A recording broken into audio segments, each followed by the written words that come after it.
Hello, good morning, good evening, or whatever time it is by you. Alan K47 taking over on the mic. Final Fantasy X is coming up next, but first, let me throw it over to Jay Hobbs at the interview station to interview a few of the runners, a few of the many runners, who are going to be playing Final Fantasy X for you. Hello, everybody, and welcome back from the ad break. Welcome to RPG Limit Break 2019. Again, we've got a pretty special run coming up. My name is Jay Hobbs, and I am joined by Tojju and Muttski. And you guys are running, you are 2 of 8 runners for the next game, right? Final Fantasy X. I mean, how exciting is that? Just first off, like getting a run with 8 people in the marathon. It is a pretty unique submission, I think. We've had big relays throughout the, in the past, but this one's pretty special for us, I think. I think we're just excited. Like, obviously, we typically try to throw together some kind of co-op run most RPG limit breaks, and this was just one that I think that a lot of people have wanted to do at this marathon for a while, and so I think it's just like a really cool way to kind of showcase like an abundance of runners in the community, and also showcase like a cult favorite of the series. Well, I got to jump into the obvious question right away. What is it like running a 10-hour speed run? It's long. I mean, this game is better than most in that it has a lot of breaks. Infamously, one runner that you'll see first up has taken a shower during the run before, so you can ask him about that if you like. Is he doing that today? It's like it's kind of unique in that like people don't brag about executing the run well; they brag about what they're able to accomplish during the run. I know one runner, VacantMind, he always mentions that he prepared an entire steak dinner during the run. Sometimes I'll like do like push-ups off to the side or something, kind of pass the time. Yeah, it's kind of interesting to see what people are able to do while they're concurrently running the game. So I get that. I used to drum songs during Kingdom Hearts cutscenes, the PS2 version. That was always fun. Yeah, this game's the cutscenes in this game is kind of like a blessing and curse because it is a 10.5-hour speed game, so you kind of need those breaks, but. You can turn it into some fun. What I think is really awesome about the run is, as people that have like run a number of RPGs and Final Fantasies, people often ask us like, where's a good one to start with? And although 10 is kind of intimidating in its length, it's very easy to get into. Yeah. And one of the runners with us, Flobberworm4, has compiled one of the most comprehensive. I have heard about speedrun guides any game has ever gotten. And so it's very reachable and very easy to access. So and I kind of like it for that element of it. I just feel like I hear that about games where people are just like so desperate to get more people running their game. Like Final Fantasy X, Final Fantasy Tactics Advance has one of the best guides ever. It's really weird. And now that it's on like available on almost every platform, it's there's not an issue of getting like older hardware or like a specific console. Like you can run it on the PC. I'm pretty sure to that end, actually, despite the length, I believe that FF10 PC is the most run category in the Final Fantasy series, if not up there. So it's very accessible, but also on the flip side, the game is, in terms of time, is only limited by how fast you can do the input. So there's definitely a lot of room for optimization. So it has a really good barrier to entry, but also the skill cap is definitely there as well. Well, let's talk a little bit more about specifically how it's going to go down here tonight for the rest of the night. So you guys are going to be splitting it up by time, right? Like people are taking like hour-long shifts roughly, something like that? More or less, yeah. Yep. So which hours do you guys have? Either one of you kicking it off or? So I've got the end. He's got the end. Got near the beginning. I will be going second. Oh, okay. So, this is the first run of every run he and I have ever co-opted. I've always gone first, and he's always gone last. So we almost made it happen again. Almost. Great. Is there any notable parts about each of your sections specifically that you're looking forward to, or maybe not looking forward to? Like you really don't want this thing to screw you over, or something like that. For me, it's definitely right near the final boss. It's a section called the Nucleus, and you have to go around and collect 10 little egg orbs, and there's icicles spawning everywhere. You get into a random encounter every time you hit one, so it's definitely a test of skill and also hope for some good luck on your side as well. And in my segment, because it's fairly early on, there's a number of like tutorial battles where they're kind of introducing you to different abilities of characters, and immediately after is a battle with Kumari, one of the permanent party members, and there is with a certain amount of AP gain, there's actually a potential to die in the fight. Oh, wow. It's not a super threatening fight, but earlier in the practice room, I survived it with 4 HP. Ooh. So yeah, it's a misleadingly kind of fight. Like it kind of could be. It can like sneak up on you almost, right? Okay, that's cool. Be sure to catch those early on. And when you wake up tomorrow. Yes. That'll be great. After your nap. Yeah. Last question for you guys, I think. Just how did this idea come together? Like you said, you do like having co-op runs, but how exactly did you get your 10 and initially 10, now unfortunately down to 8 runners just due to a couple of issues? But it kind of started a couple years ago, really. There was another runner who is not here named Mafunian who had this grand idea to do a huge Final Fantasy X relay since the community is so big. Get to showcase a bunch of people, but it didn't end up happening. And then this year, at the end of this summer, about the same time that we had submitted FF9 for AGDQ, I kind of brought it up like as a joke, like a half joke, and then it just kind of like picked up some steam, and a couple people seemed more interested. And then we were trying to decide, well, like how many people do we want involved? And that's kind of where like we were like, well, it's Final Fantasy X. It's about 10 hours. Right. We'll get 10 people to do it. What's today's date? Is it May 10th? I think we might be running it on the 10th. And so that's kind of where that came. And we do want to shout out the 2 runners that were originally scheduled to do this with us are eLmaGus and Luz Belheim. Unfortunately, Luz Belheim could not be here. And so we just want to shout him out. And obviously, really appreciated eLmaGus hopping on board. But we just kind of dispersed the time that would lapse with where they were going to be. So, but yeah, it just kind of like happened like that. It started out as kind of like a joke, but then people were like, you know, It is one of the most unique submissions I've ever seen. I mean, I was calling that one. I don't help in the game selection, so there's no bias here or anything. But I was calling that one before too. I was like, you're never going to get something that unique again. That was super cool. But thank you guys for being here. Obviously, there are 6 other runners for Final Fantasy X, and we will actually be hearing from them a little bit too. Not later. as good looking, but you got to start off strong though. So. Yeah, easy to say when you guys are the ones on the mics, and then maybe they'll refute that later. But I do before I toss it back, I do want to quickly let you guys know about some of the prizes that you actually can win. 引き続きモデレーター役のモカになります。この次の FF10 は解説者の方は2人いらっしゃるので、準備ができ次第その方たちに引き継ぎさせていただこうと思いますので、よろしくお願いします。I believe that one is, the frame one here, the cross stitch, is a $10 minimum donation open all the way through the FF10 run, so you have roughly 10 plus hours to donate for that one. That is donated by Delver01, I believe. And the Titus and Unipurlers are a $5 minimum donation to win the set of them. Again, through FF10 にはそのドネーションインセンティブといって寄付金でその集まったら何かを行うよという試みがあるのですが、結構達成していまして、キャラクターの名前なんかはもうすべて寄付金で決まるんですが、キャラクターじゃないや、召喚獣か。召喚獣の名前は寄付金で決まるのですが、今のところ達成しているものとしては、エンディングの素敵だねを、みんなで歌うというのが達成されているのと、トランスレートアルベトラングエージ、アルベト語だっけリュックとかが使う言葉が、最初のプレイだと分からなくて、システムデータがあると分かるようになるんですが、それをね、全部分かる状態でプレイするというドネーションインセンティブが達成されています。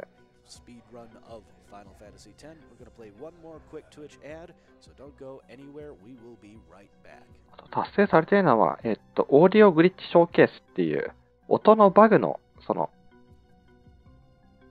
を見せるよっていうのが達成されていないんですが、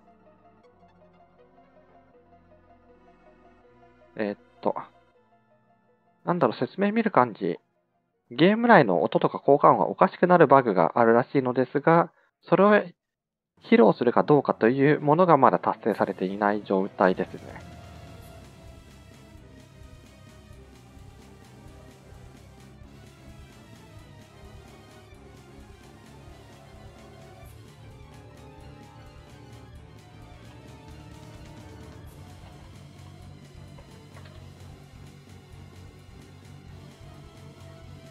今、解説者の方たちの、準備が整ったようなので、今から、タイミング見て、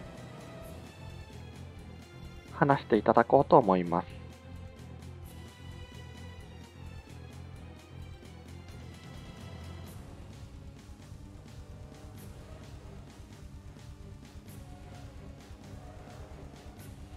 海外版というか北米版ですが、全部英語になってますね。はい。では、解説者の方、来ていただきましたので、では、今のうちに、お二方、自己紹介をお願いします。じゃあ、僕からで。白猫と申します。RT はやったことないんですけど、通常プレイをかなりやったので、解説として志願させていただきました。よろしくお願いします。結構前にも一度なんか解説したことあるんですけど、僕もFF10 3作品かな、PC 版とビータ版とプレ2版3つ買うぐらい大好きで、あと RTA もちょっと1回走ったことがあるぐらいなんですけど、だいぶ前なんでちょっと知識薄れてますけど、白猫さんがなんか言語を作ってるらしいので、そこの抜けてるところの知識を補足するような感じで僕も解説していきたいので、よろしくお願いします。はい、お願いします。今回お二方にお願いすることになりますので、本当10時間という長丁場ですが、お二人いらっしゃるので、ところどころ休憩しながらでも大丈夫なので気にせずおっしゃってくださいね。はい、ちょっとご飯抜けとかはあると思うのでお願いします。ちょっとお互いに調整しながら。そうですね。芝もバルファーレなのうっそ。芝もバルファーレじゃん。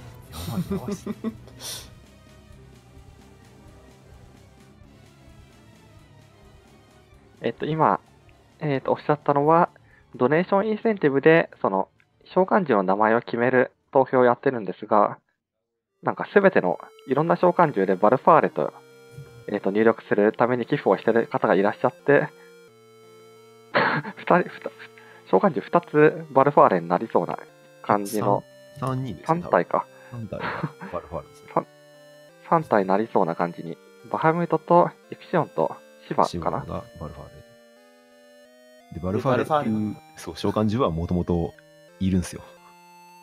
で、違うのが入ってると。そいつはバルファーレの名前じゃない。ドネーションインセンティブは、実際にその、召喚獣の名前入力になった瞬間の寄付金で決まるので、大富豪がね、一気にそこで500ドル変なの申し込んだらそれになるので、ドキドキしながら楽しみましょう。今バルファーレ10ドルなんで150ドル寄付するとバルファーレがバルファーレになりますよ皆さん。なんかフリートがエイコとかわけわからん名前になってますね。召喚獣そんなに使はないんで。はない。一部使いますかね。多分シバとバルファーレぐらい、あと召喚獣バトルで使うかな。そうですね、そのぐらい。最大の見せ場が召喚獣バトルですね。全部出てくるのバルファーレですけどね。バルファーレばっかりですね、やっぱり。すいません。一応モデレーターで僕が入っていますが、ゲーム始まった後は3人だと被っちゃうので、僕の方がミュートにしてお二人に任せる形で大丈夫ですかね。はい。はい、わかりました。はい。では、画面切り替わったようなので、お二方お任せします。スピーカーでは聞いていますので、何かあれば、駆けつけますので、お願いします。はい。了解です。グッドラック。グッドラック。I am CaracarnVi, and behind me I have... I'm Davesterio. I'm Muttski. VacantMind. Flubbo-Info. And then not on the mics, we got Tojju, we got roosta, got Camper, got it. じゃあもう僕はこの原稿に沿ってつらつら話していくんで。で、僕はなんか間が空いたら変な知識ぶっ込んでいくんで。そんな感じでいきます。10時間。皆さん10時間ずっとお付き合いしていただかなくていいので、ちょっと精神が参ってしまうと思うので。でも、ルナジェネシスよりかはマシになって。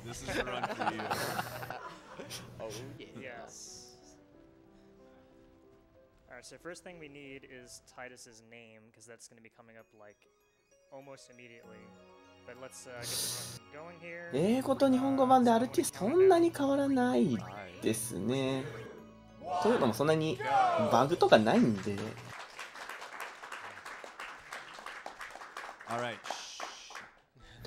GO!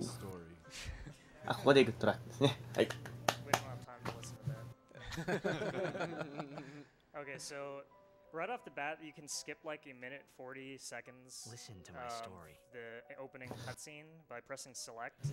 For some reason, that's the only cutscene. まあなんでこんなに時間がかかるのかというと、どうしてもそのムービーがあるのと、あれですね。まあこういう言い方あれなんですけど、どうしても一本道芸になってるんで。全部回らないといけないっていうのが私は引っ張ってますね。そうっす、長いんですよね、本当に。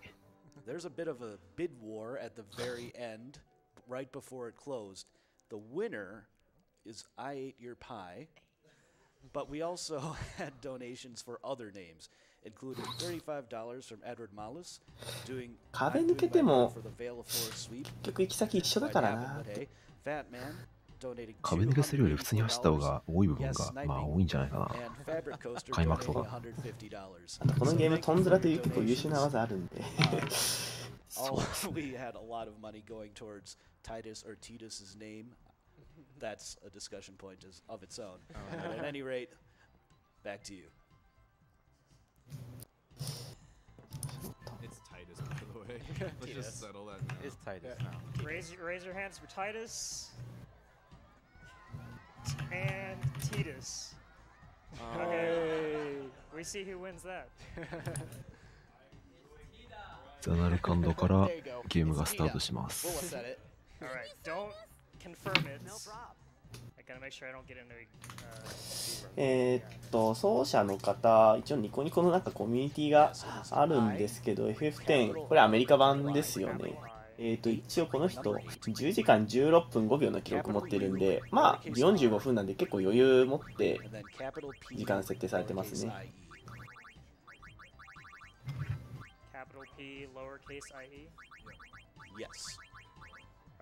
でも自己ベが9時間42分ってすごいな。これ日本語版でしょ。Potato one, we would have just been arguing over if it's potato or potato next.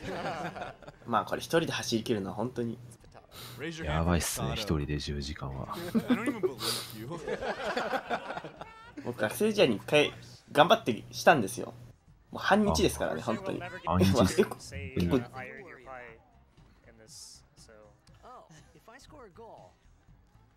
これやっぱムービーの関係上もあって、これ自己死すると本当にもう心が折れるというか、なんで僕本当に5戦の前は全部セーブしてやってましたからね。まあ主人公はこのブリッツボールというスポーツのまあトップ選手なので、こんな感じでファンと交流する機会が多いみたいな感じですね今。Star player, the Xander Canades, that guy, you know, whatever.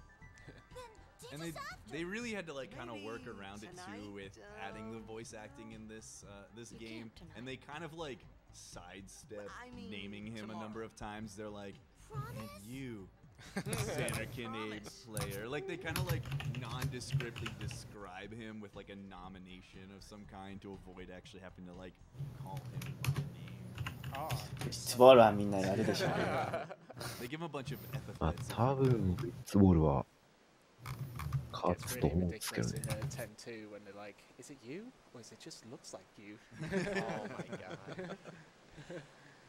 Speaking of Ject, my boy.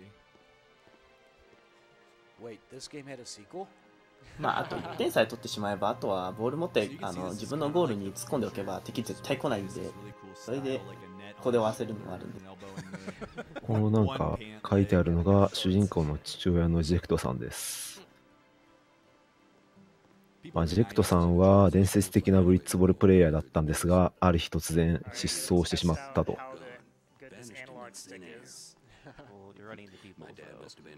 なのでその息子が相変わらずこの意思を継いでブリッツボールプレイヤーとなって、まあ相変わらずエースプレイヤーと。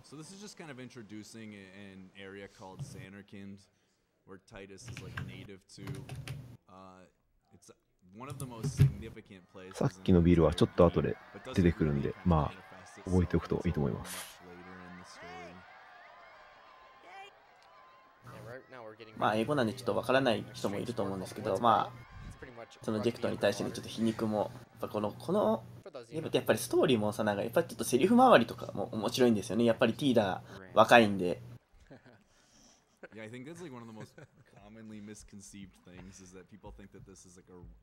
超美麗ムービーですね。ここはもうここだけで買った価値が元取れますからね。かっこよさでしょ。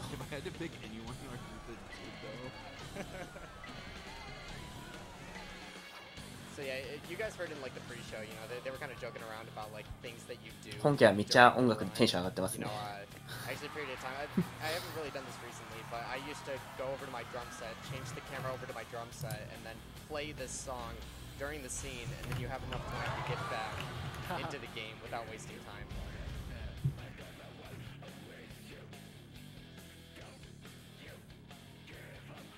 This is a pretty intense movie right now. I'm still not sure Oren gets up here. Is this Spirits Within 2? まあここでそうですね、アザーワールドっていうタイトルなんですけど、これ英語の歌詞でめちゃくちゃネタバレしまくってるというああ、そうですね。歌詞はめっちゃネタバレの塊ですね。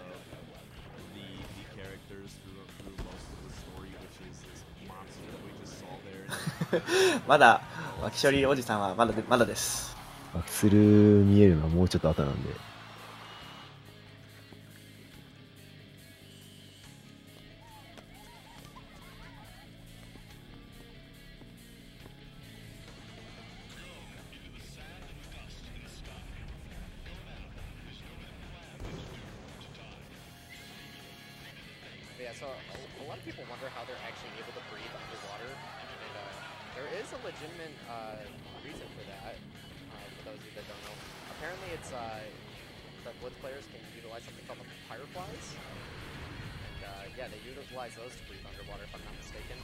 まあそんな白熱した試合でしたが、なんか怪物が襲ってきて、ちょっと都市が崩壊しちゃうと。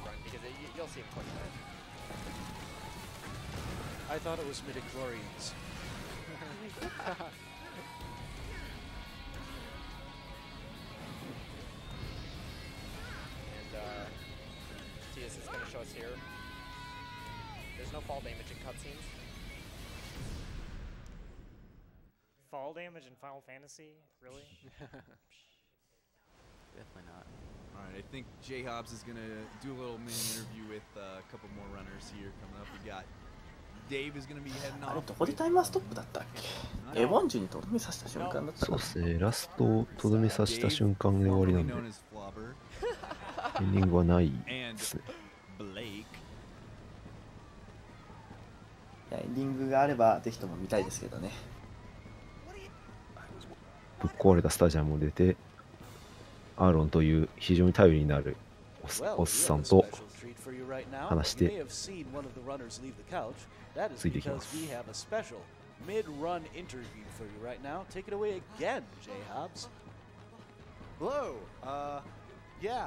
素敵だね、合唱がある。素敵なドライト。I figured it might be more fun to hear from some of the other runners as well during the breaks, including some people that are not going to be on the couch for the first 5 hours of the run. So, hi, J-Hobbs again here, and I'm joined by Flobber and Roosta, and I'm out of breath because we are literally setting these up midway. So, as you guys can see, we can still see the game down here as it's going on. 一応この少年は今後の冒険に結構重要な意味を持つので、皆さん覚えておきましょう。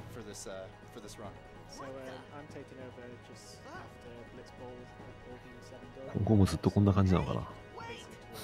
ムービーが長いムービーのたびにワイプがワイプが。One of the more challenging parts of the run because there's the Muttski and the mushroom rock grinding we have to do, so it should certainly be interesting.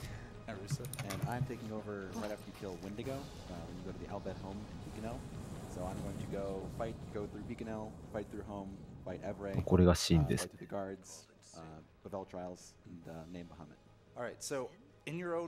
ある意味この会場の様子が見れるのはいいかもしれないですね。Because it's an amazing game and a really interesting story, and it's quite an interesting. ここでシンという怪物の名前が明かされるわけ。So one thing about this game that irks a lot of people is that as a speedrun you can't skip cutscenes, which means that you have to wait a lot between. That's why we're doing these interviews now. But that's great for people who haven't seen the game before, so you can see everything in the speedrun and you can see the entire story too. That's true. We were going to do this during that previous cutscene, but we were looking out for you, audience. We knew you wanted to hear that song. It was a banger. Not gonna lie. Favorite Ramstein song. So, what is probably the single like part in each of your sections that you're most, let's say, most worried about? It's definitely got to be the Mien skip for me. ここで剣をもらって戦闘チュートリアルが始まります。Certainly the most difficult skip in the run. There's 3 different. It's the hardest thing in the whole game, I would say. It's also quite inconsistent. なんか明らかにへっぴり腰なんですけど、戦闘に入った瞬間にめちゃめちゃ剣を使うの上手くなるんで。ちょっとみんな真似したくなる剣の持ち方なんで。Nothing's particularly difficult in my segment. あれ、無秒で戦闘入ってるのにまだワイプだし。Miss a timing, if you have a little mental slip, you'll mess up, and you only lose time, but it's very embarrassing. When it happens in your own stream, if it happens in front of thousands of people, I would be extremely embarrassed to mess that up. All right, well, I'm seeing what I believe to be gameplay on the screen. Nobody let me know that the cutscene was, or that everything was over. So I think we're just going to hurry you guys back up to the audience of the couch and throw it back over there. Thank you. まあ、R も言ってますけど、僕は先に進むために前の敵だけを倒して。I actually kind of messed something up there. I actually defended with Warren instead of. I was supposed to attack twice and then defend with Titus, but it actually ended up working out anyway, so I got lucky. And speaking of luck, you got like 3 crits. That was insane. Yeah, so there's a luck stat in this game that factors into crits, and lots of the enemies actually have 0 luck. So some of them you end up critting a lot more often than others. ああ、なるほど。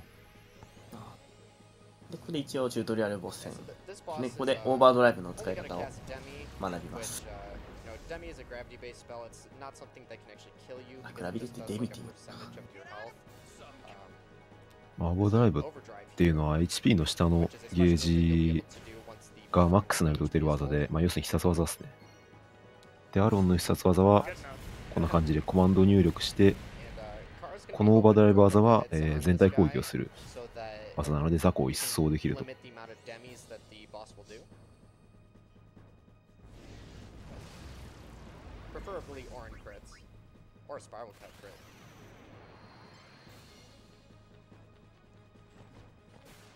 主人公の方はこんな感じでゲージに合わせてボタンを押すだけ。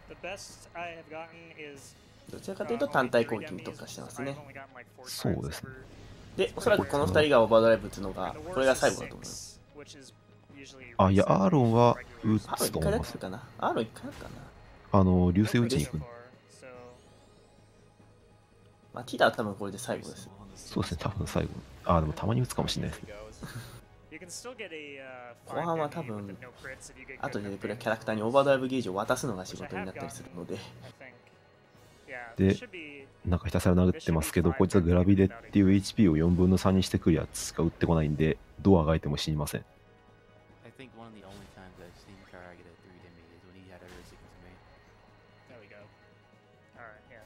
でもう殴るだけ。27 damage to spare.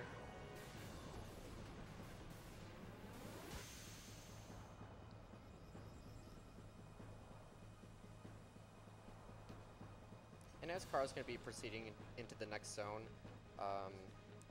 he's going to be touching a save point. Yeah, of course, you can save at save points, obviously, but save points in this game also have the ability to full heal your party, which we're going to be doing quite a bit throughout the run. まあそうですね、リュックが標榜するためのオーバードライブゲージをみんなで貯めてみんなで渡すみたいな感じですね。今の丸っこいやつはセーブスフィアって言って、まあ触れると HP の MP が全開するので、まあセーブはしなくてもこの先ちょいちょい触ります。because this game does not have a world map, I just kind of assumed that that was why they went the way they did with the save point just healing thing. And then in FF9, tent is also an offensive item. Yes. So, like, what? So this this fight, if you can call it that, is kind of weird. So start by changing weapon on Titus. And then we're gonna have Orin hit himself.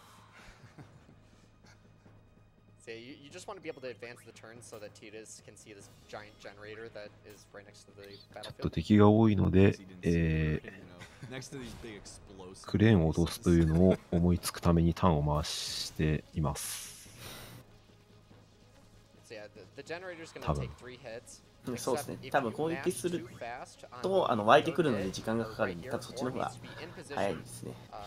Because for some reason it will not destroy if you mash too quickly there, so you have to delay it a little bit. Right. You just kind of pay attention to Orin when he's heading back to the row, and then you can で、これがさっきのビルなんですけど、倒れてくるので。So normally, if you, like in a normal playthrough, you would just attack この at the 間に beginning, and then 抜け Orin ます。 will tell Titus to knock the tanker down. And for whatever reason, it takes a lot more hits when you do it that way. But the way we do it here, it only takes 3 hits. The tanker actually has an HP value, but the hits you do to it don't really, like, sometimes you hit it and the HP value actually goes up. Like if you edit a sensor weapon in, you can see that the HP values don't make any sense whatsoever. So it's really strange how that works. So in these opening scenes, more or less, like Titus has been introduced as, you know, obviously like who's going to be the character that you are going to control. We now know that he knows this other character named Orin. We don't really know to the extent what their relationship really is at this point, but that he seems to know him fairly well, and Orin seems to be much more in the know about what is going on in the destruction of this city than anyone else that is like victimized in the scene. This is your story. Alright guys, get your Oz in chat ready. Are you ready? Are you guys ready for it? This game's known for one thing, it's これがお前の物語だって、まあ英語だとそのまんまです。確かに。This is your story. It's like people that scream on roller coasters that they don't. ということで、シーンとコーナーと始まったと。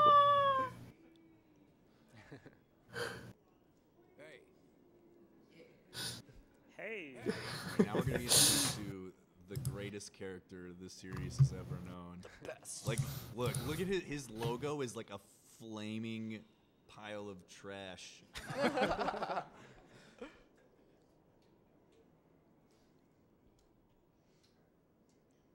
I thought about a lot of things, like where I was, what I got myself into. I started to feel. If we have time now, which I believe we do, I can read a few donations. Yeah, sure thing. Sure. We have $10 from Anders. Good luck to the FFX gang. ここは中心に向かって泳いでいくと、まあ終わるんですけど、なんか広いんで、結構さまよう人も多いですね。First time donating to an event. Thanks for all you do. Remember, question mark, question mark, question mark, question mark is better than Riku, and happy National Liver and Onions Day? Okay. Thank you, Durs. We have $10 from 000. Good luck to Dave and all the other runners. Also, Tojju, will you please grow a mustache? Then we have $250 from We Go Giant. Hello, fellow FFX runners. We Go Giant here. I'm so glad to support this cause with you all. 1 week from today marks the 10-year anniversary of my dad's death from ここに depression. 鳥が In his honor, 1羽い I'd ます like け to ど、 name Ixion この鳥、 which was my どうや dad's らこの作品中にここにしかいないらしいで Harley す。 is currently leading that bid war. なんてレアな生き物なんだ。 $5 anonymous donation. Loving this marathon. I love FFX. Thanks for all you do. And also, speaking of bid wars, you know, we actually did meet an incentive that Kara is going to be showing us here. You guys donated in for the Albed Primer translation, and I believe that was met? Yes. Hey, so I have to go find it now. So, okay, so compiling the primer, since you have to load it from a pre-existing save file, this is actually considered New Game Plus to do this. So our whole あ、合成するんだ。あ、合成ある。 So yeah, normally you would not do this. Well, you definitely wouldn't do it here. You would wait until like the Mien. まあこの世界にはアルベド語というものがありまして、アルベド族が使う独自言語なんですけど、まあそれを、別のデータで翻訳が全部済んでいる、翻訳できているものを全部引き継ぐことができるっていうのが、まあそういう機能なんですけど、まあ今全部多分翻訳したんで、一応読むことはできるようになったけど全部英語なんで、まあ読めるかなって感じ。あと早いんでね、RT だから。一応 RT のルールではこのアルベド語の合成を禁止しているルールとかもあるんですけど、まあ、ブリックなんでそんな気にしてないですね。ドネーションなのか。ああ、なるほど。英語前翻訳はちょっと考えたんですけど、量が凄まじいので。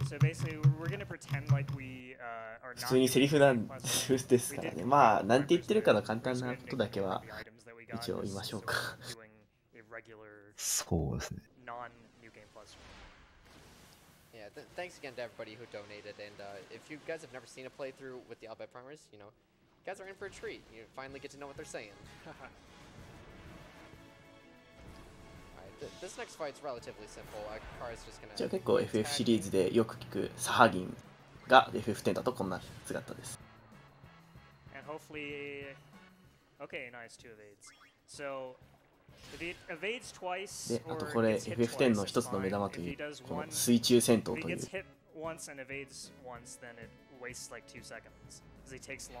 特定の人間しか戦えない。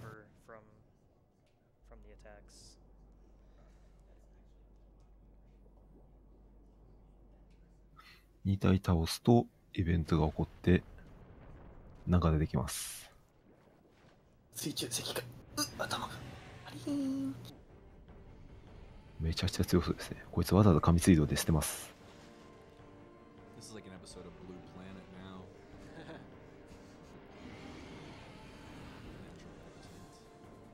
So this boss would actually pretty cool, you know. We're not going to be killing this boss. We're just going to be defending. 超強そうなボスなんで、レベル1は勝てない。しかも一撃で179も与えてくる。みたいな敵なんですけど、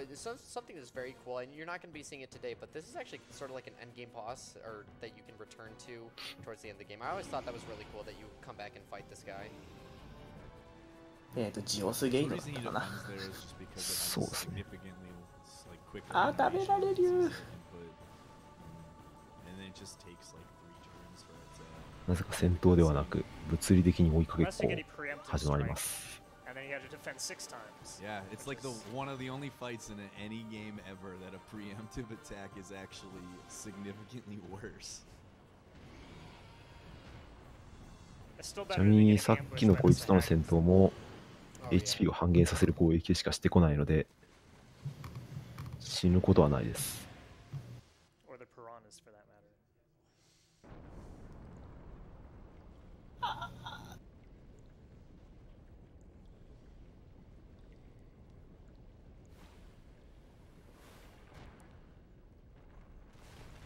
まあサブイベントでリベンジをすることができますけども。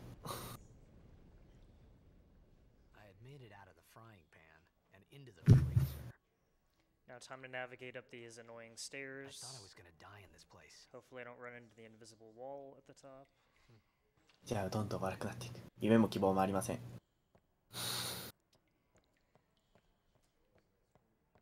Alright, good enough. So yeah, Kara's gonna be tasked with lighting a campfire at first because Tias is gonna be saying he's cold, so Kara's gonna be going around the Baj temple looking for some flint and then some flowers that he can light on fire. They really wanted to push the envelope of like the survival game aspect of this too, so they made this temple where you can find exactly what you need to make fire. 大まかな意味は変わってないですけど、まあ今さこの状況は夢も希望もありませんと。Hey everyone, We just got a $1,000 donation.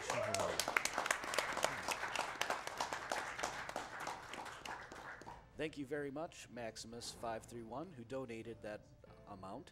Been looking forward to this 寒いので焚き火をしようって段階ですね。今何かのドネーションが入りましたね。1000ドル。1000ドル。僕。 The teachings. What about the teachings? Teachings. And with that, we also have met the audio glitch showcase in Sentinel. Yes, thank you guys. Thank you. Thank you so much, Maximus. 一応さっき次に入る戦闘の前に体力回復してますね。No, no, they'll enjoy it. Also, obligatory, a creepy statue. 火打ち石と枯れた花を拾ったので、焚き火跡で火をつけます。FFX got me into gaming all those years ago, which made me the person I am today. So glad to be able to support Nami during this event. And we have $25 from Disposable Hero. I just wanted to say that 火打ち石とはよくこれ一発で火つけれましたと思うんですよね、これ。いや、こんなにつかないっす。Wait, alright, can we just take a note? It was 26 minutes and 7 seconds into the run. That's all. Yeah, we were placing bets like an hour ago how long it was going to take. That's the first and last time we're ever going to mention that name in this run. I need food. Same.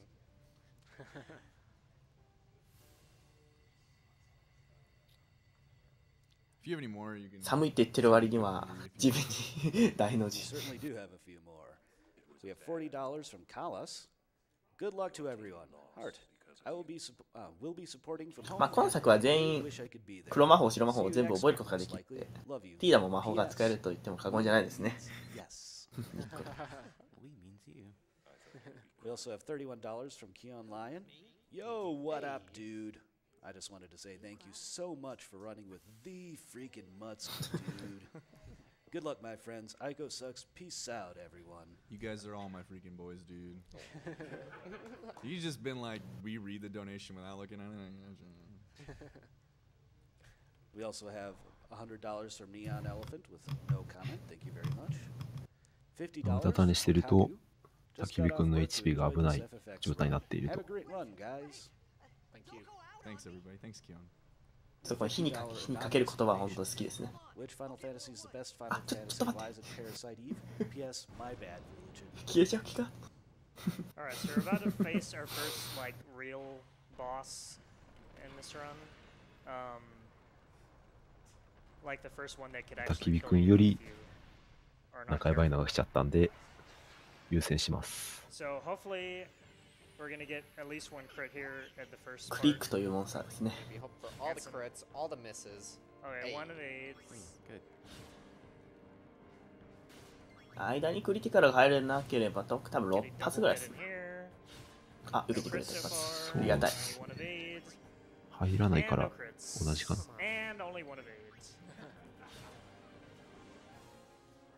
So yeah, that's unfortunate.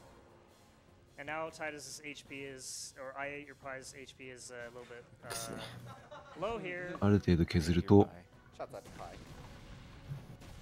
ちょっとエッチな格好した。トイレが爆発して。爆発させる意味なかったよな。普通に開けれたんだよな。When he is at 200 HP, I usually use 2 grenades so the fight can be over quicker and hopefully kill the boss before he dies. But it's usually better to save the grenade for later. So we'll see here. この世界を救う重要人物の一人がここで参戦しますね。手榴弾を投げることができるのでガンガンやっていきます。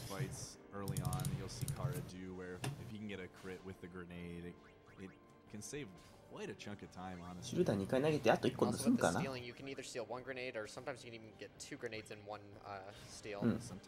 なんか内部的にはクリックの HP はこの新しい人が参戦してなんかで回復してるらしいですね。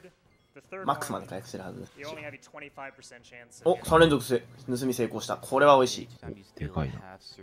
次のボス戦でも手榴弾を大量に投げるんですけど、ここで稼げたの大きいですね。でここでこのハテナハテナハテナは死んでも問題ないのでずっと通常攻撃ですね。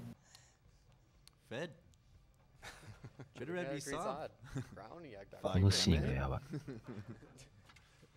あI actually hate myself for doing that.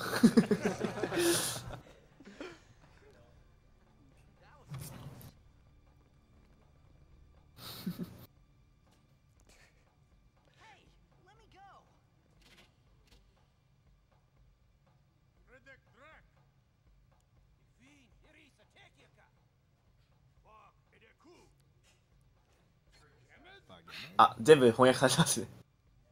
ああ、どっちでもいいんじゃない。まあ、魔物が人間に化けてるんじゃないのっていう疑いをかけられてるんですけど、この助けてくれた人が、いや、わかんないけど、とりあえず船に連れて帰ろうって言ってくれるんで、まあ、助かったかなと思ったら、まあ、意識を落とされると。ドン。彼女はルイではない。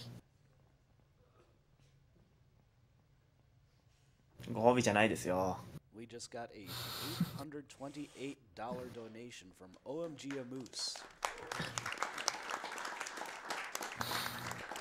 Donating $1 for each node in this version's sphere grid. Should have played the international version. Shrug. As someone who has been through the depths with mental illness, the work of groups like NAMI are literally life-changing. Much love for everyone contributing to RPG Limit Break, as well as the current couch runners who are all such great presenters. Good luck and have fun all. We also got $106 from Combat Wombat. I'm sad I won't be able to watch the FFX run. まあ序盤ずっとイベントですね。そうですね、当分は。We have $100 from Cloud7470. Donated earlier because I thought I was going to fall asleep during this run, but I woke up just in time. Here's one for all my guys on that couch, which is the highlight of every year. Go Nami. Aiko sucks. You're all fam now. いや、兄貴いいキャラだな。を渡してくれてますが、全然わかんないんで。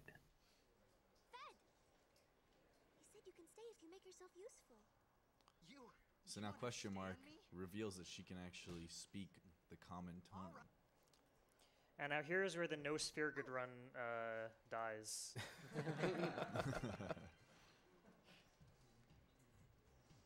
はい、スフィア版のチュートリアルです。このスフィア版のチュートリアルは本当にイライラしますよ。何周目だろうが飛ばせないですね。Wasn't there one of the new ports you can skip it? The Xbox version, I think? 基本的にアルベドは翻訳はしてますけど、喋ってるのは変わらないはず。Each port, like that are different than all the other ports. まあ、スフィア版っていうのは、このゲームレベル上げた後にこのスフィア版をいじって、能力値成長とかアビリティを手に入れるっていう物体ですね。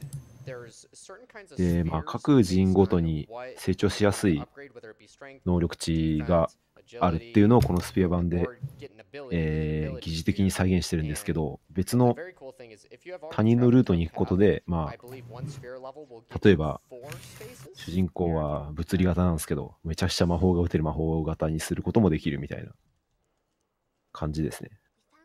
で、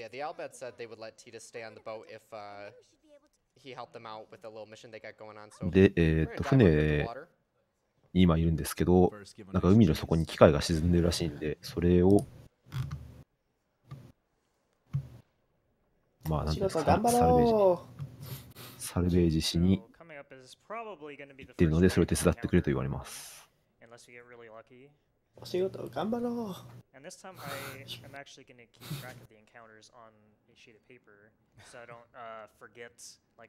で、ここはうまくいくと農園家なんだけど、いけるかな。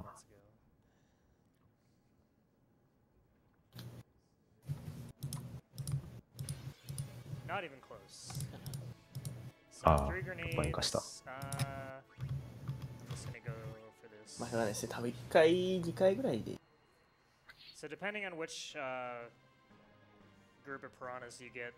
まあトンドラはないので多分殺した方が早いので。そうですね。まあたまに普通に倒すだけでも手榴弾がドロップするんで、スピードスフィアか。それはそれでありかなという。throughout the run in order to be able to determine a specific turn order for like every fight in the run moving forward. The combat system that FF10 uses is not like turn based. I think it was called conditional. で、ちなみに先ほどのスフィア版なんですけど、RT なので、まあ動かす回数もかなり数が出まして、このよくわかんない湖の底に沈んでいる機械をガンガン叩いて稼働させます。There's no like ATB bars that are filling that, you know, if you react quickly, you can, you know, sneak in turns or whatever. And like, there's no ATB weight trick in this game. So the agility is really important. And so we're kind of keep track of speed spheres in the earlier stages of the run and make sure that we have enough in order to unlock the proper agility values for each character. 一応ティーダーはブリッツの選手なので、長時間水中で活動ができるという理由で、そういう理由で。It'll change the order in which the turns will happen. And you can always preview what that's going to look like if you like highlight like a weapon change. 次のボス戦のために手榴弾を盗んでおく。Turns will move before you actually select to do it. And it was probably a bad idea to go for the 3 steals because she failed the second steal twice. I guess I used up all my luck on the click steals. You're gonna get 3 grenades on Tross. Yeah, probably. So I only got 1 speed sphere. Unfortunately, one of them didn't drop. この機械も稼働してますが、ここも叩いてますね。叩くことしかわからない割には全部うまくいっているという。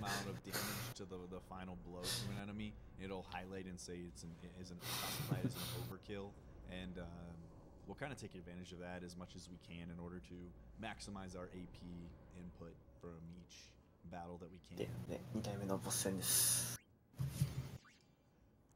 Make sure I heal there because Riku will end up dying at that HP level. That's weird. I didn't think she had a name yet. And oh no. トロスだったかな。まあそんな感じの名前です。So it begins. ああ、先制攻撃だ。これまで盗んできた手榴弾をフルに使って戦っていきます。で、手榴弾投げられるのはなんか名前わかんない方のプレイヤーだけなので、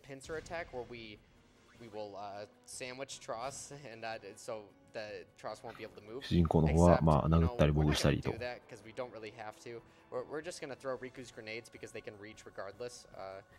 で、時たま奥に行っちゃって、主人公の攻撃届かないんですけど、まあ、手榴弾届くんで、普通に投げてます。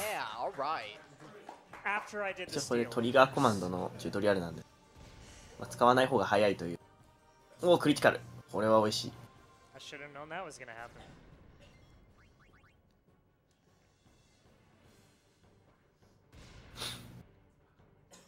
30? 60か。Alright, I think we're gonna be getting ready for our next set of interviews here. Yeah, can we get headset 2 on? ああ、さっきクリティカルが出たんで、一発分得しましたね。早い。I don't know, it's Dave and someone else that I don't like as much as Dave's. I don't remember who it is.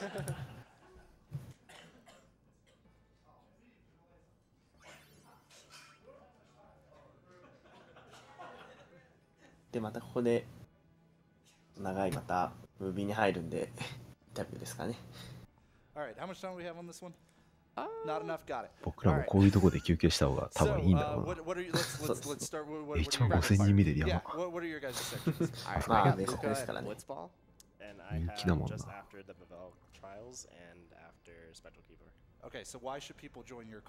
この時点で電源とかも生きてた飛空艇自体の耐久力もすごいです。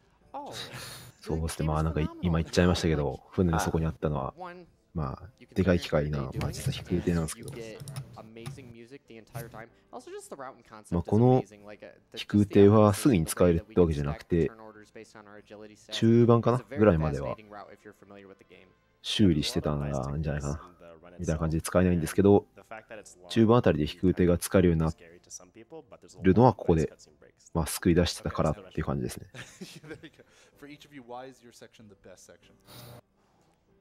I'm gonna get dunked on in blitzball. I mean, I'm gonna try my best, guys, but I can't guarantee what's gonna happen. And for me, I get Tetris. Oh, yeah. So basically just completely different games is what you're talking Yep. about. Blitzball and Tetris. Absolutely. Speaking of different games, you were talking about things you do during cutscenes. I will practice Celeste level during some 本当はティーダが笑ってる T シャツ着てますね。赤い T シャツ。Yeah, you know. This is great. I'm tired. You should just run the interview. Oh, how you feeling, Hobbs? I'm feeling okay. I mean, I'm just here for my job. No, I'm gonna say I love FF10. I think it's gonna be a great run and stuff. But man, these cutscenes like a lot longer than I expected. We've got a lot of time here. And you know, speaking of which, some of them are auto-scrolly for the most part, but some of them, there might be like 1 or 2 dialogues that you have to chop. And it might be like 4 minute cutscene, but there's like 1 dialogue that'll save like 2 seconds, and you gotta hit it. I was gonna say that actually is an interesting aspect about games with cutscenes that people don't always get. Is like sometimes you do have ways to like speed them up slightly or get them. Do you guys have it down to a science of like every single cutscene that you need to be back at like 30 seconds into this one to do this kind of thing? Or? Yes, and the public notes for this are which 一応さっきのアルベド語で飛空艇を発見したぞという発言があるのでセーフです。 Come on, no, like the notes are super comprehensive. It makes for a perfect blind run if you have a day to just knock out. And then also like in the notes it has listed how much time you have, like 2 minutes and 30 seconds or 1 minute 45 seconds. So you know exactly what you're dealing with. Convince a friend to be there with you. Yeah, get a race going. Get a Discord call. Yeah. There you go. Just got a whole day of hanging out with somebody. Yeah, absolutely, man. All right. Well, I think for the most part, I'm just gonna let you get back there because it seems like your presence is needed for this cutscene. It's not. I mean, Titus. I mean, or you could hang here if you want. I mean, Titus is trying to eat food, and he's choking. He's trying his best, drinking some water. Gotta stay hydrated. By the way, you want to just commentate it from here? I'm fine with that. I mean, I gotta say, I really enjoy the setup. The fact that doing mid-run interviews, you guys can see it down there. That's pretty sick. Yeah, we could just sit here and watch the rest of it. You know what? I don't think we ever need to go back to the runner audio. In fact, yeah, this is just fine. Stay on this one. Yeah, Dave, what's going on? What's going on?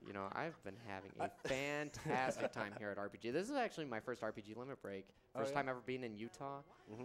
Same here. Yeah. Right. Yeah, I didn't even introduce you guys because I'm a terrible interviewer. We got Dave and Camp here for anyone who didn't catch that during the throw. But I think with that, I'm actually gonna let you guys go now. Yeah, it's no worries. It's like you gotta probably 2 more minutes before you gotta get back there. So that's a lot of time to walk. Specifically in this section, it's like you get like a 2-minute cutscene, and then you have to like move for a second, and then get another 2-minute cutscene. It's amazing.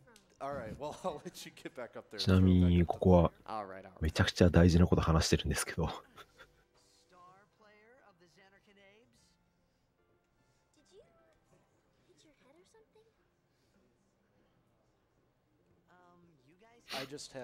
まあザナルカンドウェイブスからザナルカンドから来たザナルカンドウェイブスのブリッツボールプレイヤーだろうとか、このハテナさんに言うと、ザナルカンドって1000年前に滅んじゃったんだけど何言ってんのって言われます。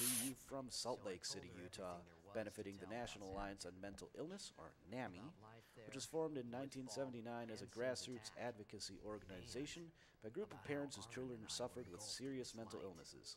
And that's a focus that they have maintained to this day.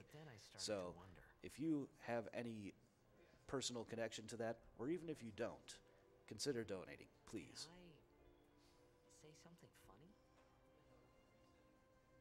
Meanwhile, we have $5 from X codes. Donation goes to Titus, not Titus. I don't care what the kana are in the original Japanese. They misspelled his name in the English version. で、真に近づくと真の毒系という幻覚症状のようなものが、一般に発生すると言われているんですけども、We all found comfort in RPGs. まあ、それなんじゃないかなって言われますね。こうザナルカンドなんてもうないんで。$10 from Ace Kage. Do you have an estimate on how much time you would save if you could skip cutscenes? 8 hours. Not that much.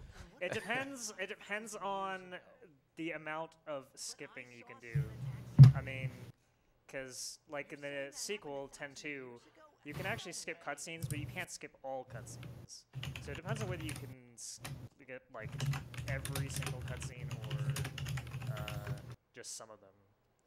But it's probably, I think more than half the run is actually cutscenes. I'd say, yeah. If you count all of the cutscenes, like all of the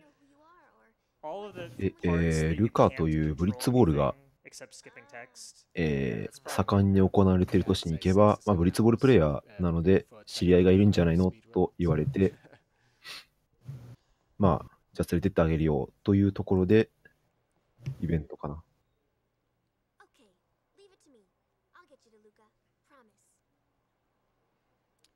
So yeah, like in the story here, you know, Titus was saying that he's a star player at the Xander Knave's blitzball team, and Riku's like, yeah, you know, that team hasn't been around for 1,000 years, and Luca is pretty much like the hub of blitzball in the world of Spira.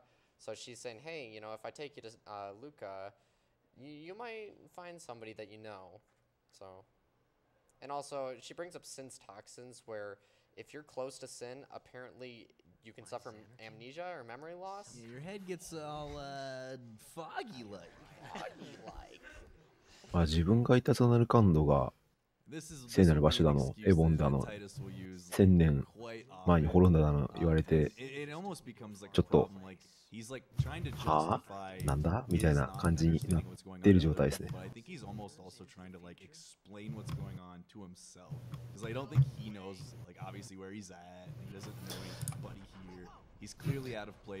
ういう船を蹴る。船が壊れる。9999。船が壊れたんではなく、なんかが下にいると。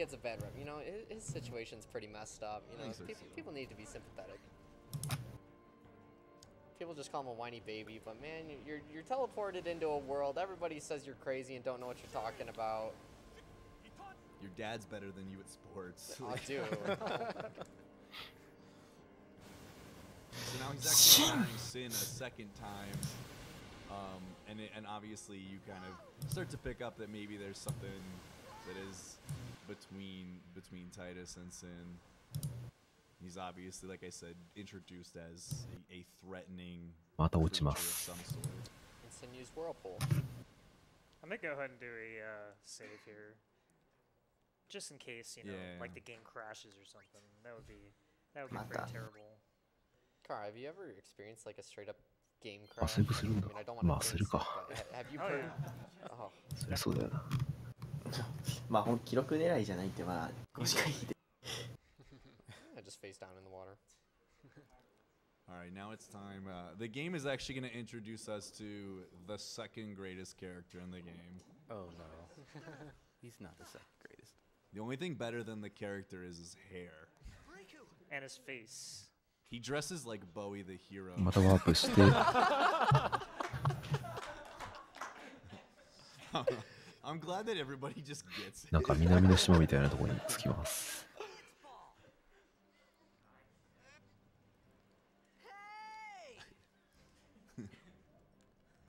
So yeah, one of the things that some of us don't like about the HD remaster is the faces are kind of stupid.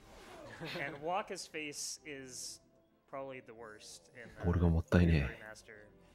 このボールどこ行ったんですか？どっか。で、この髪の毛がすごいことになってる人が旅の仲間の一人ですね。I wish that they were just like, dude, that was our ball. Like, we were having fun, man. I don't understand why blitzball players practice blitzball on land. Yeah. How does that work? Maybe that's why they're so bad. So yeah, we're in the land of Besaid, home of the Besaid Aurochs. And apparently the State Aurochs have like never won a game in 23 years. Like what? I think Waka's a bad coach. またどっか行きます。ボールがマジでもったいないんですけど。これボールどうやって回収してるんですかね、本当に。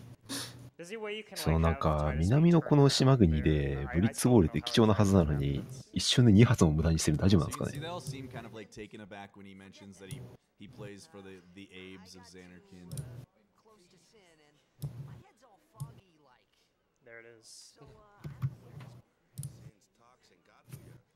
で、今ザナルカンド出身だよって言っちゃって、ザナルカンドみたいな顔されたので、真の読書と言い訳を言ってますね。ザナルカンドなんだ。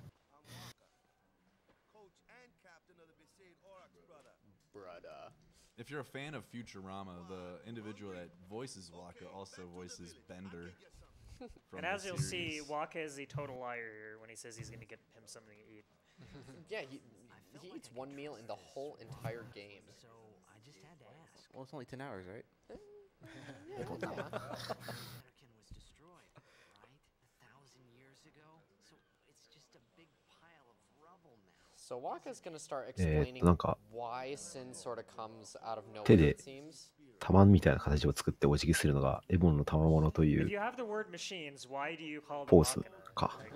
ポーズですね。まあ、挨拶ですね。挨拶ですね。 So yeah, まあ何かいいことがあるとエボンの賜物 bad because it's a luxury. という感じですね。 Sin will manifest itself to just destroy everything 通 to 称 get rid エ of ボ all the 玉。 machina. Waka and Riku. If you like awful laughing, this is also the game for you. Oh, yeah. Is there? Lord. Yeah, it'd be pretty soft. Coming from the guy that's never won a game. エボよ。 So yeah, Tita's saying that Sin could be the link to going back エボ home. よ So く。 he's just trying to think of a way to get back to Xanarkin.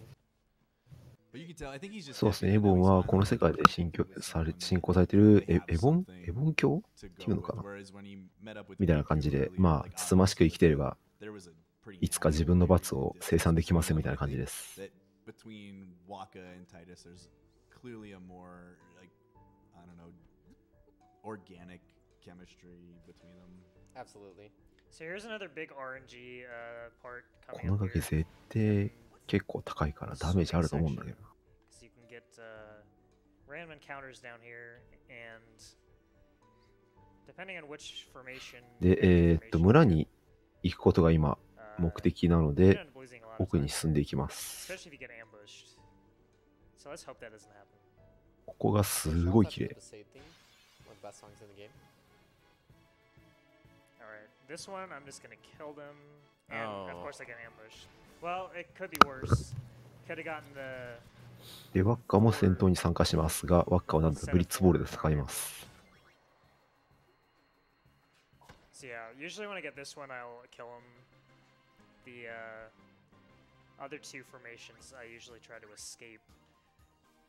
The problem with 水中なのにこのボールの escaping 速さです though is that you have the chance of failing to escape, and yeah, every time you fail an escape, you lose quite a bit of time. So I mean, it saves you a lot of time if そう you. ですね、 if ここ you ね get the 泳ぐのが escapes. これで最初で最後です Saves ね、 you a こ lot of こ泳 time ぐの if は you。don't get the escapes. The animation's actually pretty funny because it looks like the character just forgets how to walk backwards, and it also takes forever. It's even Like funnier that. underwater. まあ一応ワッカがボールで戦うのもなかなか物語があるんですけど、 I'll be right back. Live and let live. Live and let live. Alright, this Tell you should something. be Color only already 2 did you encounters. I have to get to the next line on the grid here. Hopefully. Come on, come on, come on, come on. Ayo. Nice. Nice. Alright, There's that like was a good. weird invisible wall there too that you can kind of like run into. Yeah, if you're like too far to the right, you just like Yeah. stop. Yeah, 水 invisible 中で walls このよう are な羽交い締めをする行為は危険なので真似しないでください。 they throw up invisible walls all over the place, 本 especially 気チャットもや to っぱりあれになってます。 keep you from skipping stuff. They did a pretty good job actually of not having any holes. I mean, lots of games have こういうことしてる invisible から walls. ワッカは They're like なんかちょっと building そっち holes 系って and 言われる then ん they ですよ can ね。なん skip か through. But so far, we have not あ found と any 顔 way ね to get through invisible 顔 walls in this game. And so Waka 筋肉 here, 質 he's saying that there's a major Blitz tournament happening in Luca, and he actually wants Titus to play for the Besaid Aurochs. で、今、ワッカにどうせルカに行くんだったら、今度、でかいブリッツボールのトーナメントがあるから、それにチームとして出場してくれないかと言われて、まあいいかみたいな感じで了承されます。It actually is possible to get only one encounter in there, but it's incredibly rare. I've never had it happen in the, 7.5 years that I've been running this game. Like, I've only heard of, like, 1 or 2 people actually getting it ever. I've never had it personally. Yeah. Like, it doesn't seem like it's even possible, but apparently it is. But every time my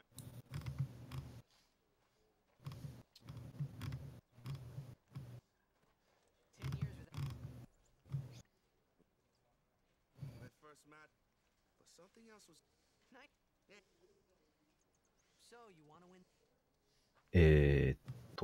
で、ビサイドオーラカは10年間勝ちなしなんですけど、まあ10年間勝ちなしって結構な成績だと思うけど、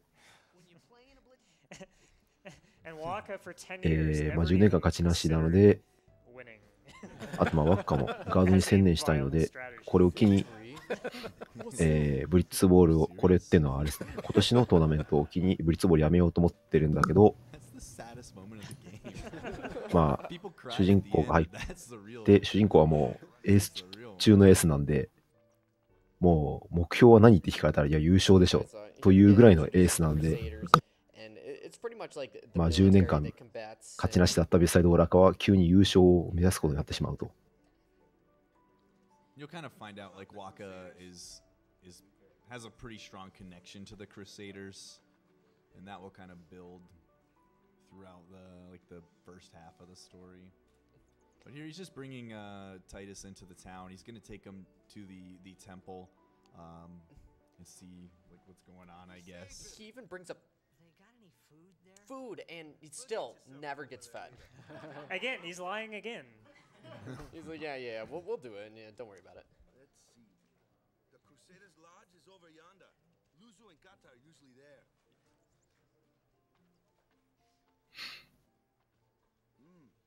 All right. Over here. そうですね、ずっと腹減ったって言って飯食わせてもらえてないですね。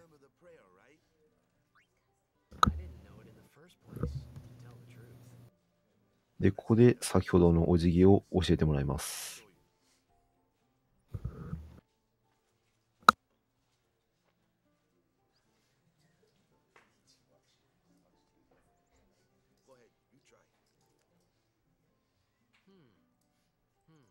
Actually, we might have time to squeeze in like a donation. Sure. Yeah. But first, I would like to just give a big shout out to LLK. She was a long-time contributor to GDQ's marathons. She designed our promo banners, our attendee badges, a lot of our emotes, and you can check out her work at jazaboo.com. That is spelled JAZAABOO.com. You might ask, why did I say that first? Well, not only is she awesome, but she just donated $20. これはこの世界では、まあそのエボンのお辞儀なんですけども、主人公がもともといた、ジャナルカンドではブリッツボールの勝利のおまじないとして使われていました。まあ、なので、なんかよくわかんないけどつながりはあると。I really need to hear the room's personal headcanons for the names of all these goofy costumes. Also, let's get that audio glitch extravaganza. So I still maintain that his left hand is actually a prosthetic, and that's why he can't grip the spheres in the cloister trials with his left hand. Because, as you know, there's a lot of Star Wars references in Final Fantasy games. So, you know. Tell him your whole theory. You've begun. So yeah, I mean, obviously Titus is Luke. Jekt is Darth Vader, so you know Jekt cut his hand off, I guess. Kamari's Chewbacca. Kamari's Chewbacca, yeah, and you know, Yuna is Leia, right?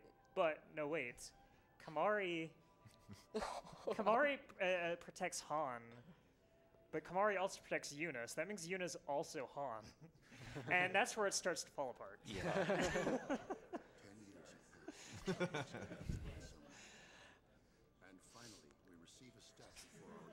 So this is where we're learning about another individual, which is the High Summoners. Titus will ask a lot of what is questions in this run, and it's kind of a segue to just explain things to the player, and that this is like ここでも、まあ、大召喚士というみんなが知っている常識を、まあ、何それって言っちゃって真の毒言い訳をしてます。召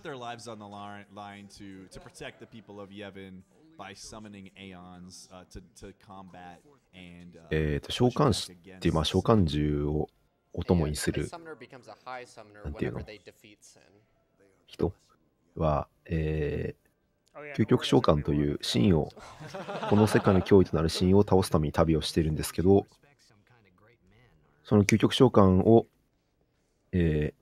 達成して神を一旦は倒した人を大召喚士と呼んでいます。まあ、伝説の英雄みたいな感じですね。Waka's a big liar. It's totally ready. Look, you can see it right there. It's all ready to go. No time. What is he doing here? There's no time. He's just sitting. He's just sitting there. 飯を食う前にまた昼寝します。Didn't even wake him up, man.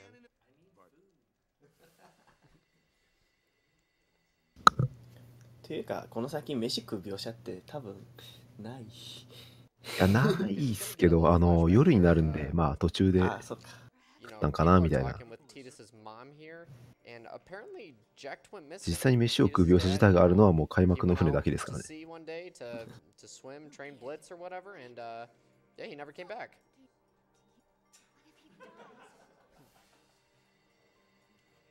He was corrupted by the Emperor. なぜ究極召喚した人が神を倒し続けないのかは、まあ、何時間後ぐらいかな。Yep, no more steam. 何時間後。So we're actually getting pretty close to our first controller handoff. あと4時間後ぐらいかな。ああ、そうです。4時間か5時間かぐらいかな。ぐらいでわかりますね。長いんですよ、このゲーム。で、まあ、またちょっと飯を食う前に気になるので。そうですね、飯を食う前に召喚師を見に行って、みたいな。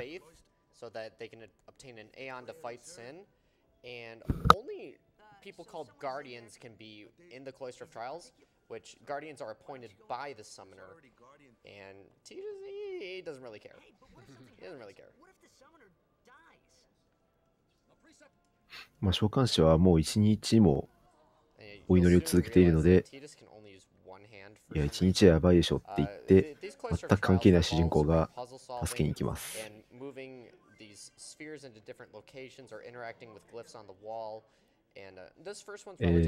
各寺院にはこういう試練がありまして、この試練を突破しないと召喚師がいる部屋、召喚師が行くべき部屋にはたどり着けないです。な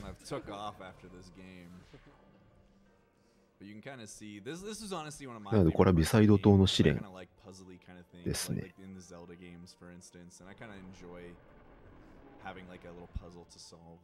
Some of them are fairly straightforward, but some of the latter ones are really difficult. And on top of just being able to complete them, there's also something called the Destruction Sphere, where you kind of do another challenge added on to just the normal completion of the puzzle, and then you can get a nice item within each cloister, as well as if you get the Destruction Sphere item within each Cloister of Trials, you can unlock a secret summon in the game. 今手に持っていたのはスフィアというちっちゃい弾なんですけど、これを駆使して、試練を解いていきます。あ、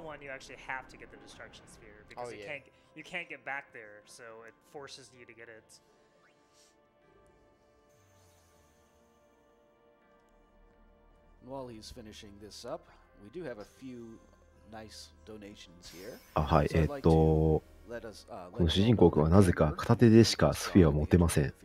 両手に持つという行為はできません。なので非常に面倒くさいですね。We also got $100 from Edward Mollis, on track for 3-of-a-kind Veilfours. We serve baked beans at dawn? Yeah, $150 from the Countess. It's time for Limit Break again, which means it's time to donate my last year of stream revenue to a great cause, and to the Big Chunga. That went to name the, not the Fantasy Star. で、本来この試練とかの、もしくはもうちょっと奥の部屋には、召喚師とガードという召喚師を、守護する役割を持った人たちしか入れないんですけど、主人公は入っちゃったと。で、ワッカはここまで来たら同じだから行くかという、それでいいのか的な発言をして連れて行きます。The teachings. What about the teachings? Nothing but a bunch of low-down tricksters, eh? Boom! Like Happy Festival fireworks, yeah? Hey, can we get the handheld mic muted for now?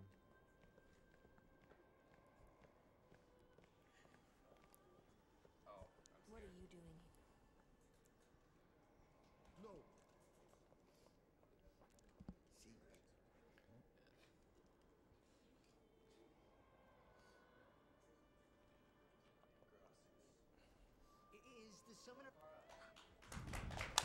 So give it up for Caracarn.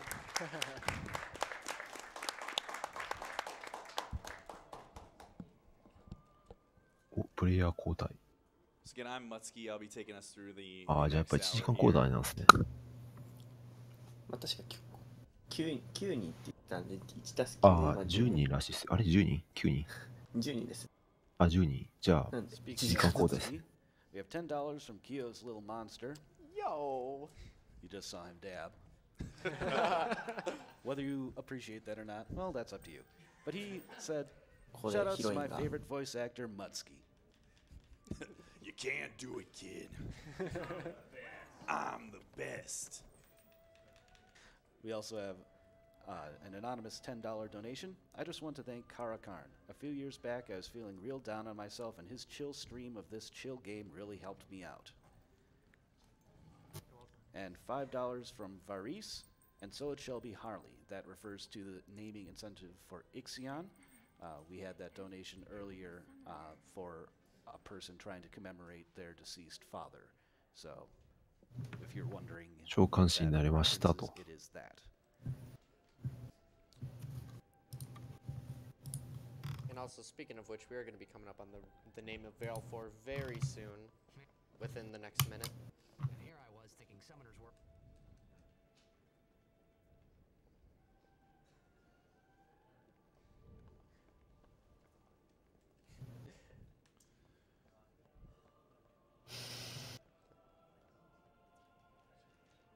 I can see that Veilfor's name is winning for Bahamut right now, and for Shiva.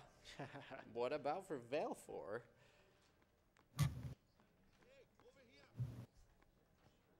So Yuna here is going to be demonstrating the first summoning of an Aeon. で、召喚師になれたので、召喚獣というさっき言っためちゃくちゃ強いやつのお披露目タイムです。Okay. You can, so one of the interesting things when they did the English dub of this game, they had to kind of adjust the speed at which some of the characters talk to match the lips that were designed for the original audio. So there are times where some of the lines are really stretched out. Sometimes like that, where Yuna's like, これじゃない名前ですね。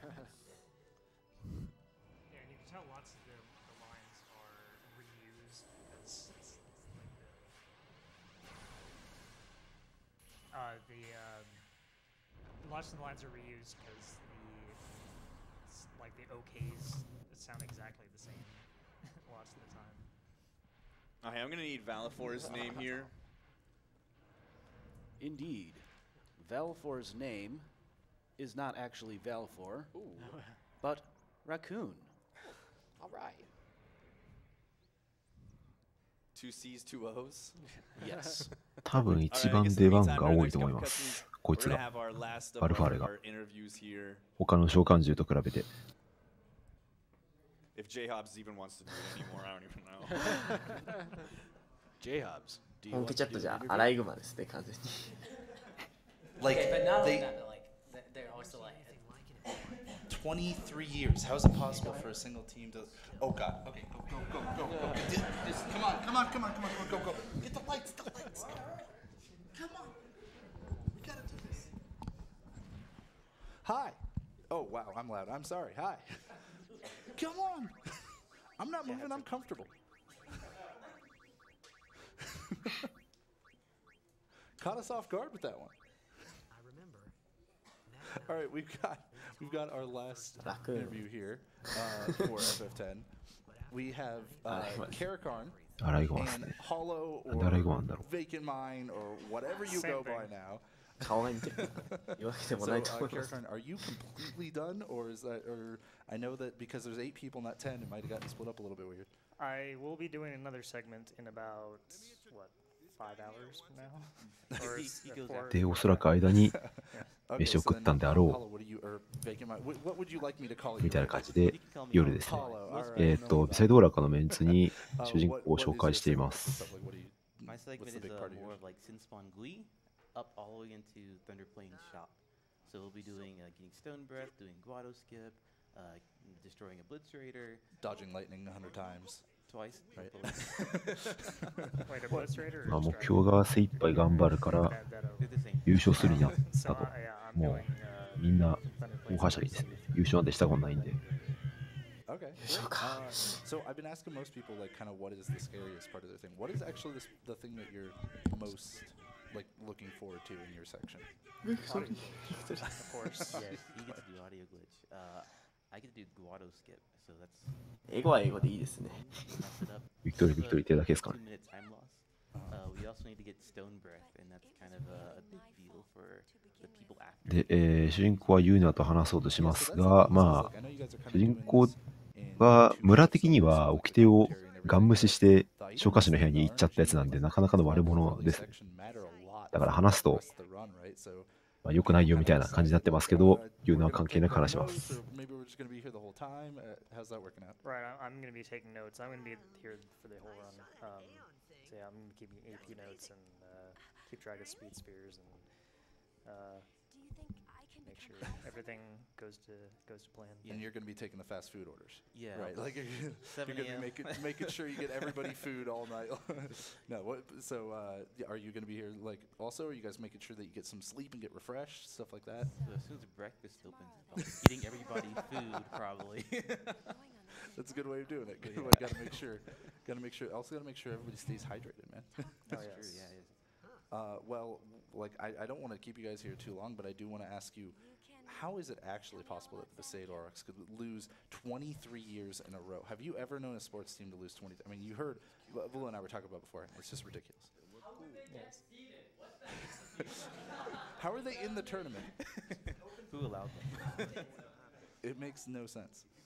If you look at the Browns, you know. Shots fired.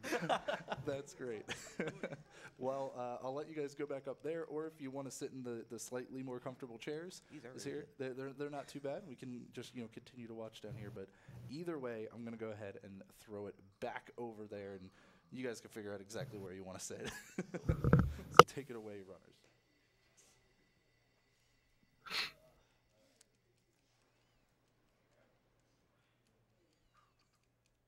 So during that interview, Waka gave us another nap, but no food.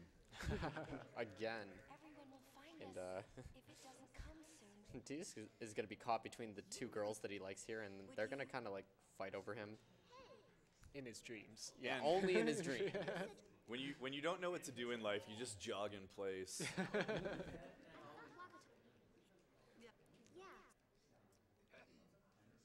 Yeah, Titus, stop dreaming. まあ、ここでユナと駆け落ちするみたいな話になって、リュックが出てきて、私と行くって言ったじゃんみたいな話になって、私と行くとが出てきて、そんなことできないでしょって言って、まあ、大声で言わないと伝わらない大嫌いだを今言ったわけですね。And person that Lulu is referring to here is Waka's brother that apparently looks like Titus. My brother Chapu. He looks like me.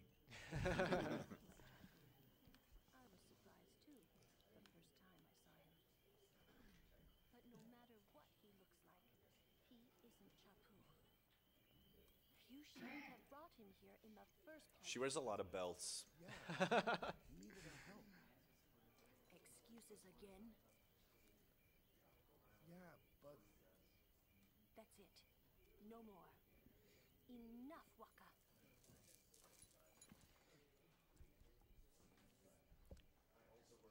ワッカの弟でチャップというのが、まあ、いたんですけども、それにティーダが似ているらしいので、ワッカは助けたというのがルールーの主張。で、ワッカは、まあ、単に困っただけだから助けただけなんだけどねって言っているみたいな感じですね。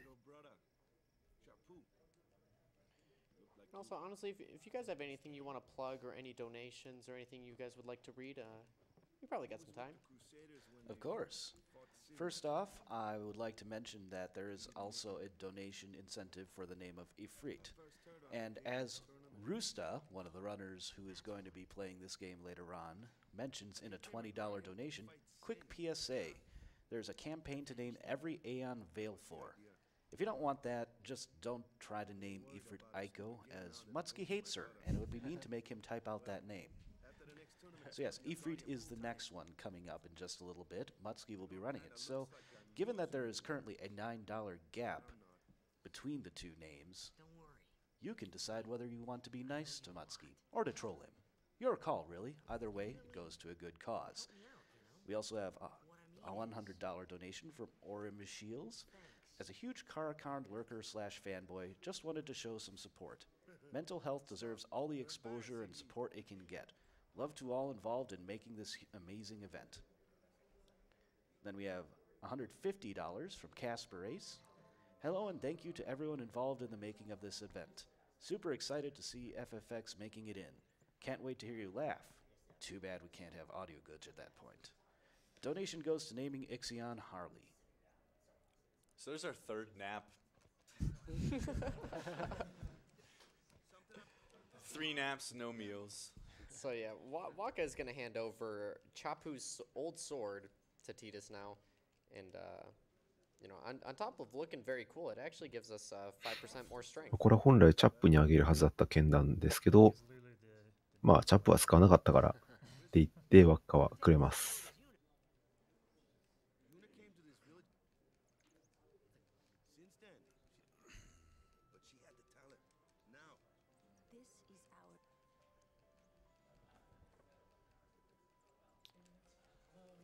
So Yuna's got like all of these like luggage. でいうのは、自分の分じゃなくて旅先へのお土産として大量になんかいろいろ持ってったんですけど、いらないじゃんって言われるとスーツケースごと放置します。And then they're like, all right, let's go, guys. Who cares? See ya. She's like, wait. So the mission they're going on, it's called the Pilgrimage, and they want to travel to every single temple in the area so that they can gather all of the Aeons, so that they can summon the final Aeon, and the final Aeon is the key to defeating Sin. And right here, you know, Muttski was leaving the town, but yeah, we kind of got to go back. Listen. 村を出ましたが、一旦帰る。The real hero of the run is the mutt of the run. So you talk to this girl and she's like, a funny thing happened. My dog dug something up. Yeah, just dug something up. And because Titus is so ショップの店員になんか犬が加えてたよっていうのを聞いて、and so then you talk to the mutt here and 犬に話しかけると、なんだっけ、黒いベタベタした何かだっけな、みたいなアイテムをもらいます。これ何かっていうと、先ほどの召喚獣バルファーレじゃないのか。まあ、先ほどの召喚獣のオーバードライブ技がめちゃくちゃ強化されるので、まあ、これは持っといた方がいいので取りましたと。で、戦闘チュートリアルですね。あ、よだれでベタベタの何かか。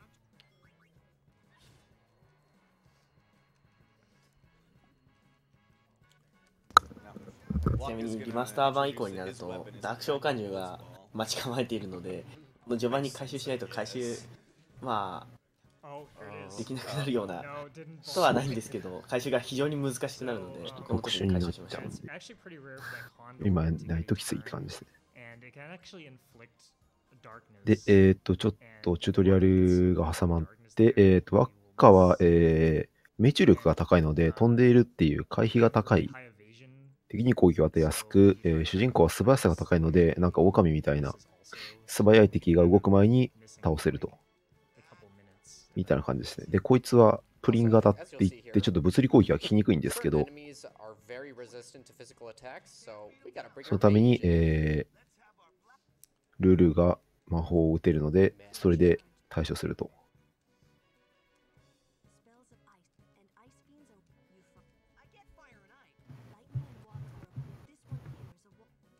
ただこのプリン見た目柔らかそうなのに、これ硬い属性なので、アーロンさんの技で普通に通常の物理攻撃が通るようになったりしますので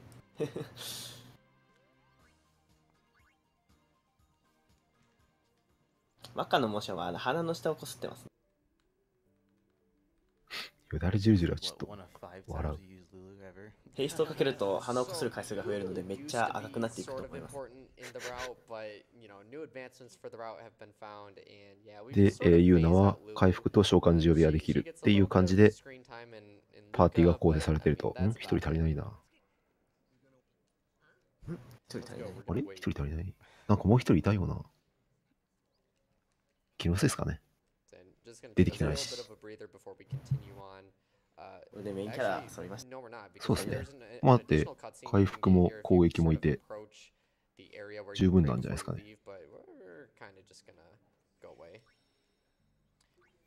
Taking a safety save here because we're going to be facing Kamari actually, and Kamari you can actually die to if you get incredibly bad luck. We don't want to go through Besaid again. No. But that's so random, right? A random party member can kill you. Yeah, like what? まあこんな感じでハブってると、ちょっと怒ったようで、戦いを挑んできます。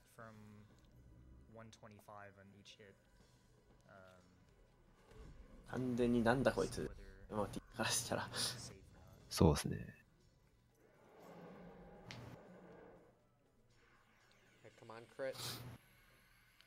いや、こう怒ってるわけじゃないと思うんですけどね。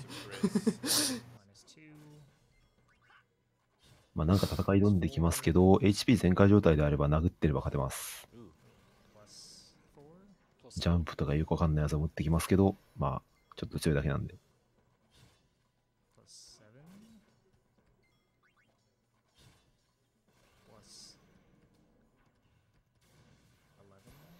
Am I good to go? Yes. Thought so.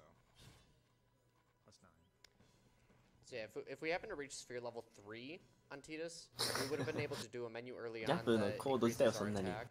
And we're also going to learn the cheer ability that we'll be doing later.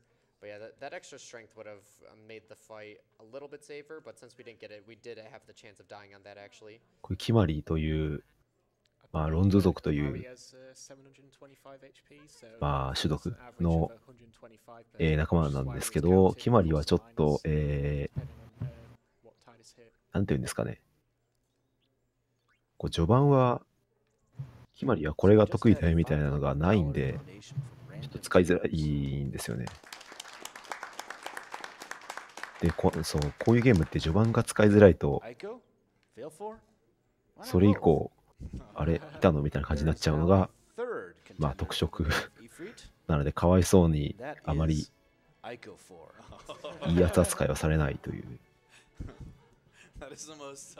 ただ RTA ではかなり大事なお供なので、RTA でもめちゃくちゃ使います。味方のために何回も爆してくれるんで。あ、そんな自爆使わない。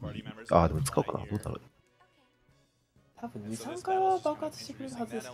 大体1回は爆発するはずです。まあ、1回爆発するんですけど、決まりは敵の技という、まあ、要するに青魔法ですね。敵の技を使うことができるんですけど、まあ、敵の技の一つの中に自爆というのがありまして、まあ、お察しの通り、自爆します。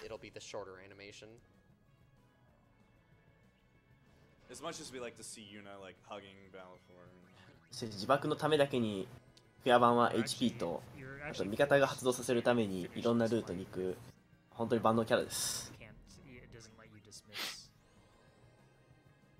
今、召喚獣で戦ってますけど、ここでオーバードライブゲージを貯めておきます。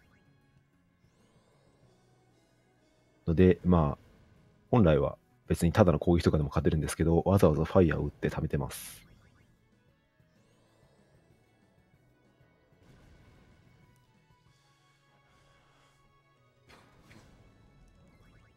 The only thing you don't want to see on this fight is Valifor evading, because Valifor wasted a lot of time with an evade.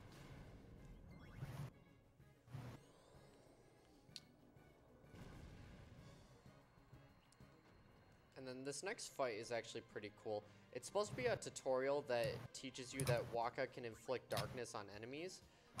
But what Muttski is going to do here is he's going to take Waka out of the party. And as a result, we're not going to be locked into the tutorial of this fight, where normally if you have Waka in the party, you have to finish the fight. But since Waka isn't present, we can kind of just dip and exit. So hopefully we get good RNG and we get first try escapes.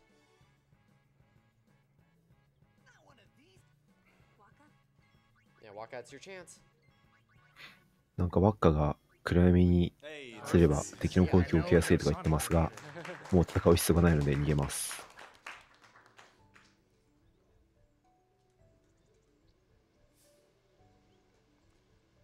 Also, guys, we are so close to 100K. So yeah, hopefully we can reach that by the end of the run.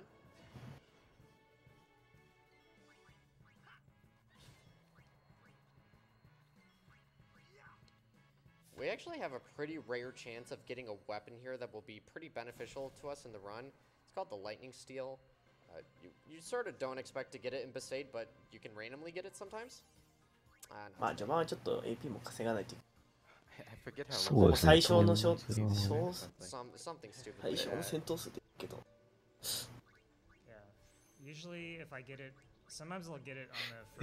トンゼラという、まあ、今、逃げるのは、今だと、各人それぞれが逃げないといけなくて、確か、逃げる確率が 75% だったかな。一人一人に対して。なので、全員一気に逃げ切るのはまあまあめんどくさいんですけど、トンズラというアビリティを使うと、全員が一気にかつ 100% で逃げることができるので、とりあえずはそれを覚えるのが目標ですね。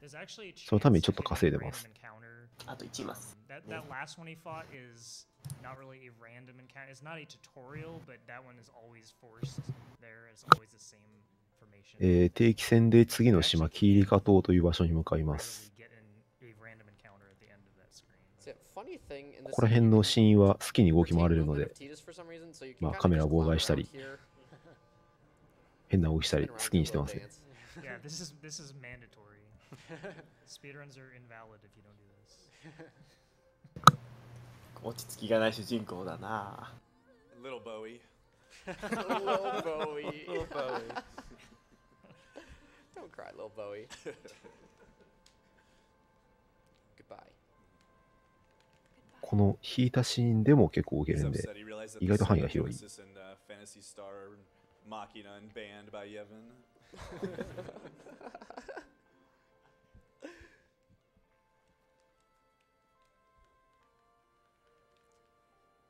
So while you're on a boat, we have a few donations here. This is a good time for some donations. Perfect. We have $10 from Cat. So many faces in that crowd, I don't know who to shout out. Here's to a good run, everyone. Love you all. Yo, thanks, Cap. $10 from Night Sprites. Look at this all-star team here. It's really special seeing you folks running FF10 here. Good luck on the run, guys. Thanks, Night Sprites. $20 from Haruka LPs.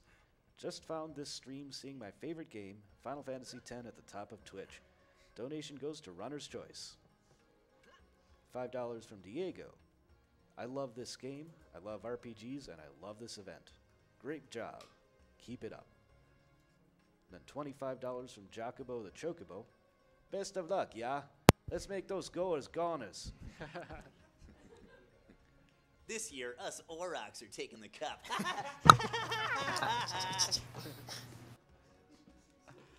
Actually, can we clap for that? That was incredible.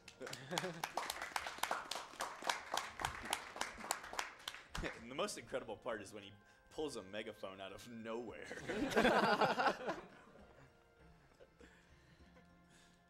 Bags of holding are a thing.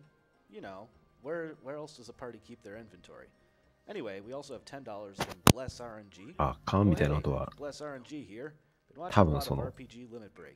解説者 Mental の health affects so ミュート many の of us, 合 so 図です let's ね。 fight and support everyone together. Heart. May RNG for the rest of the RPG limit break. そうですね。ちょっとこっちもっていうのは本当申し訳ないですけど、ちょっといろいろ休憩をしながら解説をするのですみません。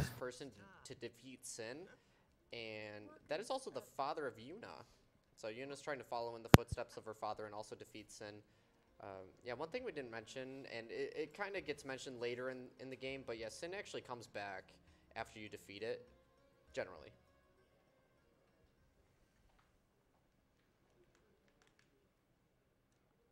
Now it's time for Titanic. The wind, it's nice. And it's so funny. I just don't get it. Like, why do they laugh here? I don't know. Guys, is this? Because it's Final Fantasy X. It's just funny. These are some smooth moves. 現地時間は Yeah, just Let me 2時 just です let me just flex these delts 夜中の Nice one.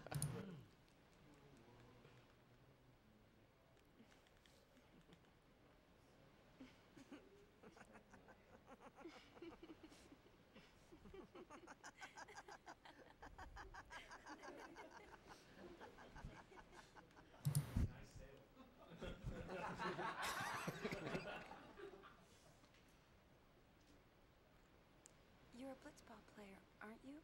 From Xanarkin, right? You hear that from Waka? Mm-hmm. Huh. Waka doesn't believe me at all.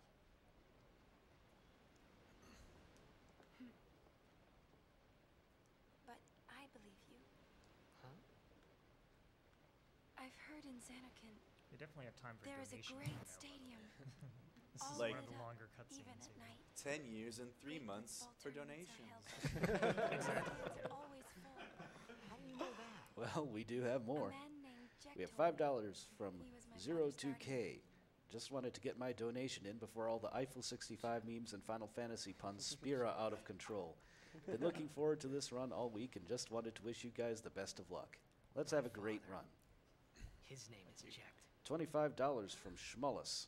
Been waiting all week for this run and I'm excited that it's finally here, especially with such a great lineup of runners. Happy to support a great organization like NAMI, too. Blessing of $10 from Keanu Lookalike. Hey guys, so happy to see all my FF10 fam enjoying themselves at Limit Break. This donation is going to name Ifrit Aiko, just because Mutt loves her so much. Much love to all the runners and organizers of the event and all they do. Hope to see all of y'all in person next year. Off the coast of Xanarkin. Thanks, Keanu. Appreciate it a lot, man. Yeah, thanks, dude. $25 from Gaiden. Final Fantasy X was the Final Fantasy game to get me into the series and RPGs in general, so I have a lot of emotions for this game. As someone who suffers from depression and have lost people from depression, I really appreciate this. We have $50 from Tifa's Revenge 114. Don't stay away from the summoner. No, really, you guys are not bad men for running this game. And then, right after that, $10 from Varese, in an old lady voice. Stay away from the summoner!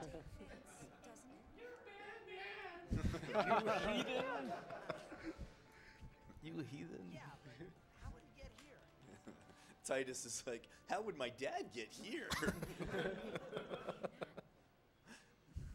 He's like, oh yeah, you're right, I'm an idiot.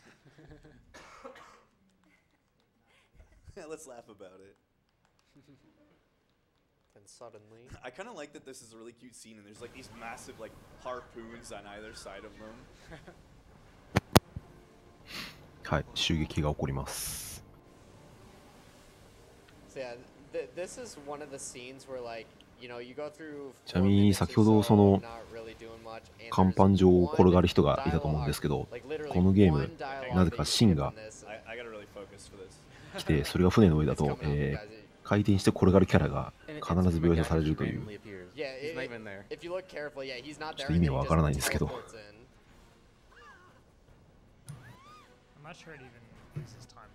そうですね、アルベドの船の上でも回転して転がる人がいましたし、今もいたんで。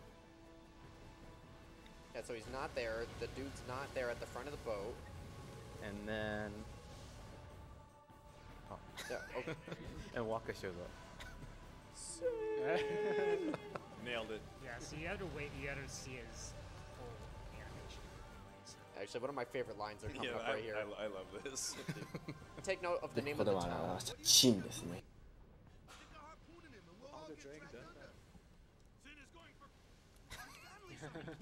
Sin is going for it. Our families are in. Oh boy. この先はキーリカ島なんですけど、キーリカ島に家族がいる人もいるんで、キーリカ島に芯がいっちゃうとキーリカ島がちょっとダメージ受けちゃうんで、注意を引くために、なんかワイヤーを引っ掛けて、みたいなことしていいですかって召喚師様に聞くんですけど、言うのは優しいので OK を出します。お許しを。船は荒れる荒れる。This one's fairly straightforward, although there's some RNG that can, based on Titus's turn position. So hopefully we'll get the good turn order here. で、真の背びれ戦ですね。This is also going to be the first time we see Energy Blast used. But before we use Energy Blast, we're going to have to soften it up a bit here. いや、フカヒレじゃない。We can only hit it with ranged attacks. So we're going to be using Thunder and Lance it. Also, just a special note this game of how experience is earned. A character will only learn experience. 味方が、戦闘に出てからすぐに入れ替わる以外の行動をすると後で経験値がもらえるので、それぞれ1回以上動いてからとどめを刺すことで全員経験値を得るという方法を用います。それ以前にある程度は削ってますけど。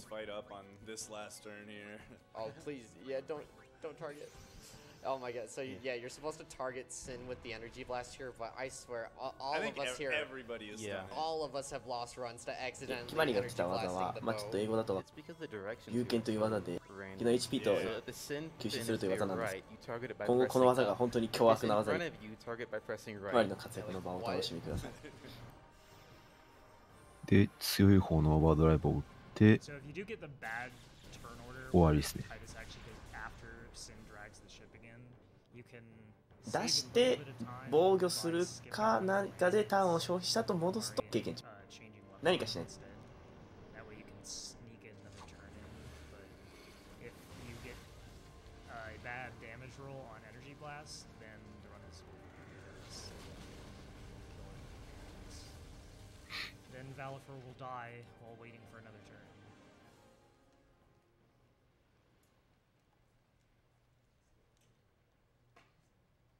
I mean, you won't game over, but I mean, you'll lose a ridiculous amount of time.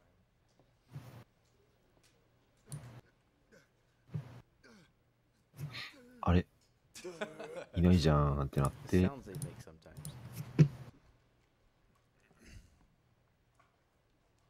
また海に落ちてる。いつも海に落ちてんな。で、このメンバーで海で戦えるメンバーは1人。And the most pointless dragging of Titus, like I never understood why he pulls him like 3 feet over to the side and then does it. Also, this is like the only time you see blood in this game, I think. ここもボールがものすごい挙動をします。Oh no, the first time you see blood is when the Geo thing eats the Sahagins. Oh yeah. Drags him like 奇跡の tiny bit. そしてなぜか手元にあるボール。これ何なんですかね、ハイポーションかな。ハイポーションですかね。 So even though we were supposed to use まだこの序盤じゃ貴重なアイテム。そうですね。1000回復。この今出てるイルカもかなり貴重です、この世界だと。There is still a chance that the enemy can hit a character, which is actually particularly annoying in this fight because it's going to use a move called Drain Touch, which will actually heal the boss. で、続いて真のコケラ A 級だったかな。A 級戦です。励ますという技をこれから多用していきます。攻撃力と物理防御はちょっと上がります。本当にちょっとだけど。重ねがけが有効なんだ。まあ、ビビたるものなので。そうですね、5回までできるんで、5回かけるとまあ結構強いですけど、1回、2回だとあんまり意味ないかな。で、まあ、大体5回かけるんで。で、暗闇にして殴っていきます。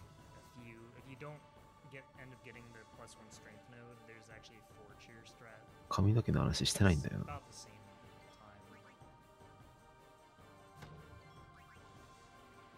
Oh, all right. And because we got those 2 crits like that, we can actually perform our spiral cut a little bit early. Yeah, we're going to be finishing this fight with the spiral cut so that we can get an overkill. So yeah, if you do get the crits, if you do get the crits here, then the shoot-your strike is actually faster. Since you can get the. Should I just do now? Yeah, show up.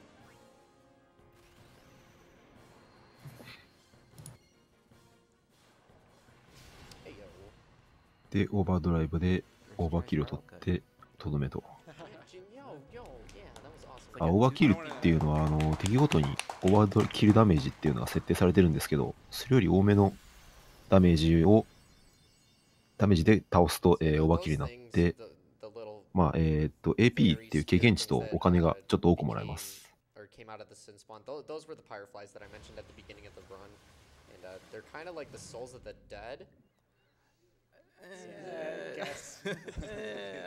It's weird magic. I don't know. They can breathe underwater. It's fine. あ、そうですね。アイテムも確か確率があるんだったな。まあ、真の注意はそらしたけど、真は来ちゃったと。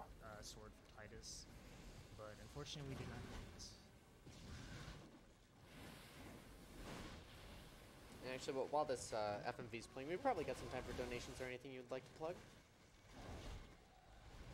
Sure thing. This May is mental. 励ますは確か戦闘中は効果切れないはずですね。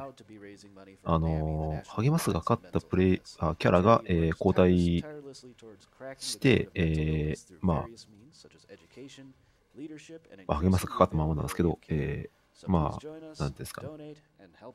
励ますが勝ったキャラがいなくなることはあるけど、励ますは多分保留されるはず。We have $5 from Swift SRL. Best Final Fantasy speedrun, PogChamp.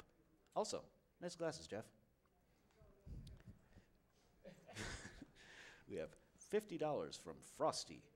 Much love to the staff, sponsors, runners, attendees, viewers, and all those who make this event and those like it possible. Entertaining and for a good cause. What's not to love? And then we have $500 from an anonymous donor.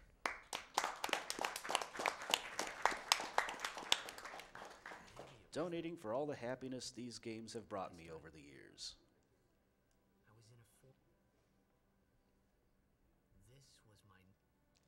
Yeah, Titus mentioned that, you know, Sin appearing in Xanarkin is what got him into Spira. So he's kind of hoping it works in reverse, where if he sees Sin, he can use Sin to get back home somehow. That didn't quite work out, did it? Yeah. But our families are in.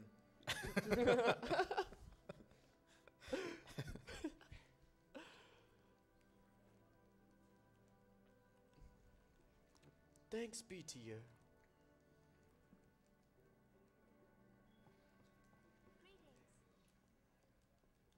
So now that Sin has attacked Kilika, Yuna's going to offer to do a sending, which is kind of like how they see off people as they pass away and send them to the far plane.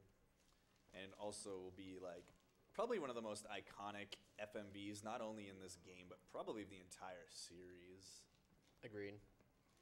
Yeah, so if ascending isn't performed, the souls of the dead kind of manifest themselves into the monsters of the game. で、召喚師は異界送りという、まあ、なんていうんですかね、死者って死んだ人ですね。死者を、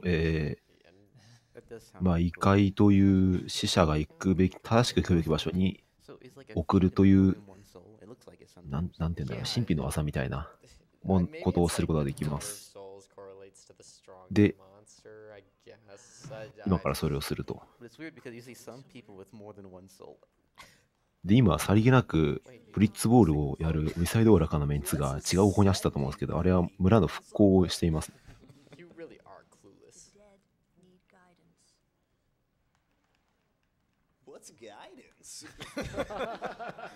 で、この世界はこういうシーンが来て、まあなんか文明を吹っ飛ばして帰っていったみたいなのは、まあまああるんで、まあ慣れてるんですね、みんなある程度は。でもまあ、慣れてるとはいえ、悲しいのは悲しいし、死人は出るから。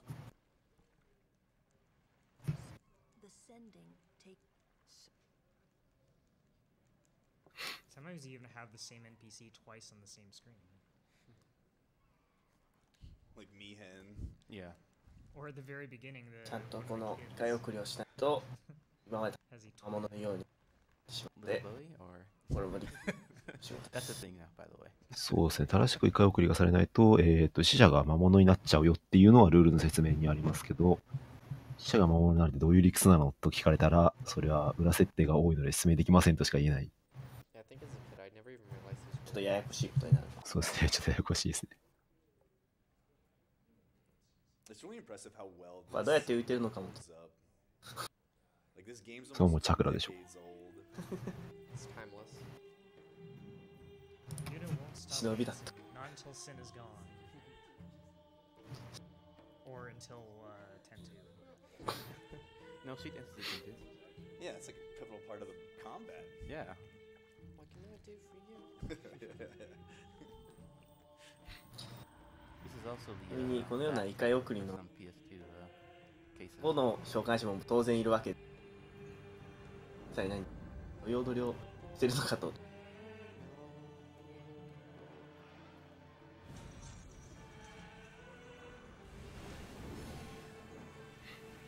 この超美麗ムービーをご覧になっている間に僕はトイレに行きます。はい。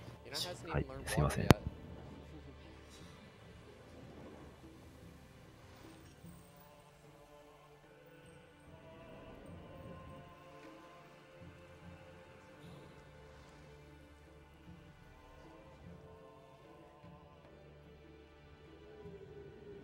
まあ召喚師になる受けでしないといけないという覚悟。召喚師と変厳しい職業に福利厚生もありません。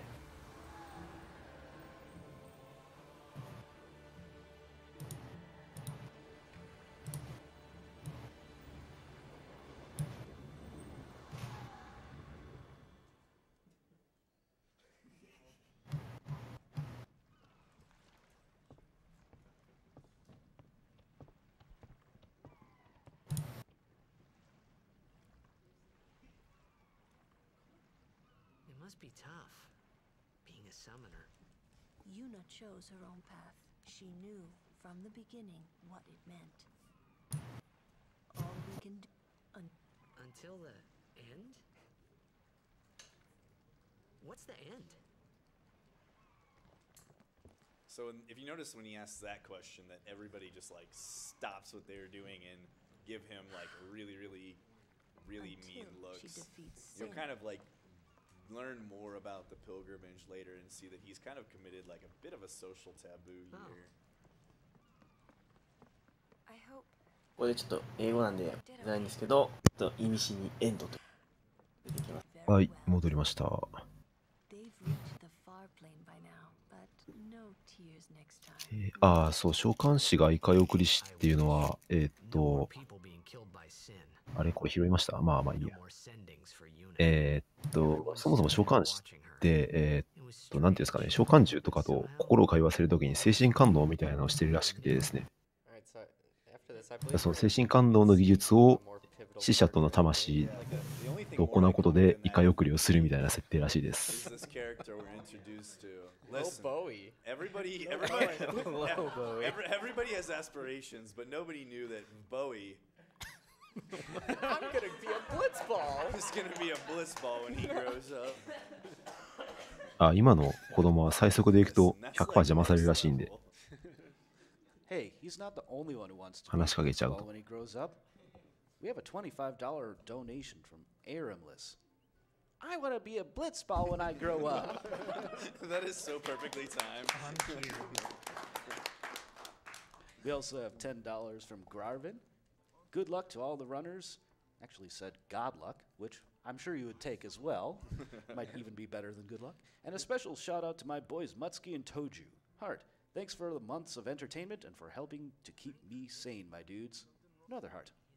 Thanks, Garvin. And finally, we have a $10 anonymous donation.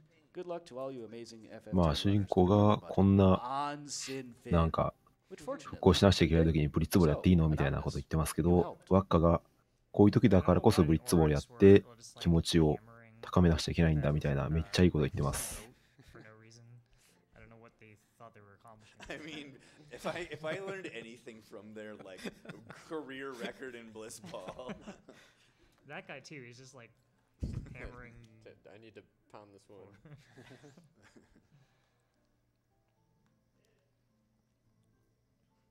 So we're gonna have one more tutorial fight here, in which we'll kind of learn about Kumari's ability, because we've done Titus's and Oren's early on, and then we learned about what Waka's all about. Then we had Yuna's, and then and Lulu's. And so Kumari's kind of all that remains here. Even though we've already used Lancet, but now we actually learned the main purpose of Lancet. What's a Lancet? Whoa! You wanna be ユーナにガードになってほしいと言われ、ワッカがいやいや戦闘はからっきしなんだからダメでしょみたいなことを言われ、まあなんか散々ですね。This part is actually really lag. There's actually quite a bit of lag in this the PS2 version. Sometimes it's not always apparent when you're just watching, but yeah. You can sort of hear it in Titus's voice a bit. Yeah. So this part coming up in the Kilika Woods is pretty pivotal part, because we're gonna need to get some AP on Titus and Yuna, and we need speed spheres. So hopefully we'll get decent encounters that we can actually get AP from. Yeah, that seed candy move that you just saw the Rigori use, Kamari actually has the ability to learn that as well. Because if you cast Lancet on an enemy that has a move that you can learn, まあ龍剣で敵の技を覚えることができるんですけど、最も大事なのは龍剣で敵の技を覚えたときに、オーバードライブゲージが即座にマックスになるという仕様です。これによって決まりのオーバードライブを貯めるっていうことがほぼしなくてよくなります。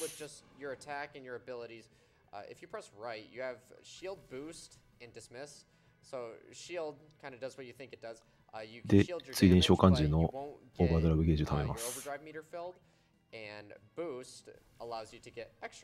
今やってるのは貯めるという、特殊行動か。特殊行動で、被ダメージが 1.5 倍だったかな。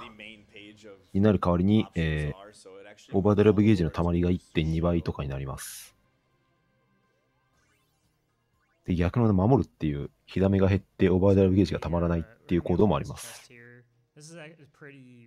で、まあ、貯めるはすると、オーバードライブゲージが溜まりすぎる代わりに HP が減りやすくなるんですけど、まあ、HP なんてセーブスフェア触ればいいんでどうでもいいです。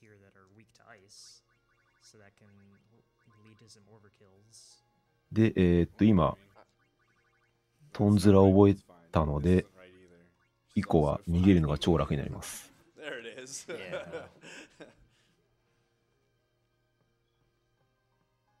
So there's also another chest up here that has a luck sphere in it. You can actually decide to get it either before or after the boss. Ambush. This is the worst ambush to get. Bad. Either this or the double Rigora is pretty bad. So yeah, the bees are actually a really nice thing to kill because they will always drop you speed sphere. I probably would have killed them if it wasn't an ambush there. But that fight is kind of annoying to fight anyway because of the Rigora. And because there's 2 bees and Walker can only hit one. Here it is again. Oh no. No, that's just the single. Just one. This is incredible RNG. So yeah, not very good luck so far. Oh, by the way, we just learned flee, and now we get to hear Titus say a bunch of cool dialogues every time he flees. Well, I'll be right back. Live and let live. Okay, this is an actual okay one. Except, well, it's an ambush. Of course, I jinxed it. The formation is good, not the ambush. And Lulu's about to die. Totally fine.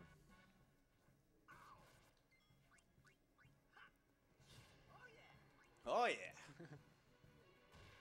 Ooh. Anyone thirsty? That's my favorite one.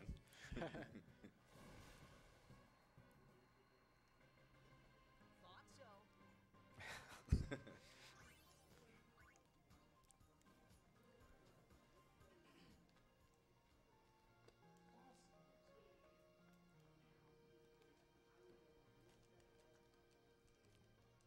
You can't really trust anyone in the party, so we already know that Waka's a liar, and in this cutscene we actually learn that unit cheats.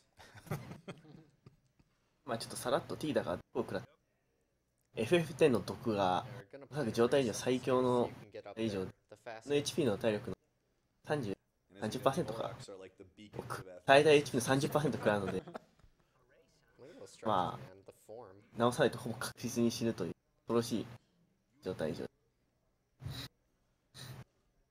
まあこのゲームは状態以上は戦闘不能以外は全部するの回復することはない。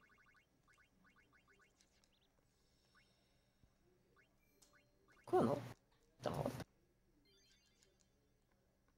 Again, just like a reminder, like there, the save sphere gives the full heal, so obviously very convenient before you head into a fight of any kind.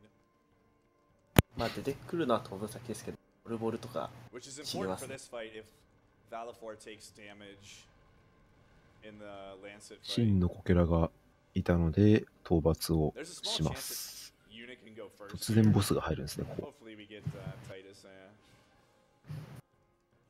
So yeah, the game kind of wants you to attack the tentacles since you can't really do damage to the shelled sin spawn here.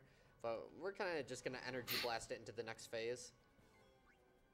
弱点属性のファイヤーの魔法を打つと触手に吸収されるっていう感じなんですけど、まあそもそもまとめて吹っ飛ばせるんで、触手ごと削りつつ、本体を露出させた後にファイヤーを打ち続けて終わりです。We're gonna be leaving with an overdrive, which is very important for the next time we have to use energy blast. Managing your overdrives is something that I can't overemphasize with this run. It'll become more and more pivotal as the run goes on too.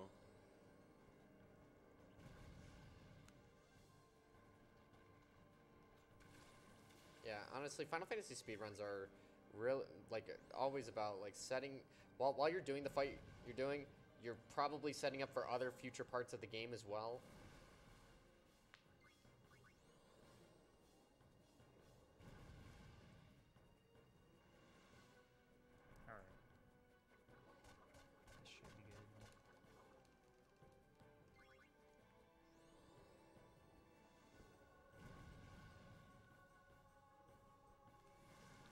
Lots of the older speedrun routes actually utilized Aeon overdrives a lot more than we do now. That's one of the things that's actually cut out a lot of time is not utilizing the Aeons as much in the later game because obviously the summons and the overdrive animations are pretty long. but they are still very useful in the early game. That moment when I think that was. Say, you kind of learn that like Sin will leave these Sin spawn in areas, and then he actually comes back for them. So if they're not taken care of, there's a good chance that Sin will attack the area again. Just a few. Hey. Maybe Sin carries him, and then one day. Lulu's about to be savage. Yeah, Waka's like being hopeful that maybe that Titus's appearance. ああ、今、ワッカが言ってるのは、主人公が別のザナルカンドからここに来たっていうんだったら、チャップも、まあ、死に運ばれて、別の場所に行ったんじゃないのっていう希望を言ってますけど、まあ、ルールに、いや、普通に死んだじゃんって言われて、絶望してます。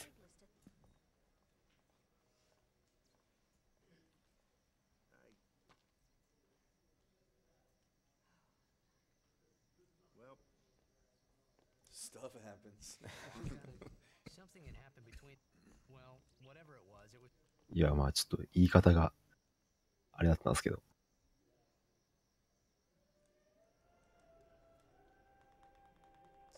Lulu seems to be very like personal whenever Chapu is brought up.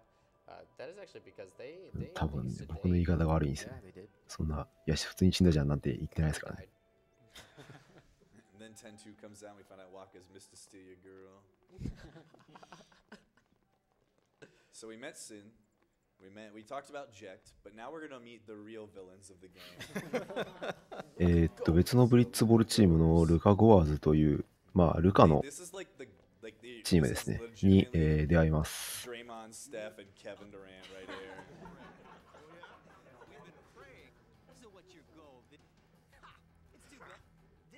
こいつらはまあ、ウィサイドオーラカが10年間負けなしって知ってるんで、まあ、今年もお前ら出るのとか、やたらとマウントを取ってくるんですけど、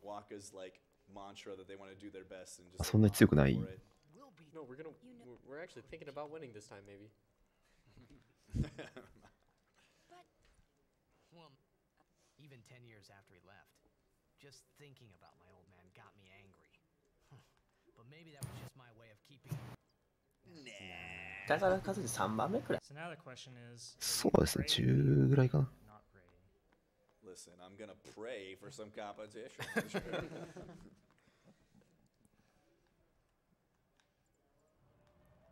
Yeah, it actually doesn't matter. You have to watch. You had to wait for Waka to finish praying anyway, so.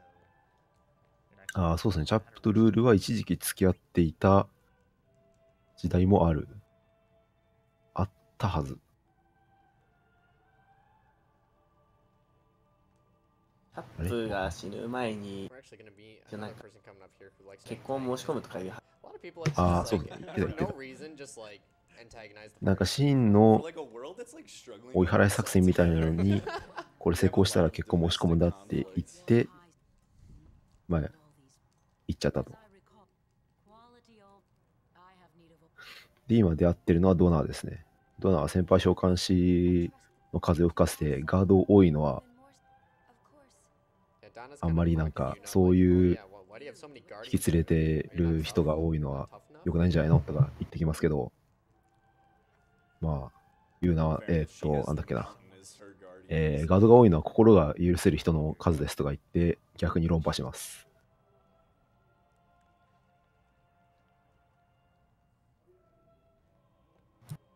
まあ、なんかキーリカ島はやたらとマウント取ってくる人多いんですよね。But it never actually went anywhere. He's like stuck in the friend zone still, kinda. Oh, rip. But first,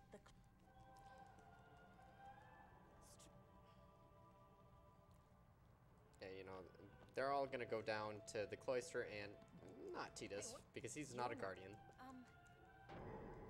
And also, Muttski, if you don't mind, can you run around and mash circle? Because, you know, for some reason, if you hold circle, you get blocked in this game. But, you know, if you mash circle, you get this little nice animation here. We have to wait anyways for this elevator to come back up, and I always do this. It's required for the speedrun. Yeah. It's funny that we like joke about it. It's actually really useful in a part that you'll see Tojju do. like what, 8 or 9 hours from now? Yeah, if you hang around for like 9 hours, you'll get to see that in action. But it actually is useful. で、乗せられま for す。 the crystal 無理やり。 Easter egg hunt thing. What's the big idea? Just, huh? You slowly start to piece together, though, for a society that has really strict rules, nobody plays by them. I don't know why Donna even came back.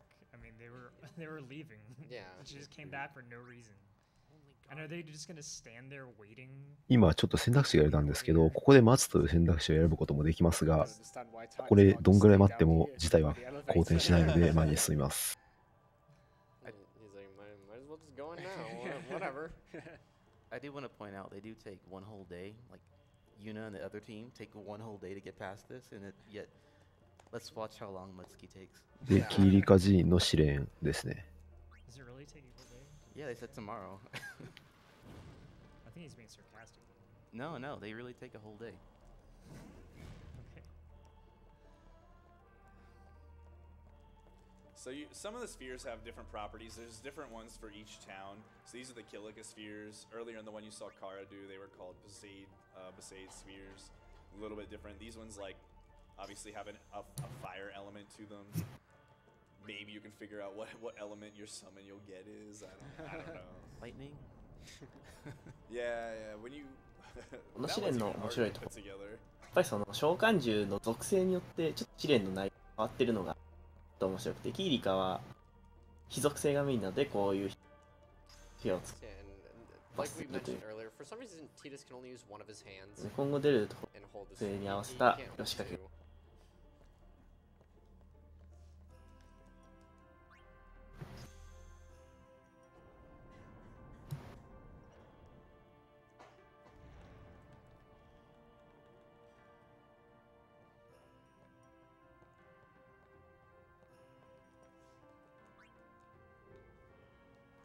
I like to listen to this when I did my homework.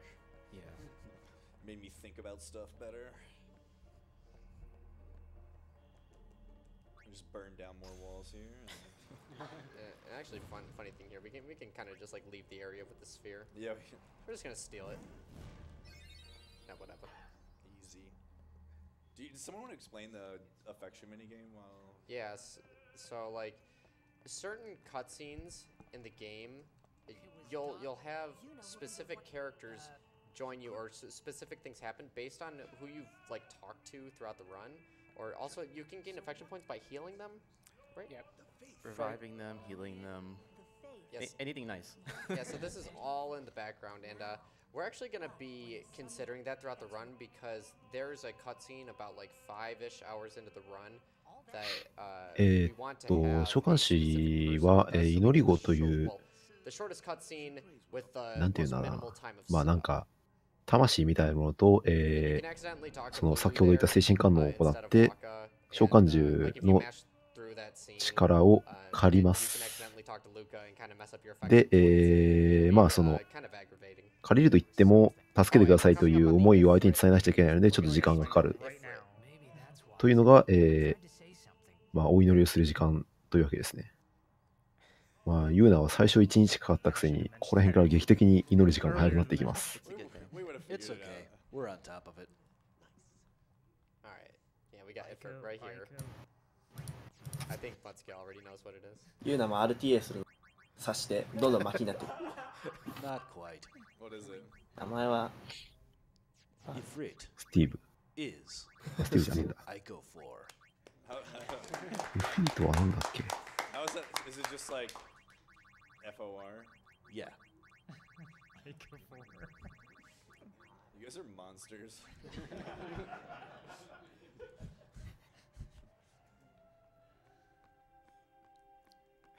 I'm gonna name her that in every FF9 run forever now. I go for. That or eLmaGus, anyway. A true story, Aiko's named Mutt in the current FF9 world record, which I absolutely hate. you know, speaking of FF9 world record, you know, Luz Beline was supposed to be here with us, and unfortunately he couldn't make it out to the event. But just want to say shouts out to Luz. Hope you're doing well, man. Okay. I thought I had put my feelings for Xanarkin behind me. It was nice. What? So many frosties. But they were there, and they grew inside me bigger and bigger, till I was just about ready to burst. And Titus is gonna realize or learn how everybody should deal with their problems. That is to scream manically.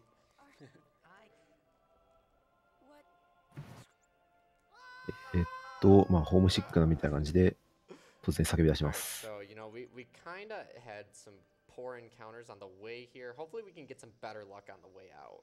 Like, and the Lux Sphere. Yeah, and the Lux Sphere. Yeah. I'm pretty sure. Well, I don't know about everybody here, but I'm pretty sure everybody's forgotten to grab it at one point or another. And you remember right at every. Yep. Oh yes. Oh my. That's the thing. You find out like 6 hours into the run that, oh hey, I forgot something 2 hours in. It's pretty awesome when it happens. Nice overkill. That's good. Hopefully we get a sweet.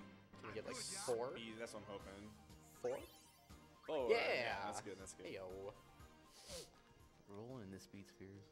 Yeah, buddy. No kill like overkill to get the speed spheres. Overkill. Yeah, see now we're getting more forgiving formations. Get some AP on Yuna here, by the way. So we need to defend with you now? Yeah. Yep, and they just flee. I'm ready.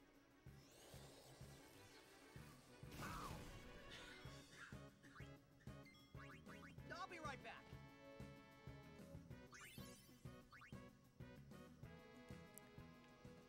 I'm still not sure why Yuna has as much agility as Titus. Yeah. She's a white mage. It bothers me a lot. Yeah, and that can actually get pretty frustrating throughout the run. So like, you know, when you get random encounters, a lot of times you're just mashing X because your memory cursor is on flee.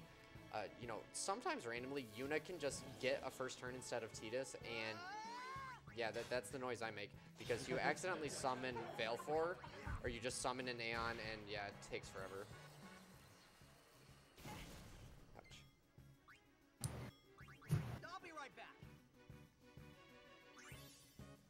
And then, when you say blast, you say it with real energy. Ooh, good one. ああ、スピードスフィアを稼いでんのかな。For the entire run. Because those last 3 were, we got the 2. でちょっとこれ横道それてるのは道の中央にお中という中盤ぐらいにモンスターが通れないんでちょっと横道それてますね。ここで倒すのはかなり難しいで、ある程度はするですね。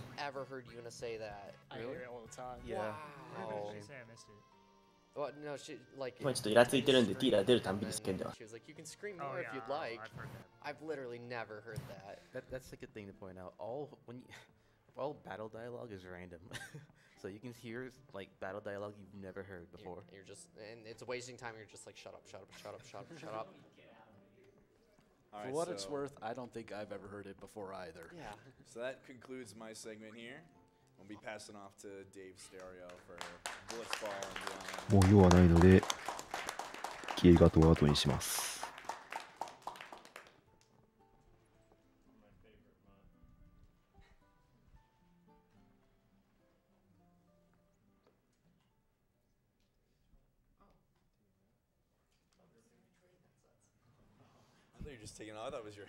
あ、プレイヤー交代している。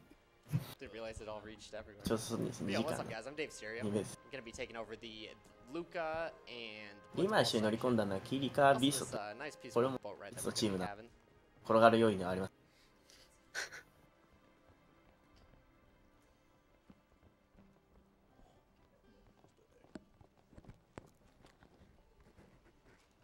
ビサイドオラカもキリカビーストもルカゴアズも全部同じ船に乗ってます。Oh, thanks, Casa. Oh my God.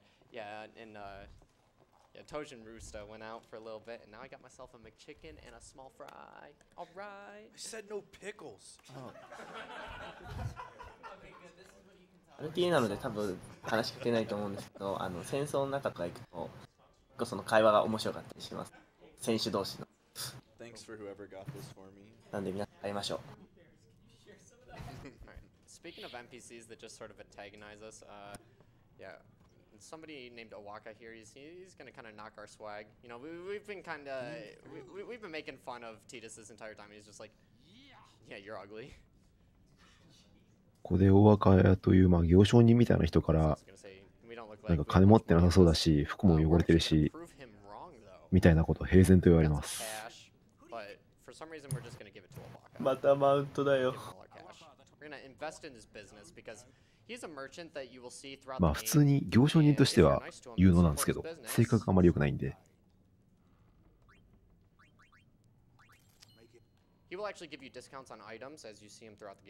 息子も有能ですね。お若いに投資をすると、以降の商品価格が、一定の割合で下がります。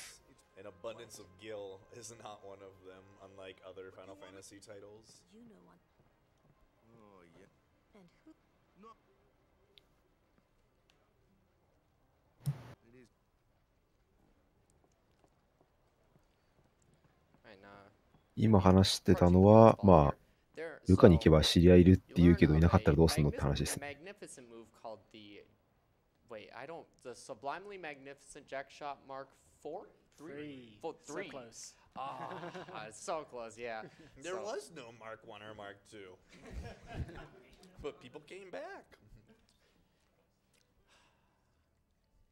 And yeah, we got Charlie Brown over here. You can tell this is how the star player of the Xander Canabes plays. Yeah, literally. Didn't even need Lucy to pull the ball. Right? Yeah. No one else can do it. That shot is done like this. Trying to follow in my footsteps, are you? I usually charge for lessons, you know. That shot is done like this. Not like. これはジェクトシュートというジェクトが開発したシュートの技なんですけど、ちょっと物理法則を壊しまくっている技なので。You get an extra cutscene, or a couple extra cutscenes. But you know, just for you guys, I'm going to do something a tiny bit special though.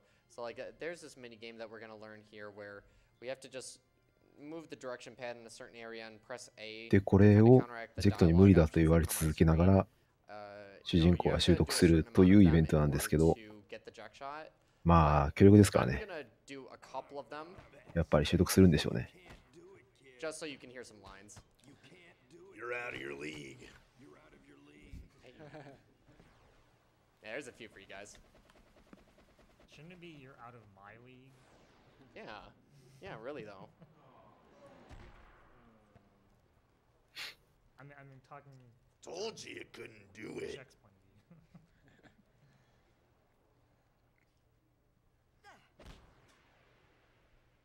Point しない。ボール君は八つ当たりでどっか行く。The scene confirms that the Ject that Yuna met is indeed his father. Because she recognizes him trying to attempt the Ject shot. Yeah, when you're in an awkward moment with a girl, you know, just backflip. That's what I do all the time. I would watch. Alright, if we hit 200k by the end of this run, I will attempt a backflip. Okay. I should also say, like, normally I would two-hand mash like this, but I've never broken an X or a circle button by two-hand mashing like that, but I don't want to damage Kara's controller. That's not my controller. Oh, it's not? I already damaged my controller. Wait, I've heard Kara has like an insane controller where like the X button is like completely worn, or it's like concave or like permanently stuck in. Yeah, you're gonna have to show me that. ジェクトシュート3号という名前が正式名称なんですけれども、まあ、3号と言っとけば1号も2号も本当ないんだけど、観客が今日は見られるかもしれねえなっつってスタジアムに来るっていう狙いで3号としたらしいんですが、まあ、本当にその通りになって、主人公はちょっとまあですかね、胸くそ悪いっていうんですかね。At a pretty slow pace. Yeah, I mean difference is, I mean you can't skip the text until it completely draws out in this game, unlike in FF9 where you actually have to, you know, like anticipate it almost. Like you're just like doing it constantly. And actually, there's certain things where if you overmash, you will actually get で、 punished 主人 for it. 公は父親と同一視される、まあ、ブリッツボールとかでですね、と、かなりイラついていたんですけど、ユーナは、父親と同一視、まあ、同じ召喚師なので、同一視されても、まあ、父親が偉大だったから、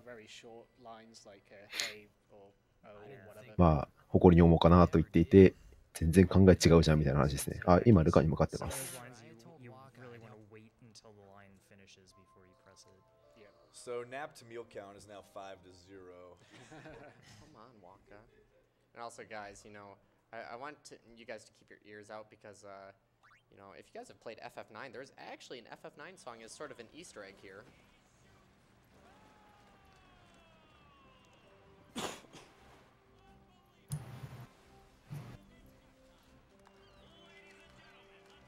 Tida が父親をこんなに敵対視してるのどこのタイミングでしますっけぐらいでしたっけ？いや、なんかいなくなってから10年ぐらいだったらしいんで、その間の苦労じゃないですか。ティーダってお母さんっ子で自分のお母さん大好きだったんですけど、そのお母さんってジェクトにすごいべったりで全然ティーダに構わなかった。なんでその自分のお母さんを、まあ、奪ってるっていうわけなんです。まあその自分のこと構ってくれないから、まあ父親が嫌いという、まあジェクトが嫌いっていう理由で、まあなんかそれをぶっ飛ばすと、そういう感じ。でただ、ジェクトの方はというと、まあこれはストーリーに。あと Did you guys not know that? I do that. Just listen to him. Not him. 今、ビサイドオーラカが10年間勝ちなしで、また今年も来たのみたいなことを言われてます。で、ルカ・ゴアーズは地元なので、めちゃくちゃ、なんか、最強言われてますけど、ずっと思ってるんですけど、これルカ・ゴアーズって3人しかいないですよね、今。残りの2人どこ行ったんでしょうね。プレーの中じゃないです。女性2人ですよ。そう。ブリッツボールのチームって5人なんですよ。でもなんか試合以外ではこの3人しか見ないんですよね。一応ストーリーではチラッとで。Yeah, this is where Titus just pulls the megaphone out of nowhere. シティバージョンではないプレステ2だからね。一応レギュレーションもあります。Stop right there, criminal scum. I mean, wrong game. Sorry. There it is. しかルカ・ゴアーズの残りの女性2人が非常に気が強くてです。今このメインの3人を余裕で食えるぐらい。この3人でも手が負えないぐらいというちょっとお話。今、主人公が、まあ、ルカ・ゴアーズに対して宣戦布告をしたので、まあ、でもビサイドオーラカのメンツは、なんか映像に映ったぞとか、気楽なこと言ってるみたいな感じですね。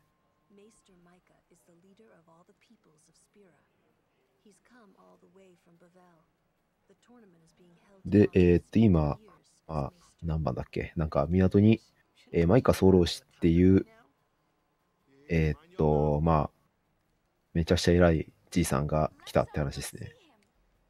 今回開催されたブリッツボールトーナメントも、マイカ総老師在50周年企画だっけ、確かそんな感じだったはずなんで、この宗教で一番偉いです。Lord Jiskel was a maester of Yevon, which Yevon's kind of like the religious council in the in Spira. Yeah, Lord Jiskel kind of died, so his son Seymour is going to take over his role, and we're going to meet him.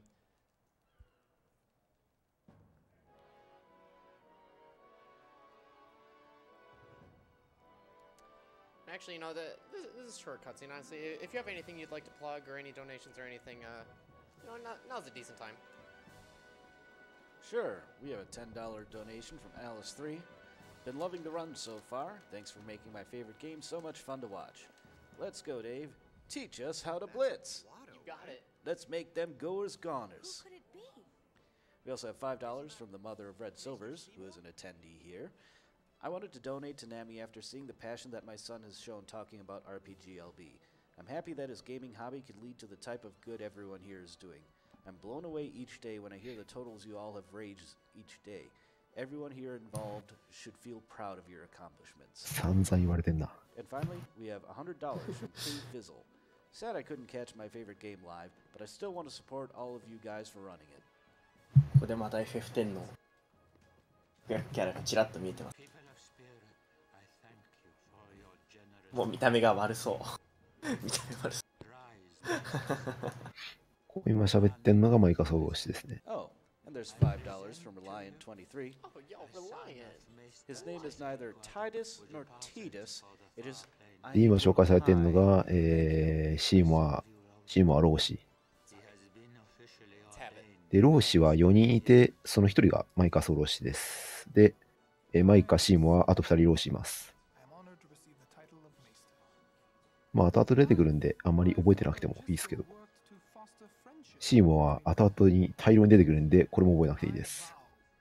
どうせ、なんか、またこいつかよっていうことになるんで。Even though this dialogue isn't skippable, I've been mashing the entire time. I need to stop. I have a problem.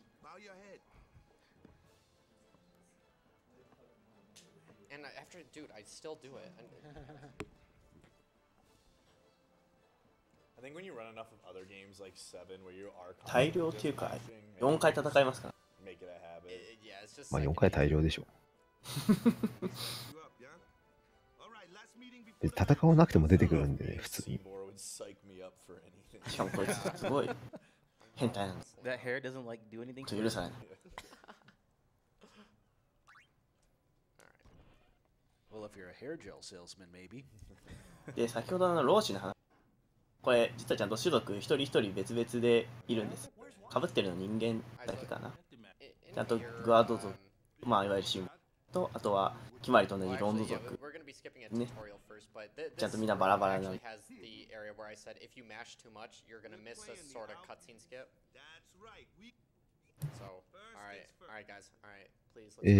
ビサイドオラカはシードを獲得したので、一戦戦ったら決勝に行けるっていう話ですね。で、今ようやくブリッツボールのチュートリアルが出ます。So we actually find out that the Besaid Aurochs get seeded after not winning a game ever. Nah. Alright, yeah, so normally, like, there's a scene here where Titus is like, yo, Waka, you seem stiff, you know, your face is kind of messed up. And, you know, they kind of, like, touch their faces and do a bunch of weird stuff. If I'm lucky, we're not going to see that. The scene's kind of just going to end.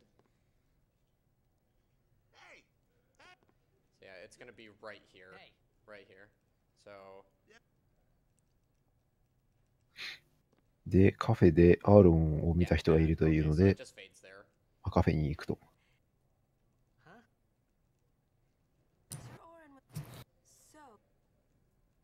ちなみにここの後ろの水もたまにイルカが泳いでいます。Apparently he's in Luca. Like he's in the town, so Yuna's like, hey, yeah, you know, they could be the same person, and, you know, Orin might be able to help you out. So Titus wants to talk to these folks here because he knows that they're Al Bhed, and obviously Riku had helped him out earlier, and, you know, he'd like to find her again, and so he's... 初戦がこのアルベドサイクス、前はアルベド族。この2人ちゃんと選手としても登録されてるんで、契約できますね。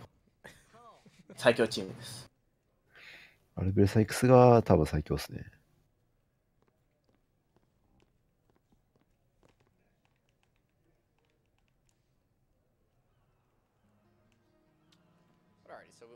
gotta go to the bar now. And also, shouts out to the Luca theme, man. I love this song. Actually, that's like every song in this game, honestly. Yeah. I'm not gonna lie, these headphones are pretty good. Oh, so yeah. the sound is really nice. Tell me about it. ちなみにちょっともうささっと通り過ぎたんですけど、さっきの入り口の警備兵、あれ左がビックスで右がウェッジで、ビックスウェッジネタここにもあります。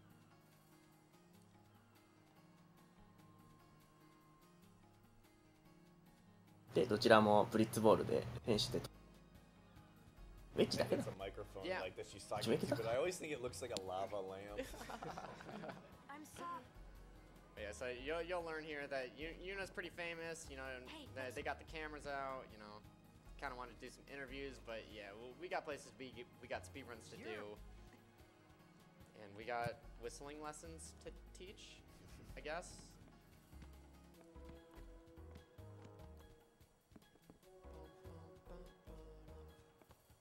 I hope we don't get. Yuna, huh? Now it's time for some whistling lessons. In Xanarkin, we do this to cheer on Blitz players. With a glove on, I don't buy it. You try it too. Put your fingers in your mouth like this. I like how it sounds like he's something in his mouth, but there's nothing in his mouth. Not like that. This. Then you just blow. Literally everybody that ever tried it the first time. Yeah, I don't think that's a good tutorial. Then, well. まあこの指笛を吹いてくれればいつでも駆けつけるからねっていうやつで、はぐれても。It's obviously not permanent, but briefly. Luca is. I thought every town was. It sure beats like the FF7 where they just like walk into each other. Oh yeah. It's even funny when like the characters will come out, they'll go into Cloud, and then you move like 3 feet, and then they have to come out again. Like it's like why?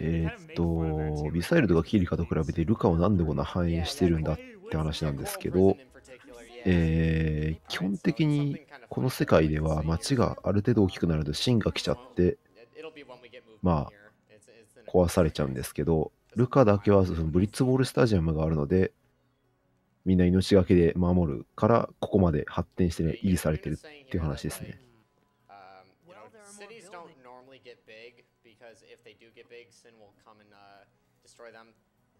まあでもザナルカンナはもっとすごいけどねみたいな話してます。That's okay. But yes. Some Machina we can use and some we may not. So this guy we're gonna touch his butt and he turns around. Yeah, some Machina you can use, some you can't. Why? Just because Yevon? I honestly don't think it's an accident. Like I do think that they really want you as like the player to kind of piece together that like it's kind of a. あ、いや解説は2人いますよ。僕ともう1人。Again, like, and you kind of see it longer, like, the more you meet Seymour, you'll see that he kind of, like, breaks the rules. He'll then tell you to ignore that they're breaking the rules. And, like, he kind of just keeps pushing the envelope of, like, what they can get away with. Yeah, it's kind of shady. You can actually run to the exit of Kilika before coming in here, but, again, まあ僕は基本的にするのとやり入れるぐらいだけ。 Guys, if you can, like, if you guys back at home can please find the skip, you know, to let us just zone out into Mian and not 今、ピレオンとエンケという、まあ、同じロンズ族のやつらに、決まりが、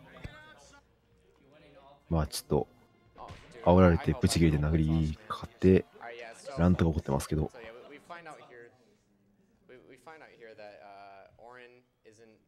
bar here, but Kamari meets Baran and Yankee, who kind of antagonize him because Kamari's horn is broken, and yeah, he's hornless. All of these, such is the nature of this. And one of them actually broke his horn. I forget which one. Baran, I think.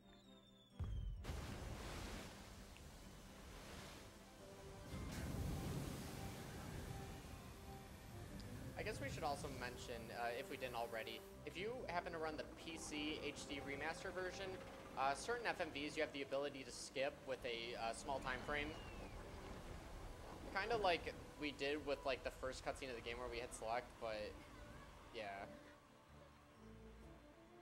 Yeah, there's FMV skips, but it doesn't let you skip all of the FMVs. But there's like a kind of workaround for skipping some of the ones you're not normally able to. And isn't like you have like a small window, and if you miss it, you can't skip it when you're like in the middle of the FMV? Like, why? Yeah, there's one where you have to like you have to skip it and then bring up the skip button again, like within like 2 frames at the very end before the transition finishes. Oh wow.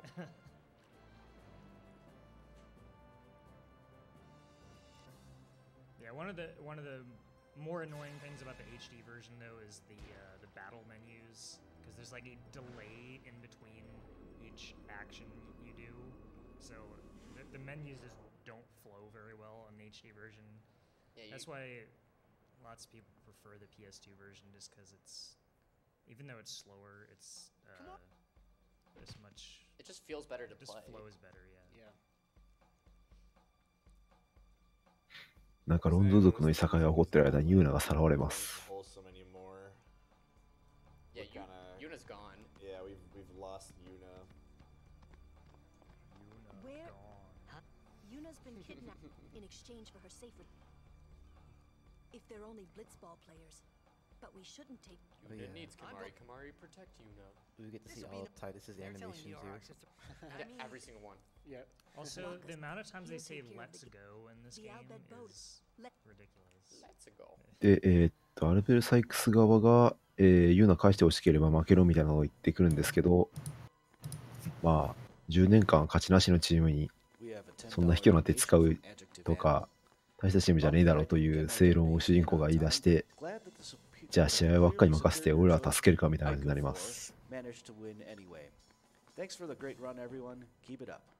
そうですね、このアルベド・サイクス、キーパーがルムニクじゃないので、あれですね、このユーナのさらったメンバーの方にいた説が非常に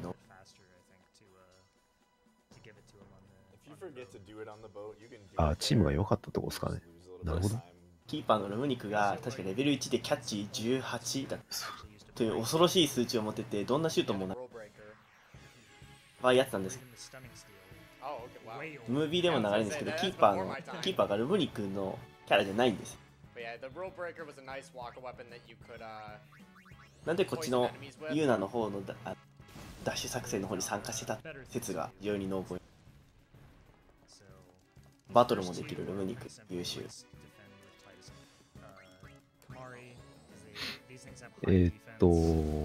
まあこういうマキナっていうイニシエの機械が適当性出てきます。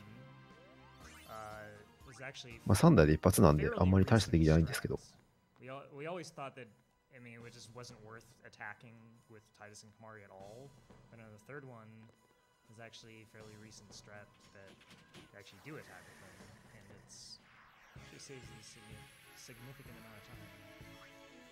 There's actually a good chance we might have 5 sphere levels on Titus before that. Yeah, and yeah, should I just learn haste? Before Blitzer, yes. Oh, okay. We almost had enough to get haste before the third worker fight, but not quite. Oh, okay. I think we needed like 1 more kill and kill it.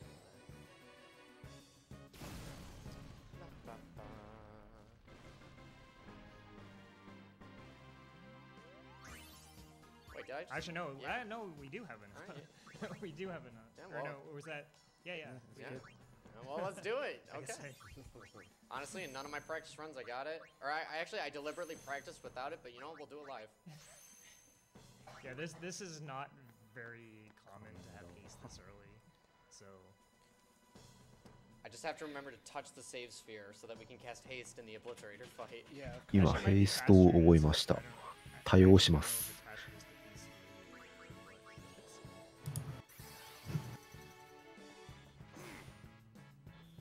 So I guess we don't really get to see the new strat. Yeah, so yeah, you would like attack and then you seed cannon, but you know we just can overpower Lulu here. Yeah, so yeah, normally without haste here, you would attack the first one with Titus and Kamari, and the second one with ルムニクがキーパーしてれば絶対勝てないんです。 you would just kill him with Lulu. そうっすよね。こんなことしないでルムニクを採用したら絶対勝てるのに、こんなめんどくさいことしたんだろうな。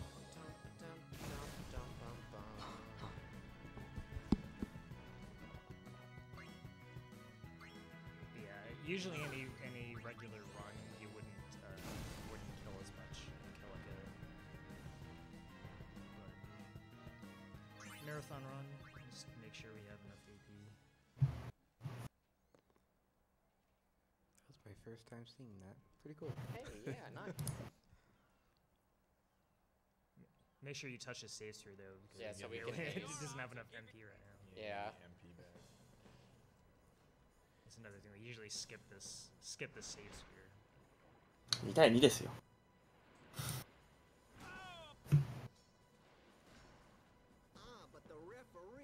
Yeah, calling a foul in blitzball when all you do is like, you know, karate kick the enemies to steal the ball. Didn't even know there was a referee. Yeah, where? まあ相手がボールを離した後は悪質ですからね。 And there are no fouls either. There's another let's go. Can we get like a let's go counter, guys? どうかな、大学だったよな。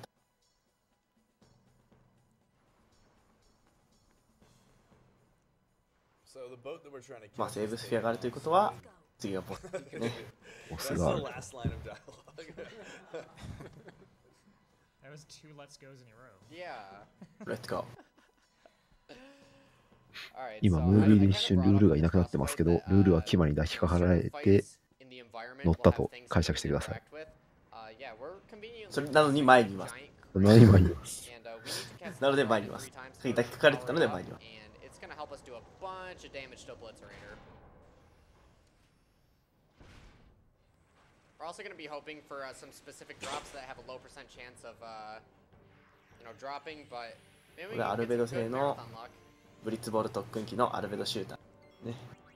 そうですね。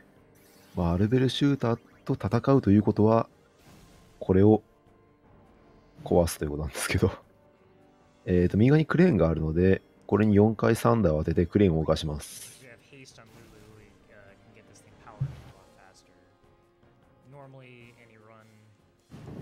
Most runs, you wouldn't have enough to get haste before this fight, and you would just defend with Titus and Kamari while waiting for Lulu.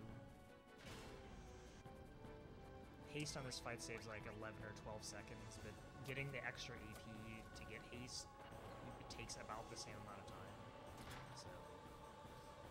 And guys, what comes up, or what goes up, must come down. ここでは叩かないっていうのがティーダですね。まあ普通に動くの分かってる。So yeah, there's really no point in hitting the actual boss before you use the crane because it does a large percentage of its HP. Alright, so as a drop, あとは適当に3打打って終わりです。あ、てか普通に終わる。これで相当弱体化したり。確か HP が8分の1ぐらいになるんですよね、これで。ああ、貴重なトレーニング機器が。トレーニング機器も壊されて。そして、中の兵士もしばいてる。ボロボロっすよね。ここまで勝利。ここまでで勝利です。Dude, we just got that. We just got that. Holy crap! Yeah. So actually, there was a strat that I practiced just recently, like using the Thunderball in some fights post Blitzball. It gets so fast, dude. It is incredible. Yeah, just letting you guys know, I'm gonna equip the Thunderball. Is that gonna inconvenience anything else? Okay. この、まあ、スピラという世界なんですけど、スピラという世界に来た時にアルベドの船に乗って助けてもらったっていうのが、まあ、主人公が言ってることなんですけど、まあ、その船似てるよねっていう話で、まあでもリュックがいないから違うみたいって言ってますけど、まあリュックがいませんけど同じ船です。friend, sort of. We find out that she's actually で、まあ、シドって人乗ってなかったって聞かれてますけど、まあ、主人公は船内部に入ってないので、シドがいたかどうかわかんないです。distaste for them, and seeing Titus with them earlier on, that this is actually kind of a big reveal for Yuna. And later, you'll kind of note that the different coloration of her eyes is a product of that. Distant after my mother married. But she told But me don't to seek tell him out Waka. if I ever needed help. Don't tell Waka. But I gotta tell Waka. Don't tell. Don't tell Waka about Yuna's lineage. The thing about Waka. 僕もこのティーデの名前が読めないんでずっと主人公って言ってるんですけど。What should we do? Whoa! I gotta tell Waka. Oh yeah. I thought I told you not to tell Waka. Dummy. The game. Oh. I ate your party. 名前なんです。 Yeah, we're having a lot of. I was about to say we're having a lot of not usual strats happening in this run so far. Yeah, the marathon luck has been it's been pretty cool actually. This is yeah. It's not completely reminiscent of. っていうのを助けたよっていう合図が出たので。Flying V.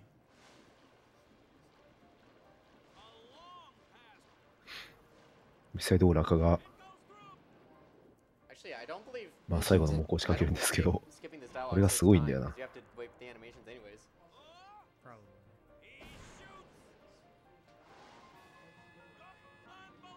江戸川の強烈なところか。That's actually not Nimruk. Nimruk was busy kidnapping Yuna apparently. アルベット族って一応みんなゴーグルをつけてるという設定があるはずなのに、このキーパーつけてない。10年間勝ちなしができるプレイじゃないんですよね、今。明らかに。こんなことできるんだったらさっさと勝てよ。で、あと、オールアタックという布陣は一応設定であるんですよ。防御に長けたキャラが前線に出ても何の役にも立たない。あれ。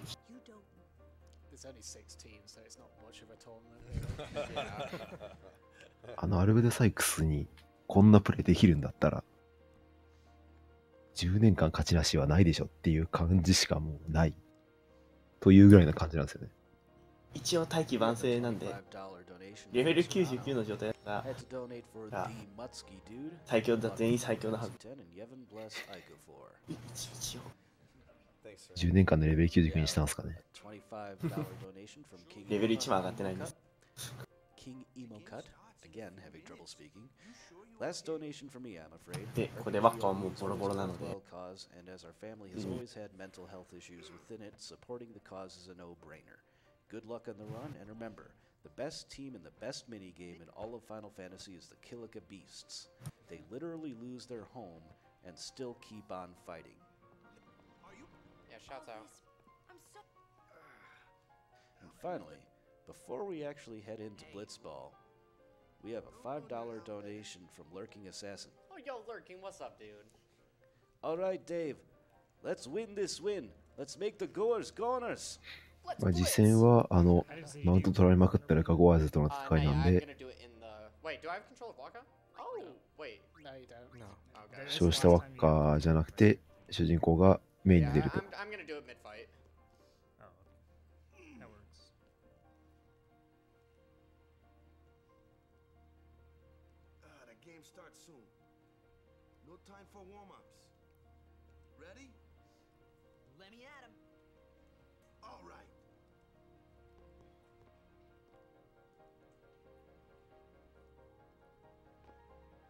Something to tell you boys. After this game, I'm retiring. I promised myself this would be my last tournament. Win or lose, I'm quitting Blitzball. But you know, since we might ここでワッカが正式にメンバーにトーナメントに対する。Yeah, you're a defender and you're gonna be on the bench for a forward. Sure. だから優勝してよな。Logic. Yeah, we really should be benching Dotto. He's taking my place. All right, boys, let's win this one. I like how he's like, I'm retiring after this game. but I'm also not going to play it. Alright guys, let's shoot like crazy. Good luck. I saw you floating there on the sphere. Hey, you weren't supposed to see that. So yeah, there's a save sphere on the wall here. You know, it's like, someone just pointed that out to me recently. You'll see You it again. really gave it your all, didn't you? Big hug. All right, boys, what do we get?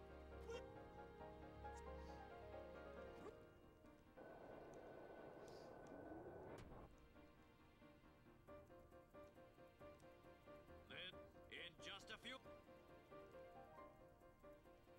His best memories are here, even though he's never won a game. Well, he just won one game. Okay. His only memory. But yeah, I don't know whether you wrote that before or after that game. I think he wrote that like a while ago. I think he likes losing. And we soon learned that Orin is actually here, and it is the Orin that we've met before. Wonder how we got here. ここで、ついに、まあ、どっかで見た顔が出てきますね。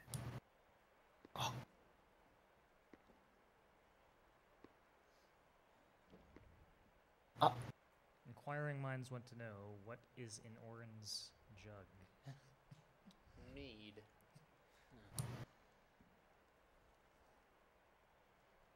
Actually, doesn't he like? おじさんだから。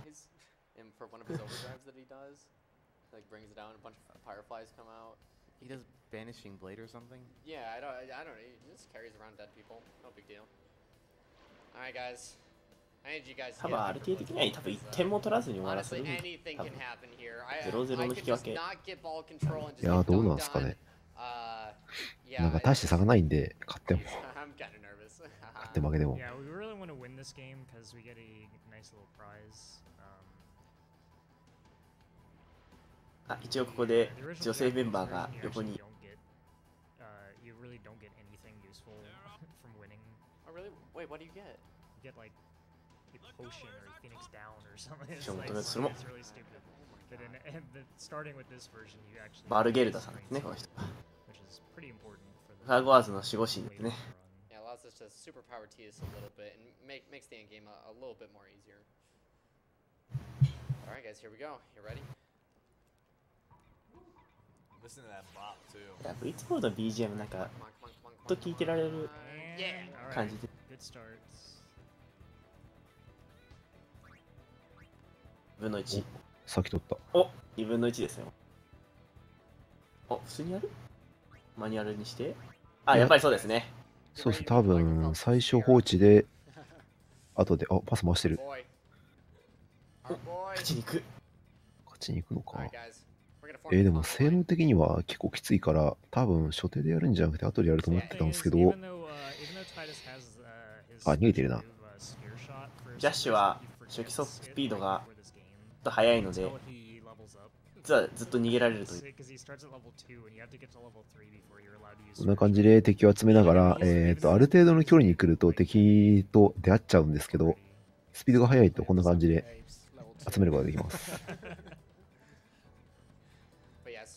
非常にシュールで。どうしても敵の AI がその範囲の中にいる敵を絶対追いかけ回すという AI なので、こうなってしまいます。あ、ちなみに前半5分、後半5分です。で、ジャッシュは、あとボール持ってると HP が減るんですけど、上の方に書いてある。これ HP0 になってもまだ追いげるんで、これずっとできます。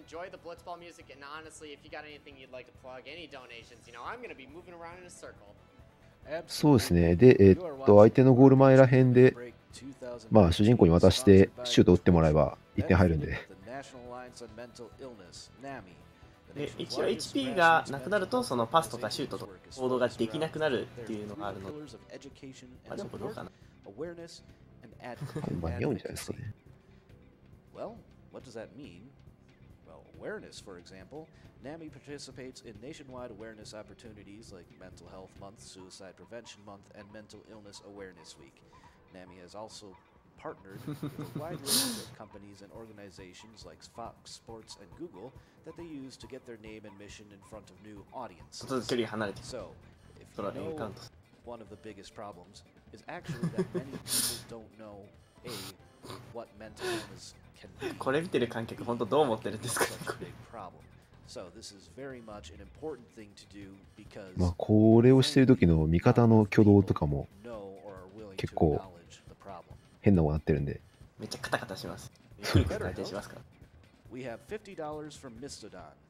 Unfortunately, I'm going to miss the runs over the weekend, but I'm glad this is the one I get to end. Final Fantasy X has brought me closer to a bunch of people I care about, not to mention it's one of my favorite RPGs and a big inspiration to me as a game designer. Good luck with the run, and also, Aiko is good actually. Is that Ralph? The Mistodon? そうですね、接戦ですね。反省0対0。熱い。熱い戦いです。Doing manual B is like the worst thing ever because the camera just changes so often. Like I don't even look at the camera at all. Like I only look at the minimap. そうですね、ボールを持つと経験値が、増えるので、パス回ししまくると経験値が上がって、まあレベルが上がると。この時の枠からの作戦は、パス回ししまくって主人公にボール集めてシュートしろしか言ってません。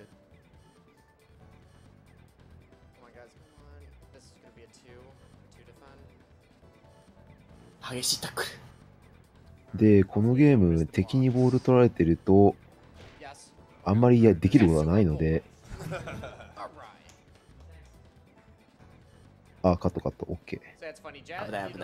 カットできない時もあるんで、カットできない2連で、今、シュートが8、キッパが防御5とかなんだと、まあ、入れられることがあるんで、結構怖いですね。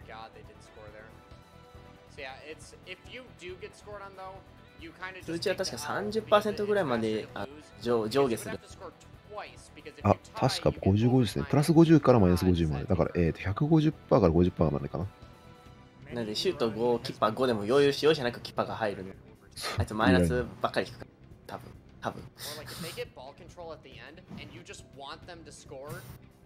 で、また鬼ごっこする。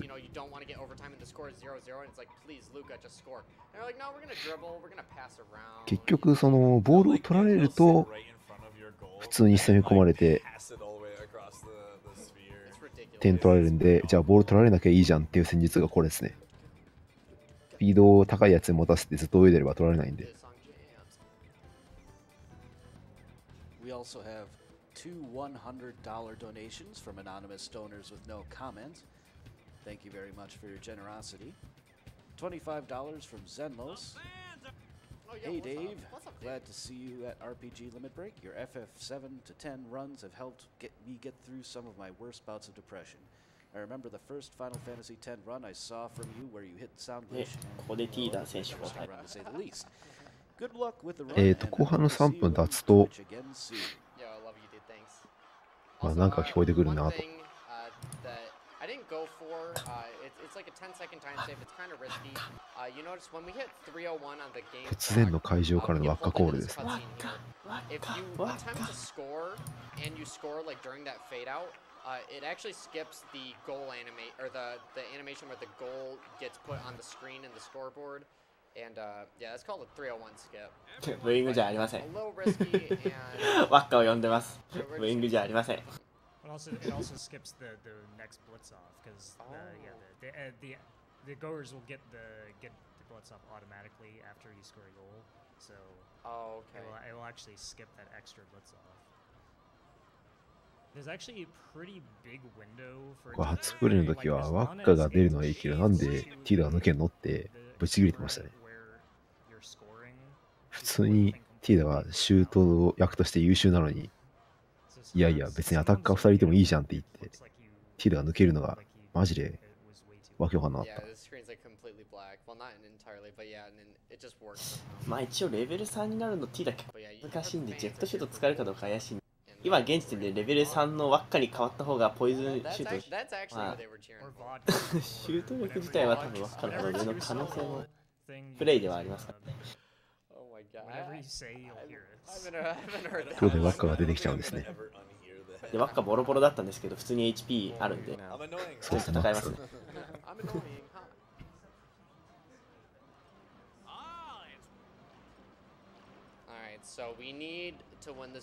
これでタイムアウトとかあるんですかね。ゲーム中はないですけど。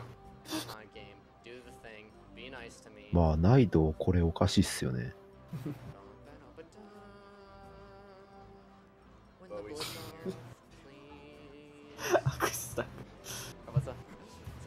ひでえに痛くだな。もうよくか確実サックルしかねえのか。いやー、ゴアーズ人気チームですからタックルしたら人気あるでしょう。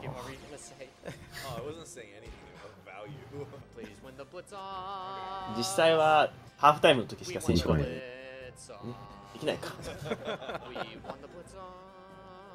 あ、こっちボールですね。あ、はい。じゃあ終わりっすね。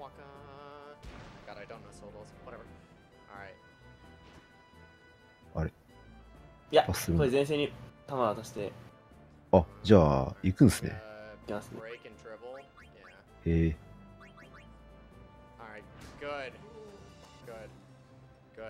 このバルゲルダさんが強いんですよ。めっちゃ強いっすよね。まあ今は突破しても前に向かいます。で、ここでエンカウントでと。バルゲルダ来た。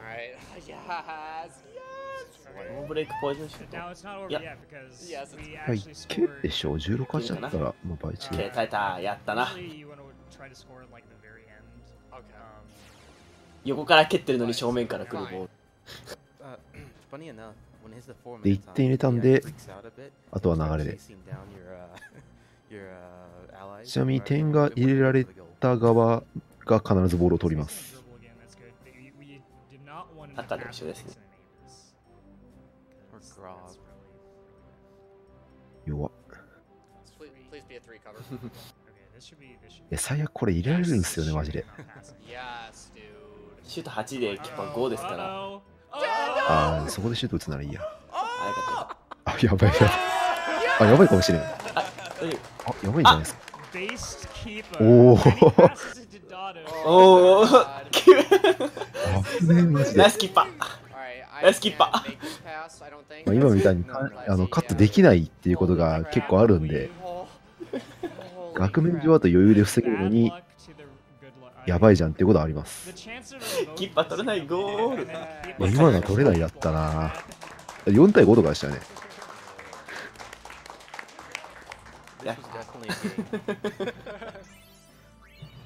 あ、一応これ引き分けでも先なんで。はい、勝利しようが、負けようが別に大して差はないです。勝つとちょっとアイテムもらえるんだったかな。そう、それだけですね。で、10年間勝ちなしのビサイドラが勝っちゃったんで、もうスタジアム大歓声ですね。優勝。優勝。本当に優勝したか。タイマーストップ。まあ3時間なんだよな。あと何時間もうボロボロだよばっか。Alright, so we won Blitz. We got the strength sphere. Now you guys can't be mad at me. We got the strength sphere for the end game. And so yeah, now 本家だとキッパー MVP というクリップがありますね。キッパ最強でしたよ今の。最後キッパこれは素晴らしい動き。今のはキッパ先だった。これドネートですわ。Put all of these enemies here so that he could show off later and you know kind of tell to the people it's like, hey, I'm strong, I can defend you. 試合に勝とうが負けようが魔物が乱入してきます。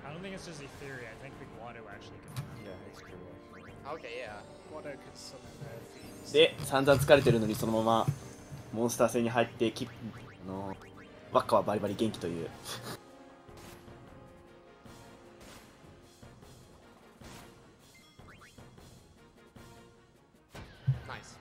ワッカさっきまですごい疲れてたのに HP600 あるんだよな。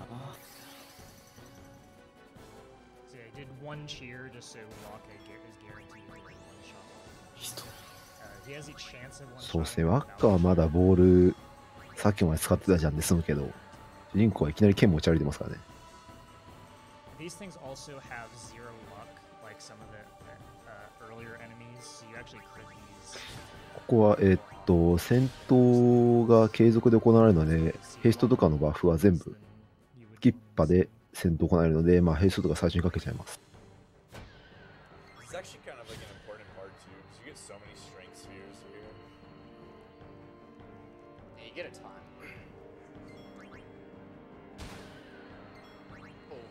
ちなみにさっきさらっとコールドボンバーからサンダーボンバーにああ、サンダーボンバーかなるほど。See what I mean?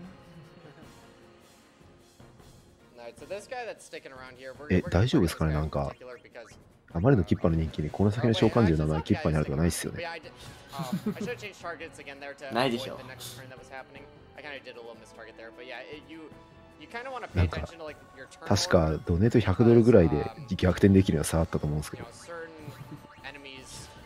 1万円ちょい出して名前キッパにするか。なんか誰かキッパにしようとしてできそうなんだよな。Honestly, overall, that was pretty fast. Decent thunderball. Alright, and I gotta prepare my brain. I need to get ready for the hardest fight in the game, honestly. You doing dark attack or no dark attack? Oh, I was referring to the fight before it, but I am doing dark attack. But I'm referring this next fight. I don't know if I remember the strat. Just be very careful, okay? Okay. Okay. All right, you guys ready? Oh, I'm so scared. I'm already mashing X. I'm ready for it. 来たー。 Safety's coming off, boys. Are we gonna get the useless crit here? Yes. I predicted. Looks so fearsome. It looks pretty mean. Oh, yeah, why am I mashing, dude? It's a scene. All right. I like how Orin takes his arm out of the sleeve but doesn't use it. Nice. No waste.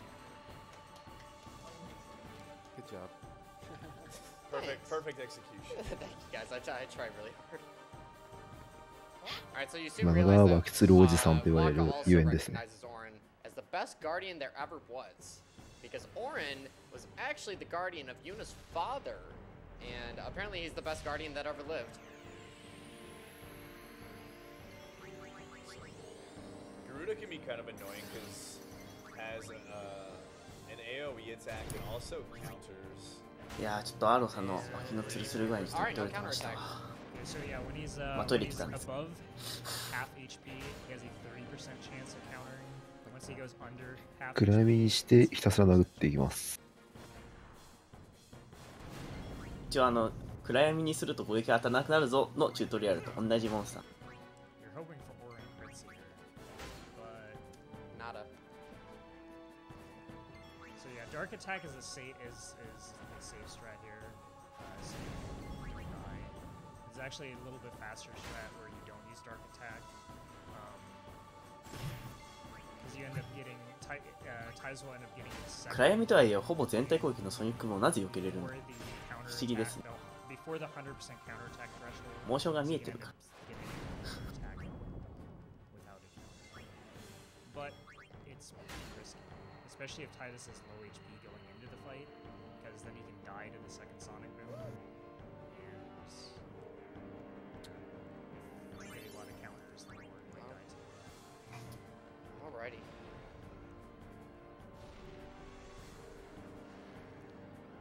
And now here's where I usually go get lunch. 敵が多いなってとこ You で、 get like 2 back-to-back 5-minute cutscenes. So like what I do a lot, and I'm sure you guys probably do the same thing, is like さっ during きの the シ first モア 5 ロシが minutes, なんかしてく you れ either ます。 heat your food or start brewing your coffee, and then it's ready for ya in the next 5 minutes. Use the restroom, do what you gotta do, feed your animals, you know, whatever. And this is Seymour's mom, by the way. Anima.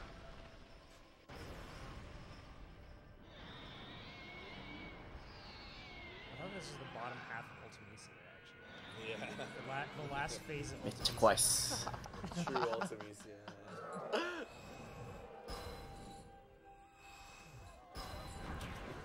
Okay. Licking pain. So when did we want to hand this over? Whenever, really. Any Loads of time cutscenes. during these. I was gonna say I could grab the chest and then we hand it over during You can the. mash during this too if you want. Dude, I want like literally why. こん am I な魔物でいっぱいなスタジアムを助けてくれるなんてシモアロシってすげえいい人ですね。 Actually, いやー、すごいいい人ですね。きっといい性格してるんだろうな。 oh wait, but I き need っと to 今 also 後の not 冒険でも役立つ助言をしてくれるに違いない。 E A U E どうや H I J K. いや、こんないい人が悪い人なわけないでしょ。 When was the last time we saved, actually? Yeah, you should save probably. Yeah, just save, just in case something happens. Yeah, okay. Yeah, it's been a while. Been a little over an hour, you know. Yeah, you know whatever. Now we got this Look at that trophy. Shouldn't you hit? really cool trophy. So yeah, if you lose, he's just holding a blitz ball, and even though it's his weapon, his primary weapon, he just like gives it to the Aurochs. Yeah, I'm done. It's the exact same cutscene either way. Like the same animation, everything. Well, should give it to Keepa. Keepa's the real hero there. ちなみに今トロフィーを持ってますが、優勝できないとブリッツボールを渡すシーンになります。それだけです。 They tried their best, okay? 優勝したかどうかこの差しかないですね。 sorry for making you wait. 向こう側だとちょっと見切れてる犬についちゃ犬マークが。 We have $30 from Gold Saucer. Oh, yo, what's up, Gold Saucer? We have $100 from Dex で、ブリッツボール引退したんで、まあ、ユーナのガードに専念しますよっていうこと。 We have $10 from Nyban. Hi guys, French viewer here. Thank you for hosting this wonderful event for all of us to enjoy. Bonne nuit tout le monde. We have $10 from Rory Extra Life. Good luck, lads. Big shout out to my boy Muttski. Your moves aren't weak. In fact, they're kind of strong. Also, big old shout out to the main ブ man. リッツボールは引退しますけど、 Straight up has done more. 全選手の中でも破格の1ギルでまたやっと入れることができます。 Best public notes to ever exist in speedrunning. I can attest to that. Honestly, like, Flower made learning this game so easy. Like, he compiled strats that the community had, created, and the way he presents the notes, it's so good. And I encourage everybody to go to speedrun.com and 青野さんに怒りを if ぶ you ち want ま to ける run this, 若き。 these notes can definitely get you through. Like, if you've never even played the game before, you can do a run. I promise you. If you've ever made notes for a game before, you should go look at his and feel bad about whatever you did. But for real, like, you should definitely go check him out, especially if you have any interest in ever learning the speed run, or you just want to do a playthrough of the game with the strats that we use. That's correct. He is fantastic resource for that. I don't mean to change the subject, but do you guys see what they put right here on the thing, like on the screen? And the champions, dude. And the champions. Yo. Oh yeah. ツイフトとブラスカと、まあ、ブラスカとユーナのお父さんですけど、3人でザナルカンドに行ってシンを倒したのが10年前。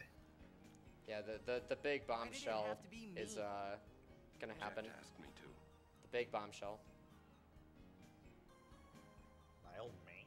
Is he alive? 悲しい事実が。 It depends on what you mean by alive. That's a heck of a statement. He is no longer human. But then 生きていると言えるだろう。 object there in that shell. And I'm still mashing when I don't have to. I'm gonna set the controller over there. When you came in contact with sin.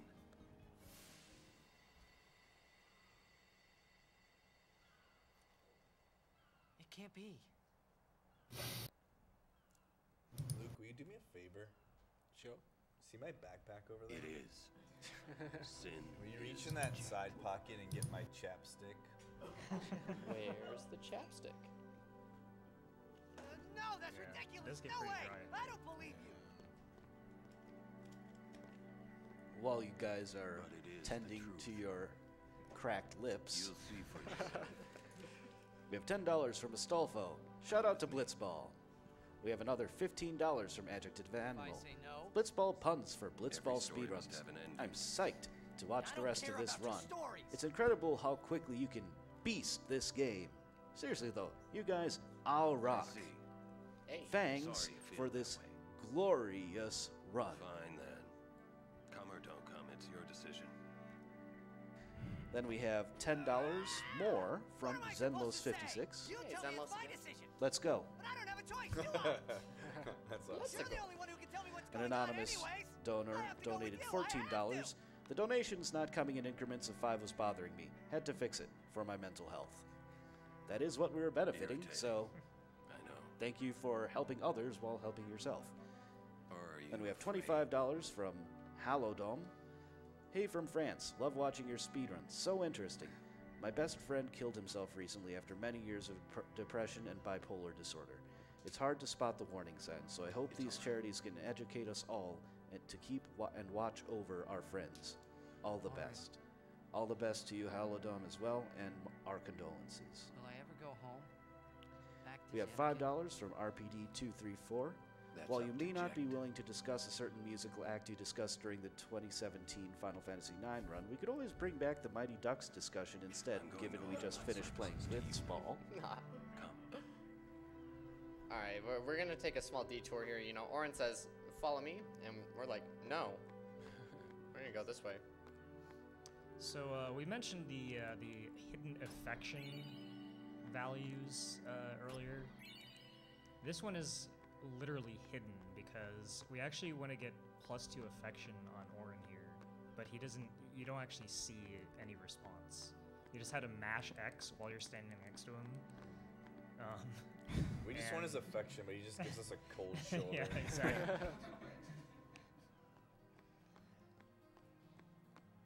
So yeah, that's the first affection that we've gotten towards our end goal. We have another $1 from Diego. Keep catching that ball deserves a little donation. まあ、シンはジェクトダーのとこも結構人気が高いんですけど、僕は個人的にはその後のラムラカンドに帰れるかなのジェクト次第だなの方がちょっと好きですね。なんかジェクトとアロンの信頼が見える気がする。Oh, you want up here?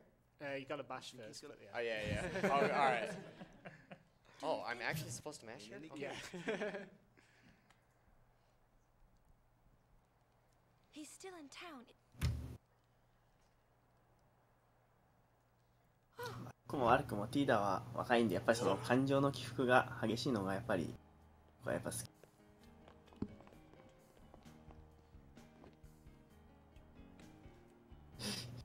この時点でちょっとやさぐれてる。You're serious? You were Victory? Dude, I never realized how much they recycle all the dialogue. You promised my father? Let's go. Thank you, Sir Oren. You're welcome to join us. Oren, join the party. and he comes too. Hi, guys. Howdy. This one I promised checked. Is Sir Jekt alive? Can't say. Haven't seen him in 10 years. I see. ここでジェクトさんは生きてるんですかと言われて、10年前に別れたキーだから知らんとはぐらかしますね。事情は知ってるけど。Yeah, whatever. And then Oren saying, "What's our itinerary?" For some reason, the word itinerary doesn't seem like it fits any Final Fantasy. で、この先の旅の予定を聞こうと思って即座にルールに行くあたりが分かったかと思います。Alright, so let's see how we can. Here. Actually, can we get mic 2 off real quick? で、3時間なのでまた次の走者に変わります。走者交代。Yeah, maybe. Want to scream? I really don't think that's gonna help this time. You know what?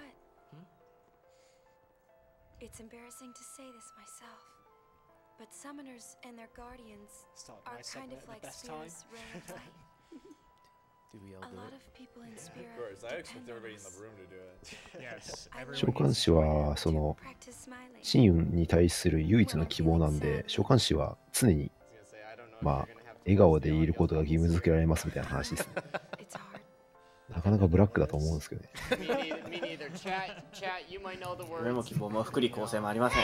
I think we can just wing it. Right. I Now eat your let's see pie what has you can got do. kind of a maniacal. はい、じゃあ笑顔の練習。 Come on.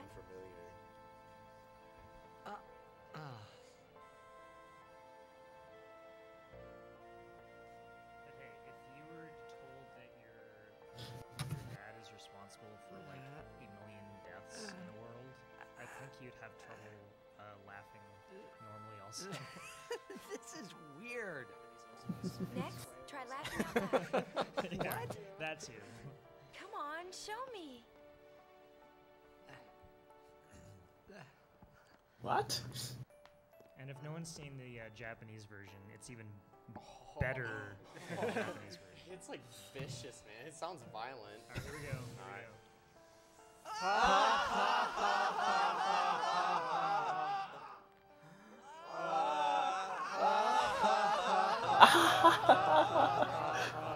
みんな練習。 You probably shouldn't laugh anymore.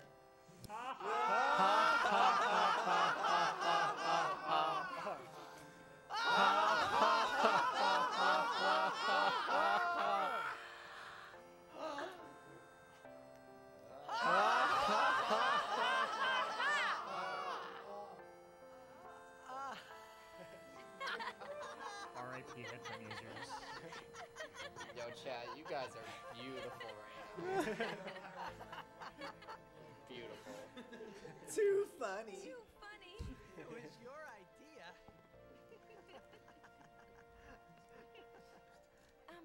Thank you. I want my journey to be full of laughter. Especially that kind. Okay. If we should get separated, just whistle. 向こうは午前4時前なの。騒いでていいんでしょうか。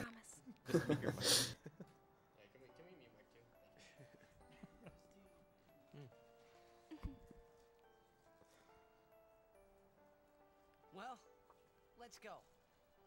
Of course. Let's go.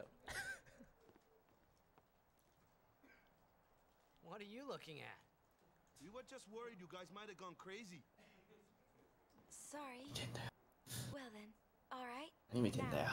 We will go バ to カ the がおかしくなったんじゃないか temple って言い出す。 and guardians. It's the first Don't forget to smile. real skip in this game. Since we can't really skip 未編 cutscenes. 街道を通って、 My attempt at it anyway. 女性シーンだったか Since な we can't really そうですね skip 次の cutscenes normally, we have to do some unconventional 次のthings. 雷だから、 The first one is イクシオンか。フィクションを取りに行く。 Very hard. イクシオンはバルファレ。バルファレですね。バルファレか。 There's like a little bit of 間 a 違えた。 visual cue you can use looking at the ground. A little white patch on the ground somewhere. I am going to make a save here first though, because で、まあちょっとステージもちょろっとなので、意外と敵クセモノが出始めてきますね、ここ that で。 does mean I have to play Blitzball again. No, Yeah, because if you take the time to go やるの save sphere, you'll actually not お、なんだ get in position in time for the skip. あいや、ああ。ミスったな。いや、やらない。 So now here is the Orin tutorial, or the second Orin tutorial rather. The first one was the ド Dragon ントセントです。 tutorial, and now is the Piercing tutorial. Except they don't tell you it's piercing. Told ya. Well, at this point, you're, you know, 硬い特性っていうものがついてるようなものがいてですね、貫通っていう武器の特性がついてる武器じゃないとまともにダメージ与えられないというチュートリアルなんですけど、実はこれキマリも最初から貫通持ってるんですよね。でもここに来るまで貫通が必要な手が出てこない上に、アーロンより攻撃力がキマリの方が低いのでアーロンでいいじゃんになるという。そして貫通がないとアーロンさんの説得力もゼロになるわけです。初期武器でよかった。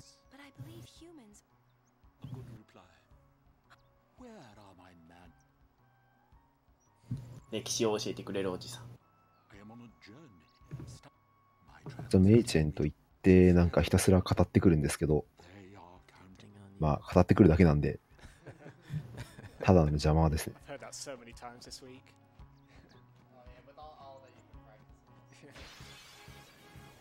Normally, he's gonna have a lot more time to set it up now because 語らないで語らないで。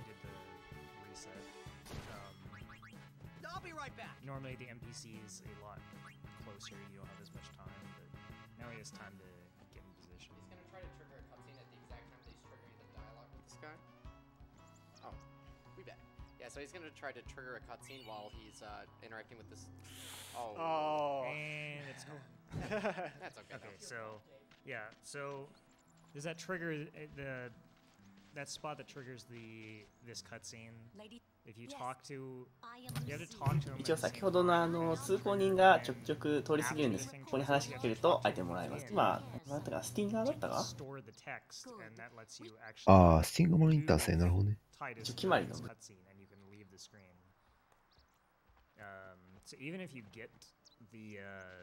召喚師の旅は結構いろんなシーンがあるんですけど、一部として通行人のシーンが受けられると。That's probably the hardest part there. It's definitely the hardest of the 3 existing skips right now, but there is a 4th that might be implemented into the run soon. There's a rather new, well, it's not really a new skip, but it's like 今チョコボイーターという、チョコボを食うやつがライドに出現して困ってるという言われたので、対処しようかみたいな話になります。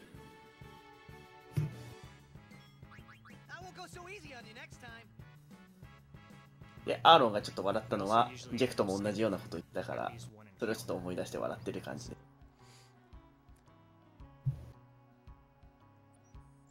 I don't think I'll be attempting that new skip though, because we don't exactly know what the consequences of it are yet. So. Oh, you're not gonna do it? Probably best not in a marathon. I'm pretty sure there's not any, but nice. You never know. Lady Yuna. Yeah. We're looking. I also don't want to be 0 for 2 on the failing skips. So yeah, Titus here is going to finally learn about the calm and figure out why Sin comes back. Because after Sin dies, it's like a 10-year period, which is called the calm. And then Sin comes back. そこら辺の住民からナギ説楽しみ見て、してますと言われますが、ナギ説っていうのはシンを倒してから新しいシンが復活するまでの期間ですね。シンがいないんで、その期間だけがその平和に眠れる期間で、その期間を作るために召喚師は旅をしていると。I think the calm is generally meant to be short. That's a nice preemptive also. I think it's very bad. Yeah, if you get ambushed by this one, it's ボムが出たので自爆を覚えます。And also when we flee this encounter, I just want to point out I think the killer could kill 自爆覚えた。皆さん察しがいいですね。Lil Bowie right there. Blitzball. まだ自爆覚えますしか僕は言ってませんけどね。わざわざ覚えたということはどういうことかという話です。自爆。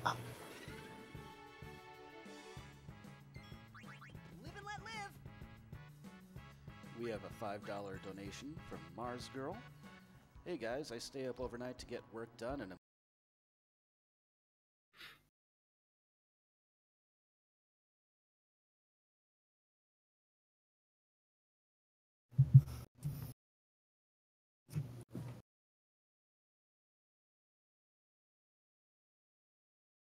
なんかダジャレがちょくちょく垣間見えますね。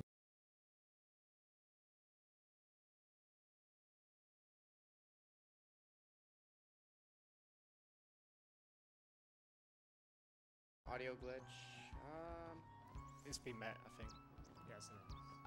Put it towards any Balfour name. The next one. ああ、そう、皆さんももう19時なんで、あまり張り付いてないで休憩してくださいね。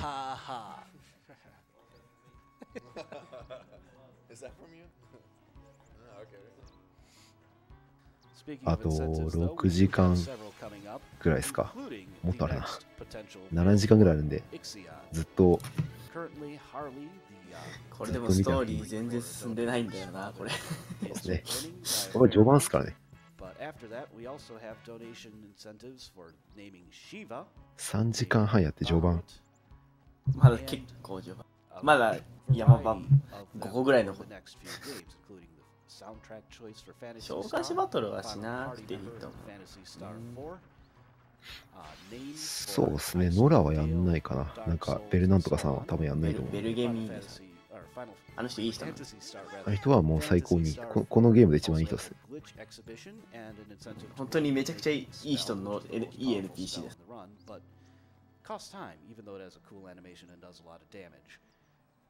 And there's a bonus run, Icewind Dale for the Heart of Winter, and a glitch showcase for Dark Souls. 独特の動きをした2人がなんか通り過ぎましたけど。まあ、呼びかけられましたけど、無視します。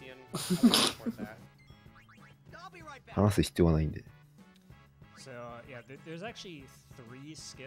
みに白猫さんはどっちを生かしましたか？ 2人いましたけど、どっちを生かしてましたいつも。僕は、まあ、生き残るのかわいそうだなと思って両方殺してました。片方が生き残ってかわいそうじゃないですか。選択肢で生き死にが変わるんで。な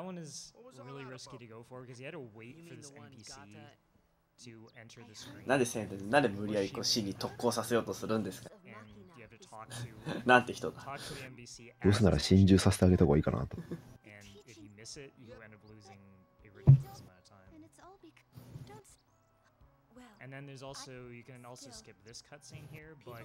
チャップの後追いさせるのやめてください。後追いじゃないでしょ。チャップだいぶ前に死んでんだから。まあ同じシーンですからね。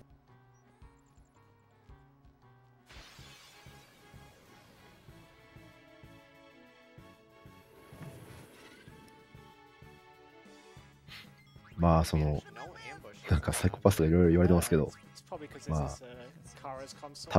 多分そういう感想になると思うんで、サイコパスなんでいいです。あとなんか片方だけ生かすと、後で生かされた方の片方がなんか話しかけてくるオーラ出してくるのはクソうざいんで嫌なんですよね。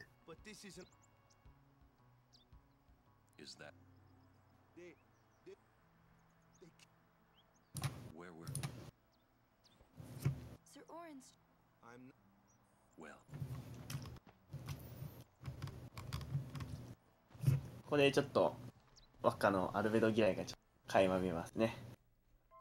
エボウよ。アルベド人が経営している店なんで入りたくないという理由で休憩を拒否しますけど、まあそこはアーロンさんという伝説のガードが俺が休みたいということによって強行突破されます。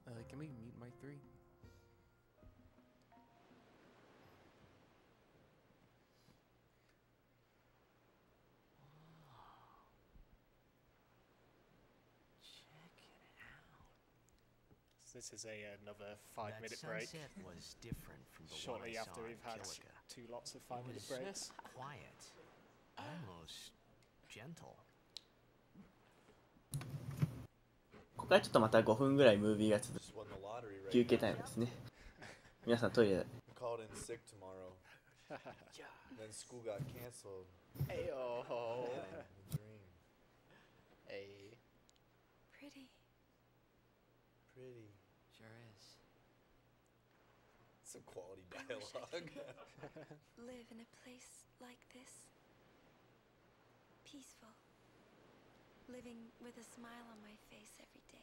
I don't know why she thinks this place is any more peaceful than You Besieged. can once you beat Sin, right? There's monsters There's everywhere. There's a lot more fiends. She's a also- lot But worse then fiends. A new sin including will be a born friggin- anyway. Oh, Well, no then you can spoilers. just beat it again. Hey, just beat it again, you know? Wish I could. Hey, you can. Trust me. You are the, The best feels summoner out when. there. That's like a mega monk-esque. Yeah. Why does Sin always come back? Sin is our punishment for our vanity. And it will not go away until we've atoned. How do we do that?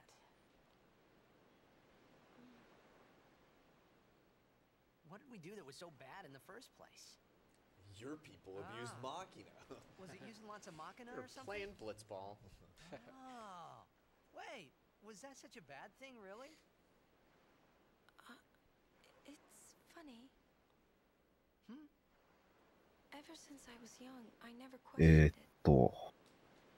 まあ、シンが倒しても倒しても現れることや、そのシンは人々の罪と言われ、だからその罪を生産すればシンは消えると言われてますけども、それっていつなのみたいな、まあ、教えの中にはなかった疑問を、その主人公という外部から来た人が提案し続けて言うのは、まあ、考えたこともない疑問とか疑念を抱くことになるっていうのがこのシーンなんですけど、まあこれまでの既成概念に、いやそれっておかしくないみたいな風を持ち込んでくれるっていう感じですね。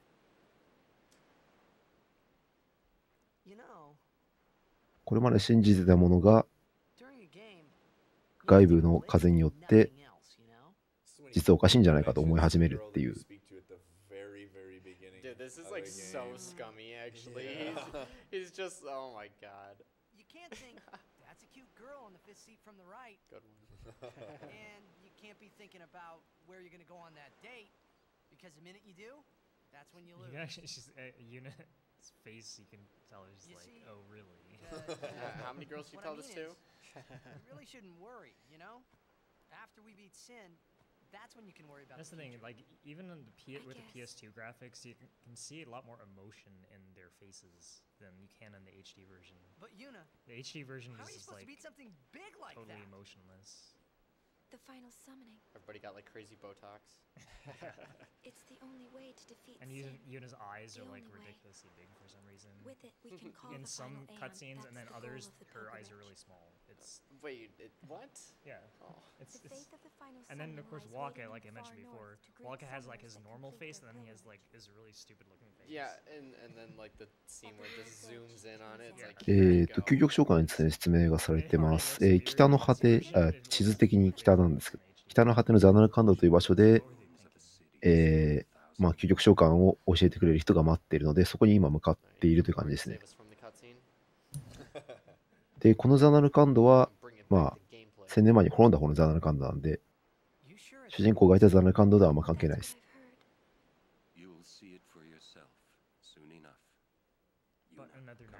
で、アーロンが出てきて、まあ、信じられないなら自分の目で見ればいいじゃんと言って終わり。You know who does try to You feed will go him? with us to Xanarkand. Seymour. That is true. Yeah, he gives him a nice buffet and everything. He's like, here you go. But he doesn't eat it. Yeah, nobody does. No one eats it. It's still there in 10-2, like 2 years later. Surprised the food's not like rotting. Probably fake. もうちょっとでムービー終わります。 Maybe Seymour's a good guy. Is he? Sometimes. No, I don't think so. No. I knew it couldn't be my Xanarkand, but I had to make sure.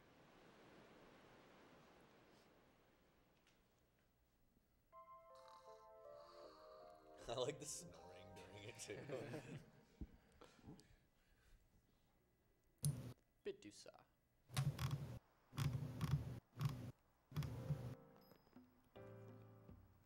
So they actually talked to you about learning the Albed language,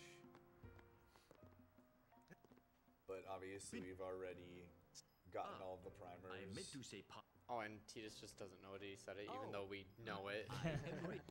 Yeah, and here you get These- another yeah. compilation sphere right here. Helly do sad we to you too.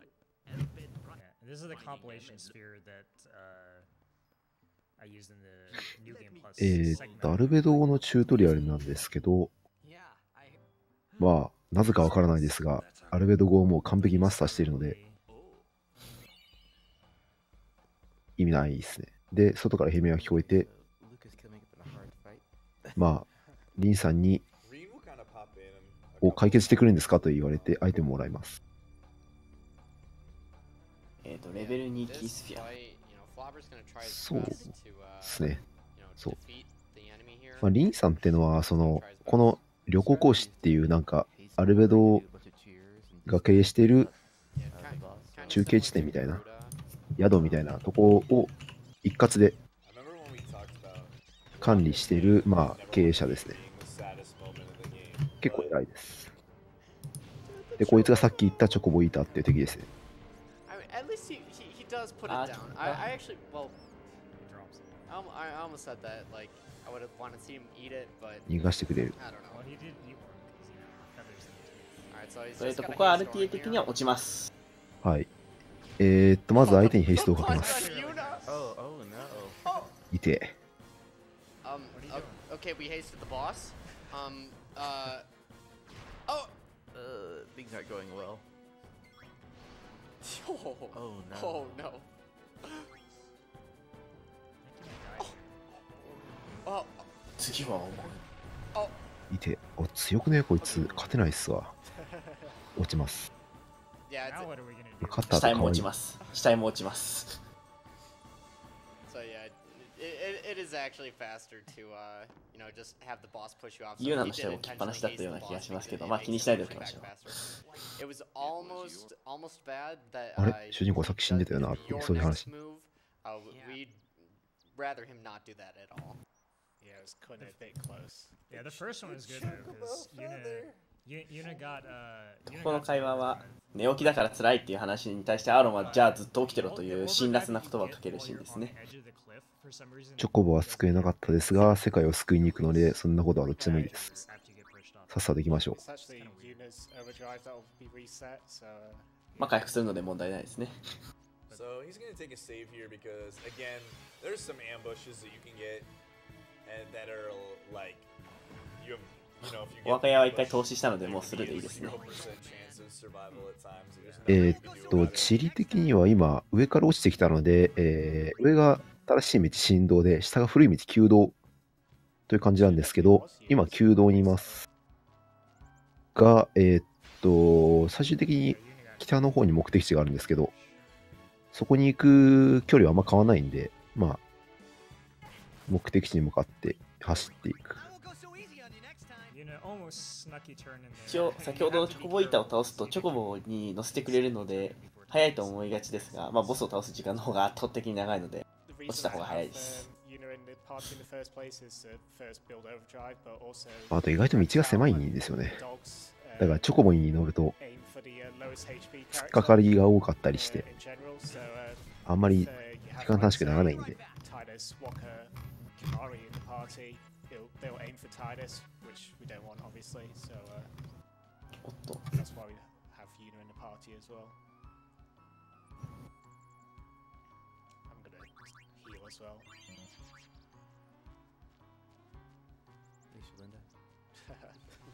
See ya. There's a bunch of NPCs that look exactly like other characters. じゃあちょっと私は一旦おご飯に行ってきます、ね。少し席を外します。じゃあお先にどうぞ。はい、すいません、行ってきます。We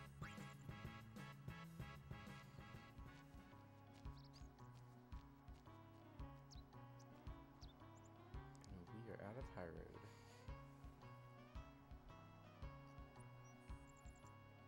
We have a $4 donation from Red Silvers. Final Fantasy X is such a great game. I'd like to share the following mental image. Yuna, dressed as the songstress from the sequel, singing Suddenly Seymour from Little Shop of Horrors. Good to have you with us. Dare I ask what the estimate for the 100% speedrun would be? Show me how to wait around. 28 hours? If we did it right now? 今、未編セッションという作戦のために各地から真のコケラを集めています。何やるんでしょうねって、そういう話ですね。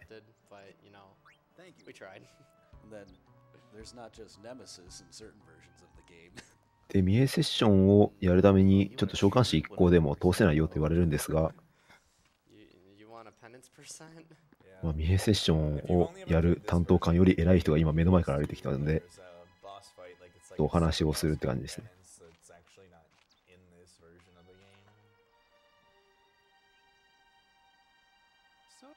The Dark Aeons are also not in this version. Yeah, that's true. You look troubled.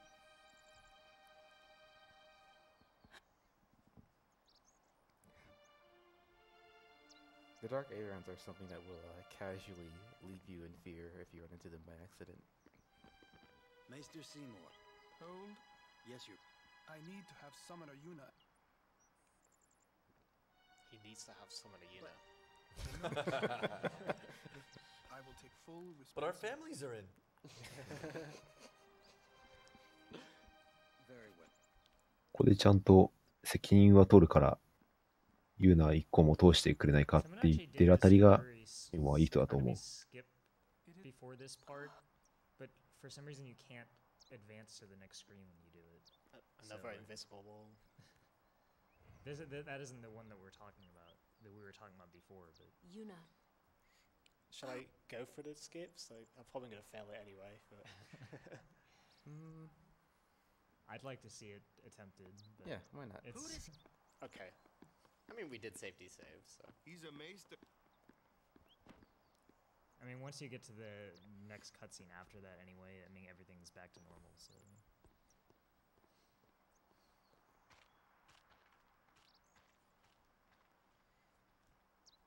この2人は死もあろうしとコネクションなんてないので、待ちぼうけが壊されます。So yeah, there's a scene coming up where, after this section here, where you run into Klosko and he tells you can't go this way, you need to go that way instead. There's a way you can actually do a skip here by having an NPC push you into the trigger. Now, the thing is, you have to wait for the NPC to start moving for it to work.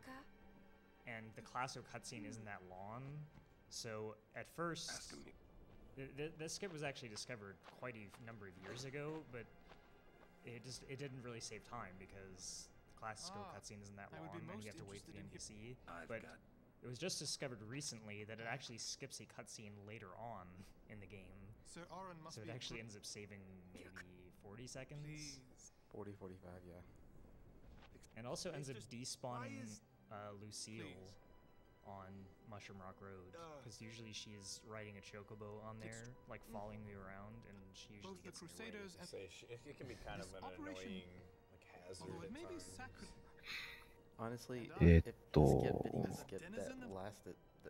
まあエボン教が禁止している機械や兵器を使ってその未編セッションというものを行うのに、ワッカは、いやそれは寺院が禁止しているものじゃないのっていう意見をぶつけるんですけど、まあシーモアロー氏はまあでもそれでシンが倒せるんだったらいいんじゃないですかみたいな感じで、ある程度はシンを倒したいという気持ちがまあみんなの心にある以上、それは同志としては見て見ぬふりをせざるを得ないだろうみたいな立場ですね。これは本当いい人なんで。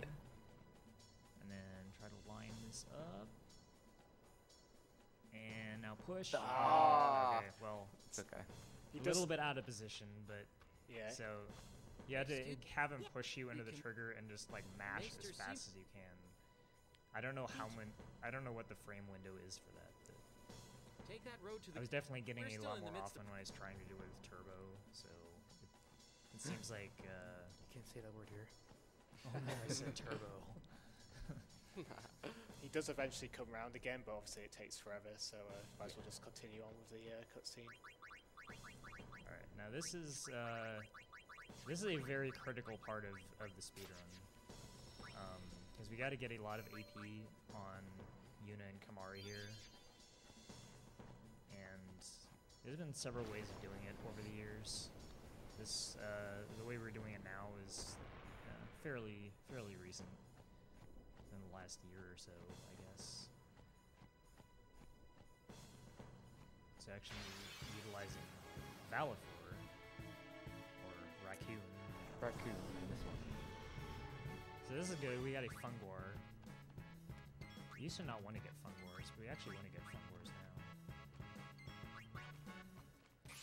So we're actually going to use, we're not going to use Energy Blast, we're going to use Energy Raid, because it will overkill all of them anyway, and it's a much shorter animation than Energy Blast. And then we can use Energy Raid later on also, and we'll get the short Energy Raid animation. Yeah, the long Energy Raid 経験値稼ぎだと思います。普通に。オバダレを打っちゃうんだ。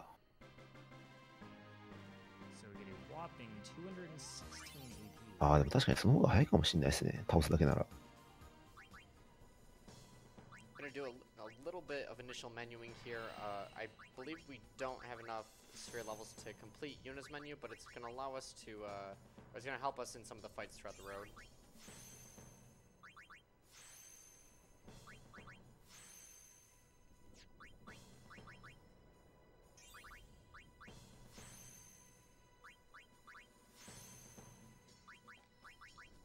Gonna get that mana sphere there. Normally, if we have the strength sphere on Titus, we wouldn't get that, but we're doing it for safety. We'll explain why later. And we got self-destruct. ユーナは魔力を、ワッカは攻撃力とかを、で、決まりは HP です。で、攻撃力スフィアとか HP スフィアとかいう名前で、スフィア版に新たに、まあ、攻撃力とか HP とかを育てる場所を作ることができるものもあります。ので、それを使ってステータスを底上げしたりとかしてます。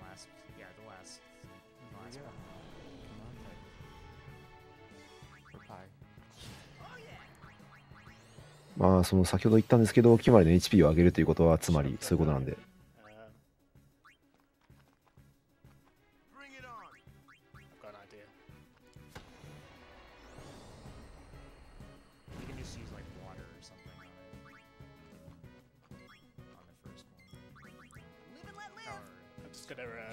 Build it again. We need to refill Valifor's overdrive, but yeah. Might as well. We needed extra AP. Anyways.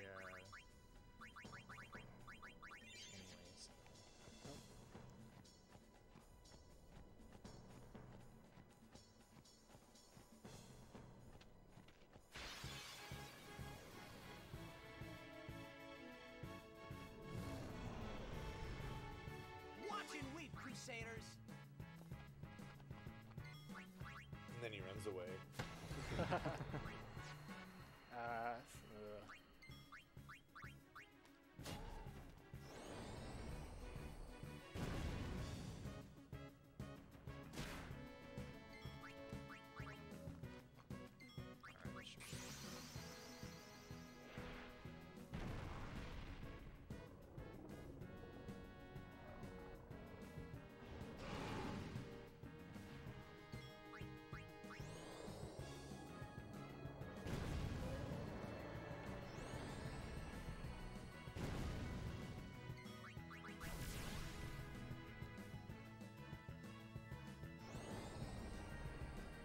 ああ、やっぱため直すんですね。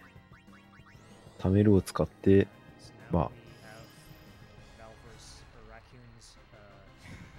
Order オーバードライブゲージを貯めます。で、今マックスになったんで、多分これで大丈夫だと思う。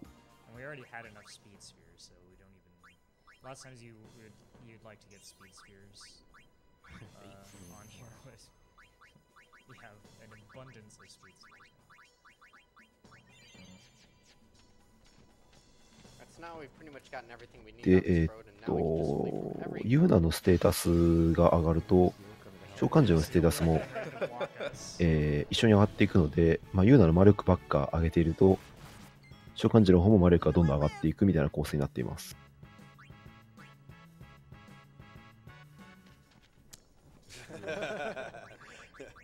She just parked in front of you. Hey, Shalinda. Shalinda 3.0.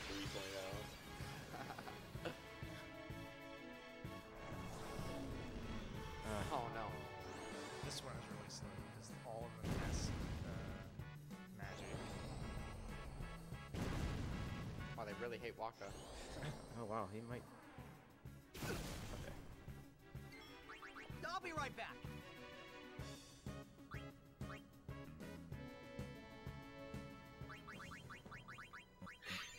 ここら辺のエンカウント運と、あとは先制が取られるか取られないかで、結構時間が前後する感じですかね。こういう歩かなくちゃいけない場所絶対あるので、あと、こういう出てくるのが長いやつとかですね。このゲームは一応エンカウントなしっていう、なんていうんですかね。まあ、アビリティっていうか特性を持つ武器防具はあるんですけど、割と終盤にならないと手に入らないので、まあ、あと、アルティリア取ってる場合じゃないので、まあ、基本的にエンカウントありで全部やるので、まあ、そういうエンカウント運でだいぶタイムが変わってしまうかなって感じですね。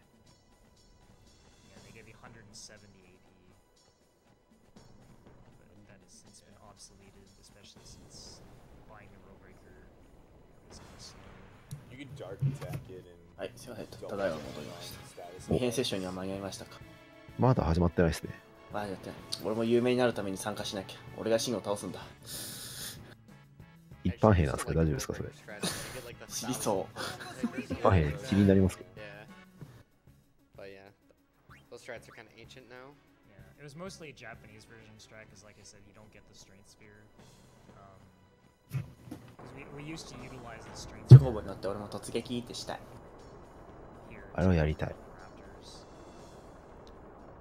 So funny thing about this next screen, like if you were holding down during this transition, for some reason Titus just runs up and then zones out. カルビの焼肉のとあとタイの刺身とほうれん草ね。めっちゃ食ってる。ご飯2杯です。え、早くないですか？ご飯2杯今の一瞬で食ったんですか？はい。早っ。すごいな。これでシンを倒す力も手に入ったんで任してください。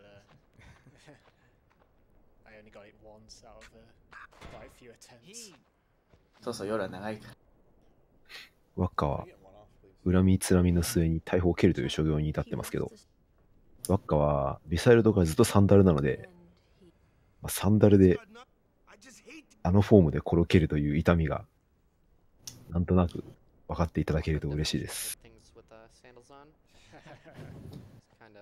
ティーダは船蹴って船を揺らしてシンを呼び出したのに情けないな、ワッカ。ワッカは結構痛んでる。You kind of learn here that, you know, the Crusaders are using Machina. Like, what? They're not supposed to do that. I was trying to find a skip here too, but the thing is, this cutscene fades out anyway. There actually is an NPC that walks, like, through that trigger. It's like two NPCs. But yeah, since that cutscene fades out anyway, it wouldn't really do anything. But yeah, so we kind of mentioned earlier that Sin leaves Sin Spawn behind, and then he comes back for them later. So, the Crusaders have rounded up a bunch of Sin Spawn, gathered them all in one place, and hopefully, hopefully Sin will come to retrieve them.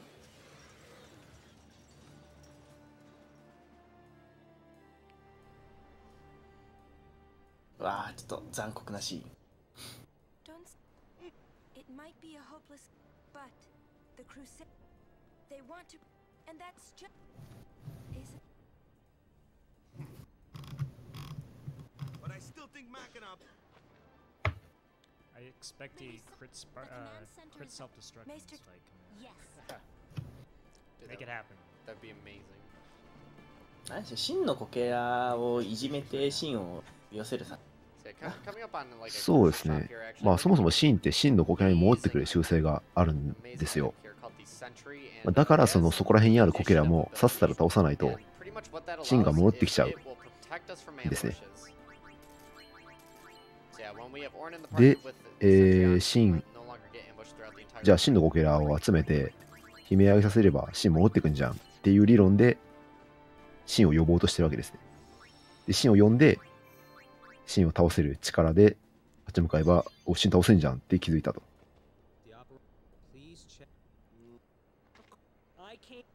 ああ、シン倒して有名になりてえな。あ、やさぐれがあったか。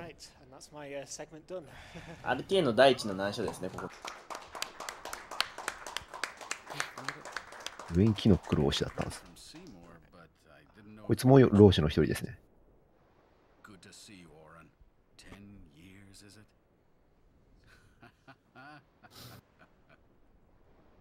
あ、プレイヤーが交代する。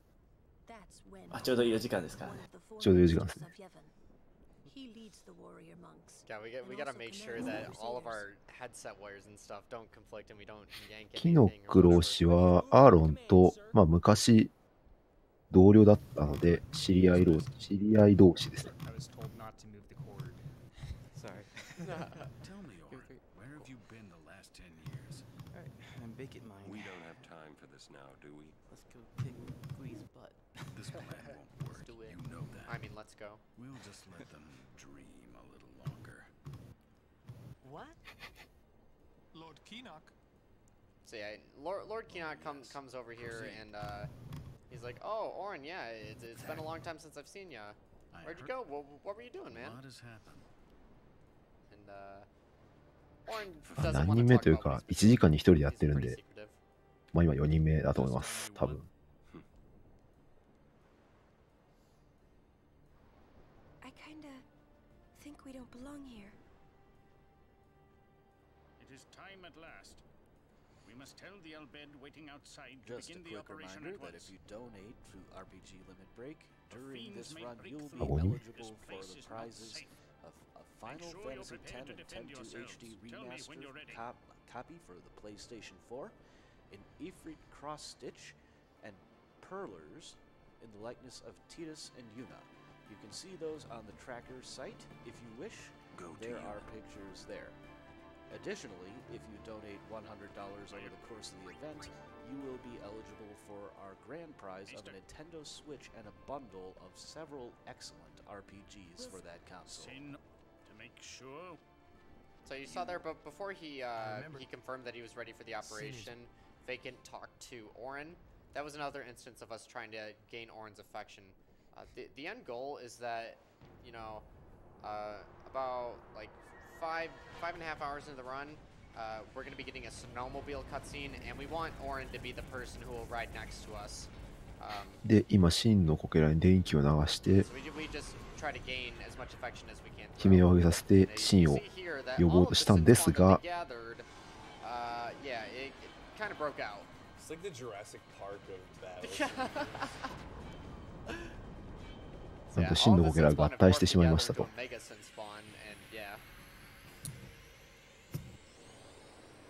で、真のコケラギリ戦ですね。ちなみにキノコは逃げました。こ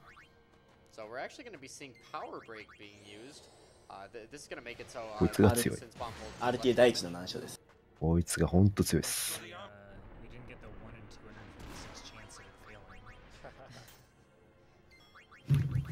Even things that are 100% success rate actually have a 1 in 2 v6 chance of failing.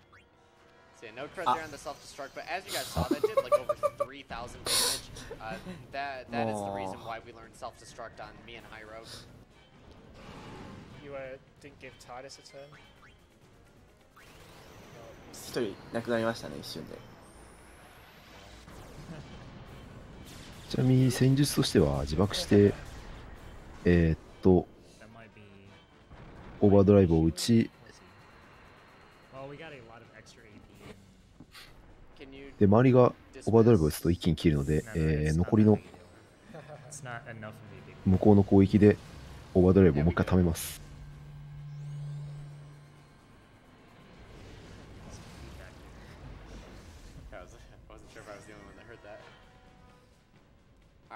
まあ再生しちゃうんですけど、まあ別に関係なく出るんで。一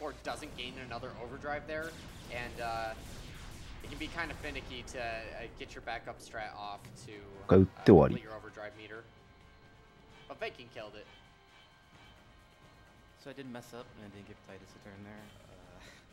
I don't think it'll be an issue with how much we've killed, but yeah,強い。 we'll probably end up killing some 強いですね。 eyeballs and thunder planes. It's hard to say really. あれ、いる。 You killed a lot with him in. 俺なんかいますね。 Maybe. I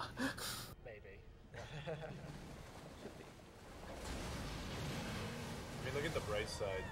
If there is a problem, it'll be after all of us are down. Yes.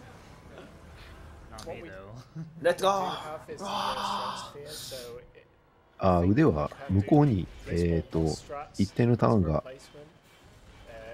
向こうの本体に一定のターンが回ると腕が再生するんで、まあ大体3ターンか4ターンぐらいだったはず。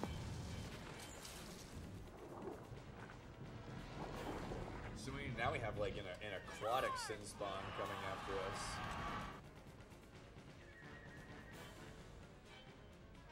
突撃。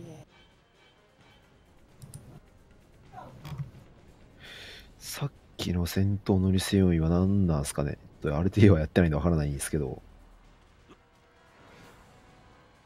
ギーがバルファーレに2回攻撃を当てちゃうとかかな。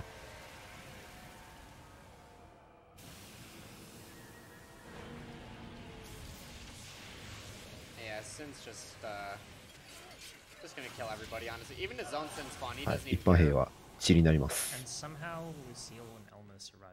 You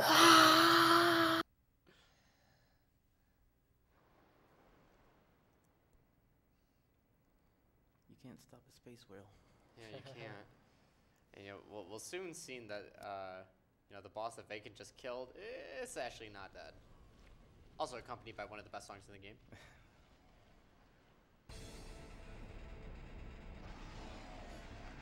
で、なぜか、まあ、余韻かなんかわからないんですけど、ギーが復活しているので、なんと、シーモアさんが戦っている。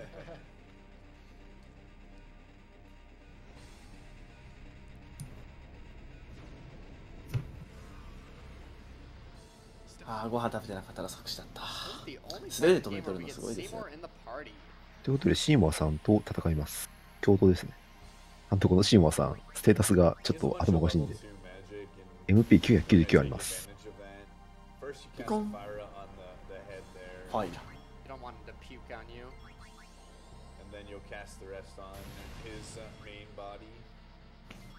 このシーモアって人があまりに強すぎるんで、適当な魔法を本体に打ってれば勝ちます。ちょっと強すぎる。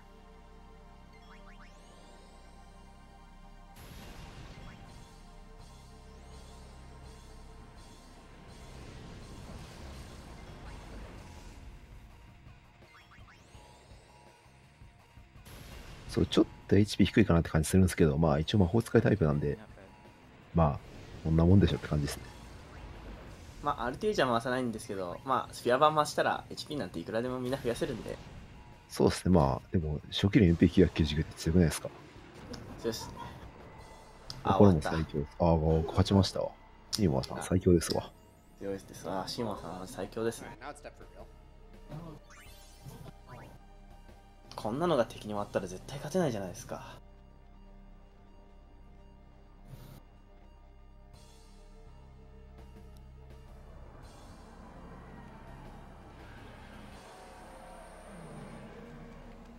で、これがさっき言ってたアルベドの機械、まあ、バジラって言うんですけど、これでシンを倒そうとしていると。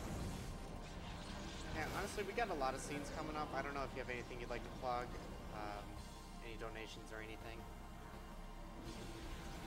We do have a $10 donation from eMetatron. Shoutouts to this awesome run, these awesome runners, and this awesome marathon. Extra special shoutouts go to my favorite alpha gamer, Muttski. Good luck, guys. We have a $10 donation from Fardisal TV, obviously a French donator, because they just said, Boré le don. ここら辺のムービーすごいと思う。 Which I looked up and it basically just translates to donating things, more or less. Then we have $10 from the merchant. What are you buying? Oops, wrong game. I mean, welcome to Oaxaca's. どうなったか無傷です。 And speaking of alternate languages, we do have foreign language restreams of this event. So we definitely like to send a big thanks out to the people running those. We have a French restream. You can find that at twitch.tv/lefrenchRestream. We have a German restream at twitch.tv/Germenschrestream. And a Japanese restream at twitch.tv/Japanese_restream. So if you'd rather watch those, or if you'd just like to perhaps give them a little bit of love, or say, hey, I'm studying this language and I'd kind of like to listen to it in that, go ahead, give it a try.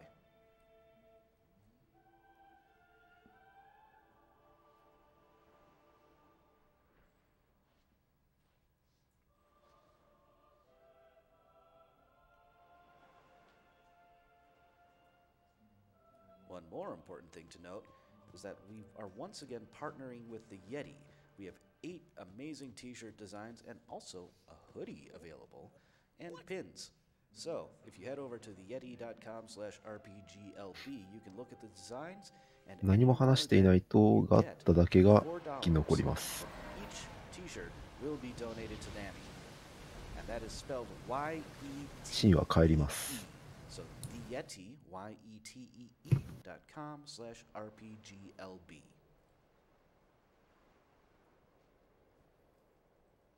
So now you're just left with all this destruction and chaos and... で選択2編セッション始まる前に会話しておくとどちらも殺せます。そうですね。 Yeah, I can't remember which one is which. Yeah, God is the one that's still alive. And you actually have the ability to choose like who dies. Like if you get an additional dialogue, or yeah, if you get an additional dialogue right before you take the elevator. ここでユーナが召喚してシンを倒そうとしますが、シンはが今のあなたの力では無理ですと言います。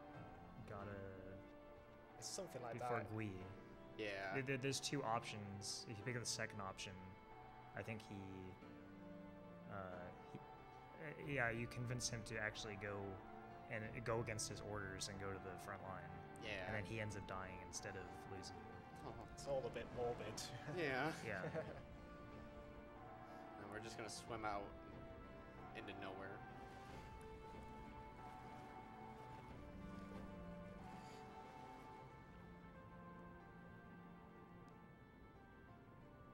I have no idea. He never has an Before I knew idea. what I was doing. Never. Maybe I was I kept thinking. He never thinks. Don't believe him.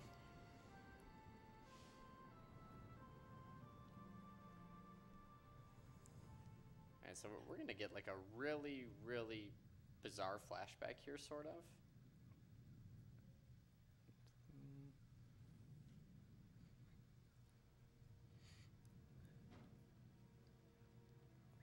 Seems normal. Yeah. Hey, look, we're at the end of the game. Whoa. Easter eggs.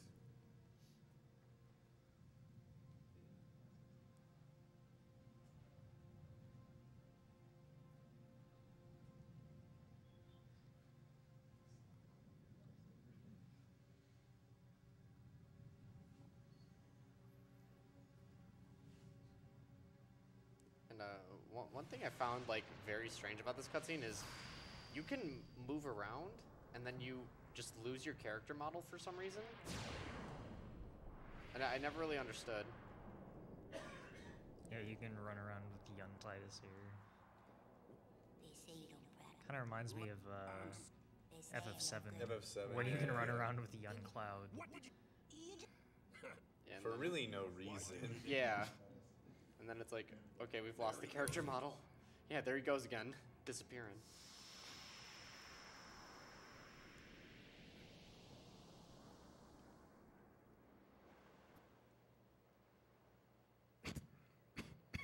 I thought... Or maybe it was...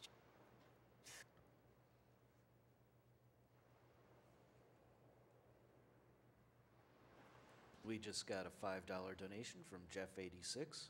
Hey RPGLB, loving my first time here at the event and loving the Final Fantasy X run so far and the event. So happy I met all of the FFX guys this week. Shoutouts to Swift SRL. When will it stop? Yuna won't stop dancing. Not until Sin is gone. Those were my thoughts then, I think.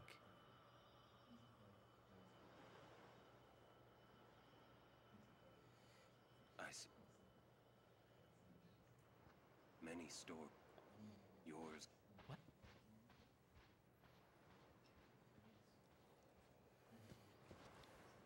Sin.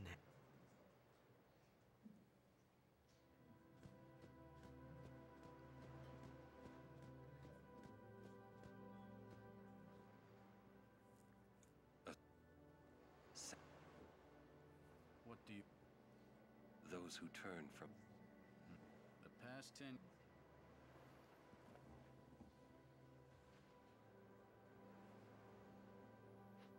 Blitzball.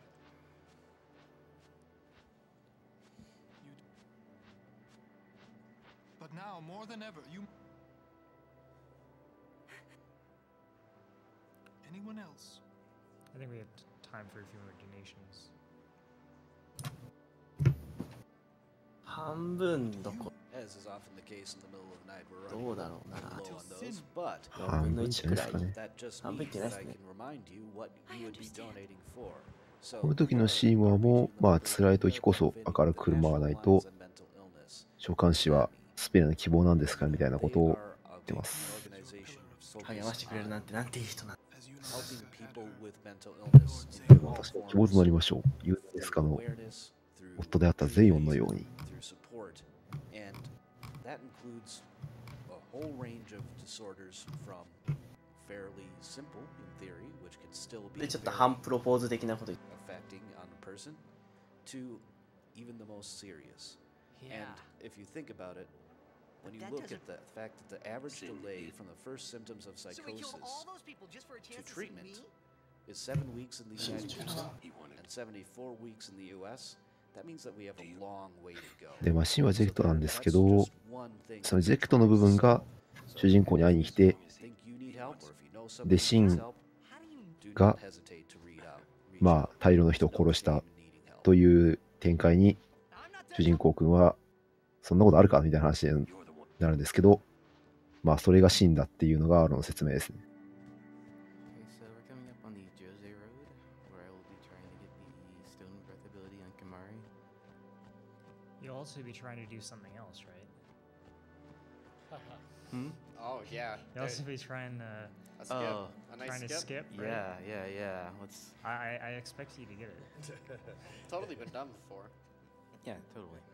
We're on 0 for 2 for skips today, so got high expectations.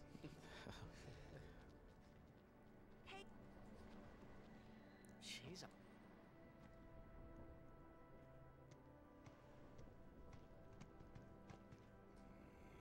And now we finally get to hear Kamari talk. Times, she must be. Coincidentally, it's the She same must voice shine actor as Waka, if I'm not mistaken. Now are dark times. And Yuna Titus's tries hard. reaction is a little bit delayed there. If we worry, she tries harder. ここでまともに喋る気分。キマリも笑顔の練習をしているらしいですよ。なんと。 There, I don't know. Not the other ones, though. Yeah. Just cause. Just the last one. Do not frown. わざわざ持ってくる。 Smile, let me see. ちょっとやってみ。It's like Terminator 2. Yeah, maybe practice in your mirror or something. No, NPC has such a huge hitbox. But I need to save anyway, so. Infamous soft ring NPC. PS4 版、Yeah, we don't have enough to get the PS3 か、PS3 版以降は確か全部インターナショナル版と通常版が選べるようになってると思うんで、まあその違いですかね。通常版は全部同じです。インターナショナル版はなんか、なんて言うんだろうな。まあスフィア版が違ったりとか。そうですね、スフィア版、違う上級スフィア版が。たりとか、あとはあれですね、なんか、やり込み要素が増えたりとかしてます。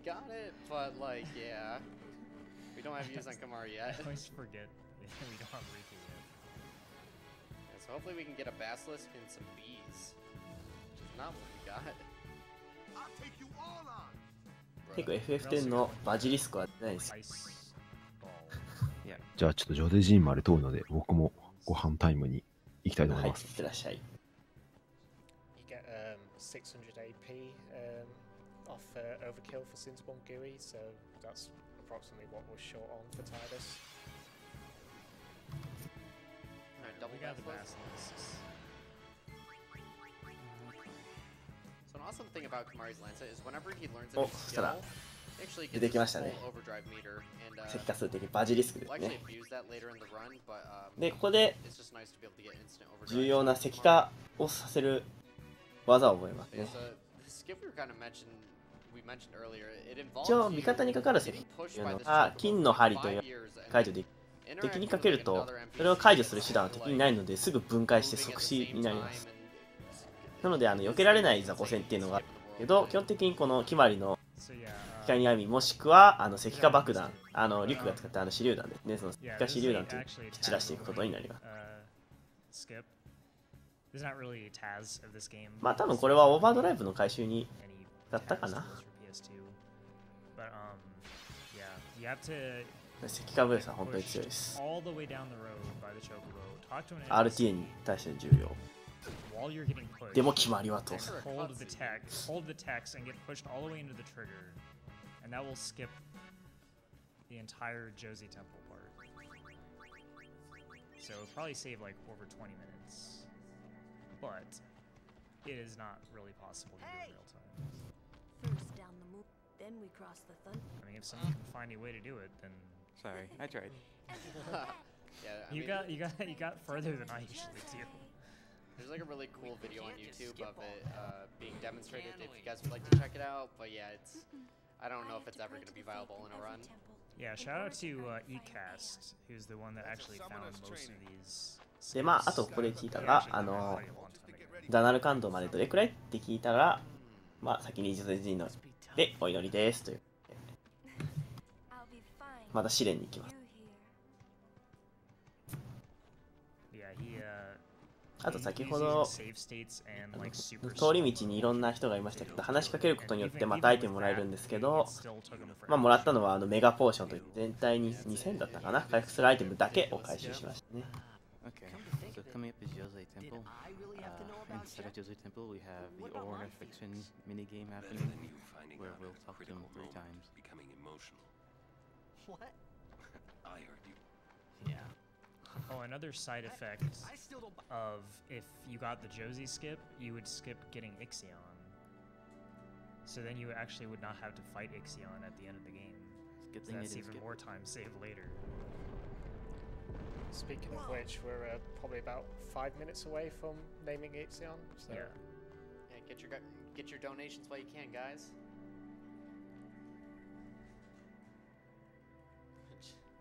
最速だと10時間切れるはず。これは上下激しいんで。でもちょっと見た目がかっこいいジョゼジーンですね。Water.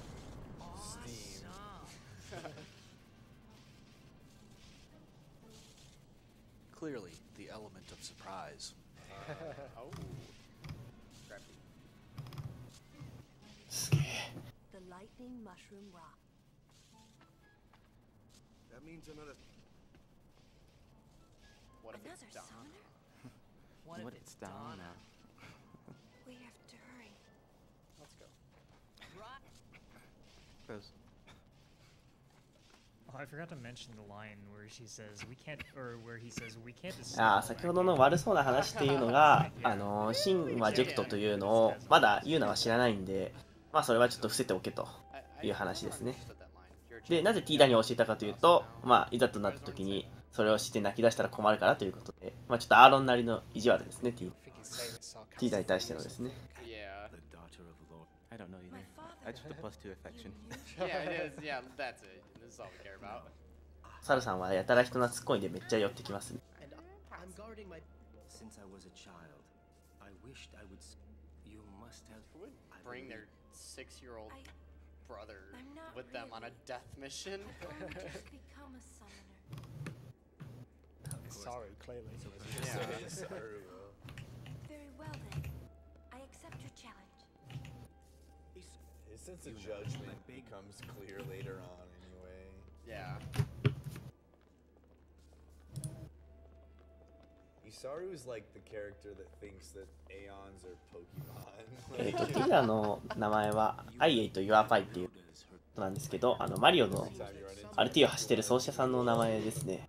友達なのかな？ So apparently summoners are going out and disappearing, but like which summoners?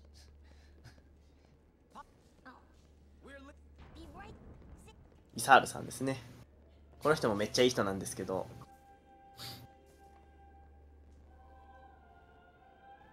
まあお楽しみ。This is the first cloister the trials were actually supposed to be in.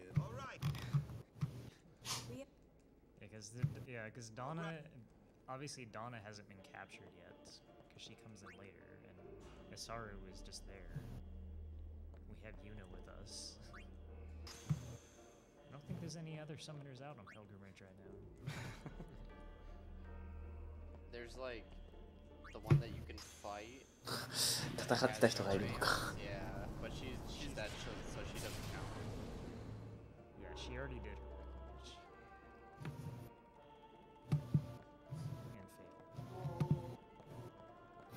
イサールさんはちょっと真面目すぎるか、どちらかというと右翼かなみたいな。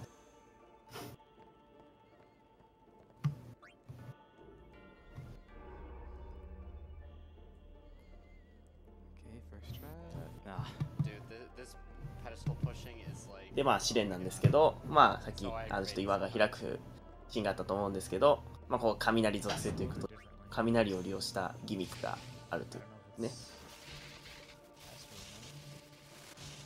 Yeah, that's the thing. Like, since so many of us are running this, like, そうですね、ここの寺院から結構ギミックが増えたりして大変ですね。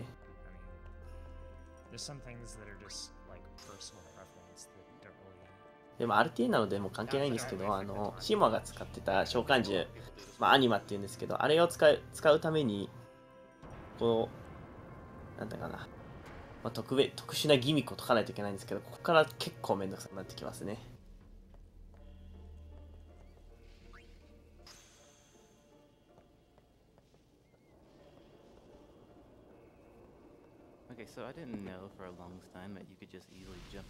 いや、アニマは取らないかな。もう多分このままこれクリアすると思うんで。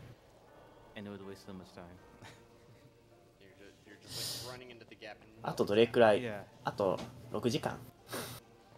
で、今ちょうど3分の1ぐらいですよ。3分の1ぐらい。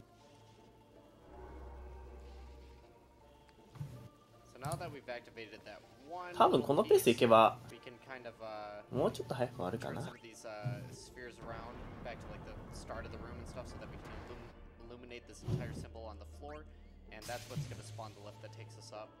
アニマは取らないですね。歯のスフィアのギミックをやってないんで。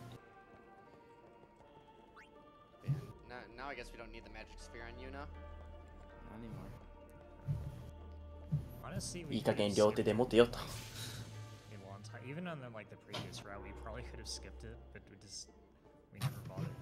両手で持ってたら往復しなくて済むんですけどね。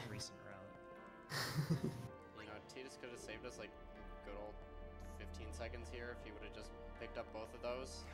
Just did them both in one trip, but no, like Kara said, he's got the 本当この往復いらないよな、両手でだらな。I mean, for the first time, Titus is actually with like all the other Guardians and Yuna, but they're not helping. Yeah, like they each have at least one hand. I want to know how you have like 70 other spheres in your inventory. Yeah. Can't carry 2. Infinite pockets.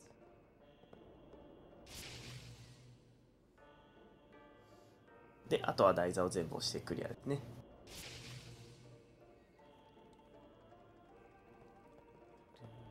そのギミックですらめんどくさいんですけど、まあこれとはまた別に歯のスフィアという、歯じゃなくて風か、風のスフィアですね。風のスフィアでこの試練中の中にある宝箱を開けて封印を解いていかないと、まあ、手に入ることができない、手に入れることができないですね。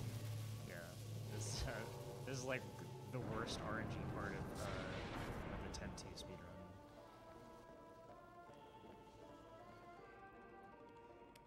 Another instance of us talking to Orin here for affection. Stop pacing around. Be calm and wait. I think he likes us. He tells us to stop pacing around, so what do? We just pace around. Yeah, we float. Obviously. What else are we gonna do?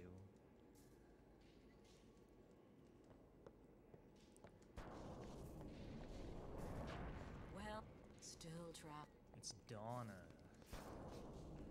What is it? What of it?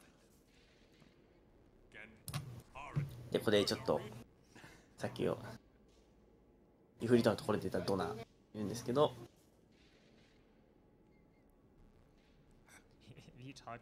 アーロンファンボアーロンファンボです。Oh, by the way, we should probably stop the Ixion. Hang it. No worries, we got it.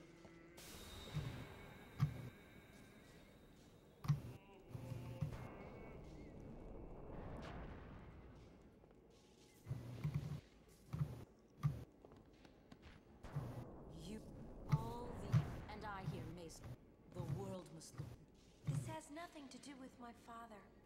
I'm traveling on my own as a full-fledged summoner. Because of my father. But she's not on her own. She has like 8 guardians. On your own 2 legs for once. Your guardian. Yeah, because I'm sure Donna didn't have Bertello helping her up after she gets out of there. Exactly. Okay. All right. Ixion is Harley. Hey. H-A-R-L-E-Y? Yes.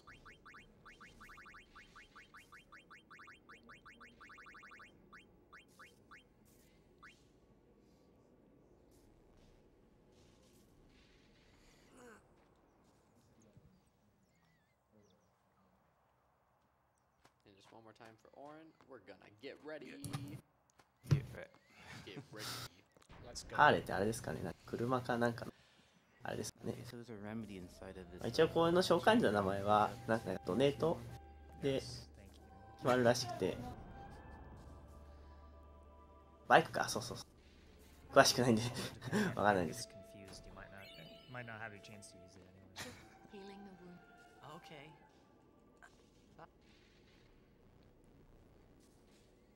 There's also an other elixir I'll be picking up in the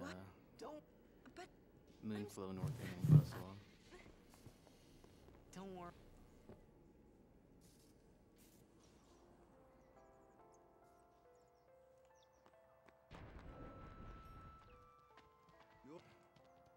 Sorry.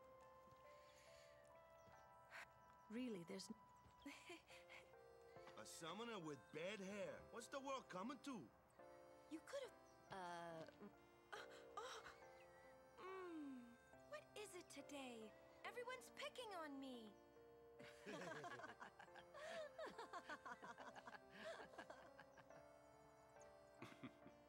Oh, you too, Sir Orin? Once lick. Classic Orin. Yeah, of course her hair doesn't actually look any different. Yeah. Laughing must have been. I'm not even sure it looks different in the HD version, honestly. No. Nope. So we're gonna pick up a chest over here. We're Get rich. some money. Like I said, money's kind of hard to come by in this game. ここ笑ってるんですけど、ちょっと切ないんです。Here she comes again. Off so early? Lady Yuna. Oh no, here's one of the best lines. I feel that I have. Another one of the best lines. Yes. First we cross the moon. Once we find Chocobo. Huh? Wait for me. So it has 5 A's in wait and only 3 E's in me, even though he hangs on to me for the No. Hey. That scene made me have my first real appreciation for Classico. You're just a big baby. Or a little baby. Okay, let's get ready for this. Get ready. Where we cross got moonflow.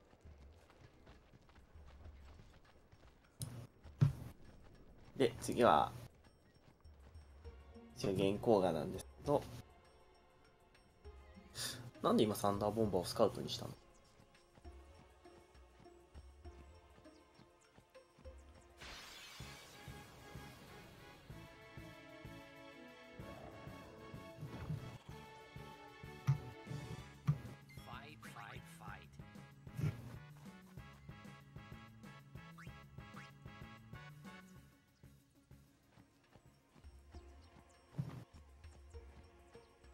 そうでもいない。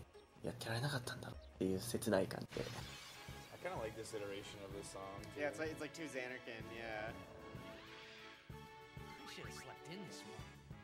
Getting semi-dialogues. Lots of times I can relate to that when I'm running this game.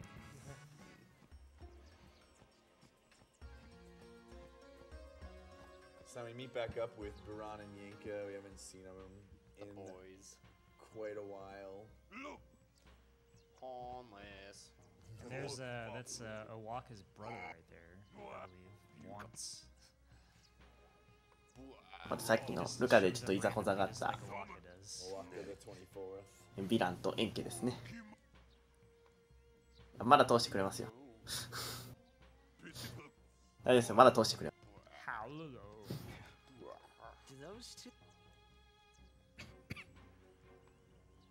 What? Kimari And Kimari. but It's cannon.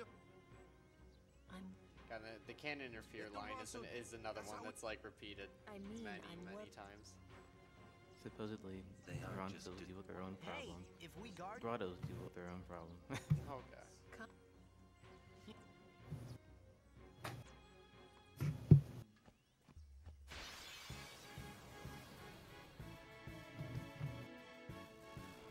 We have a $5 donation from Disposable Hero. I love the character of Jekt in Final Fantasy X. My favorite fact about him is that he attacked 2 puff while drunk because he thought it was a fiend. We also have a $5 anonymous donation from Comment and a $5ちょうどあれですね、ヴィランとエンケが召喚師が消えるということを警告しに来たタイミング。Haven't been this proud since the Beatrix 1 incident. 実はこの時になぜか召喚師が続々と姿を消すという謎の事件が起こってるんですね。そうですね。まあ一体誰がゲイなんでしょうね。さあ。ああまあ僕はなんかコンビ弁当食っただけなんであんまり鼻のない夕食ですけど。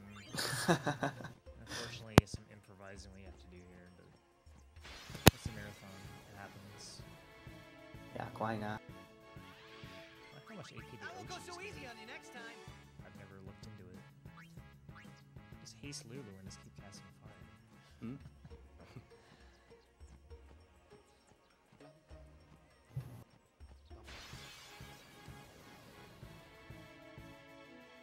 Alright. ちょっと演歌多いね。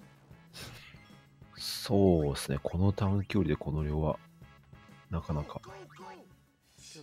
Go. Walk all about the speed, man.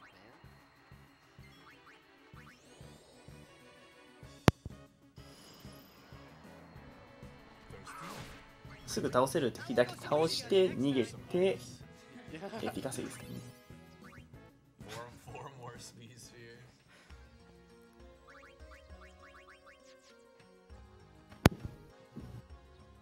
At least we're getting the 2B battle. One more.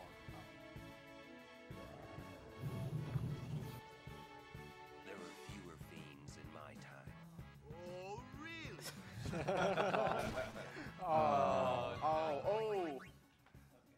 Okay, that's the first. I've never heard that. Probably because I've never had Waka and Orin in the party at the same time. 寝ていると行動できなく、かつ、魔法だと起きないので、まあ、タコ殴りされます。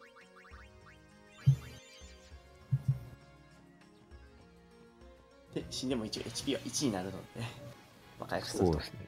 今なんか右側に明らかに重要そうな NPC がいますけど、あいつはスルーします。Gonna say the double sleep, man. This is what I was talking about earlier with the dogs that on Mien and Old Road and such. 脇道に入って、なんだっけな、魔法スフェアだったかな。を回収。Brief detour to get that magic defense sphere. That very hidden road that you totally can't see on the minimap that sticks out like a sore thumb. I definitely still think it's hard to find. I won't go so easy on you next time. Was it 16 EP left? So, Yeah, we can get one more. Again? Well, that's fine. Yeah. You're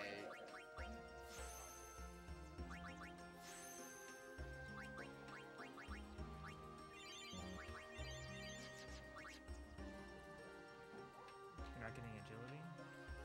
Hmm? You're not getting the agility now? I thought he did it. That was strength. You need one more for the agility. Like, you can continue because we've got a spare grenade, so we can just throw that when we get Riku. Yeah, well, we'll get the AP from floating ice. extractor. So. Yeah. Yeah. It's fine. 今のは多分 AP 稼ぎをしようと思ったんですけど、一歩あるよっていうのを多分ちらっと見てたら終わるやんみたいな感じ。ああ、なるほど。They say that cloud. They say that cloud. Well, we do have a Thunderball, so it should be it should be fine because we're gonna be hasting walking. この花が原稿花っていう幻光花って書いて原稿花なんですけど、でそこから出てる虫が原稿虫ですね。で、夜になるとすごいいい景色だからっつって、じゃあ夜まで待とうって言おうとしたけど、アーロンが夜までなど待たんぞっていう。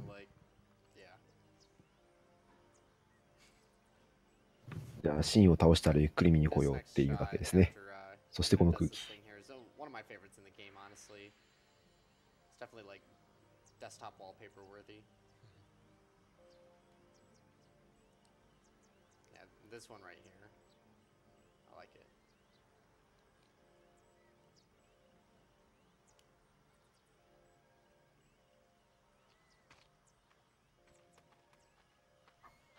Hey, we better. Shoe puff? Hey, we got a wild rooster. What? No, this is Kev. What? Yo. How's it going? Not bad. Kev was just too excited by the speed run. He had to take a walk. Yeah. Too much energy.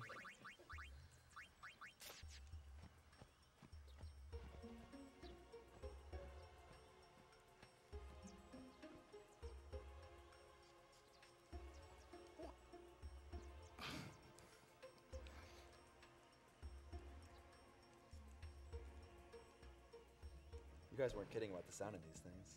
Yeah, really it's nice. Great. Yeah. It is great, man. You can hear those shoe puff footsteps so clearly. I was worried in Jose Temple because I was hearing a lot of static, but then I realised it was just Jose Temple.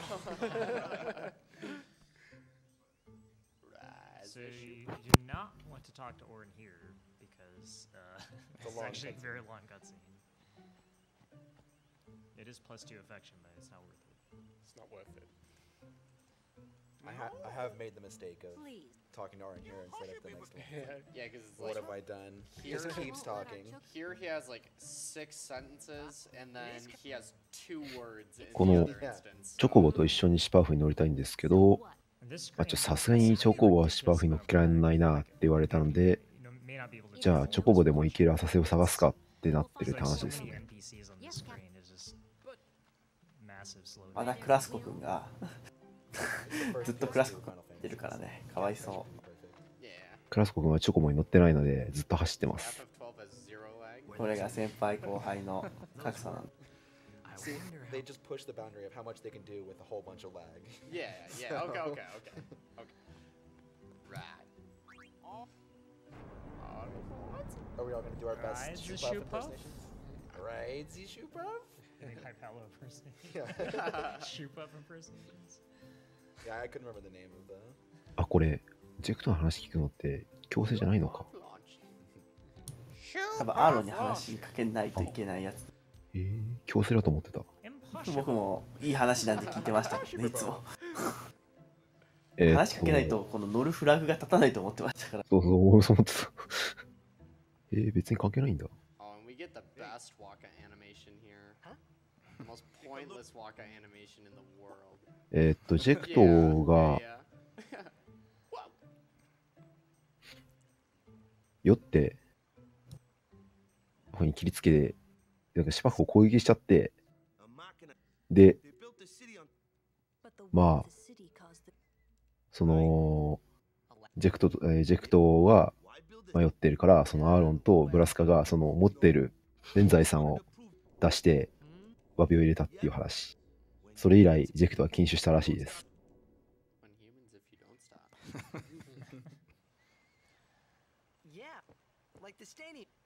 And this is where Titus calls out the hypocrisy. で、まあちょっと今ちらっと見たがさっきちらっと見たんですけど、そのシパフの右後ろ足の方になんかでかい傷があったと思うんですけど、それがジェクトが切りつけた傷ですね。未だ現役です、シパフは。Totally skipped the sphere grid tutorial, and so this was the hardest boss in the game. I'm like, my character's level 27. Why am I having so much trouble with this boss? Oh my god. And that's the Waka animation, the little But it's... I'm just surprised you made it past Gooey. Yeah, right? Exactly. So basically you're doing no sphere good run accidentally. Yes, Sinspon Gui is definitely like one of those in a casual playthrough that's like a wall. It was definitely a wall for me as a kid. 1000年以上前に機械を使った戦争があったから機械を使うのやめようねっていう話があって謎の敵の襲撃です。あ、またユナが。And then you can hear Waka underwater. He expects Yuna to hear him. でもスイッチで戦えるキャラは現時点だと2キャラしかいないんでまた T ばっか。This is one of the more amusing bosses that take a lot of effort to figure out the best route for, because it's like, okay, do I cheer 1, 2, 3, 4, 5 times? Who do I cast haste on depending on what the equipment set up? Did I win Blitzball? Yeah. There's all of these variables and it's like small differences. Yeah. And then you make all the calculations and then you get a crit that totally ruins. Oh yeah. The whole thing here is he rises and you have to do a certain amount of damage to bring him back down. That doesn't matter because we have no trouble reaching that damage threshold, but the time it takes him to rise and fall is a long way. So you want him to die before the second time he rises. Or I guess I should say she. Yeah. Yeah, Yuna, yeah. Yeah, she there. You mean... You mean question mark, right? Oh.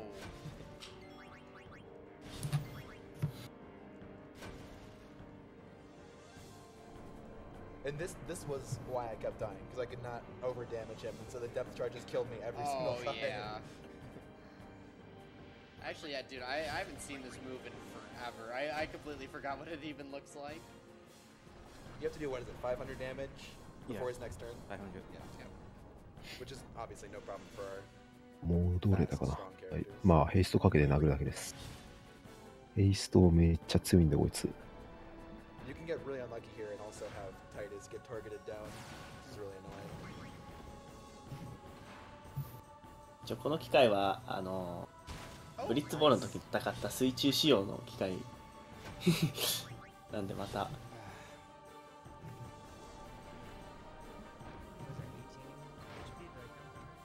What you guys can't see is Caracarn with his TI-83 keeping track of every single point of damage inflicted. Yeah, that was 18 HP left. Oh. I knew it. He didn't rise again, that's good. If he had the agility node. Actually, I'm not sure. That's your problem, not mine. Maybe if you grinded 2 more fights, he wouldn't have gotten that attack. Yeah. You know, you're probably right. That sounds like an effective strategy to me. I also like how Yuna is in that fight, right, for the result screen. Oh, yeah. She helped.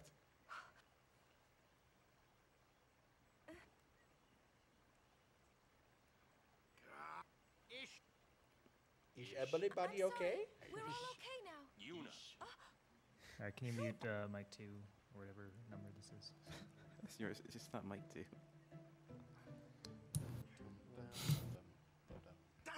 What are they? Could I have something to? What do they have? Wait. あんな激しい戦いをしてたのにシファーフノリの平然としてるのがメンタル強いですね。 The first one that wasn't skipped at least. Yeah. Come on, Waka. We're doing a marathon, man. Sandblasted grease monkeys. Yeah. Whoa. Not here. Family show, Robert. Whoa.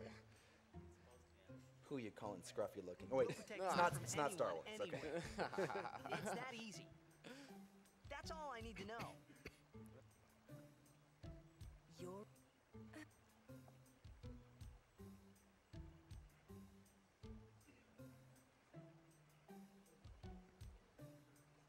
キマリの姿勢 Have some extra affection or 見たことなかった。 Yeah, so the other instance of Orin is when he talks about how Jekt was so drunk キム that そんな姿勢良かったのか。 attacked 今度見 Shoe よ Puff. But yeah, there he just says guard Yuna. Way faster to get it there. And you can see the scar on the shoe puff too, where Jeff hit it, or Jet hit it, right? Oh, wait, Yeah, really? On one of the on, shoe yeah, on puff, the yeah. first side, I think you can see it. Okay. Yeah. Oh, dang, I'm gonna have to look for that. なんか憤りがいますね。 When you first see it on the rear hind leg. Yeah, I'll man, I'll have to look. Right hind leg. あ、この格好は The same thing twice. On the starboard anterior leg. Or posterior, sorry. You're meeting a long lost friend here. Question mark, question mark, question mark. I really like how he recognizes her after she takes off all the clothes. Yeah, not it's like, before. come on. But he's never seen her. 英語ちょっと。 Yeah. Well, maybe there's like an implication here. はい、ゆっくちゃんです。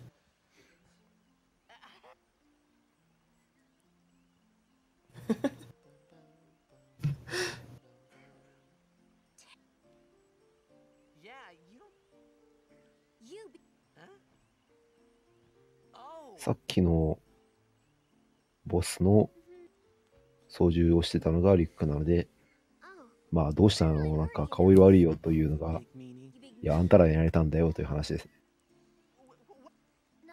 Actually, we've now acquired like I'd say the best character in the game. Yeah. In the speedrun, not even close. Okay. No, yeah. in the game. Yeah. Yuna, Lulu. And you guys will She find was out the one who later, helped me but yeah, before. you know, she's kind of broken. Makes me wonder what Twitch chat thinks is the best character in the game.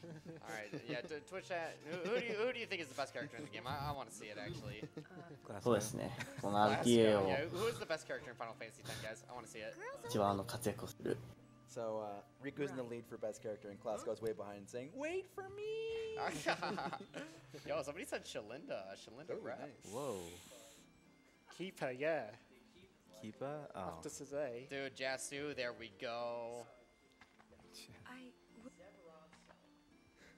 Chrono. Alright, that's when I close chat. Look. My personal vote's for Vaughn. Oh, yeah.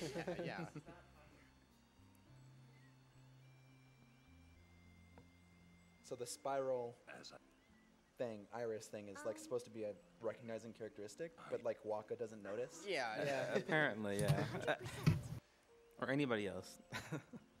mean, he's probably never met an Albed 米を見せろって言っているのは、アルベド人は、アルベル族か。すみません。アルベル族は、Yeah, exactly. まあ、その瞳が渦巻き状になってるっていう特性と、あとはまあアルベド語を使うっていうのがあるんですけど、まあ今言ってる通り、ワッカは、アルベド嫌いすぎて、まあ、そういう特性を全然知らないので、リュックがアルベド族だということに気づいてません。アルベド嫌いなのにアルベドが切る術がよく知らないわ。さ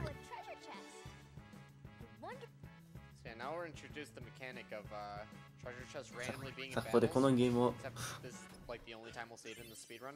リュックが、仲間になってから、戦闘中に宝箱を出現することがあります。盗むでしか取れません。で、これは調合チュートリアルで、調合で、まあ、こいつをぶっ殺そうって感じなんですけど、まあ、こんなやつに先ほど手に入れたボムの塊の2つを手に使うわけないので、ウルトラポーションでなぜか回復します。場を、とりあえずウルトラポーション使って逃げます。There's actually a chance, or actually, yeah, well, we will be using those bomb cores instead. Oh yeah, those bomb cores are huge. Yeah. Actually, I don't think they're as important with the new anima strat. Yeah. Just if you get a certain. ああ、このオーバードライブゲージがもう。Yeah, for Spheromorph, but also I think the Blitz Lost strat uses bomb cores against anima before. Oh yeah. Oh hey, I lied. There's another treasure chest. I'll be right back.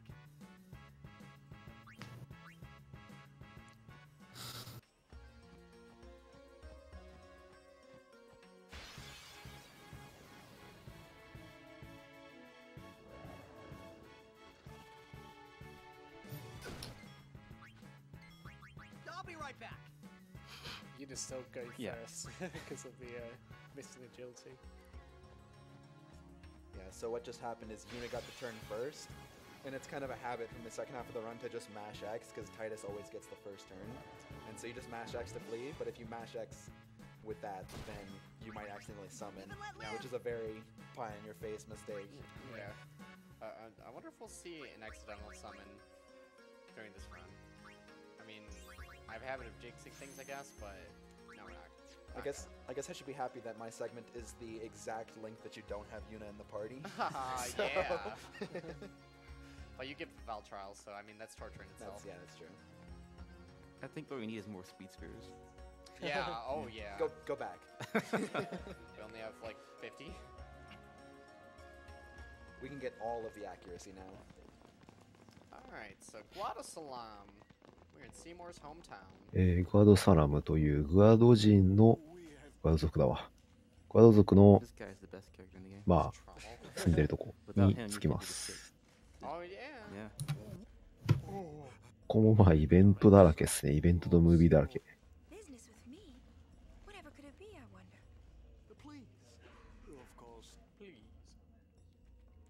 Alright, so Riku is going to teach us something pretty useful here. Pretty much we now have the で、今改造ができるようになりました。武器に、特定のアイテムを消費して、なんていうのかな、アビリティをつけることができます。Immediate first turns no matter what. Which is huge. Oh my god, this is lifesaver. But yeah, so this fire strike that we add, it's not permanent. It gets taken off, but does it actually use any of your items to do that? No. Yeah. No. That'd be kind of awful. Yeah. Make you use a bomb core. Oh yeah. Look what I can make. It's kind of like a hand-holding thing where they make you steal bomb そうですね。 cores. ここで交換度を上げることができますね。Okay, here we get some more Aura Infection because, you know, why not? You pretty much just line up. You make a list of all of the ways to get Aura Infection and just do all the shortest ones to get as much affection as you need. あ、こいつはトワメルって言いまして、まあ、グアド族のナンバー2だと思ってもらっていいです。ナンバー1はシーモアです。It's easy to accidentally give Riku like one too much affection with like a Phoenix Down or potion or something. Oh, I hate it. I hate it. So yeah, here's the room with the food, and even though Titus hasn't eaten the entire game, なんでシモアさんいい人なのに、シモアさんの家こんな不穏な BGM なんですかね。まあ、BGM の、His mouth is still burned, I'm guessing. BGM 当てるのミスったんじゃないですか。おかしいな。おかしいですね。 I'm guessing シ his モアさ mouth んいい is 人な still のに。 burned from way back in the boat. Wait, I thought he was choking. I didn't think it was too hot. And maybe both. There are many. Your Xander, I suppose. Still, you should. Yeah. Well, he does say it's hot. And here's another long break where you go make food. Yeah. Do laundry, fold clothes.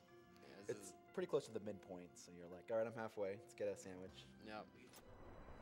It's a beautiful cutscene, though. Yeah, see, that's the thing. I'm really sad that like I don't really see this a whole. Or I'm happy now I get to watch it, but yeah, generally this is a scene that I miss, man. ちょっと不安になる BGM ですね。おかしいな。Thanks, dude. ああ、そうですね。後で行くんですけど、異界という、まあ、その、異界送りされた魂が行く場所がガラスアルムにあるんですけど、それを管理しているのもグアダ族です。まあ、だから箱盛りですね。で、まあ、ちょっと指が長いっていうのは、まあ、このグアド族の非常に、で身長がやはりみんな高くて細いで、あと、ここに、まあ、メロンの網目みたいなのが出るっていうのかなと。ですね。まあ、髪型が独特っていうのも僕は特徴だと思います。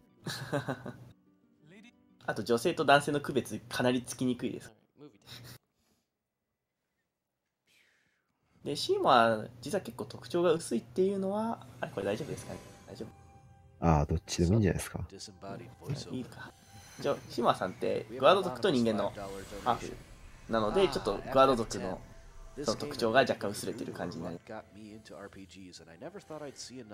ミックシーンは関係ないでしょ。あかんやつや。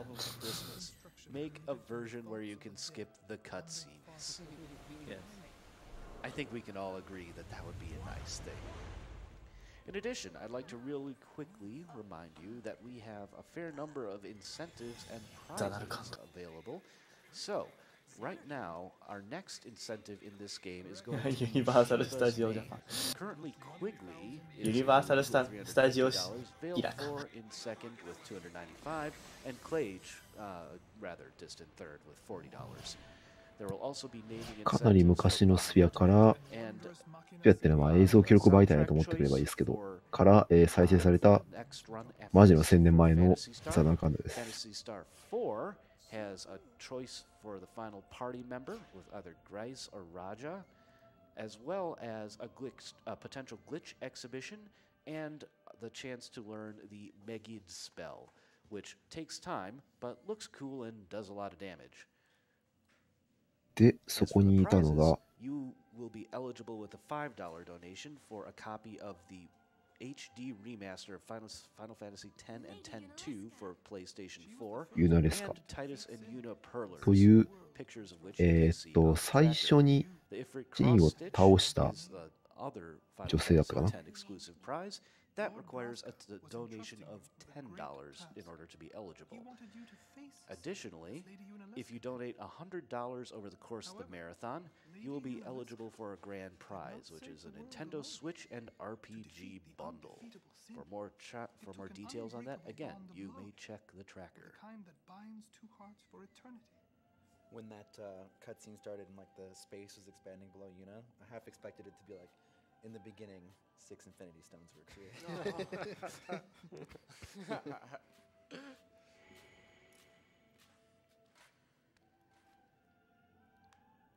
We got Lady Unalutska. I mean Unaleska. Shouts out to BGG, by the way. で、そのユナレスカの夫がゼイオンですね。Seymour's bringing up a point that like, hey, yeah, it took a lot of love, kind of love points, 2 hearts for eternity in order to defeat Sin. So we got Seymour trying to be. やっぱりちょっと皆さんも見てほしいという。いや、キッパーマジで。 And she's kind of shocked. 久しぶりにキッパーすげえって思ったっていうレベルですからね。Spoilers. I mean, it's in a second. It's in a ここで second. 小声でちょっとユーナにちょっと卑猥な言葉を、この野郎。It is a cool chandelier, though. It's like a pendulum. Right? So, where's LeBlanc? Hunting spears. Yeah, presumably. So, VacantMind's gonna have to do the massage scene, I assume. Yeah. Let's not talk about that massage minigame. That game's hard. Wow, your face is beaten red. You okay?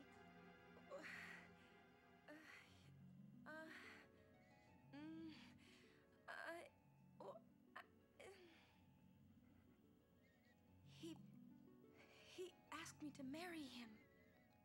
You serious? 結婚を申し込まれましたと。Hey!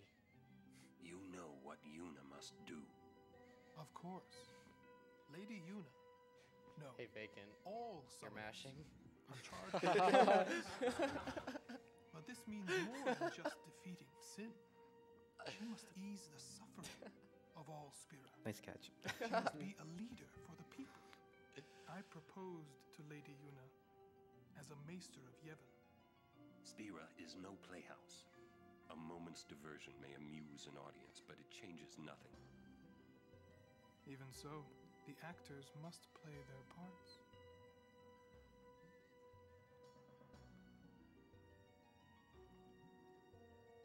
There's no need to answer right away. Please. そうですね。ユーナは旅を続けてシンを倒さなくちゃいけないんだけど、まあ、それは分かってるよねみたいなアーロンは言うんですけど、まあ、シーマはそれを承知で、旅は続けて構わないが、まあ、大召喚師ブラスカの娘ユーナとシーマ・アロー氏の結婚は、そのスピラに、なんていうんですかね、明るい話題となるんじゃないかと。そういう意味で結婚を申し込んだと本人は言っています。And then Tius is just like, is he really? Get out of my face.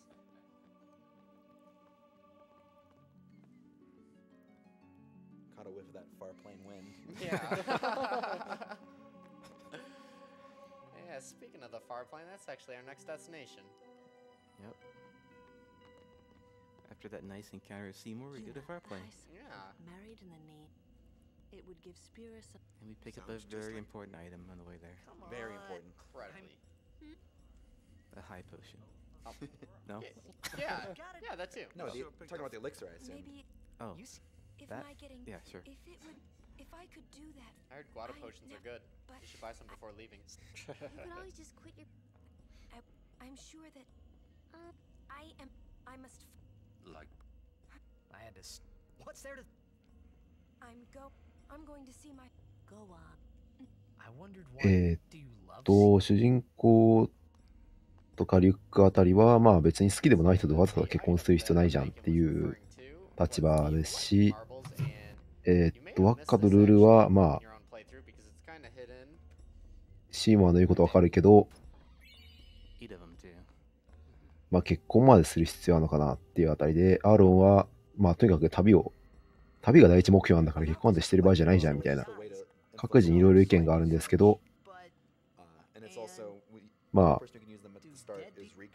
ユーナも悩んで、異界っていうのは、決まりは何も話してないです、意見を。で、異界に行って、異界っていうのは死んだ人と会えるので、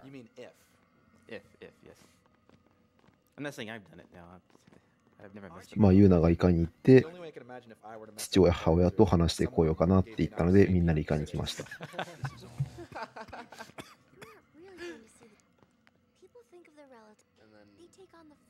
賛成というか、ユーナがしたいんだったらすればいいんじゃないっていう姿勢の人が多いかなって感じですね、今は。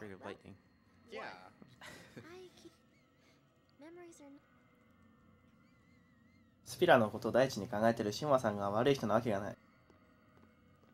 で、異界は死んだ人と会えるんですけど、アーロンはなぜか入らないですし、リュックは、アルベル族は思い出にあんまり甘えたがらないんだって言って入らないです。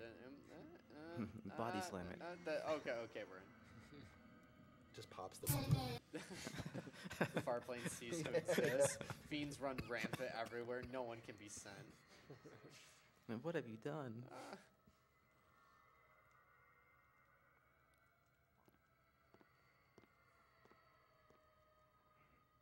What the? じゃあアーロンさんに関してはヒントがありまして、先ほどシモア老師にちょっと異界の匂いがしますねみたいなことを言われて、ティーダがそのアーロンを嗅いだんです。手で羽の。まあ、異界煽り。So yeah, the thing about the far plane is if you think about これも結構綺麗なんですよね。 they will actually manifest themselves kind of in spirit form because it's not actually them. But yeah, it's just like a little hologram that you can talk to, I guess. And why they do it? Don't know. 異界の匂いが酒臭かったり、清涼さの匂いだったり、何なんだ。 Yeah, yeah, that's it, yeah. ちなみに異界は死んだ人と会えますけど、今後ろにいるのがチャップです。会えますけど、死んだ人を話せるわけじゃないので、自分の思いを吐露するだけになります。まあ、それでも、面と向かって話してるにはなるので、それはそれで気持ちの整理はつくと思いますけど、これはチャップ。似てねえ。チャップ、ティーダに似てるかな。似てねえんだよな。しっかり輪っかなんだよな。If they give you a water strike sword before Achilles, you kind of a troll.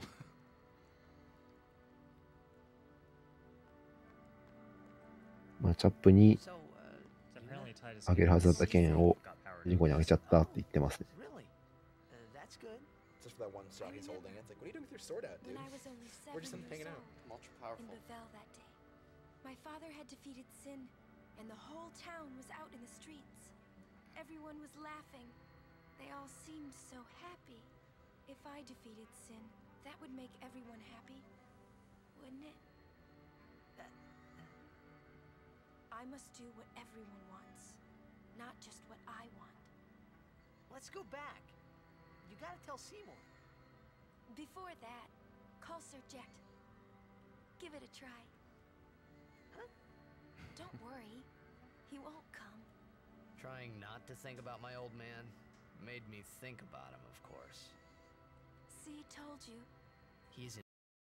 まあ、せっかくだからジェクトを異界で呼んでみようっていうことだったんですけど、まあ、ジェクトは死んだんで、ここには来ないと。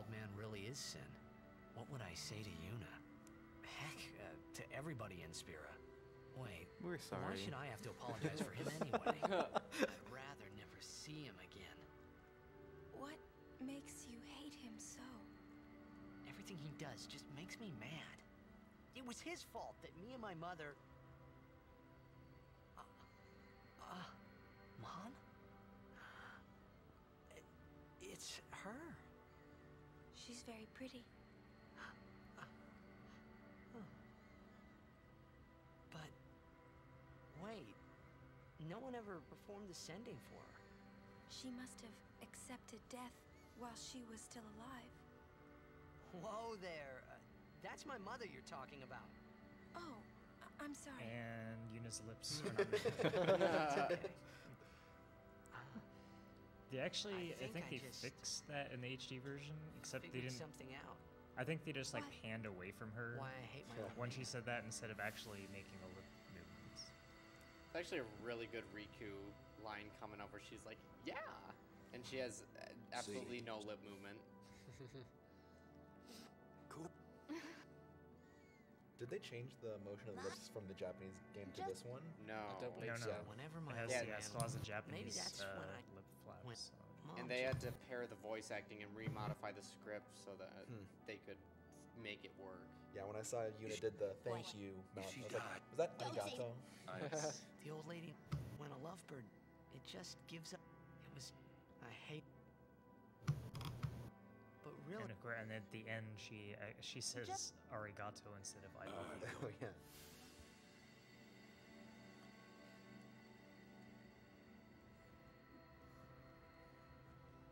oh man, I must sound so stupid. I don't think so. How embarrassing. Well, No. Did I?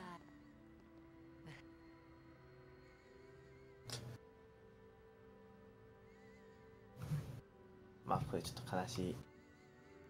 She get an apple. From the buffet. Oh, so somebody does actually eat. Yeah. I mean, Titus doesn't, but. he doesn't know. Yuna.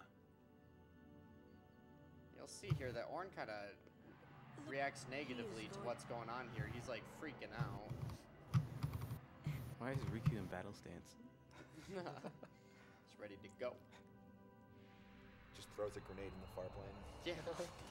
Oh, just go get out of here. Get back in there. Yeah, so he actually left a little message. But Orn says talk later, so we gotta get out of here. Luckily, Arn 基本的に一回送りされた人の魂は帰ってくることはないんですけど、ああいう風にめちゃくちゃ思いが強い人はああいう風に出てきてしまう超珍しい現象 Talking to Orn make it so 見 you れます don't ね。 get the Lulu scene, or have I just gotten the Lulu scene on accident because of other reasons? Other reasons. Okay, yeah. Because you have a で、 chance 謎の here to ス have フ a ィアを落とし conversation て with a random person coming up, and based on how we've done our affection, Riku should be the one that we get the conversation with. I will go. Meet with Maester Yeah, Seymour. there's an unavoidable +4 affection on Riku at the very beginning of the run. And then she gets +8 later when you go inside the Thunder Plains agency immediately. Okay, yeah. あ、やっぱリュック So か。 it's 12. So yeah, you have to get, and there's a certain order of tie breaks. It's your big chance, huh? なんかほぼムービー見てると通常プレイを見てるだけですからねこれ。ここは、リュックかルールーだったかなもうどっちかと話せるんですけど、まあ、9割9分リュックですね。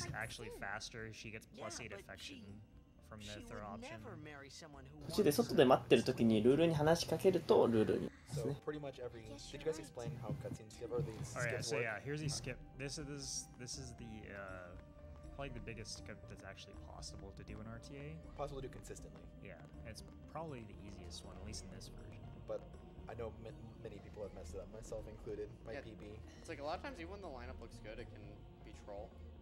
See? No. So this is the Guado Salam skip. Guado potion's good. Buy some before leaving. Oh man. But the general idea for these skips is you want to あ、 be talking to someone and then be pushed ラ into グ the に失 trigger. 敗したっ And then ぽい they っすね、 consistently 今のは。 into letting you move around while the dialogue continues. And so the Mian skip that Flobber didn't quite get is really tight because you have to talk to the same person. うまくいくと確かキマリが押してくれて、なんか外に出れて今の会話をカットして、今のてか今ここでグルサルマで話してることを全部カットして直で雷ヘゲに行きます。雷ヘゲってのは次のマップですけど。 So thanks to everyone for donating to get the to get the. So we're how 0 of what 0 and 5 on skips. Yeah. Well, we have to get audio glitch, so don't worry. We'll keep resetting until we get it. I'm probably gonna miss it. Yeah, getting audio glitch is tied to one of the big skips in the game, so we will most certainly get that one. But yeah, honestly, like some of these can be very finicky. Macarena Temple. Why would the Lord Macarena Temple? The one thing that's cool about the Guado Salon skip alone, though, is the camera sort of can't move while the dialogue is happening, and so you can run down this tunnel while the camera is stuck, and so the camera sort of clips out of the map, and then you get out here and skip this tutorial we're about to have. Yeah, and you're just looking at the mini map to judge where you're at. Yeah. Now, if you do that skip and you come back, there's actually a way you can actually get out of bounds in Guado Salam.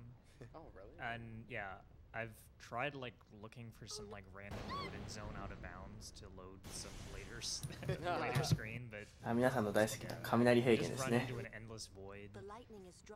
Like there's like some weird mini map artifacts way out of bounds, like the green squares you see that are normally loading zones, but they don't do anything, unfortunately. So here's the tutorial. みんな好きじゃないんですか？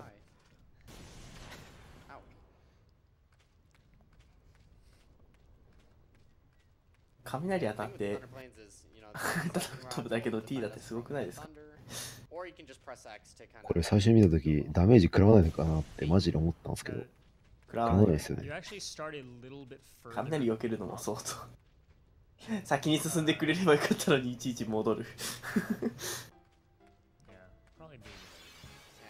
RTA だと雷はまあ避けますけど、自然に降ってきたのだけ避けます。わざわざ何回も避ける必要ないんで。ただその当たって倒れ込むのと避けるのとでは当たってますね。まあちょっと演歌系の襲撃はちょっと誰でも難しいと思います。まあ避けた方が行動不能時間が短いんで、それだけですね。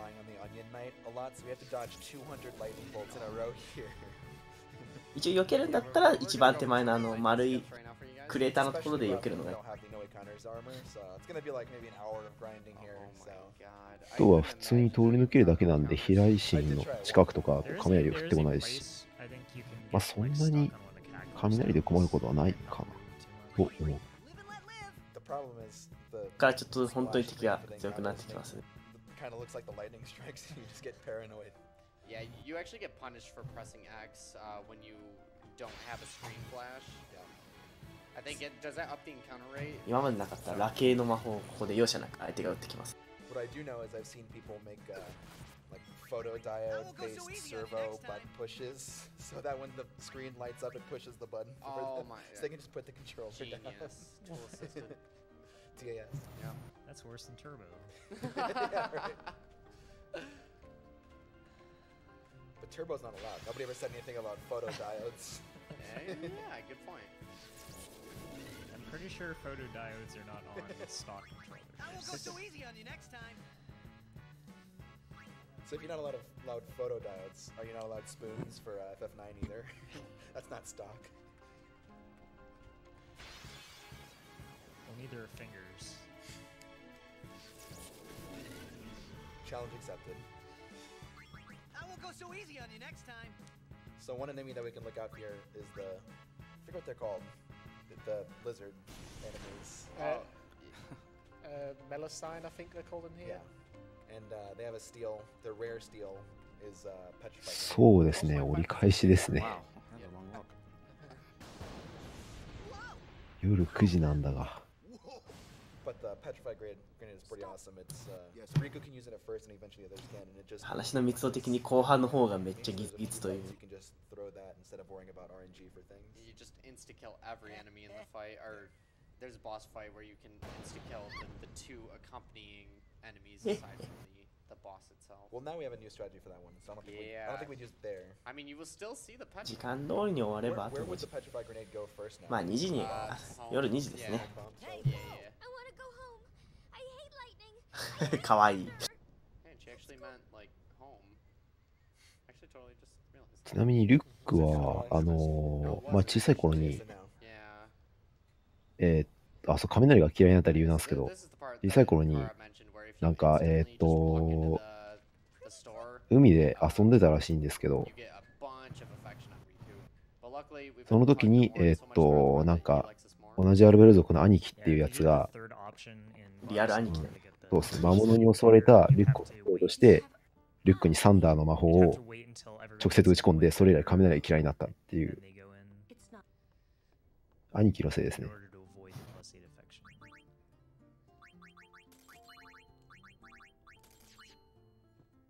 兄貴っていう名前のキャラなんですよね。兄貴は兄貴ですね。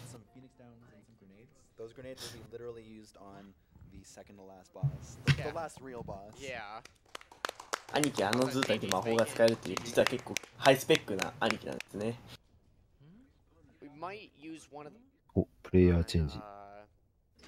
on some of the floating eyes here to get some extra AP and some speed spheres that we don't need. Yeah, this is another auto-scrolling cutscene, so honestly, if there's anything to plug, any donations that popped in, now would be the time. You got it. We do have a few donations, in fact. Hey yo. We have $5 from El Jefe 99. Greetings from behind the couch. Dave, I told you you'd win in Blitzball. You're just too good at this game. We also have $25 from Davies. 数年後の世界はプレイヤブルですね。 Time traveler here who has just まあランダム要 started 素 the です。 Final Fantasy X run. Nice to see so many familiar faces, and I have to say that the commentary is fantastic. I appreciate what you all do for charity, and I want to be sure to show my support. This donation will be doubled by my employer match. Incentive goes to the runner's choice. Then we have $56 from Augendrasir. Shout out to the best character in the game, Veilfor. Here's to naming another character after that. Great job by the staff, volunteers, and runners that made this week possible. Finally, $10 from Professor Ness. All right, up at 5 a.m. for this. Might as well get in on the prizes. And the Veilfor. まあ、ジスカルっていう、Time for the best interaction.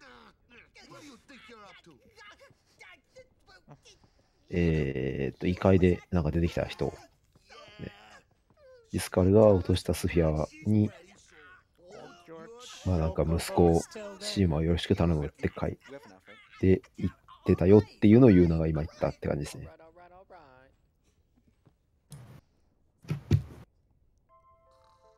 一応ジスカルはシーマのお父さん。そうですね。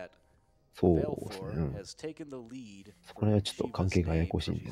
It's now $386 to $350. Nice. Don't tell me you were hoping. こうやってちょくちょくワッカがティータに絡むから。Veilfor has taken the lead in the Bahamut naming incentive by $21. Let's go. You could be more. You know, you just don't. I was gonna say, we had this whole war to get Veilfor named for all the Aeons. It would have been funny if none of the following Aeons got named Veilfor, because then despite all our efforts, all we would have gotten is the second half of one Aeon's name being Veilfor. Yeah, but that being Ico 4. But in turn, you know, we were able to raise a bunch of money for Oh no, charity, of course, so. absolutely. So we talked to Orin there. You actually have to avoid a +4 affection on Riku there. You're a bit loud there, Kara. Oh. 盗撮されましたね。So you just picked up the yellow targe, or the yellow shield. Yeah. And that is a conveniently placed item because in the rest of the run there is exactly one lightning attack we would not otherwise be able to survive. And so we can use that to dodge exactly one attack. あ、素敵だね、歌うからみんなマイク持ったの。早いな。まだ結構あるんじゃないですか、素敵だねは。こうまあでも次が分からんよ、もうリーダー。あと10分ぐらいある気がするんですけど。ですよ。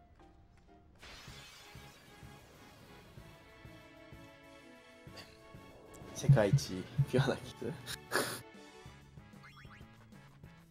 あ、レアモンスター鉄巨人さんね。額が大変なやつ。So I mentioned that those enemies that we could steal petrified grenades from, we need to have Riku in the party in order to do that, but right now we also need to charge Yuna's overdrive, so might as well just keep her in the party and hope that she gets hit a few times. There's some enemies that'll naturally target her with a lower HP, I believe, so. And Are we gonna grenade on this or no? No, okay. We have enough speed to it, I think. Well, I mean, T to say P. I think it's gonna be fun. Okay, cool. Like, we're behind, but we have the 4 extra because we have the legendary blitzball player on our team. So that's Jasu. Well, Jasu. I thought Dotto was the MVP. I mean, he did. Yeah, dude. Honestly, the Aurochs really stepped up today. Yeah, they really stepped up today. Wait, did you get the agility node? No, I don't think so. I did not see any sphere gridding since Extractor. I I have something. Yeah, I don't remember actually. We're almost out. I have. Is that critical for Sphere Morph? What was critical for here? Oh, for right, yeah. For, まあここで何が剣になる so it may have been mentioned っ before. ていうようなノックを Flobber says we got it. 聞くことができる。 It may have been mentioned at the end of Mushroom Rock Road, but the sentry that we got on Auron has an initiative which stops you from getting ambushed. Somehow, and this my is the bad place that feelings it's always for. come true. These enemies will kill you if you get ambushed, and you can look at old highlights of CaracarnVi's channel and see runs dying to bad luck here. Like, oh, I'm on world record pace. Oh, I'm dead. I had nothing I could do. God, how long ago was that you guys weren't using Sentry? But why? That was like, Why'd you change your mind? 7 years ago. Oh my god, dude. For Spear's future and Yevon's unity. I thought it would be those, like, the best dragon thing to do. enemies, That's not they do good this, enough. Like, AoE lightning attack. that Wait, just, like, is it? completely wipes Is it everyone. because of Lord Jiskel? Hey, that sphere! Actually, I think Show me. Mifunian died in a Nemesis run trying to get auto haste because he just didn't have first strike on anyone, got ambushed and died. So in a Nemesis run, that's like what, 12 hours in or something? Yeah. And someone else. You're got kidding, the, huh? Marlboro. That would be Sarah. That would be Sarah. Yeah. マカランニャの森で赤裸々歌うのって芝手に入れて帰りじゃなかった。だいぶ後になると思うんですけど。 He was like 40 minutes ahead and then lost like 35 minutes. He was like 4 minutes ahead of world record. He was extremely stoked about it. It's just like, oh, this is gonna be tragic. Yeah. どうだっけ？多分最初に入った時はボス戦があってジェクトのスフィアを見てジェクトのビデオのあれを見るだけだったっけ。確かにそうかもしれん。だってまだだいぶ早いですよ。じゃあ配っただけなんですかね。まだこうするとこう後になると思う。 So as we move through the game, the fiends are getting more and more dangerous that we face. Luckily, at the end of the next area, we'll be able to get ここでもうシームはこうしますという。 which is huge because then no matter what, he'll always get the first turn and we can always free. So it's no longer a real danger unless you make a mistake. ちょっと僕素敵だね待機で今度僕お風呂行ってきます。はい。はい。ではちょっと行ってきます。 I wish we could help somehow, some way. It's okay. I'll be fine. So yeah, lots She of times says I'm in runs sorry. you have to He says it's fine. farm speed spheres. She's willing to here face sin. off the, She's まあ皆さんも適宜休憩してくださいね。 didn't Of course, in understand. this turn we have like But somehow we have like I felt 26 like I speed didn't spheres or belong. something like that. But if I didn't belong with them, I'd be stuck in Spira, like 18 alone. or 16. I thought it was like 12. Oh. And being alone in that place. How many is it? Well, 16. I We've didn't want to think probably about more than doubled what we needed, honestly. Next, Just we're drop for going the to entire game. Marcalania Temple. Why not just continue all the way to 99? We Guardians will wait until they're done. Might as well just get some extra like accuracy and evasion modes while I'm at it. Yeah. 競技者に失礼っていうか、競技者は8人9人とかぐらいで回しながらやってるから別に失礼ではないっすよ。お、かわした。 So now you can see that we have a much more talented runner. You can actually dodge the lightning. Oh, he's gone. Oh, there he is. I love you, Vacant. We all love you. I love you, dude. You didn't hear it, but he said he loves none of us. But he also said just kidding. But was he kidding? I hope so. He gave us the neutral face. We don't know if he was joking. That's true.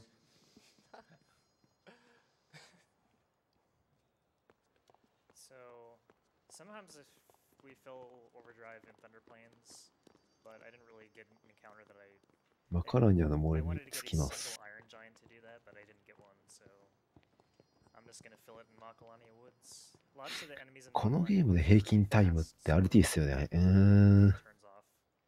11時間半とか11時間とかなんじゃないかな。 Target attacks the lowest HP character, right? So it's perfect for charging overdrives. In exchange. Yeah, most of the time when we're charging overdrives, we have to escape with the other characters that we don't want. A little loud. Yeah, Tojju's a bit. Well then. Yuna wants it. I just. On the. She doesn't want us. But that makes me. Yeah, a lot of the time when we're feeling overdrives. A lot of time when we're feeling overdrives, we want to escape with the characters that we're not trying to fill the overdrive with, but those guys are really useful since they will always attack Riku since she's significantly lower HP than everyone else. And they just do so much damage that, like, you get a considerable percentage of the overdrive meter. So that's a nice thing. On the other hand, the speed of these enemies means you can lose a very random amount of time to just random encounters. It's funny. Who Maybe gets, it was because you get the I two bees or lizards, and it's just like, okay, I'm losing time. It was It's just how her it is. duty. Yeah, those ones That's is not a whole lot of damage that matters. So I realized that. Yeah, what Kara's going to be hoping for is to hopefully not have to actually deliberately fill Riku's overdrive, but rather get these bees and get these raptors, but more importantly, have them actually attack her. そうですね、そもそもステータスカンストが結構めんどくさいんで、で召喚獣のステータスカンストまで入れると結構かかるかな。Slowly building ourselves up secretly. We have lightning marbles and we have bomb cores. We still need Arctic winds and fish scales. So we have all 4 elements, and that'll let us mix all 4 possible elements for the boss at the end of this segment. So we're going to be looking for some of the water elementals and the chimera to steal these items we need. Next, the boss coming up has a random chance of having a specific element, so yeah, we need to be prepared for any situation that could happen. Unfortunately, we got the rare steal. We got 3. Hey. Yeah, so that's one of the 2 enemies that Roosta was referring to. So now we're going to be on the lookout for a chimera as well as that's nice. Look for stuff like that. So let's just not die now. Oh, yes, hopefully now. That was actually like one of the best things that could have happened. I'll be right back. That worked out. So you guys got the からはリュックのオーバードライブゲージを貯めるということが第一目的になります、タコ戦は。なので、オーバードライブゲージが溜まってれば逃げるし、溜まってないならリュックに攻撃が当たるまで待って、そこから逃げるみたいな感じですね。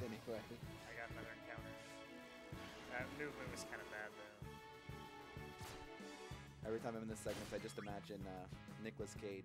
Not the bees! I won't go so easy on you next time. So, speaking of the mix, 全てか。 magic defense sphere is not at the top of the inventory anymore. 小石物撃破は結構時間かかるんじゃないかな。そうですね、リュックはもうずっとボコられます、この先。Just got to find it somewhere.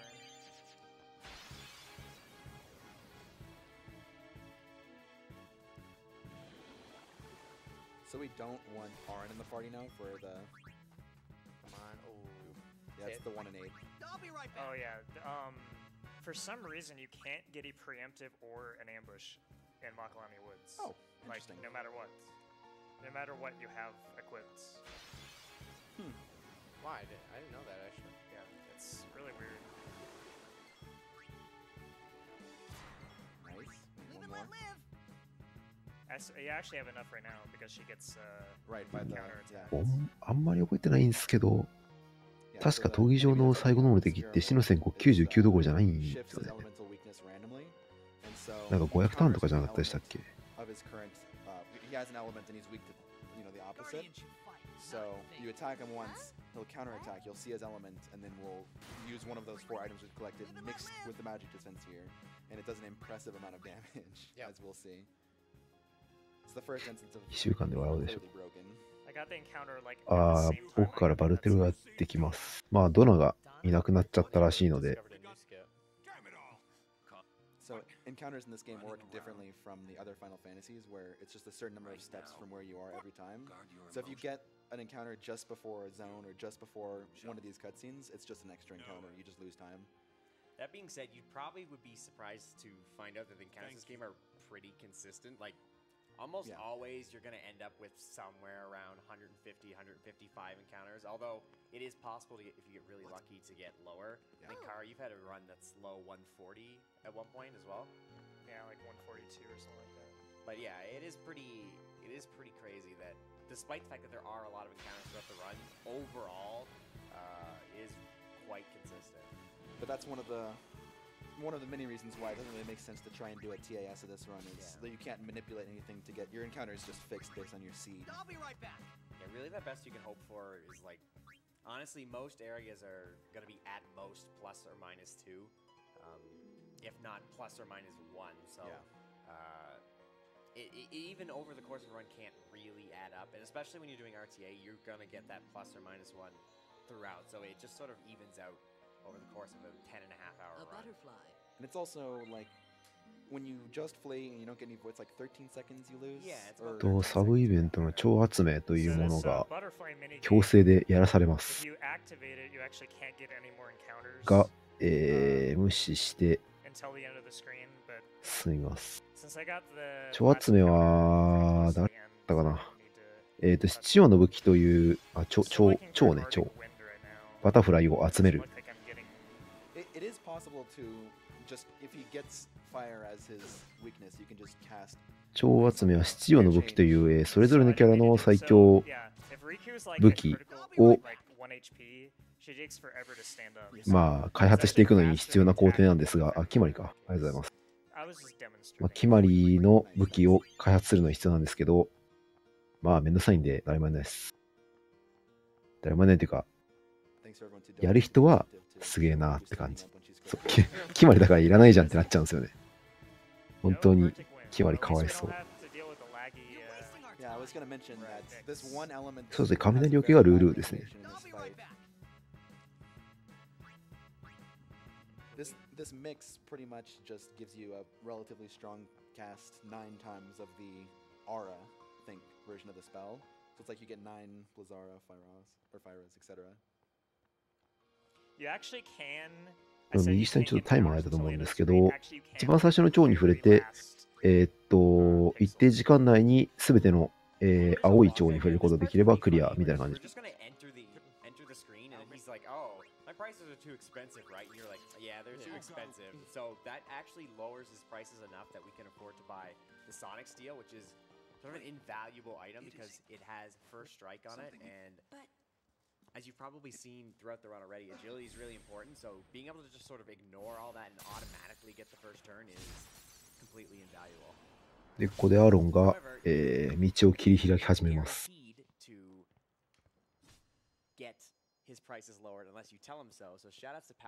なんかあるらしいですね。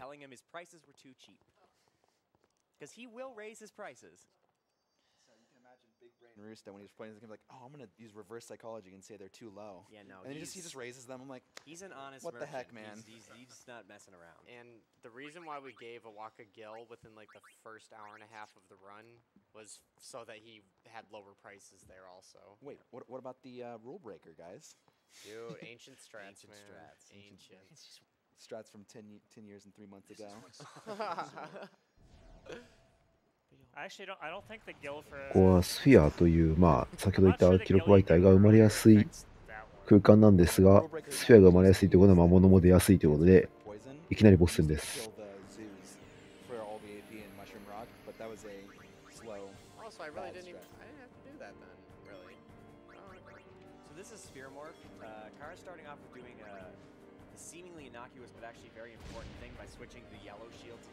こういった弱点属性が変わるタイプの敵なんですが、使ってきた魔法の対極の属性が常に弱点なので、まあ、ブリザード系を使ってきたらもうファイヤー系なので、ファイヤー系の強いやつを調合で作って終わりです。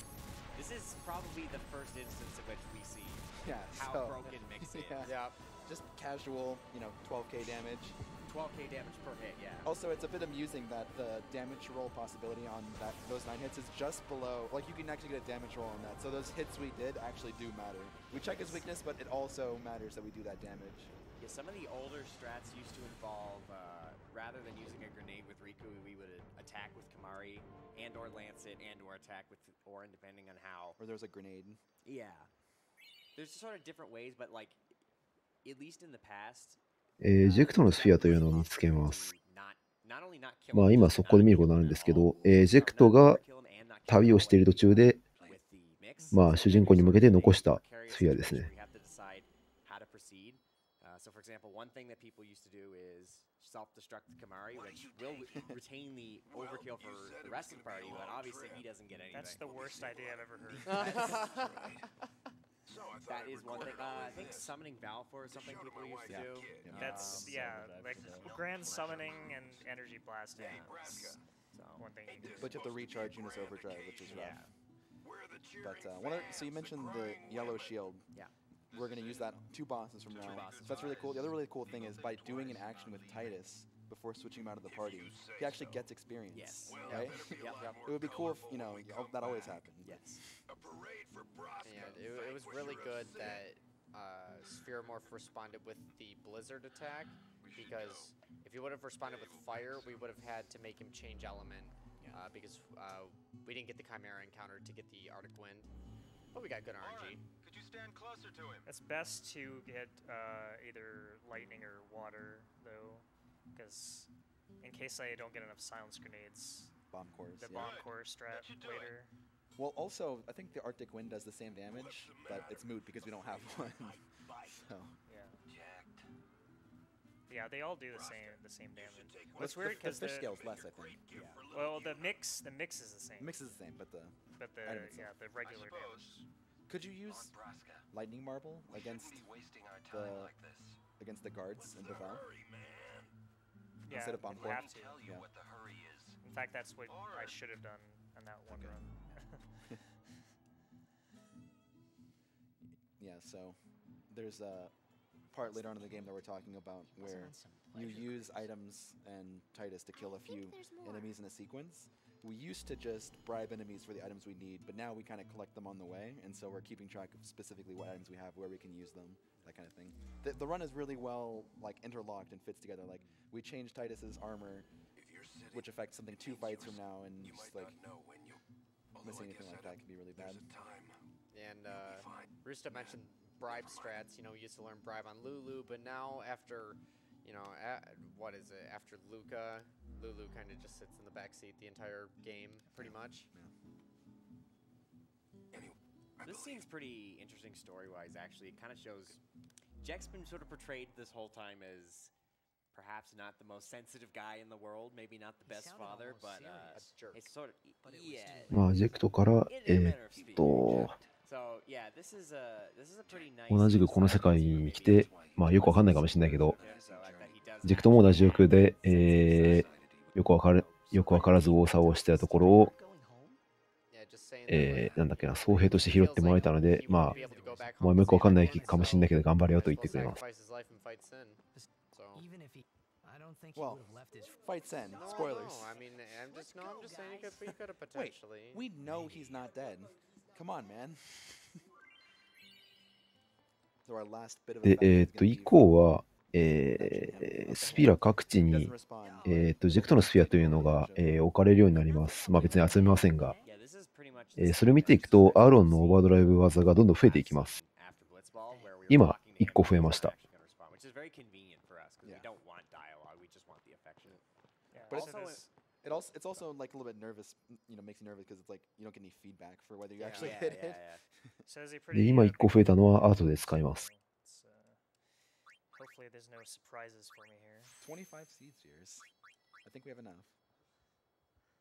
So this menu is an interesting point to thinking about why we get what we do. It's not necessarily always a matter of just getting the things we need. 歌いつだろう。There's a magic defense nodes sort of interspersed throughout this menu that he's doing for Yuno as well, and getting extra nodes is actually extremely detrimental. So that one in particular. 1時間とかかな。Essentially what he's doing right now is 結構かかると思います。magic stat, and he's also giving agility to 結構かかると思う。and hopefully he's going to be getting all the way to steal and use with Kamari as well, which is going to be really important on the next boss. キマリがリュックのルートに来て、盗むと使うを覚えました。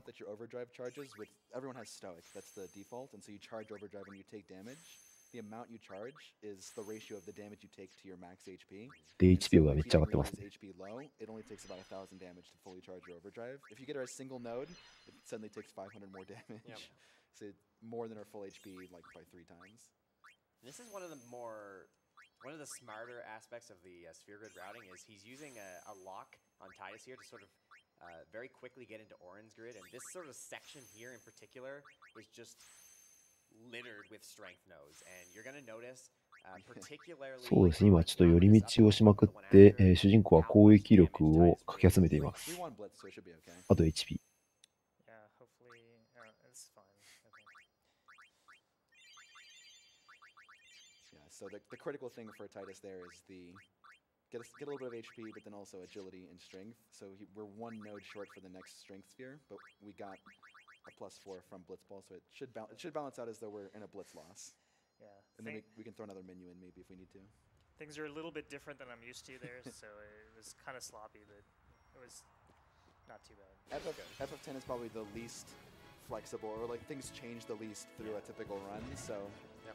But yeah, but like I alluded to earlier, different people do things different ways, so wonder like 8 people are switching, you know, not everything is going to be exactly like you want it to be. Lady, we was pleased, Lord Seymour. I want to. Do you think? But Lord Seymour.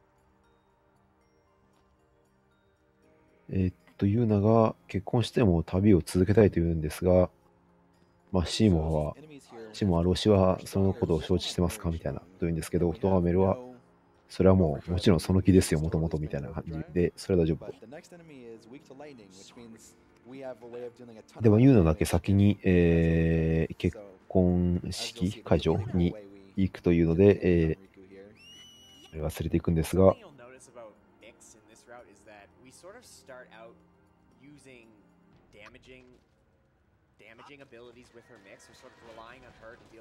まあ、アルベドさんがまた来ると。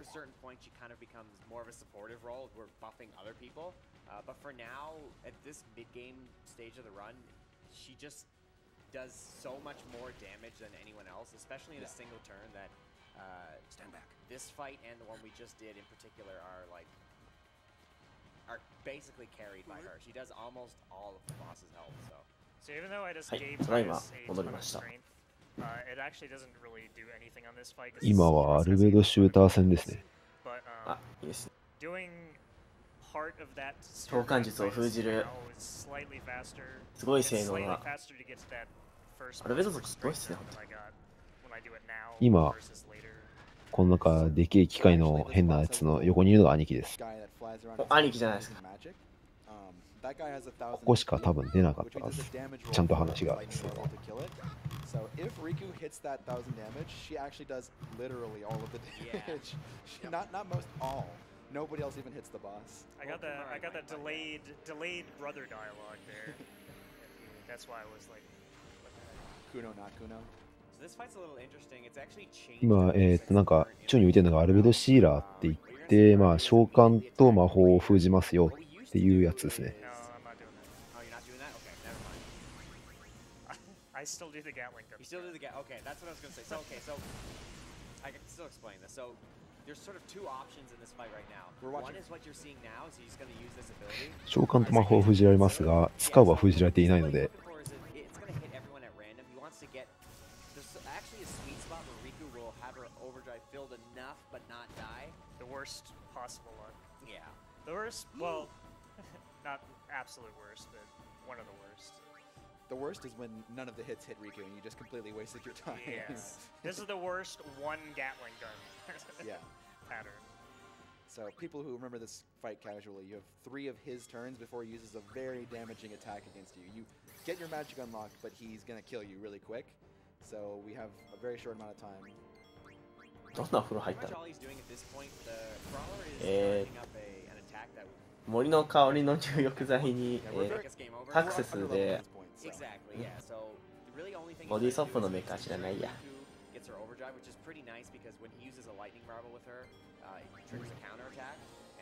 of damage. So the only other thing he's really looking out for is to not revive Titus. Otherwise, that gives us ちょっとご利用してますけど、調合で雷の属性のをつけて、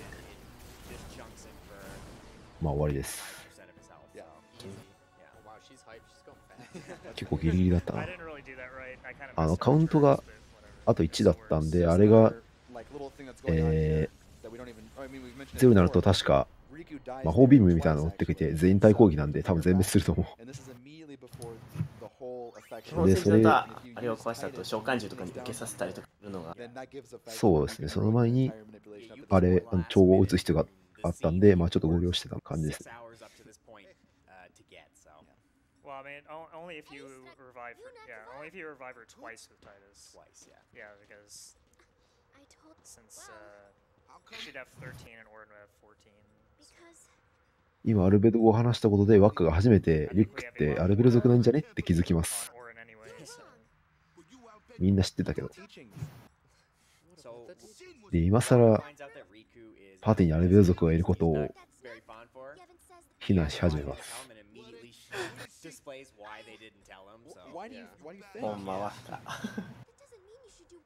They're having a little bit of an argument on their morals and principles, and it's something that sort of will continue for the next little bit. アルベル族側もまあエボンで禁止されている機械を無意に使ってるわけではなく、こういうスノーモービルとかですね、あとはシンを倒すために兵器を開発してるとか、ちゃんとした理由があって使ってるのに、まあそのワッカは非難し始めるので、リュックが切れちゃう。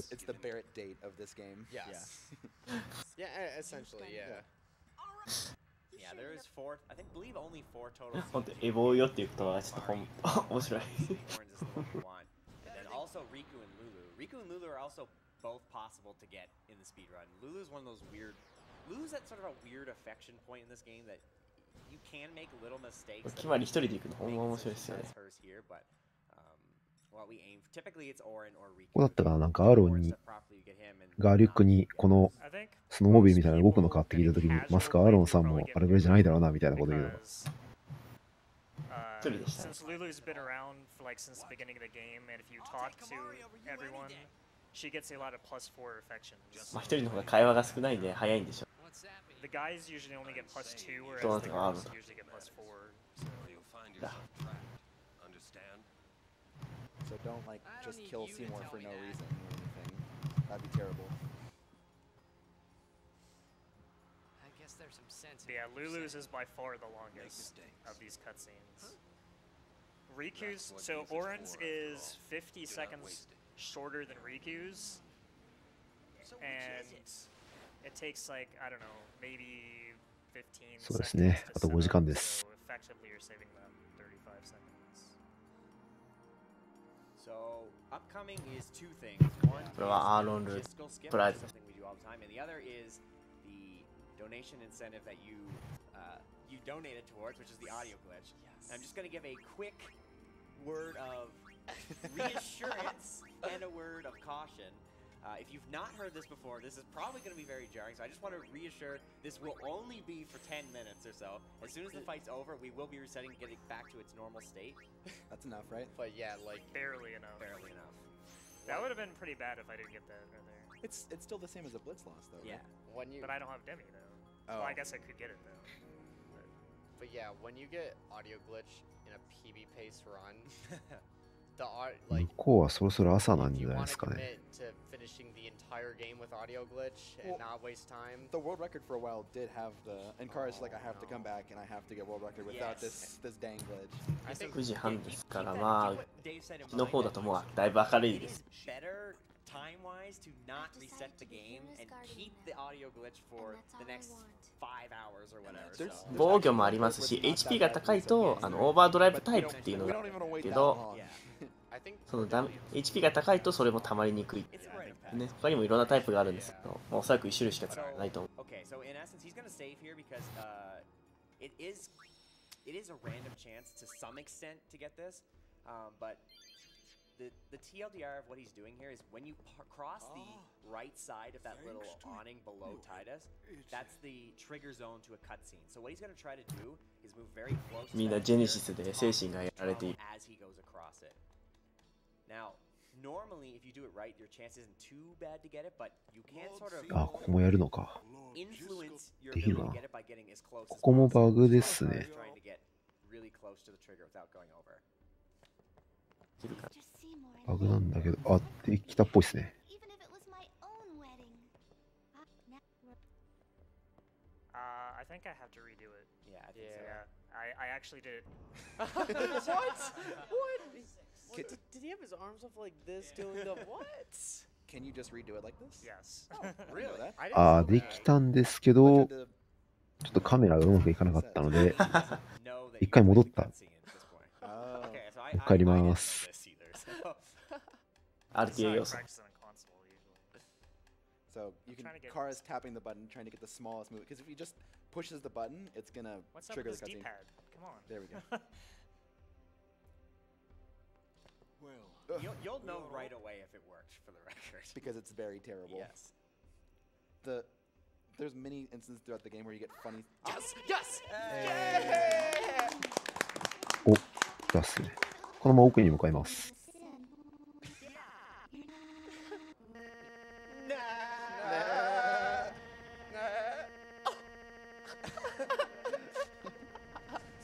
Again, two reminders. One, this will go away in 10 minutes. Two, 会話がそういうことになってますね。 in America, this probably will not go away for 4.5 hours.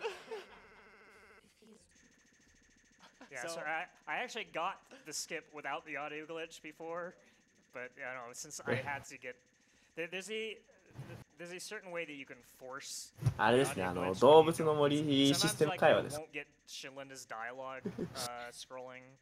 今あった会話を全部カットして奥に進めます。 Usually this glitch is just annoying, but there's a few places where it's just hilarious, the sounds that come out, and we're gonna see the best one shortly. So we're not are we re-saying it after Wendigo? No, we said after this. After Seymour. Yeah, after Seymour. Oh, you want to go all the way to Wendigo? Well, that's when I'm handing it off. So I mean, Kara's a masochist, clearly. So I don't know. Well, maybe we'll let the chat decide. いい人なんですけ What ど。 are we doing? What are we doing? Do you guys want like? Twitch chat's gonna say no, don't reset. How much is the time from like that? Is it like too much? 6 minutes? I would say the time is about like 7 or 8 あ、 minutes. そうか、すみません。ジスカルのスフィアの話をしてないのか。あ、スキップしたんで多分なくなってますね。そうですね。ジスカルのスフィアで、まあ、ジスカルのスフィアの中に、シーモはめちゃくちゃ悪いやつだし、ジスカルがその自分の息子、シーモのせいで死ぬから、シーモはなんとかしてくれみたいなのを言ってたんですけど、まあ、そのせいで悪者になりました、今。Yeah, this is a keep it. I believe this glitch boils down to the game trying to まあ、オーディオバグってますね。 and it just gets locked in a mode where at the end of the sound it just replays the last sound. Yeah, it's certain sounds it plays. It kind of just catches the tail end of the voice or まあ、 whatever. ここでシーマーが実の父親のジスカル様を殺したという判明したので悪いやつです。 Bit when it cut it is what gets repeated over and over again. Fortunately, as someone alluded to, one of the best examples of this is going to be on the phase transition between phase 1 and phase 2. So we'll be sure to give you plenty of silence to hear that. Yes. The code of the guardian. And then also some of the spells that the Guado do at the beginning are incredible. Oh yes, yeah. Just all the sounds in this fight if are you're amazing. using headphones, fair warning for the start of this fight as they're buffing themselves. It just gets really loud for some reason. It gets very loud. They are also my friends. I will not stand by and watch them be You know what I'm thinking is, people are saying in chat about keeping it, but I think you need to make your voice heard. Let's get some donations letting us know if you want. まあ、ワッカはここで相当迷ってますからね。この日本語版の覚悟を決めなさいっていうのがすごいいいんですけどね。ワッカはシマロシと戦うのマジかよってずっと悩んでやって。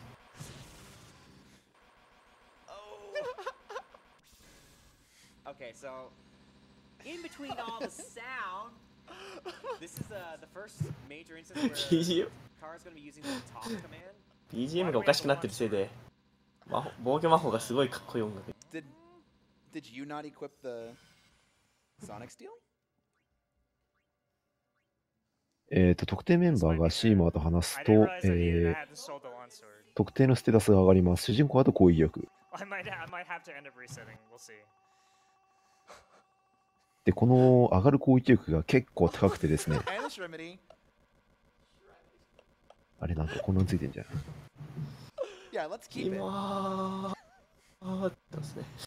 10分続くんですか。なんですか。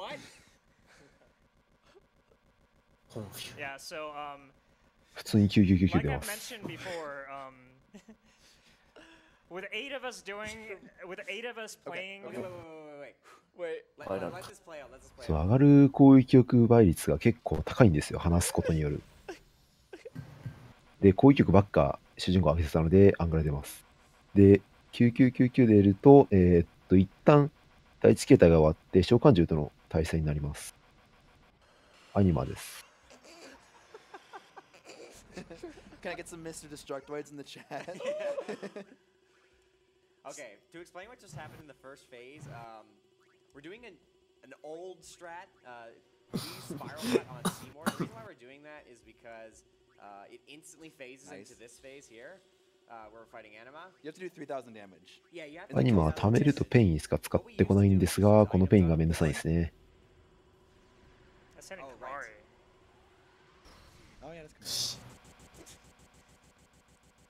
即死効果です。確か即死とデスペルだったかな。めちゃくちゃめんどくさいですね。攻撃力高プラス4取ってるせいで。FF10 攻撃力プラス1するとだいぶ威力変わるんで、攻撃力4とか変わるといきなり世界が変わります。そうですね。で、ヘイストかけで主人公だけで殴ってるんで、めちゃくちゃ強いです。さらに会話の攻撃力上昇が増えているので、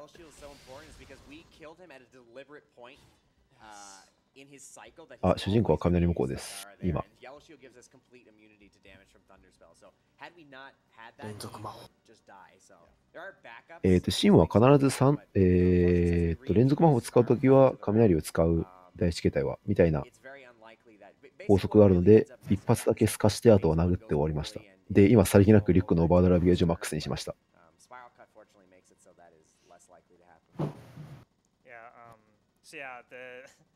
What happened was I usually sell the lawn sword to Owaka at the same shop that we buy the sentry from. I usually sell a lawn sword there, but whoever was doing that segment didn't, and I just forgot. So I ended up equipping the lawn sword instead of the Brotherhood. But fortunately, it managed to work out. I'm surprised. And we got the Shremedy. We actually had to use the remedy. It's perfect. Also, is coming up. Oh yes. And there's also Are we gonna get it? Okay, so from this fight, you get 2 drops. There's an 87.5% chance to get. So we're told. So we're told. Okay, so for us, there's an 87.5% chance to get Black Magic, and for Kara, there's at best 50-50. So on the left of the screen, you're looking for で、 black トーメルが出てきて、 black magic. 何君たち老子に危害加えてんのと言い出します。However, Kara, for some reason, has a penchant of getting it, so we are casually expecting this to happen. I don't know whether ここで送れなかったのは致命的ミスでし Need the Shiva name and also そうですね。 watch on the left side. で、老子に危害加えたので反逆者として以降は使われま Or す。 just listen to us cheering or groaning. ワッカはもう絶望の極みですね。 Okay, Shiva will be Valfor tonight. At 386, and Quigley's close behind at 350. Hey! Darn, no special spheres. All that practice for nothing. Okay. So just Valfor. Valfor. Just like the normal Valfor. Yeah. Yep, capital V. 死はどうなったんだ。 And we still have Bahamut out there, and you could take a guess what's winning for Bahamut right now. Valfor has a pretty comfortable lead. So are we saving and resetting, or are we going? Looks like we're going. 千葉がバルハーレですね。 I'm gonna save and reset. I'm not gonna. Save and reset, yeah, yeah. If Car doesn't want to before, Wendigo or something. Yeah, that could be a good place. You made this happen. Well, we didn't get any donations about keeping it, so I think. 帰ろうとすると、突然足場が消えて、この身体能 Do 力 we。have this for the whole or no? Oh, yeah, so there's not going to be any more Titus dialogue for this entire trial. アカラーニャの試練 Yeah, を enjoy. クリアしなくちゃいけなくなります。まあ、芝はこういう作戦なので、まあ、ちょっと滑るようなギミックがあって、ここもなかなかめんどくさい。Yeah, like go forward, man. Like, come on. Get her to skip this whole trial.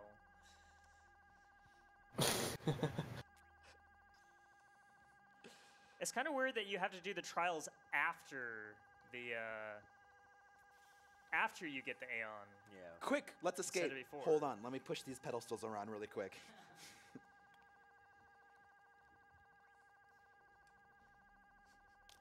This is too much. This is amazing. I'm not gonna lie, I've run this game for a long time, and I've never experienced the audio glitch You thought you knew the audio glitch. so intimately as I am right now. You just get it cranking in your ears. It's great. In these temples, there's like a general trend of how the different spheres 確 work. か Glyph もうちょっと逃げるだけだったん spheres で、 do something or make ここ something は happen. トイレに行きます。 The temple 失礼して specific spheres do something related はい、 to いって the らっしゃ element of the temple. So the Makalani has ice, the Makalani spheres create ice. So they're creating the floors they're going to be walking along. And the Kilika temple, they 一応 created fire まあ and so on. So これの試練が終わった後に、まあ、セーブポイントはあるんです。まあ、めんどくさいですよね。 Has the scariest exit of any temple. I said it was Yeah. embarrassing messing up the Vel I trials, don't know but if this it's- one. No, this one is. I don't know if so. いや、そこまでちょっとあり I ま don't す know か how much we've talked about the movement and camera angles in this game, but not only so movement is obviously tied to camera position in this game. The scariest thing is, as you'll see, as まあ、 Car こうや goes ってな up, くな the った足 camera's 場を gonna 訂 abruptly 正してい change right there, and that tile right there resets the entire cloister. So it's very easy to just walk up and ちなみ accidentally にアニマを reset 取るため everything の you just did. 宝箱を The reason they put that there is that 取 you 得す need る to do that 方法なんですけど、一回これを作った後にもう一回リセットしないといけないっていう超めんどくさい手法なので、まあ一番めんどくさいのは多分 Okay. 次のレベル9だと思うね。 But yeah, so if you forgot the Lux Sphere all the way back in Besaid and you actually remembered, Yes. you Remember would that get you that. forgot. Yeah. If not, you would find out on Ever and you would die. Yeah. Actually, I will say I mixed Map and Arctic Wind to make. 次の試練はみんな多分 What 靴 does that make? I remember I did a backup strat one time and mixed those two to Oh, make yeah. that ここ happen. で Well, the actual トアメさんがグワードの問題はグワードで forget twice ます。 is you can use a smoke bomb to give every climb, and then you can like sort of muddle your way through. That's like sort of the randomizer strat. Okay, yeah. I was trying to think whether I needed the MP node. I don't. Not on Waka. Not anymore. で Not まあスフェア anymore. 版なんですけど、アーロンさんはもう多分一歩も動かさないと思う。 Learning Fyraga and Death. Death's gonna Because be Waka's gonna cast these things many times, right? Oh yeah, yeah. So the reason why we want black magic spheres is because you'll see he pretty immediately taught Fyraga. キースフィア突破してファイが取ってますね。 Death is something we're gonna be using a little bit later, but if you don't get black magic spheres, it means that you don't have a way to teach those abilities to other party members until later. So. And Waka gets them because he's literally there. Yeah, and Waka's just happens. そのスフェア版は自己責任で。 Place him at that lock early on in the run, and we just sort of wait until we have the ability to get there. So as you can see, he taught Unify Raga and Riku Death. Riku has more MP than Waka, so it's more favorable for us to give to Waka, her. She's also faster. And she's faster, yeah. And she's already in the party at that. Or no, she's already in the party at that point. So. 完全に自己責 Do we 任で even。have enough MP to cast Death with Waka right now? That's I think it was asking about getting in. Yeah, we have enough for one death cast in Waka. That's why I was. There's also old strats with Demi from. これ何がすごいかというと、大若屋さんがこのセーブスフェアでワープしているところが面白 First い。ね MP。node on him. Okay. I was just は trying to い think of like, 戻りました。 need it? No. はい、帰り Since ま we す。 didn't get special spheres. This part's kind of interesting. It is the counters that we're getting on this road are あ、 not 俺も random, so you see the Guados chase. このグワド族の足の速さ欲しいな。 We're gonna be getting two, but for some reason in the HD versions, Titus runs just a little bit faster, so you actually only get one encounter. Actually, Oh, that's a good one. You can get by without any. Yeah, bonus. you can. If you have really good movement on PC In this- version, you can Get zero? you can Yeah. get through here with zero. Really? It's You- really, you gotta really cut- ま tight あ、トン movement. ズラが効くので You。gotta cut the inside of the curve like really good and not hit a wall. This might be the most obnoxious one I've heard yet. That Titus one during the trials was worse, I think. Well, I mean, luckily Richard kind of slightly lowered down the game volume in the ears, so God bless. Thank you. このグアド族は召喚モーションが結構長いので、まあ、めんどくさいですね。でも、一回も当たらずに通り抜けるっていうのが不可能なので、まあ、最初の2回です。そうですね。It's actually, I thought it was faster at first, but it actually isn't. It's not that much slower, but I just feel like doing things differently. I'll be right back. Yeah, literally. The sound will be right back. Yeah, one more. I don't remember the last time I've seen someone walk this way. I've never seen it, I don't think.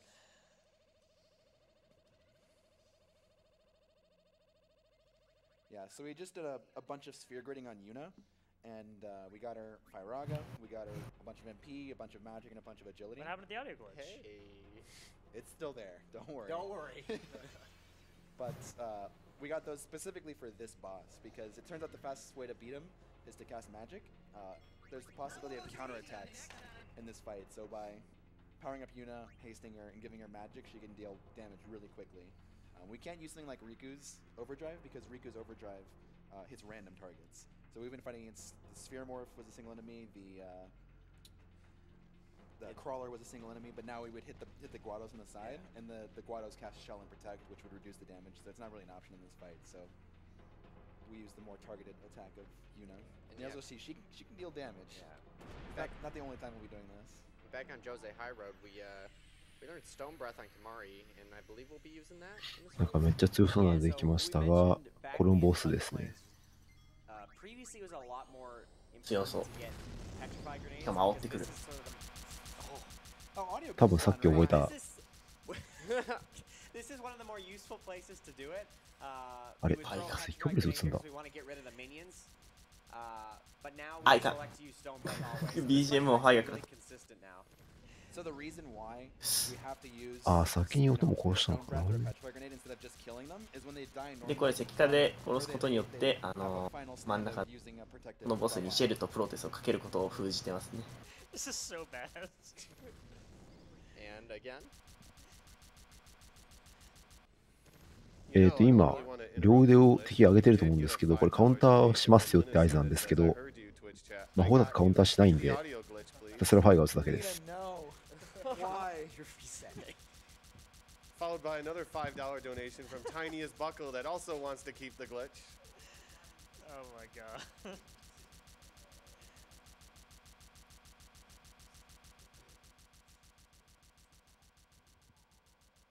勝ちましたが、ガウ君は怒りのあまり氷を割ります。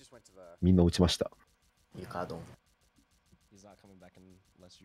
大パン。I got some donations I'd like to read, but I don't want to interrupt this glitch. It's too good. Well, fortunately, we've just today we've routed in a save and reset at this upcoming save sphere. It's actually optimal. Conveniently enough. Yeah, it's actually optimal for the speedrun because it's oh my RNG god, thank goodness. That was so bad. Oh, some peace and quiet, dude. We were all there, even if I had a headache. Oh, I have a headache. Him is so calming. We routed in a save and reset. Did we? Yes. Someone forgot to tell Caracarn that, apparently. I still do the old strats. Oh, right. Yeah, true. Yeah. Sorry, we have to get rid of it now. Yeah. Sad. But thank you very much for donating for it. Hopefully you got some amusement out of it because it is certainly something the first time you hear it because there's nothing quite like this. Okay, I guess the viewers win because ProZ donated $100 that says OMG, please turn that thing off. Thank you. Thank you. ProZ PS, Tofu's choice for donation incentives. Thanks, dude. Now, I should have told. Dwelling in. You want to waste time. Our immediate. You want to waste time resetting the console. But then, do you think Yevon will allow? The faith are the ones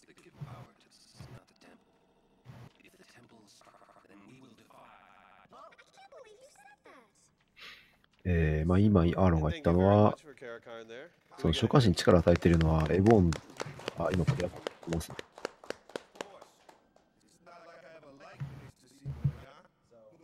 召喚師に力を与えているのは、まあ、エボン教とか、エボンの人とかじゃなくて、祈り子だから、まあ、その旅を続けてさえいれば、別に反逆者になろうと、召喚師いう名を俺は応援するってアーロンは言ってるので、まあ、その、一般的に反逆者になるって結構なことなので、アーロンさんは、まあでも、俺はそれでもいいよって言い張るので、結構驚かれてるって感じですね。Resetting audio glitch is now winning, so we are going to opt to do so. Okay. I say level 2 QA. I'm gonna get it in home because I don't know when to get it here, so. Oh, okay. You can just get it. I'll just get it in home. Thank you. Yeah. Because I know where that one is.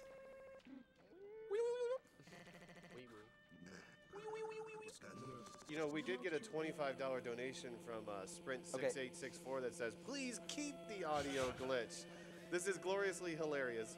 Keep being awesome and good luck on the rest of the run. But I think keep is unfortunately being smashed by get rid of it. Okay, I just keep going. Yeah, just do it at the save sphere before the zoo.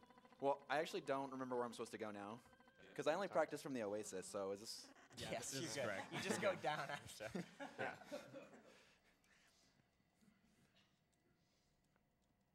I actually haven't played this game before, so... Oh, yeah. If you listen very closely... Oh, is that like a music track that's playing, so it's not affected by the audio glitch? I think so, yeah. Okay, I was wondering why that wasn't skipping. Some sounds are and some sounds aren't. There's actually one really insane instance where a specific attack in the Via Purifico stopped the audio glitch entirely. Really? From the Sahagan enemy, the fish enemy there. Just like the water attack.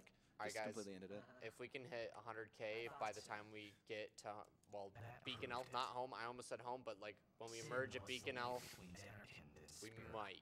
No, actually, no, we're not.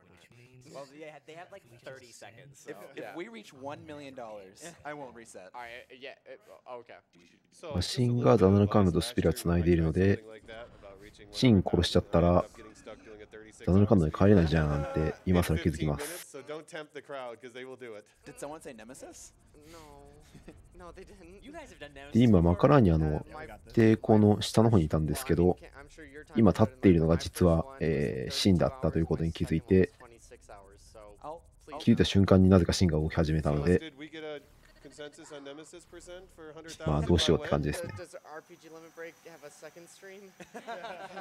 Well, you don't have to do it tonight. Okay. We'll give you at least till Monday. My planned save was Evray, so I think I'll just reset there. The song you were listening to. My brain. So it took me a long time to understand what was happening here. Yeah. But the upper layer of ice of Lake Makalani is above us. The water is below it because it receded down, and we're on top of Sin right now. So that's where we are right now. Oh, I thought it was like you were in like this. I thought Sin had like a force field that like kept the water out. We're literally on top of him, right? We landed on top of Sid. That's why we didn't land in water. Well, yeah, I know, but like, because you see that little image of Sin like floating, so I thought you were like in water, but you were in like a force field in his thing. まあそろそろシンがジェクトだということはもう知っているので、この見ている光景がジェクトの記憶とか夢であることも感づいてきているので、まあブリッツボールとか夢は見てるけど死んだから無理でしょとか、主人公の子供時代のやつばっかり出てくるんですけど、俺もっと大きくなったよとかそういう話してますね。He's just really cold. That's why he's shivering. Yeah. Teeth chattering. This gives me a rhythm to mash to. 決まりは通さないの時間。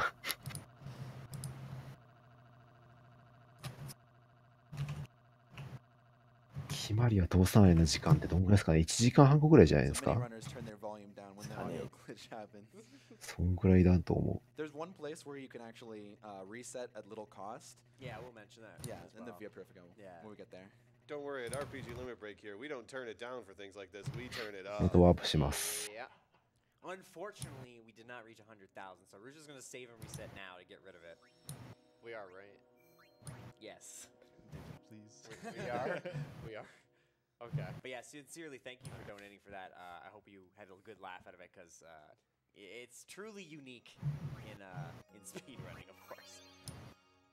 But now we're back to normal. You don't have to listen to that for the rest, so breathe easy, headphones. 決まりが通さないは、ザナルカード前、 I can catch up on some donations here. Yes. 3ぐらいだ。 Awesome, because we had a 2時 handful 間 come in during that glorious glitch. そうっ We had すね。 $5 from 2時 McCollum 間 that 後くら said い good か luck with the run. 間にちょっと聖エボン宮殿とかそうみたいな Hi, Dave. We had this $50 donation from someone named Flopperworm. まあ、真に砂漠に連れてこられたので、今一人しかいません。 Hi, RPG が Limit Break, first time runner. まあ、適当に戦ってると、 First time attendee here. Good luck to the remaining runners. Please get one skip in your half. Donation goes to みんな Flubber. 集まってくるので、 Oh, Flubber. I'm sorry, Flubber. $50 anonymous donation that goes to Runner's Choice. Nice, simple, and to the point. Roto Moto 3人集まったら Moda 逃げ had ます $10 and said, "Ah, good old Final Fantasy X cutscene percent run. When will we see the first Nemesis percent one run at the event, huh? We almost did if we would have got $3,400. Let's go, camper. Shout outs to the couch from Rhoda and Cookie here in Australia. Hey, Panda.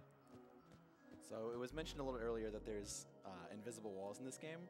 Here's a place where the mini-map does not agree with the actual available running space. Not even remotely. Yeah, and the directions of the controller do not correspond to anything reasonable. You just have to sense your way around. And here, Waka has not learned from his past mistakes because, you know, he's kind of dumb. And First I lose you. Right there. like, come on, dude. How many times are you gonna kick things with sandals? まあ、ガード失格だと言って、あ、今ユーナがいないんで、ガード失格だと言って、またサンダルで蹴って足を痛めてます。I don't know. I quite like this Kamari なんか、キマリ君が砂で遊んでますね。 Just casually trying to walk up to no avail. キマリ君砂で遊んでます。もう俺たちは必死にユーナを探してるっていうのに、キマリ君遊んでるのか。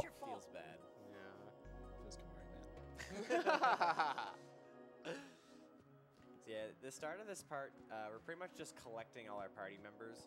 We have to make that little detour to pick up Kamari. We've already picked up Waka, who, as Dave mentioned, does not learn from his 一応 mistakes. 砂遊びしてるキマリにもキマリのせいじゃないと励ます主人公のキマ That リ。 green guy has killed my runs before. He's a bad guy. We do have first strike with Sonic Steel on, right? I saw Kara put it on. Yeah, that guy, he can do an AoE fire attack that just like nukes your party, and yeah, it's great. The dragons in this game, I think all have that ability. Anyone that looks like that has that ability, and so Yeah, just AoE magic that. Oh, don't you run, Needles? I won't go so easy on you next time. So one thing you may notice is that a pretty good fraction of the 今のがサボテンダーですね。回避がむちゃくちゃ高いんで、and we have a way around that in the newer route that we'll see a little bit. 当てられないし、当てても HP がそんな低いわけじゃないんで倒せないと。まあ、倒してどうなるのかっていうと、なんだっけな、AP2 倍の装備は落としたりします。落とさなかったりしますけど。まあ、あと取得 AP 自体もそもそもあいつ自体高いっていうのもあるんで、一応育てやすいっていうのはありますけど、ハリーマンボンって当てたばっかの翡翠眼。 And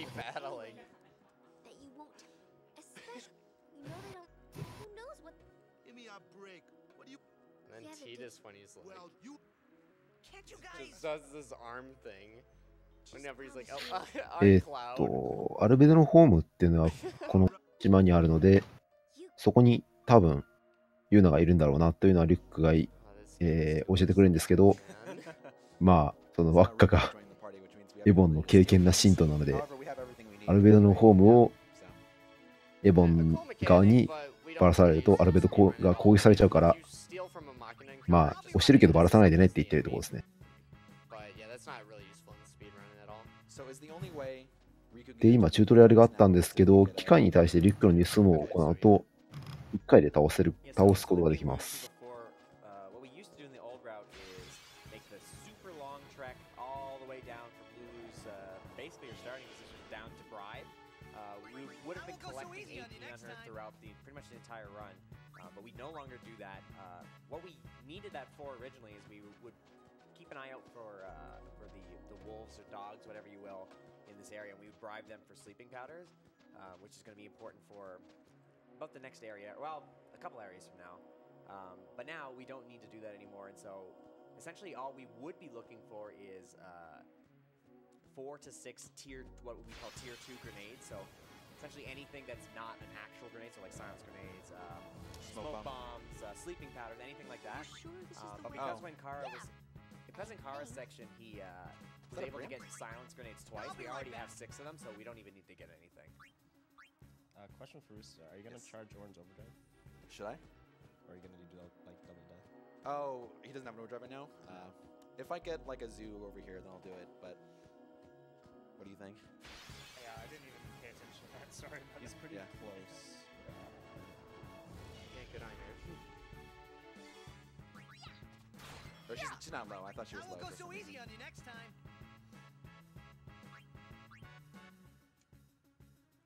And then spiral cut. Oh wait, we don't need the spiral cut. Yeah, we right? don't need it. はい、皆さんこんばんは。ちょっと突然ですが、ここから私が配信管理となりますので、皆様よろしくお願いいたします。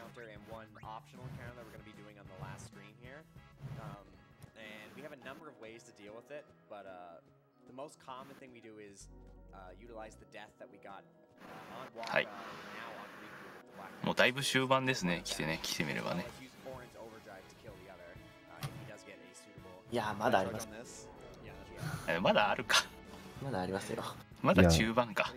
全体で終盤でも僕らは中盤っすよ。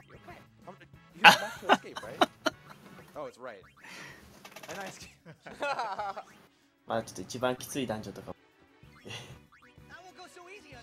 I thought it was left to escape. I was very confused. That's overdrive, okay. That's not good. まあね、ガヤ要因としてちょっと喋らせていただこうかなと。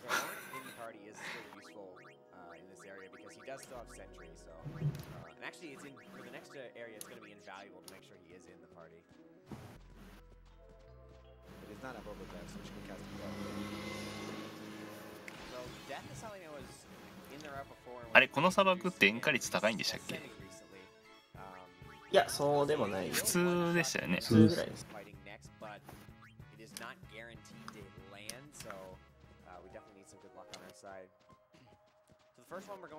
解説の人はもう2人ともご飯食べましたね。すごい。宝箱の中身が押しので戦います。あれいつの間にです覚えてんのあれさっきキースピアでワッカがルールーのファイガルートの方に入って取ってでクロマホンスピアで取ってました。ああ、そっち行ったのか。なるほどね。まあ一応スフィア版全部回れますからね。じゃあもしかしてこれ流星打たないんじゃないですか。あれ打たないですね。ですで終わりっすよね。まあ、あ、全然違うわ。じゃあ。まあ早い。流星打つよりかは多分。ああ、確かに。その方が早いっすね。ミスってるし。まあ先制攻撃なんてもうワンチャンス。当たらない。当たった。3発目で当てる。演出なかったら危なかった。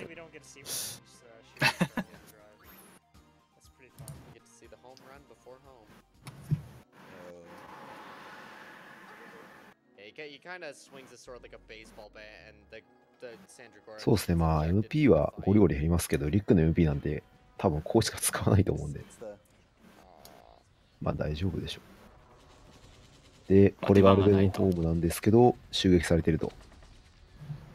すでにね。すでに。戦争です。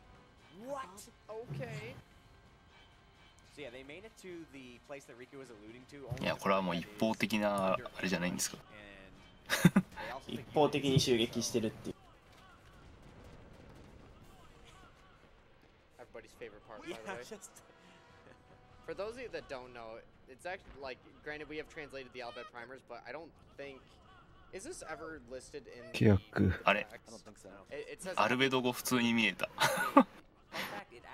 今ちょっと変わってたのかな。ドネートで合成使うっていう。ああ。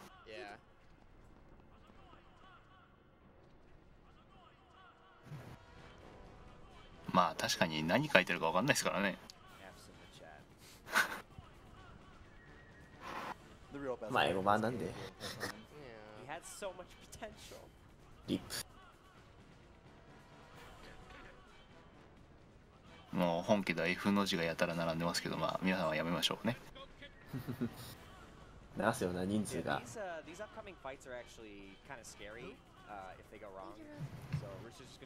今のがこの FF での指導です。そうですね。はい。リュックの親父だっけ？親父さん。なんかみんなシーマに騙されちゃって、いい人か悪い人かの判別がつかなくなっちゃったんですよね。まだティーダが攻撃力プラス4なのでさらに火力。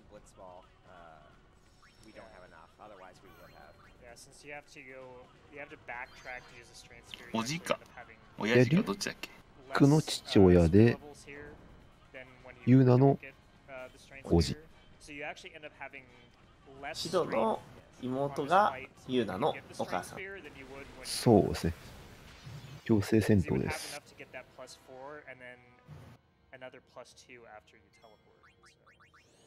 What we used to do on this fight is the 3 silence grades we got from Anima, we just throw all of them, but now now we pretty much just throw a grenade and we finish them off with Titus. Because we need to save いや、結構数字出ますね。攻撃力だけめちゃくちゃ増してますから。攻撃力、シーマー戦の前にプラス4と、さっきのでプラス4 2回取ったんで、火力800ぐらい普通に上がってるんで、めちゃくちゃ高いですね。このゲームちょっとインフレが最後大きすぎだですね。攻撃力多分100ぐらいと、完全に9999出るんで。シーマー戦で999出てましたもんね。出ますね。あと限界突破が確か FF10 で初登場で、あれでしょ5桁でマックスのカンストまでダメージ出るとかさ。出ますね。あれ、あそこまでいくともうバランスの云々の話もないもんね。まあでも、あそこまでいかないと倒せない敵。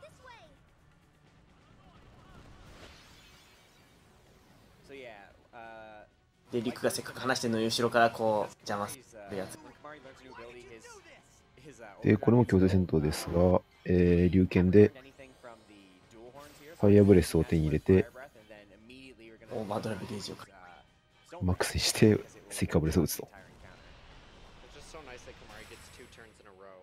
きまりさん優秀じゃないですか。このパターンがめちゃくちゃ強いんですよ、きまりは。こんな決まりが通れない場所があるわけがない。そんなわけないじゃないですか。だってちゃんとガードの仲間なんですから、そんなねえ決まりだけなんか意味のわからん理由で通れないとか、そんな意味のわからんとこないですよね。ないないない。今から言っててもいいですけど、結構先ですよ。結構先。結構先。今2時間ぐらい先ですかね、多分ね。そうそう。今から2時間ぐらいです。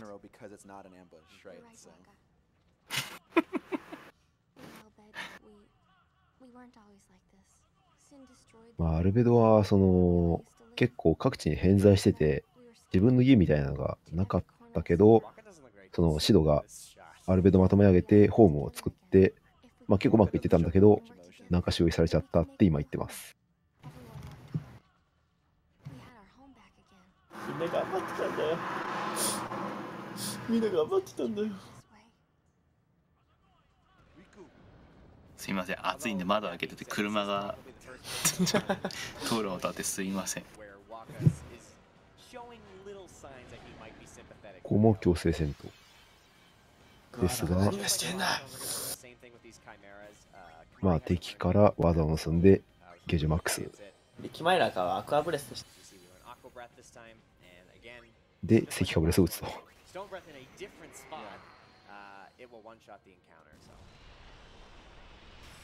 なんて優秀な男だ。すごい男だ。すごい効率いいですね。そうですね。オーバードライブゲージがマックスになるっていう仕様がすごい強いんですよね。もう取った技をすぐ打てるようにしたいと思うんですけど、赤火と合わせてめちゃくちゃ強くなる。合わせて使うとボムとかどうなるんで消えるんですけど。息が臭いだけってやばすぎでしょ。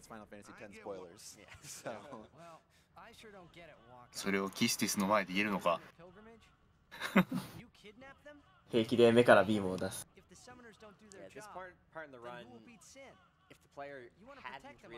召喚者ガードが守ってれば知らないんだから、そんな、召喚師の部屋とかで全力で隔離しなくてもよくないみたいな地雷発言をまたかまします。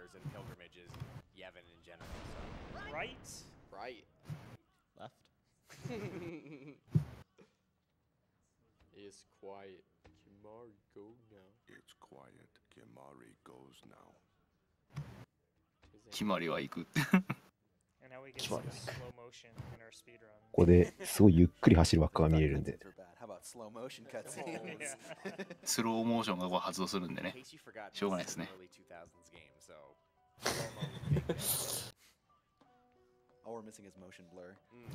輪っか急に両足を浮かした状態で走る。ここでこの音楽流れるのは本当いいよね。ティーダが本当にここの人間じゃない感をすごい醸し出すのがいいですよね、ここ。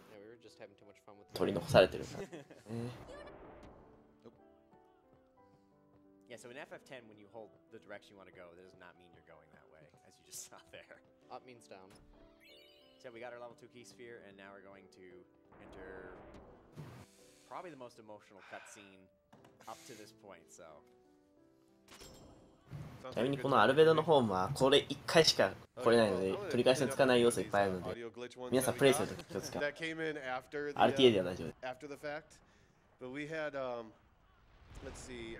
Black Hole Chan had gave $5.02 and said the audio glitch completely makes wrecking my sleep schedule worth it.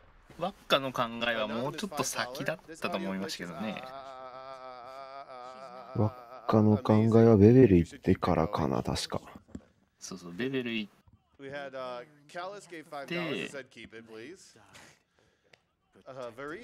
切れるのはユナレスか戦の時ですからね。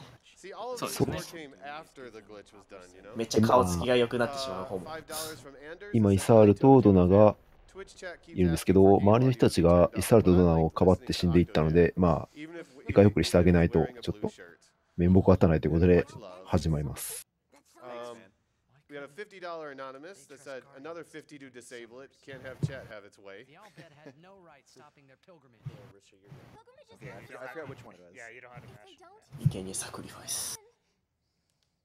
Here it is. They might defeat Sin. The bombshell. Uni could. But then she. Uni will die, you know? Dun dun dun. Uni will die, you know. 本家で真似してますけど。You know that could have been a reality. オーディオバグ付きですね。どどどの。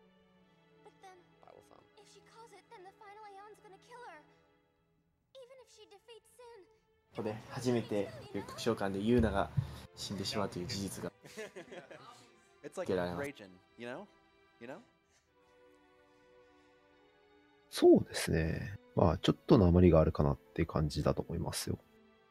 ユーナじゃなくて、なんか、スペルがユニになってるんで、リュックだけ。日本語だとなんかユーなんて、ね、そうですね。リアルでもユーなん、てか日本語でもユーなんって言ってます。知らなかったの俺だけかよ。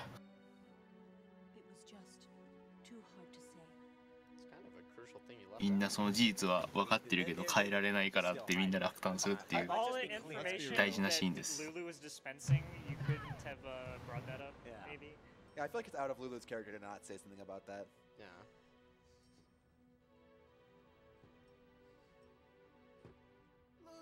Also, apparently the entire country of Grenada gave $5 to say louder. まあ今どうでもいい話をぶっ込むと、この日本語版のティーダの人はただのモーションアクターだったっていうのはまあよく知られているはずだと思うんですけど。え知らなかったの俺だけか。森田さんの森田さんちゃんと8にちゃんとスタッフで乗ってますよ。それは知らなかった。ちゃんとモーションアクターのとこにいますからね。知らなかったの俺だけか。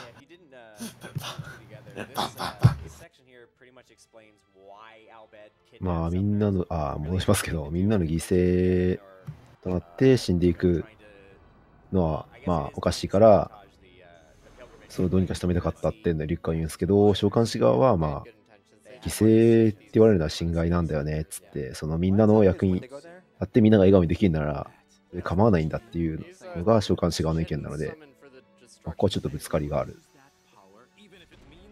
召喚師になる時点でこの2人はもう先輩召喚師を覚悟して臨んでいるから。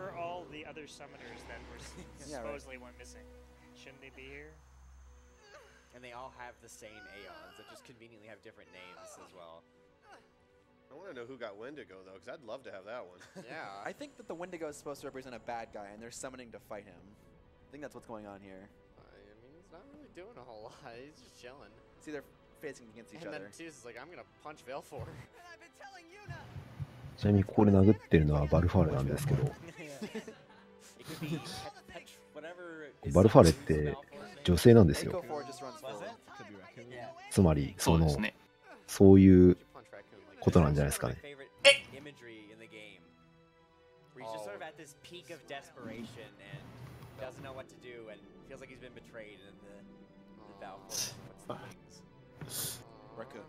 だそう。バルファーレの優しいシーン。Although in this run, not all Valfors have wings, as it turns out, because almost everything is named Valfor. Yeah. Yep. Well, Valfor 3 has wings.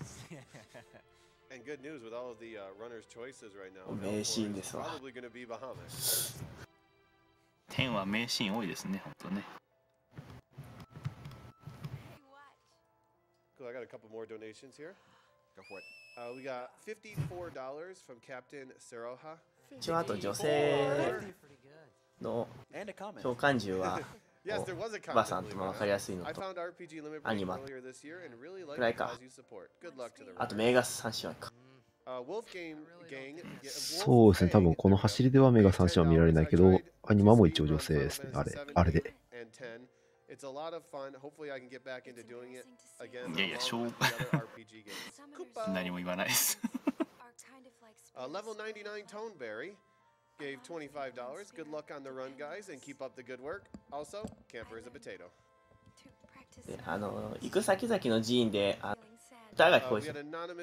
あれは祈り子様が歌ってるので、イフリットのところはよく聞いてみるとちゃんと男の声ですから。イクションもそうだった。イクションも歌だった。うん、確かそうだった記憶が。Gave $50 saying FF10 runner here. It's that to the FF10 community that I was able to stick around so long and get to where I am today. Also, here's your donation, Camps. Your brother, Camps. なんで回想はこのシーンなんですか。Donation incentive goes to Camper's choice. 笑ってたシーンといえば。にっこりシーンをあるのは Rocky Porter gave $25. よくある話じゃないですか。Stereo Squad hype. ここしかなかったの Donation か goes to Dave's choice. まあ、 T だ分かりすぎ思い出が Valfor for Valfor for Valfor. All the Valfors. Thanks again, Rocky. Gaggle Geese gave $50. Hey, High Spirits. Quick question. Did you run so fast from Lunar that you left the disc in the tray? 盛り上がりはしましたね。 Wait, that was a DS game. How did I leave the disc in the tray? It sounds like there might be 2 discs in there. I think this is Final Fantasy X joke somewhere in there. 25 to runner and 25 to host choice. まあ、ユナが死んでしまうというのを知って見つけ出して、これまでのことを謝らなくちゃという方向に目的が変わります。I have no strong feelings anyways, so I'll leave it to the host.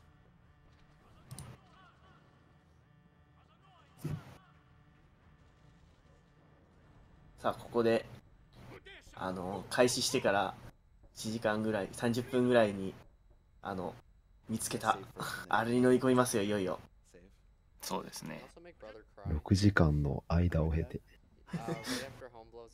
逆を言えばたった6時間で。6時間でここは早いでしょ。クソ早いと思うけど。クソ早いと思います。さて、じゃあ、ちょっとあんまり時間がね、遅すぎても大変だと思うので、行きましょうかね。イベント中だけどいいですかね。いいです。あ、いいっすよ、別に。はい、皆さん、この後レイドしますよ、皆さん。いいですか？レイドしますよ、皆さん。よろしいですか？はい。フランスのリストリームにお返しに行きますよ。よろしいですか？コメントは決まってますか？言葉は決まってますよ。ただまだですからね。やるタイミングは暗記じゃないです。暗記はジャパニーズリストに関係ないのでダメです。レイドとは？レイドっていうのはですね、リストリームのみで行われる、裏でその異言語コミュニケーションって言えばいいんですかね。リストリームの中だけで行われる、レイドっていうイベントがあって、一定の言葉を、僕みたいな主催みたいな人が決めてですね、で、それに、返していくと。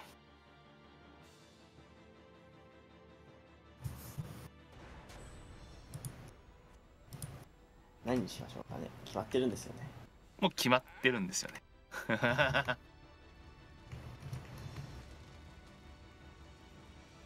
れは決まりは通さないとか。決まりは通さないはだってダメでしょ。それはダメでしょ。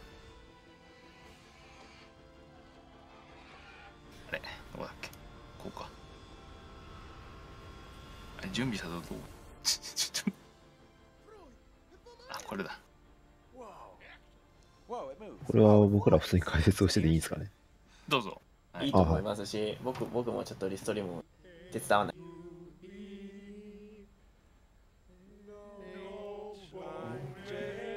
ちなみにレイドのタイミングはですね、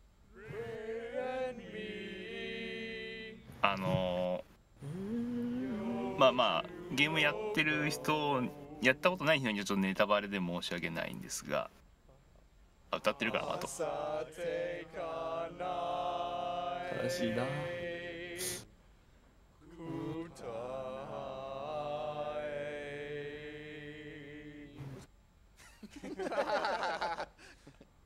はい。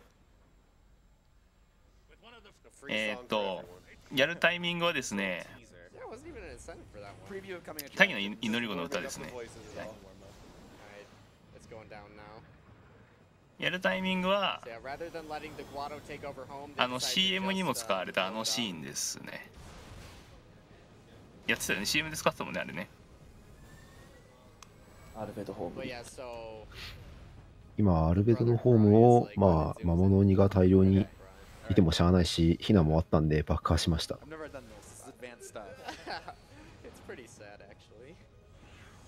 ちょめちょめシーン。ちょめちょめシーンに襲撃だと。あのシーンの直前で行います。いいですね。いいですね。あのカットシーンの直前でやりますからね、皆さん。ムービーが流れてる直前にするちょめちょめシーン瞬間に。いや、もうちょい前から。もうちょっと前から。輪っかが、まあ、花火みたいでいいケーキじゃんって言ったら、リュックが、いや、全然いいケーキじゃねえ、最悪って言って、空気が悪くなったって感じです。まあ、輪っか的なりに励ましたつもりだ。まあ、イメージ的には、ユーナを救った後っていうことでお願いします。ユーナを救って、カットシーンが始まる前ぐらいです。それでやりますので。それぐらいだったらまだいいでしょ。まあそうですね。世界一ピュアなシーンでやったらちょっとあれだから。リホちょっと不謹慎ネタ。ちょっと見たい人が見れなくなっちゃうんで。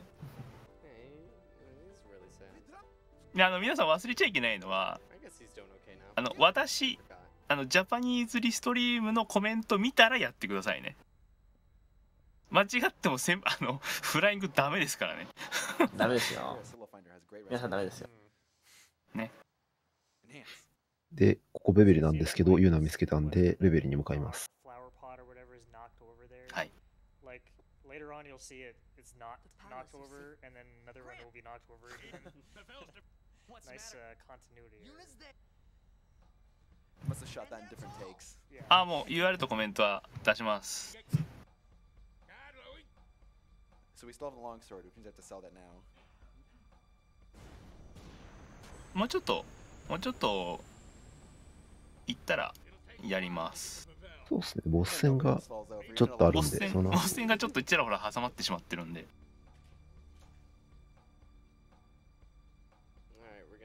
フレイヤですよね。そう。フレイヤが強くてね。ここもちょっと RTA 難関ポイント。リンさんがいきなり飛空艇の中に魔物が出てきますって言い出すんですけど、爆破してで、まあホームみたいにこうね、船を爆破してやるわって指導が言いそうなんですけど、まあ魔物をどうにかするからビベリに向かってくれという感じですね。で、飛空艇の中に魔物が出るのは多分フレイがめちゃくちゃ強いんで、稼ぎをして罪防止をするためだと僕は思ってます。ここで敵と戦えないと積むので。そうなんですね。そうですね。ここで魔物出てくれれば積まないんですけど、敵出ないともう強くなれないんで。ユーザーのための魔物設置ですね、これは。そう思ってます。その後もう全然稼ぎをしないんですね。いや、ここで通常プレイの人がここで稼げないと。そうか通常プレイだと確かに。アルティアこのまま突っ込みます。これも突っ込みます。セーブするかしないかの違い。当然みたいな。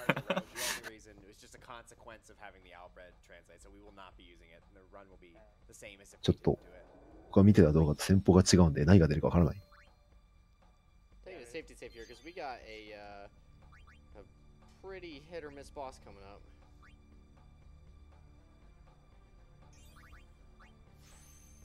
何せ召喚ボンバーがいないから。そうですね、召喚銃が使えないので、また攻撃力が上がりましたね。HP を上げて、自爆の攻撃で、テレポスフェアっていう、味方の誰かが発動したところに移動できるスフェアを使い、使うかな。だね。あれ移動しただけだな。移動しただけ。1しかなかったから多分。いや、その場と両隣は発動できるんですけど、使うと、あれ覚えなかった。そうですね、使うのを覚えないと。盗むはどうでもいいんですけど、せめて使うを覚えないと。ああ、そっか。両方のすればいけるんだって。大丈夫かな。あ、まあでも、なくてもどうにかなるけど。じゃ使うは今、決まりが。そうですね、リュックと決まりが盗む使う両方持ってるので、まあ、どうにかなるけど、大丈夫かな。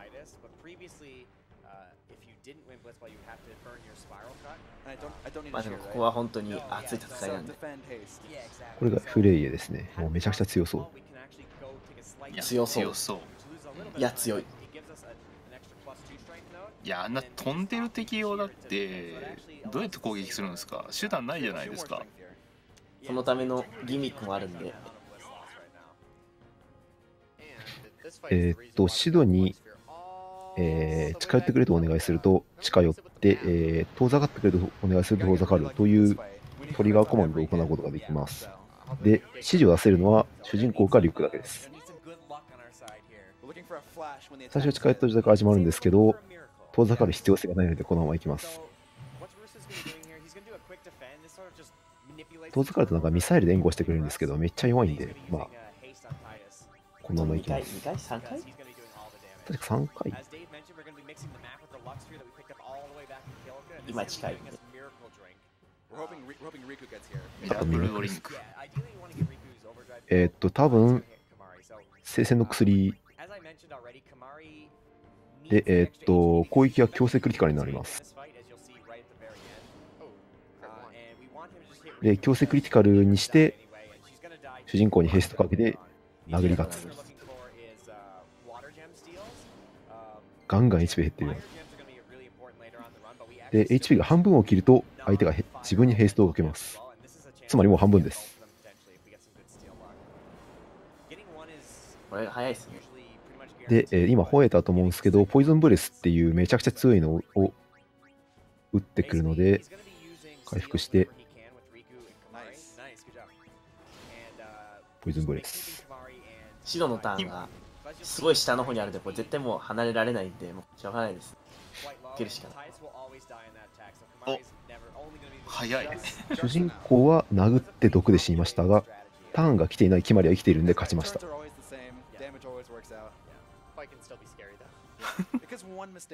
ギリギリでも勝ってるので大丈夫です。決まりは特に強いので。で、さりげなくリュックのオーバードライブゲージをマックスにしました。これで、まあ勝ったんで大丈夫です。勝てばいい。実質決まり勝利。さあ、かっこいいシーン、カットシーンが。濃いシーンですね。ここのシーン濃いですよね。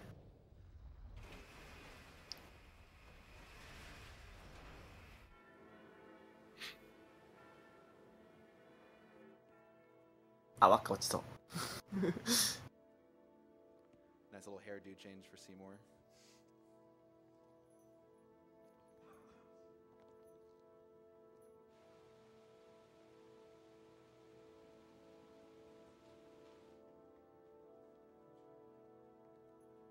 ムービースキップできないっていう仕様上、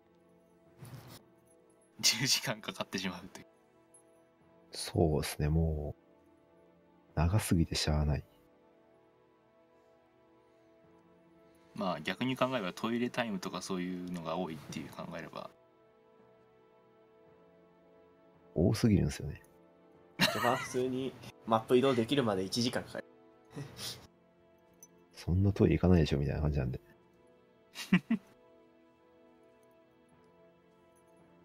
そうですね、ここまだ中盤なんですよ。3時間半で終わるのかな。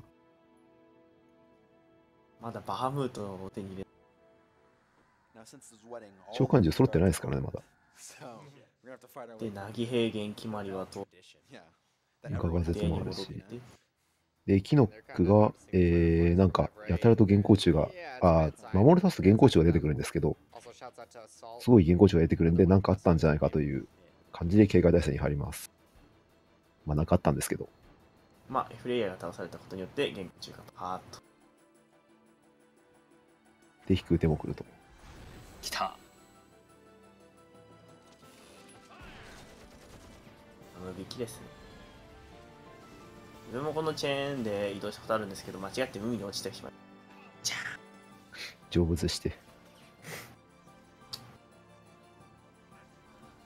BGM もいいですね。アンカーが打たれました。これすごいバランス感覚だよね。途中でジャンプするのがやばすぎる。これ一発成功するのすごいな。決まりがしっかりジャンプしてるし、ルールを抱えてるので大丈夫。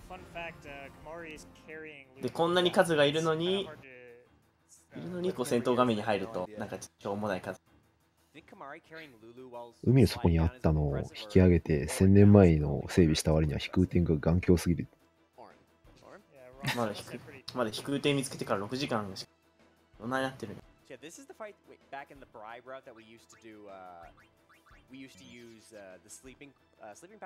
摩擦で決まり素足めっちゃ削れてるぜ。でここから雑魚戦が何回かあるんですけど、あれ普通に戦ってる。これ強制でしたよね、確かね。あ、これ強制です。あ、そうか、ステータスが上がりすぎて普通に投げた方が早いのか。なんだそれ。多分ボムとか投げてるはずなんですけど。そうですね。砂漠でスリーピングパウダーを手に入れてる動画を見て、それでメモ書いたんで。でもスリーピングパウダー手に入れてないよな。出ないっすね。殴るのか。アルベド回復薬も全然手に入れてない。砂漠の稼ぎゼロです。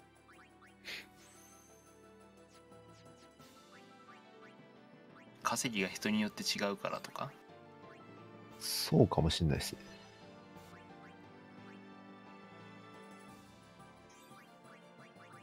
リフレクを覚えます。で素早さも上げましたね、今。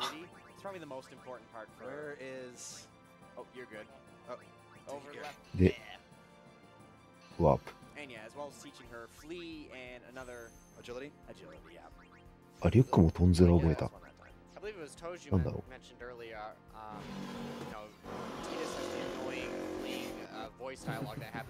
すみません。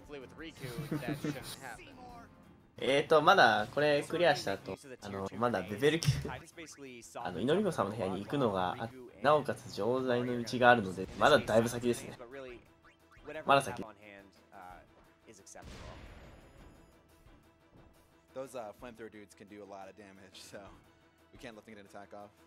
And also the robots have a really yeah, they have a really 確か総兵が HP1500 くらいだったんで、ボムに発していますね。そうですね。総兵の火炎方式めちゃくちゃ痛いんで、本当に食らわずにクリアしたい。通常プレイでも。まあ痛いし、モーションが長いしで、いいこと何一つないです。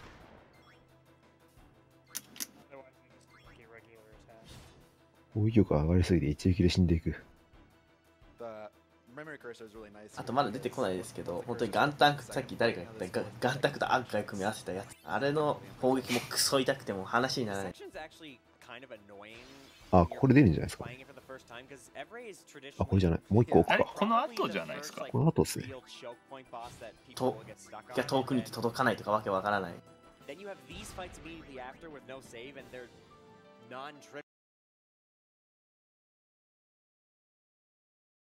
あ、本。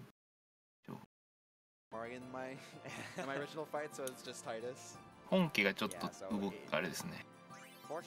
あ、動いた動いた。あ、ここっすね。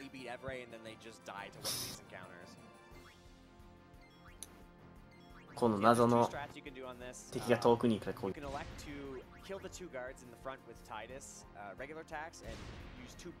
前を倒して奥に行かないといけない。ただし使うは距離関係ない便利です。This guy's out of range initially, so you can't just run up and attack him. Yeah, they're pretty much equal strats. If you throw the two bomb cores with the other two guys on the single target robot in the back, you actually skip the walking up animation. But で実は機械兵ってめちゃくちゃ AP 高いんで、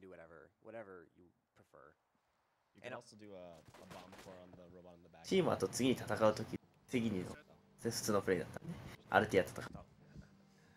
You could also do a bomb core on the robot in the back and then 2 throwables. ああ。世界一ピュアなシーンの前に世界一汚い順が。In the old route, he did. 怒り。 Actually, I think he was the first one to learn it in the old route. I want to say. Would have been. Or Kamari first. Kamari, yeah. Oh, and then Titus teleports there, right? Yeah. 隠しどこに忍ばしていたんでしょう、あの杖。I was told Yuna drops this wand after she uses it, so I wanna see this. これ銃構えてるのが木の服で面白いですね。うん。You would play at marriage just for a chance to send me? Your resolve. 送るためにここまでやったのかみたいな感じですね。そうですね。送ろうとするけど、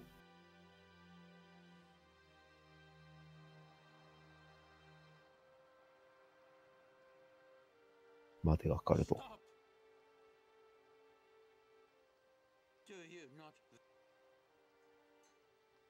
仲間が死んでもいいのかっていう。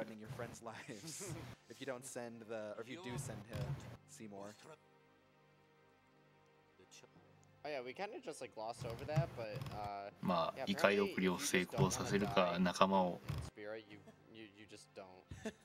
ね、見殺しにしてでもやるか、諦めるかどっちかにしろみたいな選択肢を突きつけられて、ユーナさんは諦めると。Sounds like it's really low density. ここまで散々やってると、そんな15独自は知らないだろうってみんな思う。あと杖ないといいか。ああ。世界一ピュアなキスを見る前に違うキスを見るために。じゃあここでレイド先の URL と文章をねやりましょうかね。ね。はい、世界一汚いキス。じゃあレイド先と文章ですね。はい、じゃあこちらになります。Who's calling him, by the way? The guards put their guns down. Not like this. ちょっとレイド文章があれでした。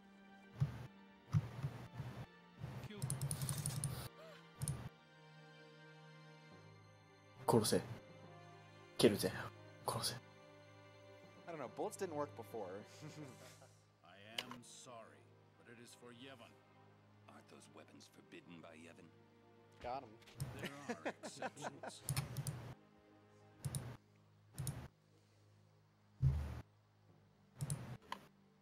I know Keenock's old, but his aim is like he's not very steady holding that weapon. He's got a shaky hand. Yeah. Didn't he used to be head of like the warrior monks too? That sounds yeah. I'm pretty sure that was from the Mushroom Rock Road cutscenes, so it's pretty unacceptable. Wait, is that youngin' Tojju over there complaining about not having steady hands being old? まあね、あの間ぐらいしかちょっと言う機会がちょっとなかったんで、ちょっと申し訳ないですね、解説の方にはね。まあこの辺も解説することないんで。大丈夫、私は飛べる。このレイド文はこれはお前の物語だっていう意味です。ヒストイレってあるでしょ。これはまあ歴史とかに本当あれですけど、君の話ってヒストリーさん。アーロンが言ってますよ。これはお前の物語。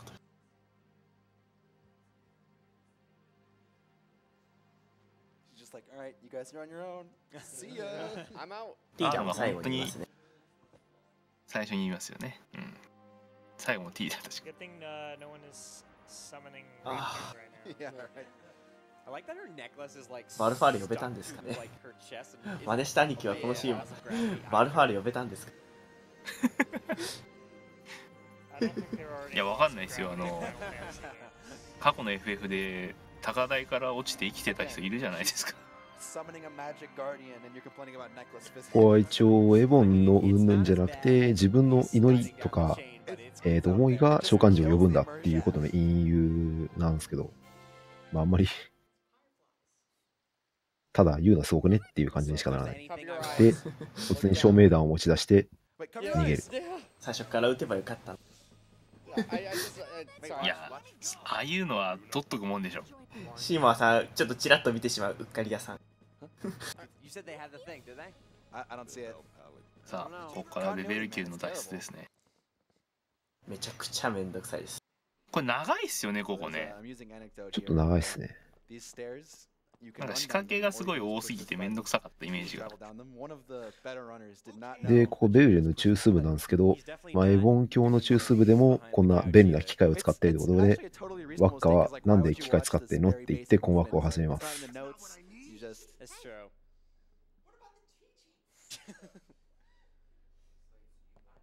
まあ、リュックは、いや、便利だから機械使ってるだけでしょって言いますけど、ワッカは、教えで禁止されている機械をベベルに中枢で使っていることに困惑すると。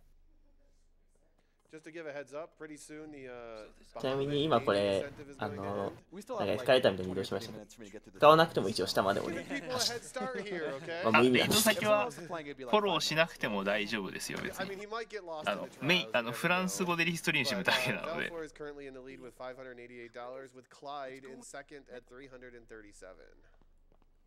エボウヨって新しい単語出ましたね。エボウヨはエボンのワッカのですね。エボンの教えに変更しすぎて、もうあらゆる考えができなくなってしまってる。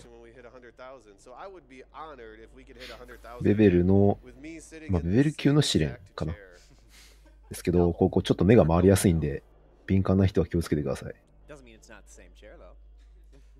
しかもここ、他の試練と違って、ここ1回しかチャンスないんで、アニマ解放チャンスが1回しかないので。ここ長いよな、ほんと。これがいらない。この移動が本当にいらない。この移動超めんどくせえ。めんどくさいし、めんどくさいし、なんか意外と速くないし。イライラしますよね、ここはね。あとこのルート選択も結構意外と判定厳しかった。あ、そうなんですね。そう、結構判定厳しいです。なんか適当なまま連打してると、意外と当たらないで過ぎちゃうことがあって、過ぎると初期化されるんで、結構狙って丸押さないと。We'll mention when we get down below, but there's certain cycles at which you can't get to one of the junctions we need to get to, but in the Japanese version, because it's moving so fast, that's not something you need to think about. こんな対岸にスピアを置くだけだぐらいだらジャンプしてほしいんですけどね。To get to these junctions, you can actually just hold it down. That's a cosmic brain moment. Yeah. Well, Flobber told me, and he's like, I thought everyone knew that. Nobody knew that. Yeah. Kara didn't know that. I didn't know. Kara had world record. He didn't know that, right? So. Just hold the button down. There's only two options. 今やっても切れそうですわ。And it's not like it's gonna resend you forward, so if you're まあ一応試練という名目があるので。Yeah, only in situations like this one can you not hold it because he can go either backwards or left. So if you hold it, it's just whatever you get it to it on time. But ここでちょっといいですかね。ジャパニーズリストリームがですね、フォロワー1万人超えました。あ、おめでとうございます。ありがとうございます。That is an example of cycles, as Roosta deliberately showed us. あ、俺結構前にフォローしてるや。Now when it's pointing forward, that いや本当ね。second from here junction, that middle one, it allows us to get to it. Otherwise, in this version, for some reason, これだよ。 the timing doesn't work out such that you actually are able to get here. You just aren't on it when it's pointed the right way. Yeah. And I could see you in a casual playthrough, just being unfortunate and maybe like 10 times in a row, you just don't get it. Yeah. ありがとうございます。So this junction in particular, especially if you ever had trouble getting the game to let you go here, that is the reason why. Because if you notice, なんか FF10 ってこういう変なギミック多いっすよね。なんかね。だから試練が全部変っすよね。パズルが試練なのか、そうある意味精神力とかっていうのを考えると、まあパズルでイライラ。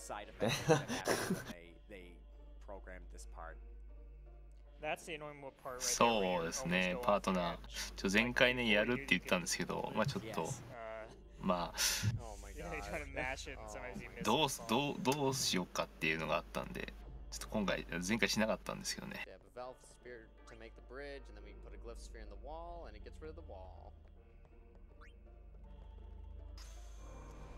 Funny enough, this is actually the only trial in which you need to use the destruction sphere.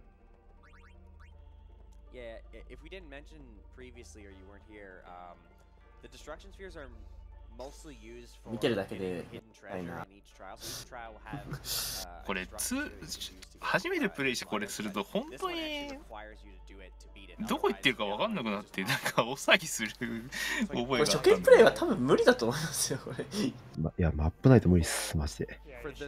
マップあっても無理なのに。いやなんかねひたすら書いた覚えがあるこれ。ああ。無駄に広くってここのここには何があるっていうふうになんか一回書いた覚え。Okay, yeah, right. That first time you can't see the way you're going, so you have to go by the cycle, but I guess I messed it up. あとここセーブポイントが途中ないじゃないですか。この間確か。この1個前はある、1個前一応入る前はあるんです。 Destroy things, so it's gonna destroy this little. 次のセーブポイント。このなんかギミック迷路終わった後じゃなかったでしたっけ？ギミックメロ終わった後バハムーで錠剤の召喚獣バトル。その後もうちょっと先でしたかねセーブポイントね。一応終わって捕まった後に水中組と召喚バトル組あれらと分かれてみたいなね。水中組が一番楽ですね。そうですね。エンカウントないし。いやエンカウントないしボス弱い。あそっちで。なるほど。召喚獣バトル組は召喚演出長いし道長いしエンカウントあるし。あもう終わりですね。ここ登って終わりです。ま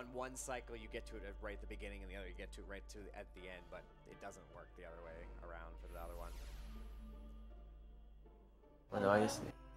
So yeah, as Dave mentioned, this one not only do you have to use the destruction sphere, you actually have to get the chest as well, which is a HP sphere in this instance. Alright, so at the end of this cutscene, we'll be named Bahamut.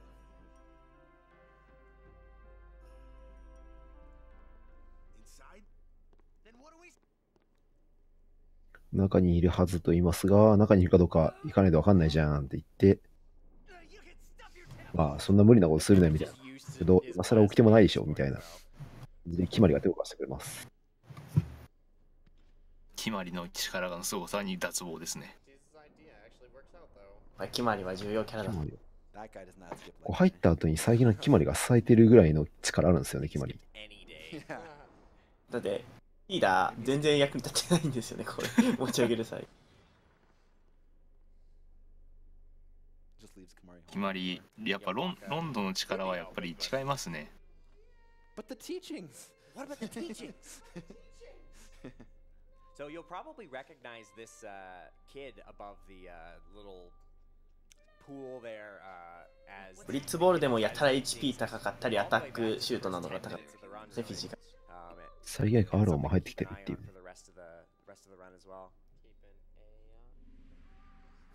It kind of works. Have you been hanging out with Percentia this? でここでどういうことが行われたかが分かるっていう。Honestly, Dave, I'm with you. I'll give you an A on fun. I'm not.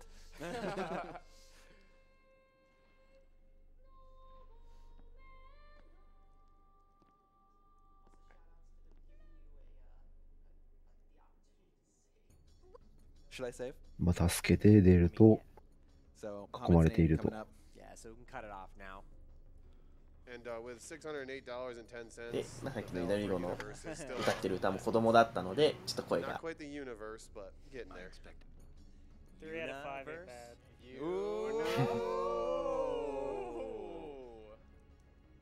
I feel dirty. There we go. さあドネーションの名前を結果の名前はバルファーレですね。やっぱりバルファーレじゃないか。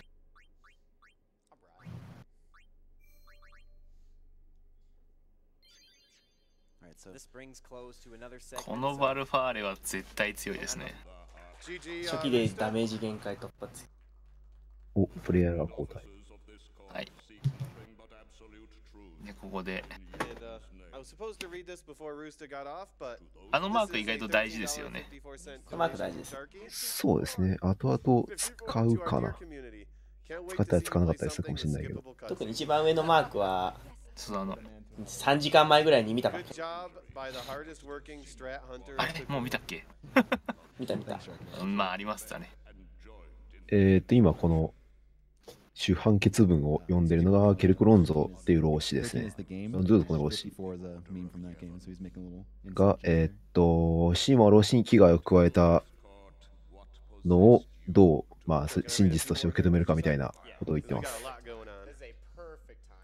で、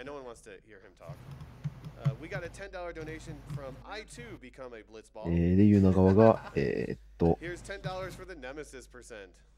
真の悪役はシーマ老子でジスカル老子を殺害したって言って、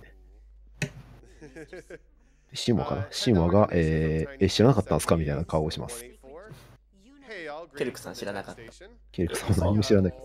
かわいい。唯一まともな老子ですね、確かに。マイカ、シーモはキノック、ケルク。ケルクが一番まとも。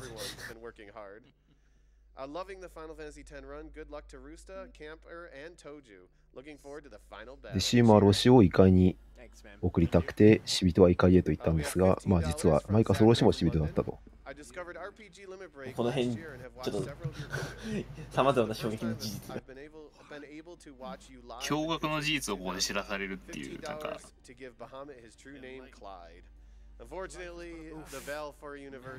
生きてるやつがコロコロ変わるより死人が一人ずっと落ちた方が強い。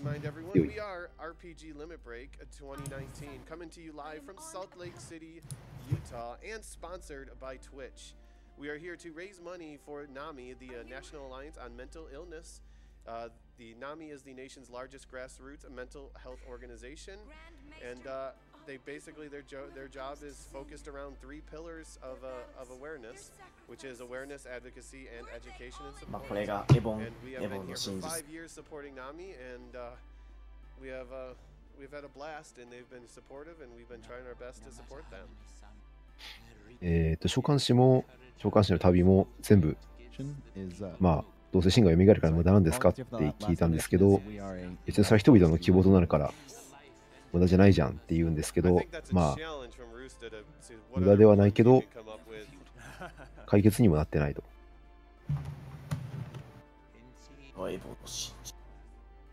そうですね、結局、真を倒したところで真は復活するし、それによって召喚師という人材がどんどん消えていくっていうのがエボンの生々しい真実ですね。Good luck, Roosta and friends, on your first run, and much love. Thank you. Thanks, man. $5 from El Jefe 99. Greetings from behind the couch. しっかり反逆者の福音を押されるわけ。When's Kingdom Hearts 1 speedruns again? 簡単に脱獄できそうな隙間あるとか言わない。Gotta reach $100,000 if you want that. あれですかね、揺らしたりするんですかね。これガラスが貼ってあると思い込んでるんですけど。多分ガラス。今アロンが言ってますけど、まあその召喚師は、人々は真に襲われて死ぬし、召喚師は真を倒して死ぬし、真がから、まあ、こう死の螺旋がこの機械で組まれている。で、真だけが永遠にその死の螺旋から抜け出して永遠に復活を続けるっていうのはこの世界ですね。で、スピラっていう名前もスパイラル螺旋から来ているんで、Got it. 死がだ。死が充満している。So pretty much what just happened in the story. で、これ錠剤の水路。ね、水中組です。まあ、錠剤の水路っていう通ったら罪が全部洗い流されるって言われてますけど、通り切ったやつはいないと。本当かよって感じだけど。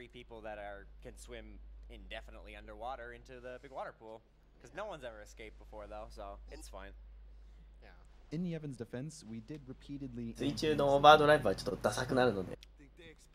That is not inaccurate. Does anyone ever figure out why just those three can breathe infinitely underwater?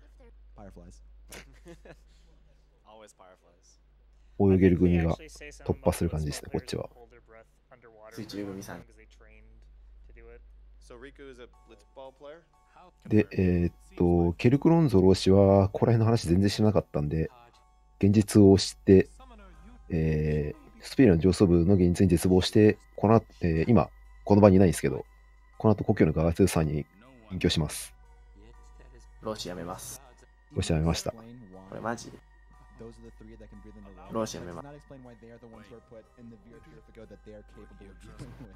mean, to be fair, because these are dumb villains. To be fair, Yevon has not shown to be a pinnacle of competence up until this point.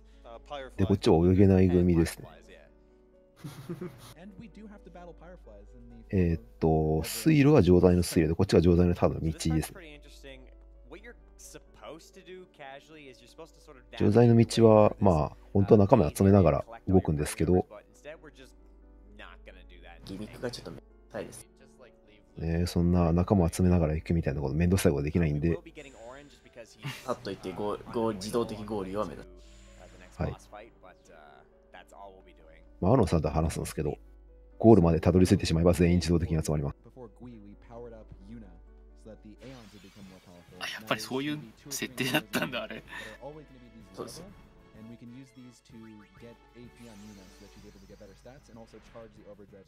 野良戦闘をしてしまったので、ついでに召喚獣のオーバードライブゲージを貯めます。ノーセーブでいく。いけるか。いけるんじゃないですかね。アライグマだ。まあ。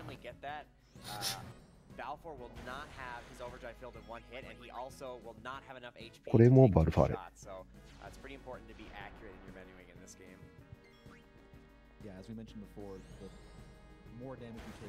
いやー、いいですね。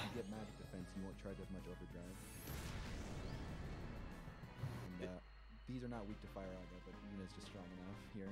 Yeah, we did used to get Thundaga, but this was a sort of semi-recent change that we now just only get Fire-Aga. ファイヤーガって書いてありましたね、やっぱね。そうですね、寄り道で誰かにファイガーを覚えさせて、で車砲スフィアで無理やり取りに行くっていうムーブをしてるんで。ちなみにファイガーを最初に覚えたのはワッカ。なんか一番近いのはワッカらしいね。レベル2キースフィアで突破していくとですとかあっちの方が早くなっちゃう。ああ、そうか。ワッカもファイが覚えてますけど使わないです。ワッカはそのルートをスルーするとブラインアタックとかのその上位のなんちゃらバスターを覚えるルートに行くんですけど、その前にルールートに入る。ルールート途中で行ける方に行っちゃって行くのか。で、あとも使わないと。そうですね。多分もうワッカは使わないんじゃないかな。ワッカ自体を。さあ、イサールさんが。イサールは、まあ、普通の召喚士なので、このユーナみたいな反逆者に対して戦わなくちゃいけない理由がちゃんとありますので、召喚士バトルを仕掛けられます。戦いたくないんだけどしょうがない。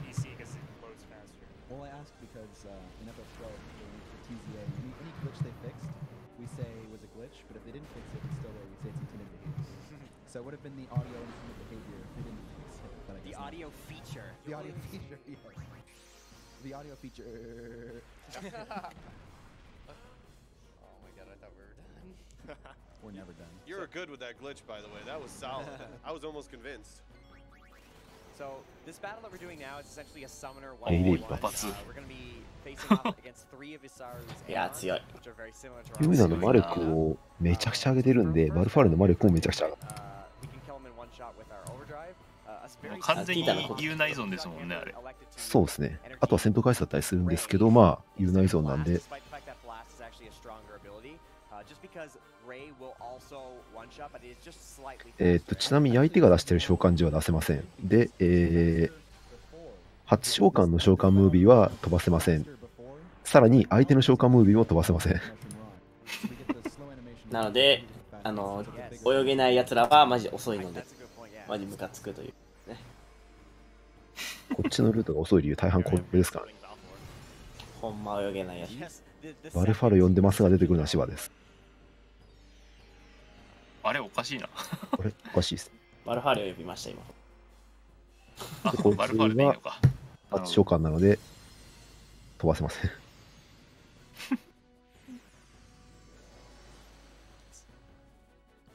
毎回この布をキャッチ。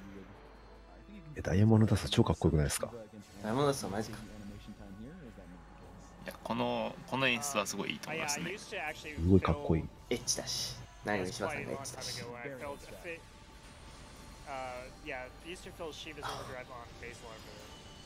まあ、初日のね、開幕で霊式がね、シバを使ってましたけど。で、HP がちょっと高いので、実は死にません。あ、まあ、死なないけど瀕死なので。あ、違うな、食べるな、そうですね。もう一回オーバードライブゲージを食べます。あ、死んでるじゃん。あれあ、魔力高いから死ぬのか。ダメなのか。高い。2300。魔力が高すぎる。バルファーレ VS バルファーレ。バルファーレウィン。2011 strats. Come on, you don't want to talk about Nullfire or Nullblaze? That's actually more recent than. あれなんか向こうがバルファール出してきましたね。That actually wasn't a bad strat. I'm kind of curious. ダメージ限界突破したば。全部バルファールだな。Well, I just want to mention really quickly that this is the we mentioned Isaru as a Pokemon trainer. This is the Pokemon battles. So two trainers summon their creatures to fight against each other in the manner of. バルファールばっかりだな。バルファール出されたのでバルファールを出します。Valfor uses the overdrive that we had from before, and Valfor uses another overdrive. And our second Valfor. オートシュールです。この布は毎回キャッチしないといけないの。先ほどの戦いで HP が減ってますが、なんとこいつカウントダウンってのは見えると思うんですけど、オーバードライブ技以外何もしません。なので一番弱いです。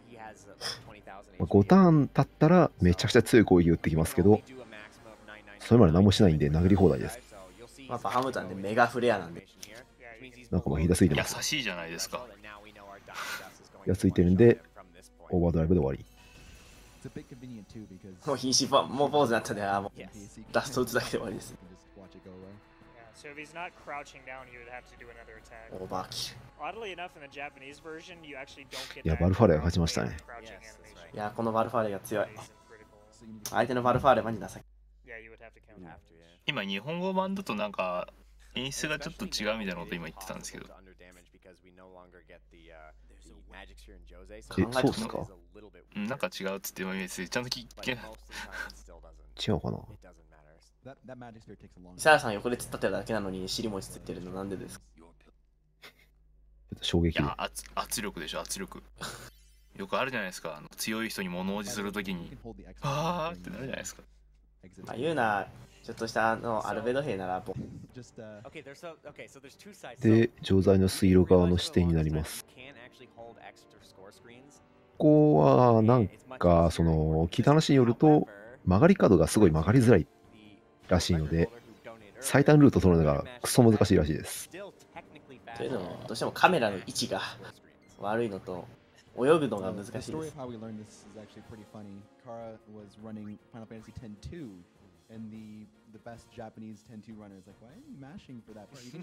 あ、やっぱり先駆けつけてます。すぐ逃げれるように。ああ。あ、なんかファストスライクつけたな。で、ここでなんか、原稿値が集まってますけど、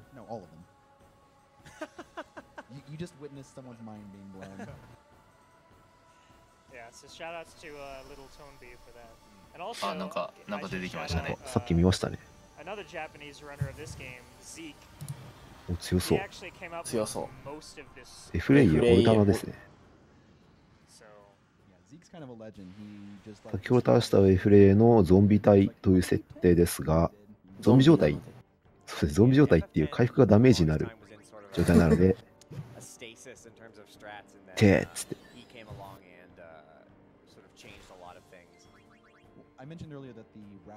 皆さんゾンビといえば多いです。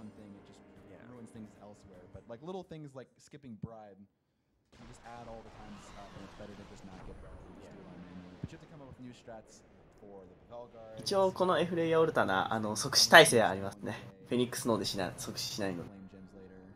ただし HP 半分きっかり減りますね。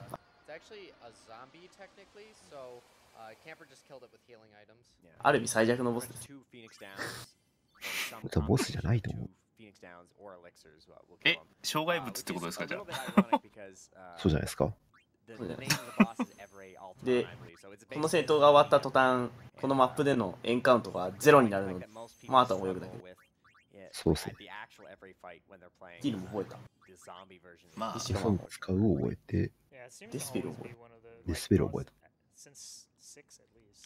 このマップ、あいつ倒すとエンカウントなくなる上に、まあエンカウントもそんなにないんで、なんか、ここが一番緩いマップだと思う。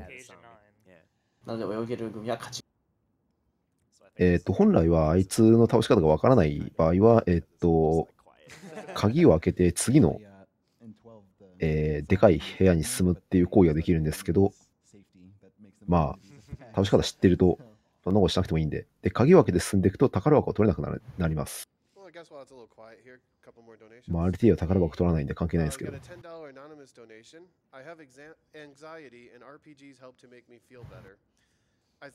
全にマップ見てこれ移動してるんですかね。そうだと思いますね。まあどうしても難しいのがカメラの視点が変わると操作がそっち方面に倒さないと動かなくなるっていうやっぱりこれ難しいねこの点は。Awesome to see Final Fantasy X being run on RPG Limit Break and seeing it being run by amazing FF10 speedrunners. Good luck to you all, and good luck to you camps. Thanks, Vito. さて、こんなんで終わりです。もうちょっとですね。And a $5 donation from Becky Chan. Thank you for giving me あと少しですね、ここ抜けるのね。そうですね、そろそろか。そろそろもう一度。あ、なんか、なんか来た。あれなんか来ました。さっきまでいい人だった人だ。までいい人だった人。はてな。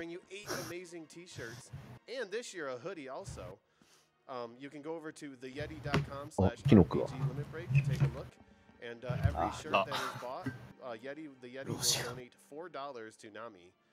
The website is theyeti, spelled YETEE.com.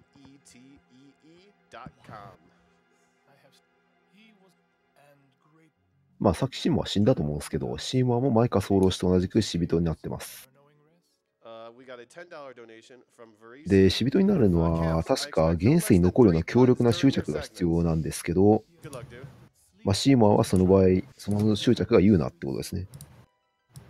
で、キノクは権力闘争に夢中になっただけなんで、死人になれなかった。かわいそう。なんてことだ。らしいな。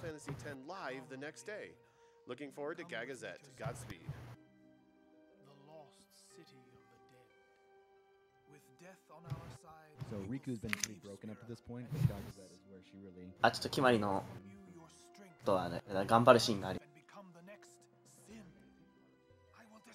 シーモアは、まあ、ユーナと共にサナカンドに行って、新たなシーンとなるみたいな、かなりネタバレをしてますけど。キマリがなんか攻撃しちゃったんで、キマリ君が攻撃したんで、シーモアがブチ切れて、戦闘に入ります。うわーいいだろうっつってね。そんなに死にたいようならっつって。決まり見せ場。 $20 anonymous donation. What even is a cloister? You know? I don't know. It's a Pokemon. おキノコかわいそう。 And $42 anonymous donation. 100K during うわ FF10. かわいそう。 Woo! Let's get it. We're there less than $2,800 away. So let's see it, everyone. あ、なんかすごい原稿値集まってますけど。大丈夫ですかこれ？いや、大丈夫なんですかね。そういえば、決まりはさっき胸に槍を刺したはずなんですけど、なんか離れてるっていう。すごい強そうじゃないですかこれ。いや、超強いっすよ。超強いっす。チーマーの中で、マジ2番目 ?2 番目じゃないですかね。あ、3体系の方が強いか。コンボ的。こいつは2番目。第2シーマー第2体系。決まりを置いて逃げろと、まあ、アーロンと共に言われるので、置いて逃げます。まあね、逃げろって言われたから、そりゃ。And think about it, Seymour's trying to kill you over and over again. Every time he's just losing more time. He's a terrible speedrunner. さっきメンバー別々だったので、そうですね、ここも一応、またシーマーのとこ向かうまでにエンカウントする。次。ポイントですね。決まり置いてこうって言うと、ね、ユーナがダメだよっつって。There's a better one during the trial where Yuna's mouth moves for like ガードだからユーナの行くとこどこでもついていく。なんかここら辺ノリノリでみんな走り出してるんですけど、あのシーンを見て、ダメじゃない。走り出すとやばいと思う。私は行きます。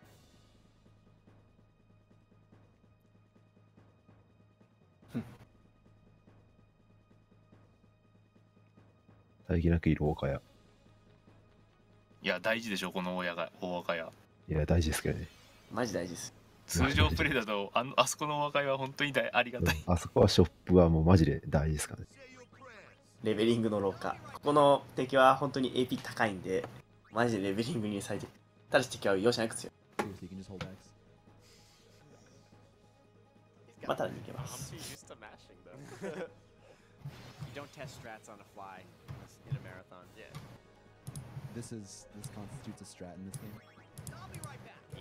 そうですね、こう結構遠いんですよね。奥まで。でスタート地点とゴール地点にセーブスフィアあるっていう。親切設計ですよ。あ、まあセーブするような、そりゃ。ここも結構自己要因あるんで。セーブですね、事故ると、まあ、立て直しができないですね。回復薬ないんで。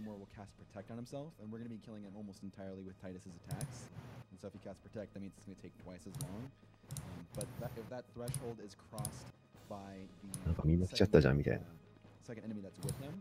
何やってんだよみたいな顔してましたね、今。あれで、シーマー戦ですね。基本的な戦術は1戦目と同じです。ヘイストかけて、ティーダが殴ると。そう、ティーダ離して殴る。今さらっと、決まり棒立ちでテープ開いてるのに槍持って、ね、手の甲。で、ユーナはファイガーという強力な技を覚えたので、そっちでも削っていきます。で、主人公が死ぬとかなりやばいことになるんで、リフレク。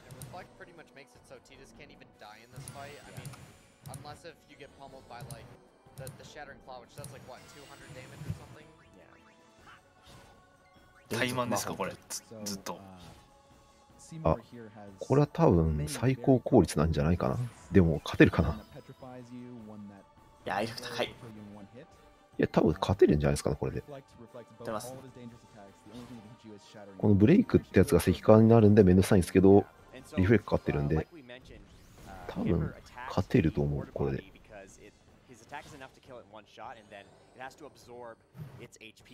一応通常プレイだと、このチーマーがブレイクを打って、手前のこの虫みたいなやつが石化したやつを殴ると、その石化状態を破壊して、このバトルにもう参加できないようにするコンボをしてるんですけど、まあ、気が利かなければ関係ないですね。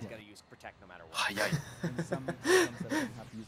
中途半端に高い魔法を弾かれてめっちゃダメージ食らっちゃう。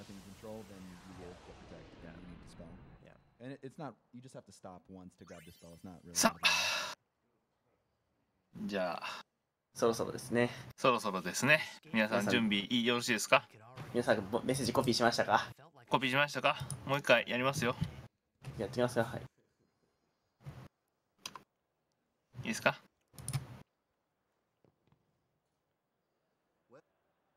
？So the whole party feels pretty bad now because it's like, well, 皆さん準備はいいな。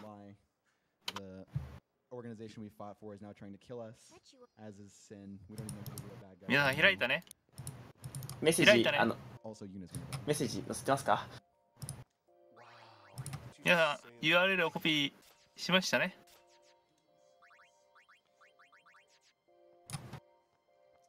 We got some pretty lengthy cutscenes coming up. Yeah, a quick little menu, but now this is the longest in the entire game. It's a full 11 minutes of nothing. So, yeah, it's break time. 行くぞAwesome. While everyone's taking a break, we're gonna catch いけいけいけいけいけいけいけいけいけいけいけいけいけ。アンキモセいるぞ、アンキモセも。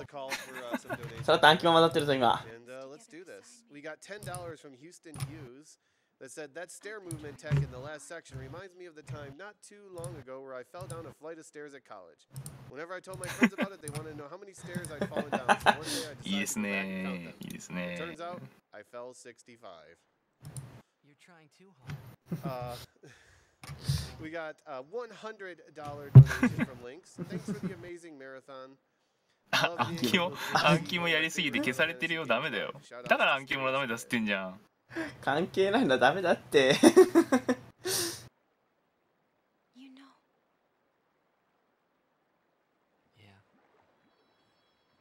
あ、みんなハートマークで返してくれてますね。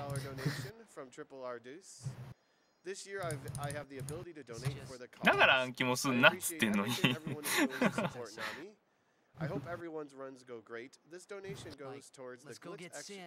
はい、撤収ですよ、皆さん撤収。はい、撤収。皆さん撤収ですよ。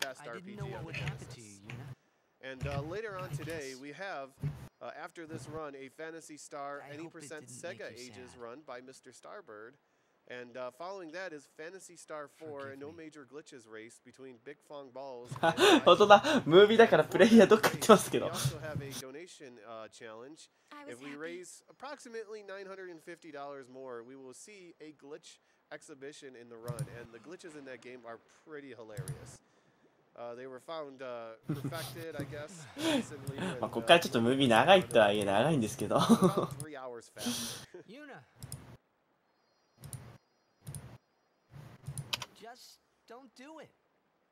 世界一ピュアなキス。さあ、世界一ピュアなキスをね。ノックぐらい白い。誰もいない、本当に確かに誰もいない。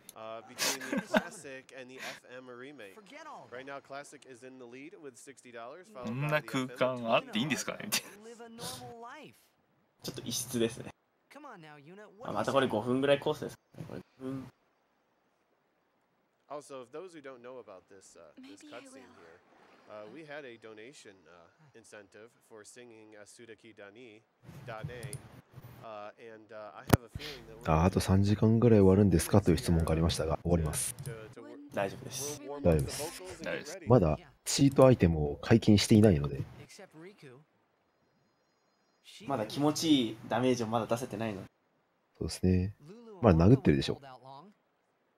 いずれ殴らなくなるんで。みんなちょっとポケットからいろんなものを投げつけるようになるの。そうです、ノックぐらいしろよってゲームしてて、こうなんか男の子が一人こうセルフで抱きついて、思春期の男の子ぐらいが。あ、帰ってきた帰ってきた。そうですね、皆さんあれですよ、ちょっとは立って歩いた方がいいですよ。ずっと座ってないで。このムービーの時に言うのもあれなんだけど。Unfortunately, I ran out of Malboros. Val 4, I must be going. Okay, that one was good. Good luck hitting 100K. Thanks so much for having me this year. 会場歌うかな。あ、なんか歌うって言ってませんでしたっけ、ドネーションで。そうですね。$10 from あ、歌うんですね。I had to donate during Camper's segment as he's one of the first speedrunners that got me hooked on watching them. Camper GL to him and the rest of the runners. これ英語で歌うんですかね。日本語で歌うのかね。それもドネーション書いてあったかな。英語版がないみたいな話を聞いたんで。実はね、英語あるんですよ。あるんですか？これじゃないんですよ。これじゃない。ディスタントワールドファイナルファンタジーってオーケストラの方で実は歌があるんですよ、英語版で。ああ、別曲ってことですか？ただその英語版でも素敵だねは日本語なんですよ。ああ、なるほど。確かにじゃあ素敵だねっていう曲名だけ見るとわからないのか。気になる人は多分買えるんで買ってみてください。これディスタントワールド2に入ってますから。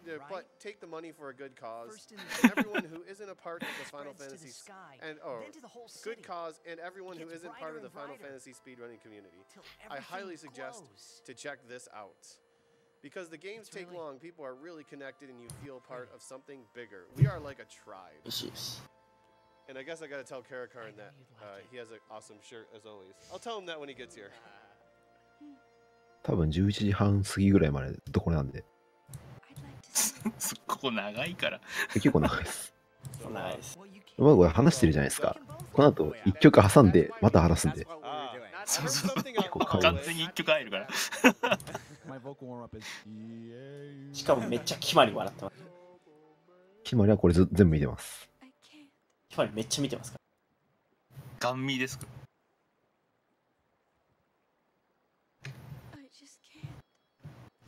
？So, do you like the PS2 version more because of this cutscene coming up or the PC version? まあ主人公が旅やめてザナルカン主人公のいるザナルカンドに来て一緒に遊ぼうぜって言ってるんですけど、まあ、ナンパ失敗していやできませんわって言ってるみたいな感じですね。I know. I was gonna say, Caracarn either went to get breakfast or shower. So again, thank you for donating for the singing incentive. It's a good thing it's a school day. The kids aren't gonna be here to see this. どうします？黙ってます？ So hopefully you enjoy. まあこう話す必要ない黙ってますか？でしょ。ね。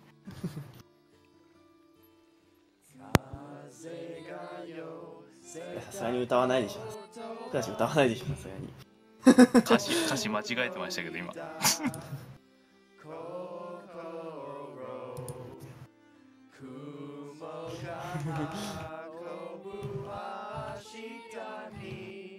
敵だねで、じゃあください。会場2番歌ってるんですけど。大丈夫。いや、ちょっとずれてますけど。そうですよね。これ2番です。ですね。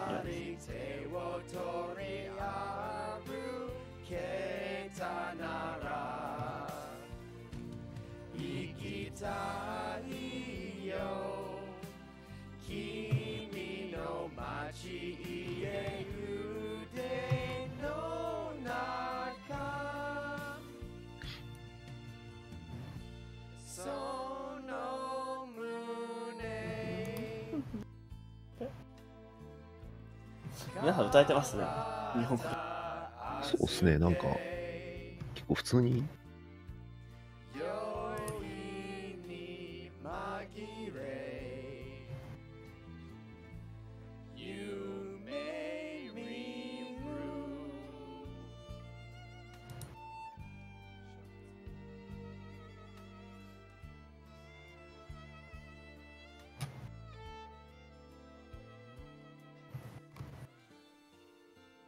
ちなみにこの素敵だね。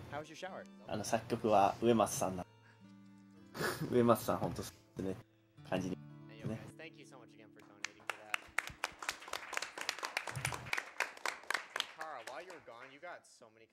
That was so beautiful. Saying you're a legend, they like your shirts.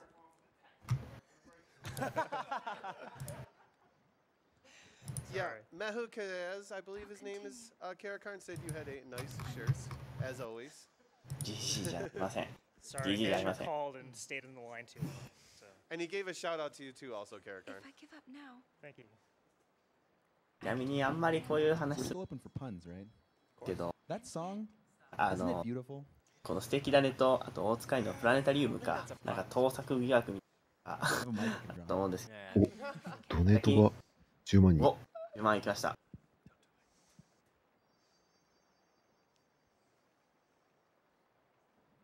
素敵だねは2001年で、プラネタリウムは2005年なので、FF10 の方が先なので。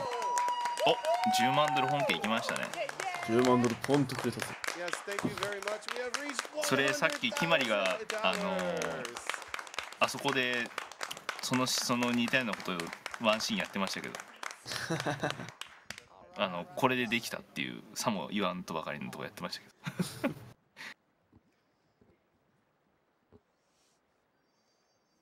車がなくなっちゃったっていうところでキマリさん一人でやってましたよねHey y'all, yeah. Buying all those t-shirts, helping out Nami. Hey y'all, Yeti here. We're really enjoying this Final Fantasy X run. It's always a good laugh. さらっと画面の中に消える決まり。Here's the latest in shirt orders. This donation brings our さあこれにてねイベントが終わりましたが。が RTA はまだ終わりません。終わりません。皆さん、もう一回レイドやりますからね。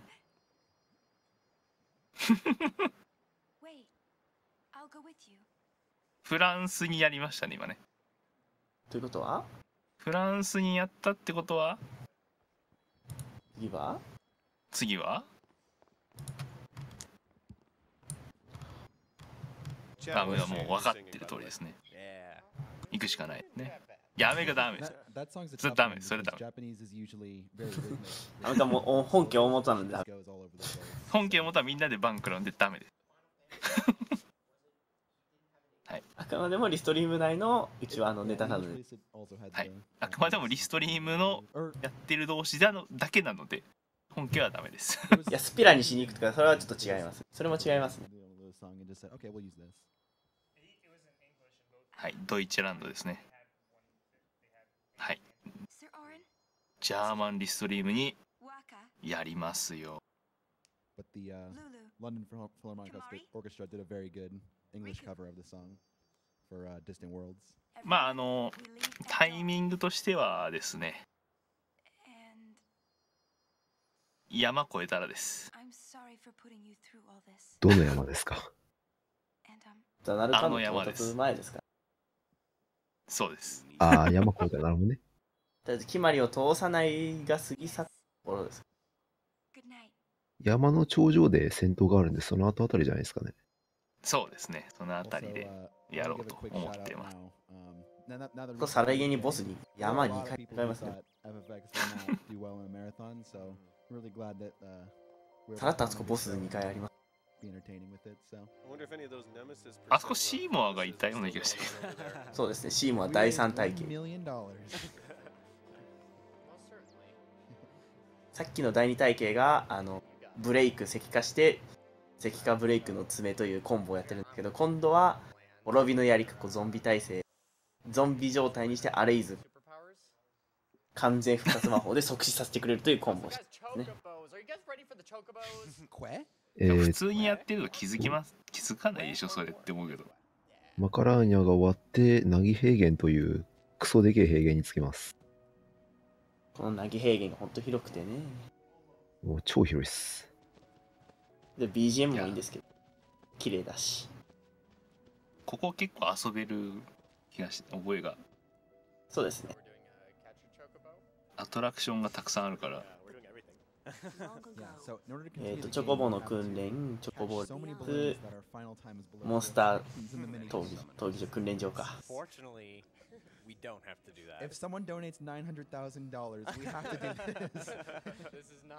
結構通常プレイだとナギ平原である程度稼ぎしてないとこの後きつかった覚えがあるんですけど。というより山のシーモアが強くてここら辺からボスが激化し始めるんですよね。急になんかハードル上がりますよね。そもそもナギ平原突破する前にボスいるや。we'll just how many candle あ、 lights い do る you have to steal in those いるいる。 dome to get to customize? ですが、まあ、投げ平原でもうゲームが変わってしまうので、あんまり関係ないです。だから、もうここから全てが変わってしまう。すべてが無に帰すんで。 It's only like 15 fights, I think. If we actually wanted to get the no encounters armor, we could just こ fight. こにちょっとサブイベントとして用心棒とかもいるんですけど、そんなのに守ってもらわずに、自分たち。そうですね。用心棒に出す金がないし。Yeah, it's the guy. Oh yeah, the cage guy, yeah. まあグラフィックが荒かったっていうか、なんだっけ、ムービーはすごいね綺麗なんですけど、まあ普通の時ゲームのところはどうしてもね動くから荒くなっちゃう。プレ2でこんだけムービーやっこれ相当綺麗だと思うんですけど。マップと移動速度見ると分かるんですけど、めちゃくちゃ広いです。あ、これ2001年なんで、そうですね。約20年も前でこのクオリティのムービーが見れたってやっぱすごいですよね。で、話したがりおじいちゃんはいつも通りす。語らないでください。語らないでください。いたな、そんなの。なんか未編街道でちょろっと話を無理やり聞かされてからどうやらついてきてるようでたまに見るんですよね。めっちゃ話したがりなんですが、まず。was referencing is there's an enemy that drops no encounters armor like 8%, some small fraction if you get the encounter and you kill him. プリンから今後の火力のアイテムとこの魔石系を何個か盗むという。そうですね。Unless you're way behind and you're like, all right, I'm just gonna go for it. If I get it, I'll finish the run. Otherwise, it's done. Which is exactly what it said. And so we lost like 5 minutes going for this armor, and then you save 10-15 minutes after that. It saves like a net 6 minutes if I'm remembering correctly. Yeah, it's like そう、メイチェンは点2になると必ず全ての話を聞かないと 100% クリアができないというクソエロになり果てたので、そうなんですね。ということは多分この点で聞かないやつがいたからだと思いますね。Yeah, if you saw earlier, the first encounter that Camper got in this zone, there was a fire flan, and normally we would bribe either once or twice, depending on your guild situation, and get fire gems that way, but instead we're going to be stealing most of them in Gagazet. There's an interesting プリン出ません。あ、1個出た。line, if you will, coming up. あ、もう多分あ、もう回収したの？いや、多分何個か回収した光の魔石も多分何個か持ってるはず。多分何個か持ってる。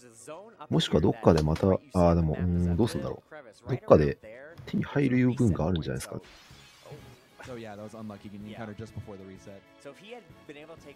あ、多分魔石で何でもいいと思います。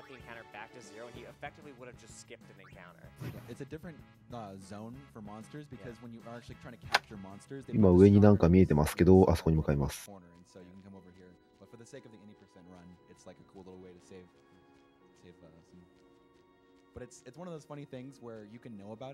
チョコボの訓練。チョコボの訓練士みたいな人。いたね、そんなの。この人に話しかけて訓練をしないとチョコボに乗れないので、まずそれをします。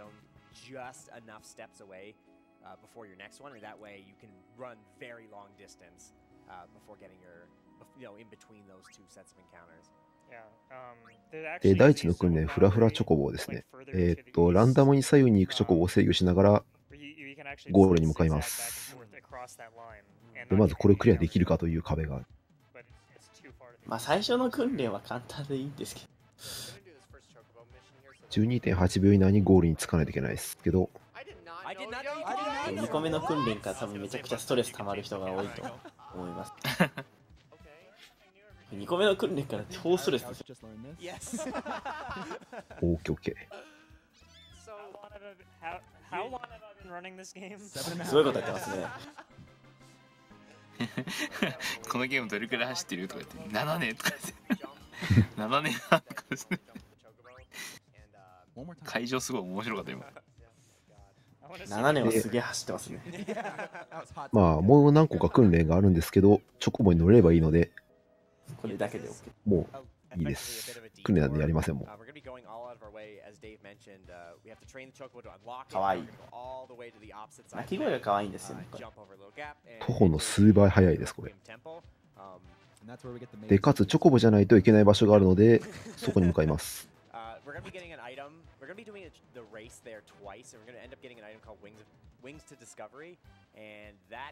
さっきの徒歩の何倍の速さですか。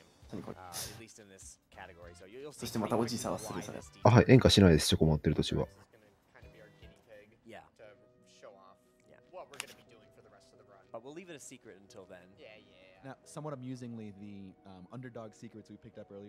で、ここがチョコボに乗ってる、さっきのジャンプをしないと来れないところですね。レミアム寺院ってとこ。Although actually, you have to mix the Underdog Secret with something else. Oh, so you can't just two of those doesn't. で、ここに来て何するかっていうと、チョコボレースっていう、まあ、チョコボのレースですね。あ、怖い。あんま高いところあんま好きじゃないです。まず左に行って説明を聞きます。分かってますけど聞きます。聞かないとレースしてくれません。聞かないと始まらないんでね。ここはわざわざ寄りにするための価値が本当に十二分にあります。はい。てか、ここで、まあ、チートを手に入れるので、まず、普通に勝ちます。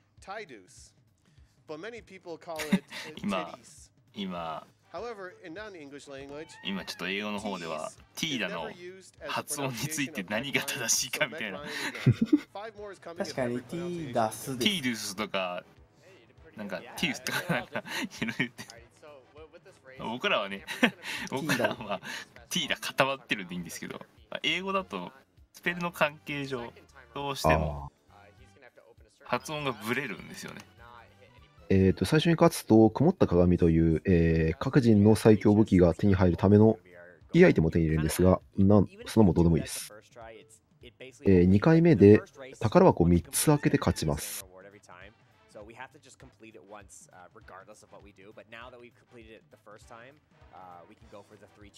こんな感じで宝箱を開けると、ちょっとワープするんで、これを駆使しながら。The camera. Yeah, the controls are just really bad. Yeah, the chocobo's not random. The camera is random. Yes. And it can easily make you run into a pole, and then you'd have to redo the. Yeah, if you see the reason why he's like stuttering near the poles is it's really easy to just. まあ作中でティーダは一度も名前を呼ばれないかもしれない。いや、確か一度は呼ばれるんですよね。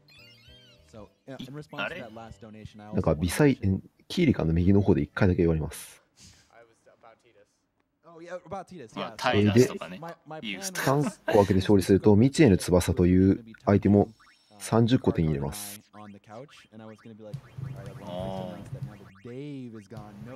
まあ、未知への翼というのは、調合で2つ組み合わせると、カルテット9かなカルテット9というアイテムが作れるんですけど、カルテット9というのは、ま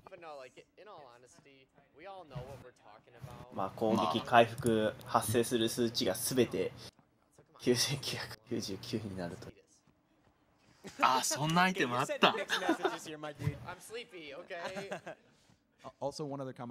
った言われてみれば。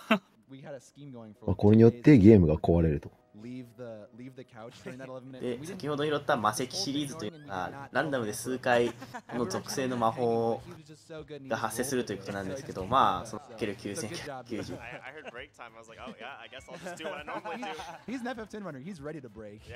Yeah, there was supposed to be this thing I was supposed to be in. What happened? Literally everyone was in on it. Even I was in. なんで軽力な決まりの龍拳とかあれ容赦なく9999回復しますから。はい、ユーナが殴っても9999です。ルールの人形ですら9900。あれ、本当反則。なので、ルールのオーバードライブも全部9999ね。あ、どうなんですか。7王の武器を全部取るとかいうアホなレギュレーションあるんですかね。カバーレギュレーションはない。ないですね。ないです。すべてを小石物レギュでも全部取る必要性がないんで。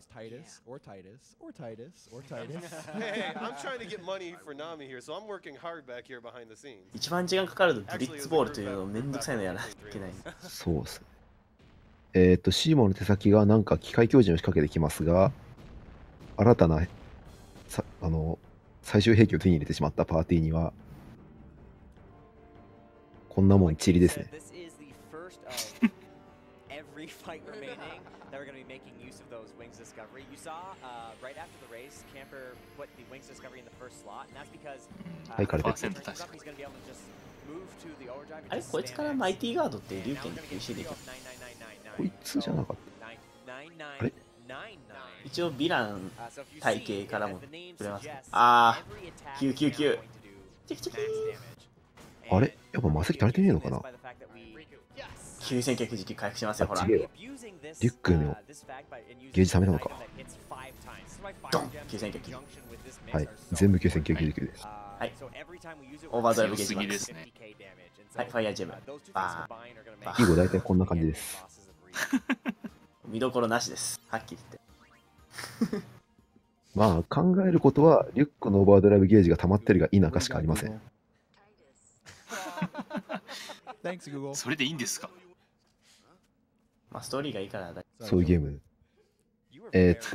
メインメンバーの、主人公決まり、リュックはもう全員盗むと使うが使えるので、カルテットが来た瞬間に魔石が投げられます。なので、もう、カルテットを打つだけ。Just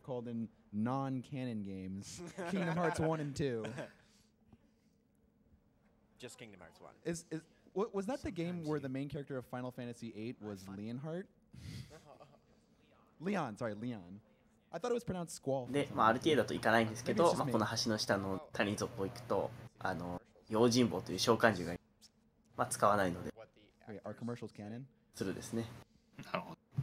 今本家の方でまた名前ネタが今度はスコールがスコール君の名前が下の名前がレオン・スコール・レオンハートっていうじゃないですか。ですね。あれをリオンハートっていうのかどうかみたいな今ちょっと今しゃべって。ああ。ボスはあと10体とかかな。そんないないかな。まあでも14体以下であるの確かですね。引退したので、ここにケルクロンゾール推しがいます。あ、そう、ヴィラン、これがもう一個。ここ大事な話ですよね。結構大事な話。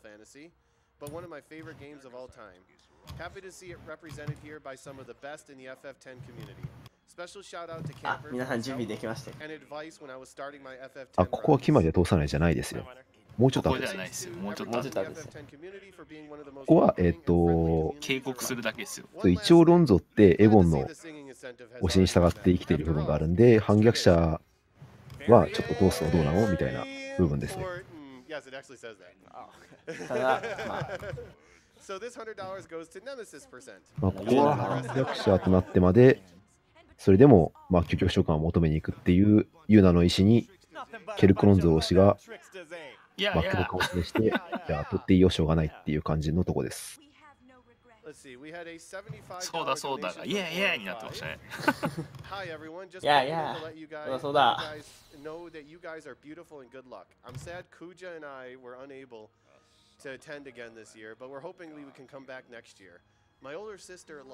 お友ですが、ケルクロンゾー推し、あなたもその、ベベルは離れたんじゃないですかと。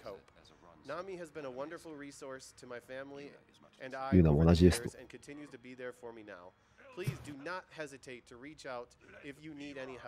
Much love to the couch, the runners, and my wonderful Final Fantasy family. Enjoy the rest of the marathon. Thanks, Oro and Kuja. Hope to see you guys next year. We will not flee. And that is one of the important things is you have to reach out. You need help. 召喚師という楽園をされてなお真と戦うというのか、寺院からも人々からも見放されて、まだなおなぜ死んで戦うのかみたいなことを。めっちゃいいシーンなんだけどな。話してることめちゃくちゃいいんですけど、本当に。スピラのために戦いますって言って。That made my day. The people long for the calm. I can give it to them. So, right here in 大切をもたらすということがスピラに着るただ一つの恩返しだからと。 めっちゃいいこと言ってるのに、もうみんな決まりが通さないしか頭にない。小さいロンゾとかも角なしとかもそんなのばっか。そんなんどうでもいい。そうですね、カームがない説ですね。まあ静寂ね、まあ静寂っていう、まあ向こうはイメージの方が、まあ、分かりやすいだろうっていうことだと思うんですけど。てか、ナギ説のナギってそのカームのナギなんで、意味同じなんですよ。説ってのはその真が現れるまでの期間で区切られてるから鉄。だからナギの説。Who wants to go for the zero? He's pretty good at it, actually. That was one of the incentive ideas we tossed around as well. Among many, of course, with a game like this. So. 病人がいます。I've never been so traumatized by birds. 行くがよい、ガガーゼとはお前たちを歓迎するだろう。そうですね。受け入れるであろうと。ありがとうございます。感謝します。で、今は通れるようになってるよっていう。みんな通れると。後ろの方 T だと若が遊んでますね。なんかトラブルね。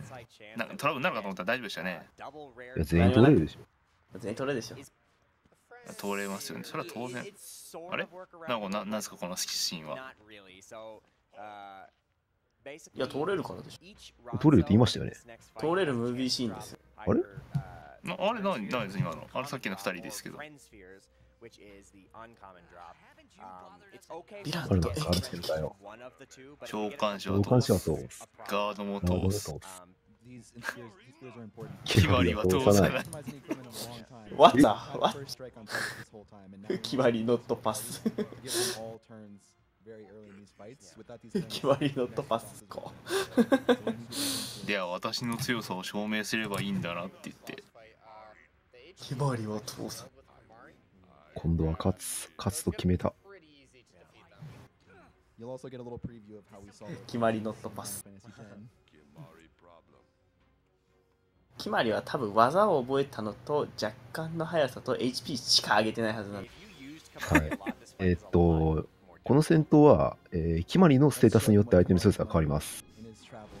で、決まりステータス HP しか増えてないんで、こいつは HP しか増えてないです。だから、攻撃力とか魔力とかゴミです。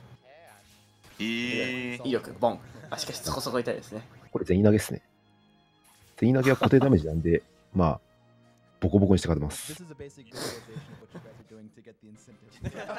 お金全部使い切った。お金使わないんでしょ、もう。多分使わないです。全員投げは投げた銭のかける10分の1ぐらいのダメージを与えるだったはずなんで、まあ余裕で。通行料。金で勝った。いや、賄賂は別の技でありますから。こ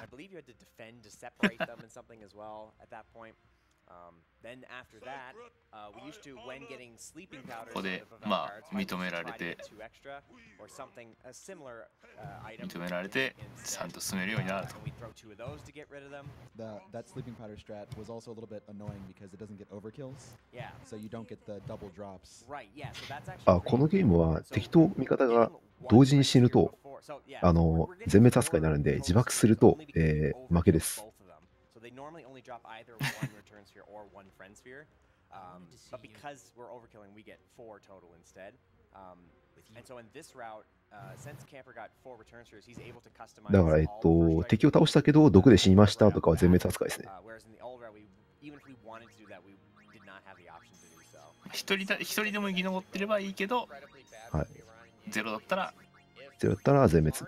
勝ったのに全滅してます。ああいううちは許さないっていう。やっぱりリターンスピアで全員に先駆けをつけまくってますね。もう先制攻撃されるっていうことは時間を消費するで、先駆けプラストンドラでそこに逃げるみたいな。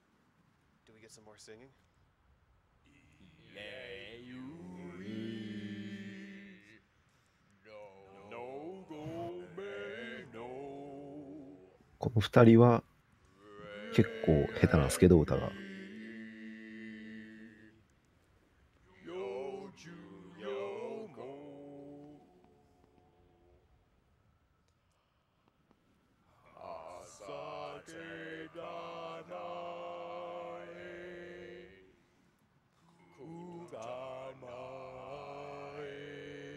この後の3人がめっちゃうまいっす。Do you know the lyrics to that? Yeah. What kind of? No, I just make up stuff. Just make noises. I mean, there was about 4 different set of words going on, but they all kind of mixed together to form この like 3人が歌うますぎる。合唱だ。合唱団ですね。ロンズ族合唱団。Oh, I actually used Hey to know Google. this. I actually used to know this. Okay, Google, what does asatemai mean? どこから声出てるんだろう。My phone actually started up when I said that. なんか That's なんか a pretty 本家で guess. この歌の祈り子の歌のたまに出てくる歌詞っぽいので、これ意味何って今茶化しで言ってましたけどこれの意味はもう 100% ネタバレですね。これAs mentioned, 手読みです on ね。 one of the flame plans back in the Columnlands, we used to either do 1 bribe or 2, and we'd get a number of fire gems from them. But 盗んでますね。 just use this part of the run as like ファイヤージェム、炎の魔石ですかね。そうですね。やっぱ魔石やっぱちょっと正義が。先駆けがついてる分、盗んで、最大限盗んで逃げるっていう行為ができるんで。You can actually steal all the gems you need fairly quickly. You need about まあだから多分リュックもトンズラ覚えさせたんだと思います。何も持ってない。これ意外と確かにエンカ率だ。山。あれこれいくらでも盗めたんでしたっけ？ああ、確率だったはずですね。初回100の次50、25とかだったはず。なんで40あると無限に持ってる。一応無限には持ってるんですけど、まあ、試行回数的には2回、3回ぐらいが限度かなって感じですね。2回目何パーだったかな？ 1 回目100なんですよね。何パーだったっけ？あんま覚えてないな。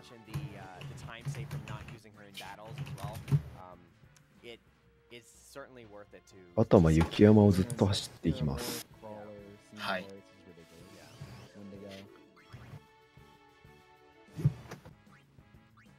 スキーとかあったら楽しそうですけどね、これ。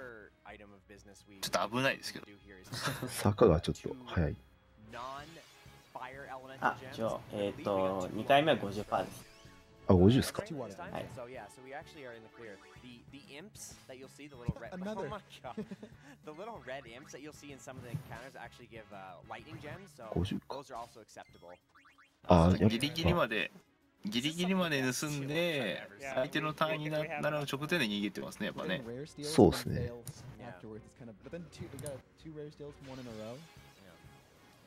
じゃあ150、25でいいのか。そうですね。で、75% が通常アイテム、25% でレアアイテム。FF10 って本当、ワールドマップって概念がないから1ダンジョンクソ長いっすよね。まあ実質このダンジョンがワールドマップ。そうそうそうそう。We just got to defend our. Oh, with no fire gems. Yeah, he was trying to grind encounters at the end of Column because he didn't have any fire gems. He's like, I just used a water. なんか一個の都市っていうかエリアごとに独自のなんていうんですかね、生態系っていうのそれがあるんですよね。この FF10 っていうゲーム。この辺から崖の魔法打ってくる。マジで。ちなみにさっき立ってた人は大若屋の息子さんです。ワンツでしたっけ？そうですね。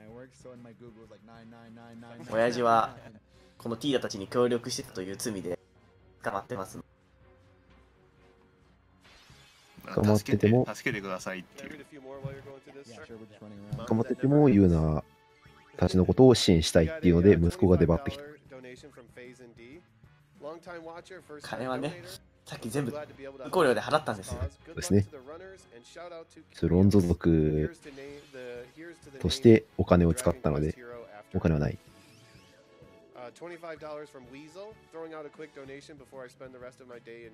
またちょくちょく今さっきちらっと見えたオブジェクトを調べるといろんな会話があるんで、まあそれは皆さん購入して、ね、まあ実際プレイして、やるのが一番じゃないかな。ね、まあムービーは全部これで見る。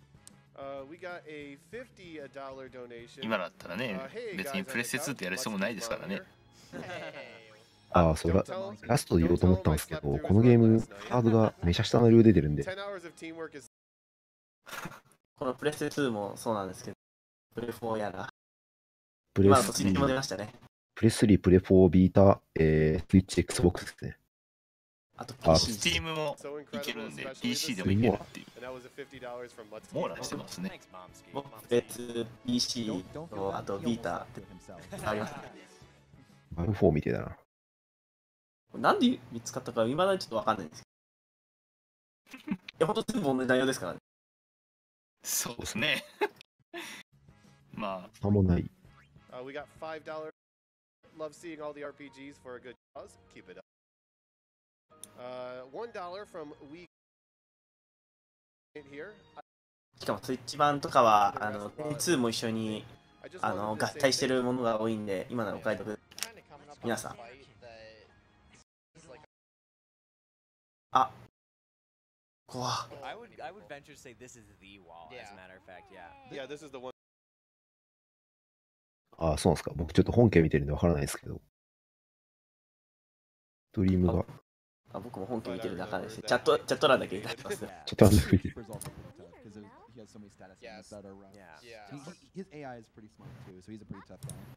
今、本家だと、なんかシーモアが出てきましたけど。いる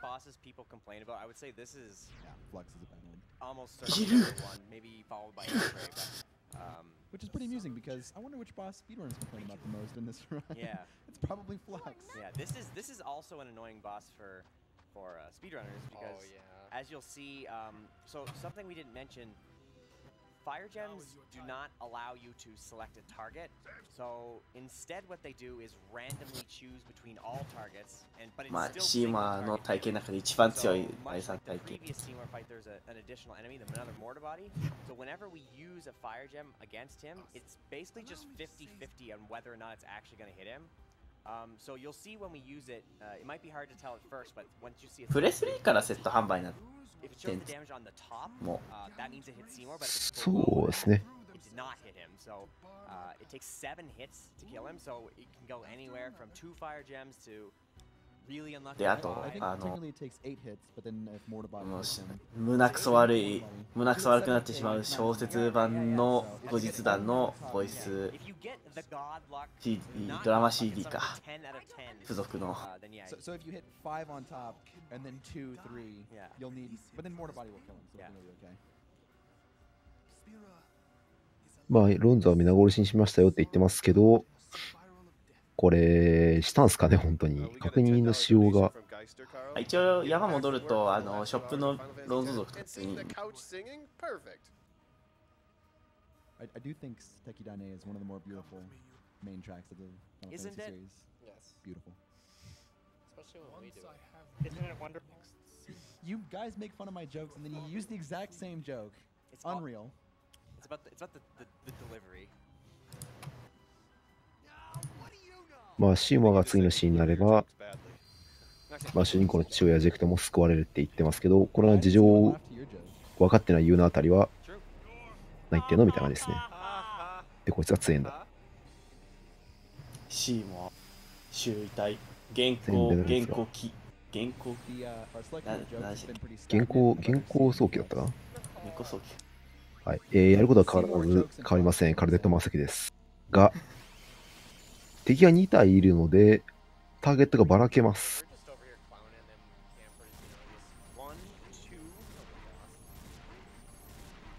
上、下、上が本体。で、下のやつにたくさん当たっちゃうと、下のやつは結構復活してくるんで、 5 more hits. 上の本体が攻撃を仕掛けてくる So this sometimes happens. The godluck! ことがあります。てか、攻撃仕掛けられたら基本的に、そうですね、攻撃仕掛けられたら基本的に誰か死ぬんで、全部下だ、今の。上。これです意味ないです。下。これでそのリフレコンは全く意味ありません。上。 4 gems is bad. が、 5 is pretty rare. さっさと上を倒さないと上に攻撃されて泥沼になりかねないので、可能な限り早く倒さないといけない。ちょっと運ないですね、さっき。あ、勝ちました。OK ですね。上、オーバーキー。多分さっきの下5連がなかったら多分1個なく終わってますよ。そうです、ちょっと早かったかな。多分次ターン渡せると確実に1人死んでます。そうですね。ギリギリだったなって感じ。いやー、強かった。Also, I like how Seymour casually drops that all the Rontos are dead, except they aren't. Yeah. And the whole team is fine. めっちゃ疲れてる。 Back to the base of the mountain, and the Rontos are still there, so. They're busy playing blitzball. Yeah. He only killed the ones that weren't at Luca. それはティーダも疲れますわ、こんだけ強かったら。So there's also, strangely enough, there's a not すげえ寒そう。 something that technically saves times if you haste. で、ここでついに金はジェクトだというのを言うなも。So shoutouts to In Drag Pack, who's another runner who in his PB accidentally hasted Flux instead of his actual party, but got a 2 fire gem kill, so technically it saved time. That sounds like a segmented strat to me. That's next strat. Yeah. I don't know how or why he did it. I felt him inside. まあ理由はよくわかんないけど、自分の父親が死んだということを全体に告白します。Where Titus finally reveals to everybody else besides Orin that, you know, his dad is jacked. Or, well, duh. His dad is jacked. Yeah, his dad is. I'm sorry. No way. I have そう not. ですね、オールドマンがファーザーと同じです。 That, you know, Sin is jacked. Dude, did you know jacked is Titus's dad? No way. Wait, who is Titus? I think my old. I don't know. Wait, he was jacked. I thought his father was his old man. Oh. My old man?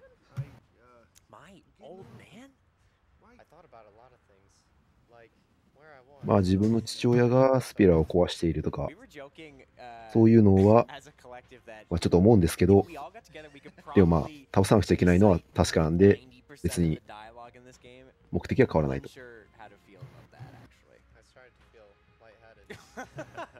Then sleepy. So does someone have a good waka? Yeah. あとボス戦は5回ですかね。5回。 Okay, so that's none of us. I tried. Because we got a $25 donation from SNES. Nothing but a bunch of low-down tricksters. Yo, thanks. See, none of us あ can do 激 waka. エグしい。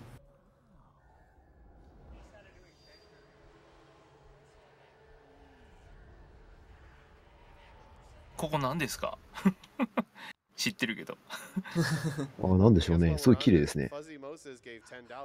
え、こんなとこあったんですか？あります。この壁待ってる人はちょっとなんかちょっと気持ち悪いですけど。何なんですかね、これ。何ですかね、これ。説明するにしても面倒というか長い。ちょっと丁寧に説明すると長いです。そうですね。しかも簡単に言えない。Orin told Titus that Jet is Sin, and Orin was with Jet when this happened, and nobody even thought to ask Orin what's going on with the whole Jet Sin situation. It's like, right here, you might know.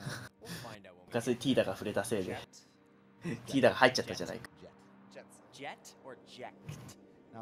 あれ、なんか見たことありますね、これね。あれあれ、帰ってきたんじゃないですか。ね、やっと帰ってこましたね。うん。これはもしかしてグッドゲームなのでは？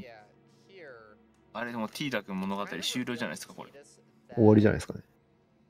オープニングでいたなんか、自分の家ですね、これ。自分の家です。帰ってこれて。帰ってこれた。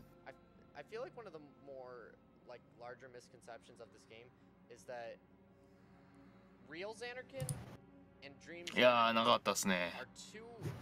あ、いい家だ。結構広いんですよ。でも予定時間より2時間早いですけど大丈夫ですかね、これ。だいぶ巻いちゃってますけど。いや、ここからあとボス7体ぐらい倒さない。エンディングが2時間あるんじゃないですか。エンディング2時間か。なるほど。いやいやいや。あ、さっきの子供だ。super clear playing through the game. Even if you played casually, it's still very unclear what Dreams Anarchy even is. So こ no time travel. う、セリフ覚えてねえな。 None. Yeah. The only thing that time travel was Titus thought he lived in the book. なんかこの周りの人たちが何言ってたか覚えてないんですけど、祈りが何言ってたか覚えてねえな。 In the city that exists now, that is a model of what the city was like 1,000 years ago. Yes. ああ、祈り後はベベルで1回やったけど、もっとずっと前から会ってるよねっていうことを思い出させようとして。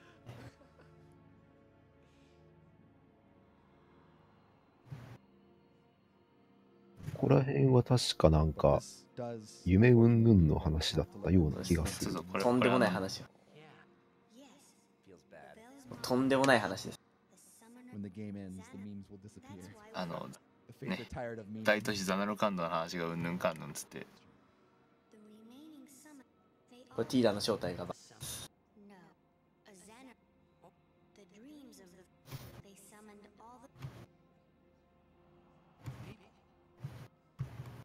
Hey, if it takes the memes, is it going to take the anime also?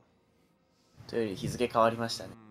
This game's pretty anime. Is anime real? まだですよ、皆さん。まだまだ。まだ。Hey, we have a $10 donation from Neon Gray.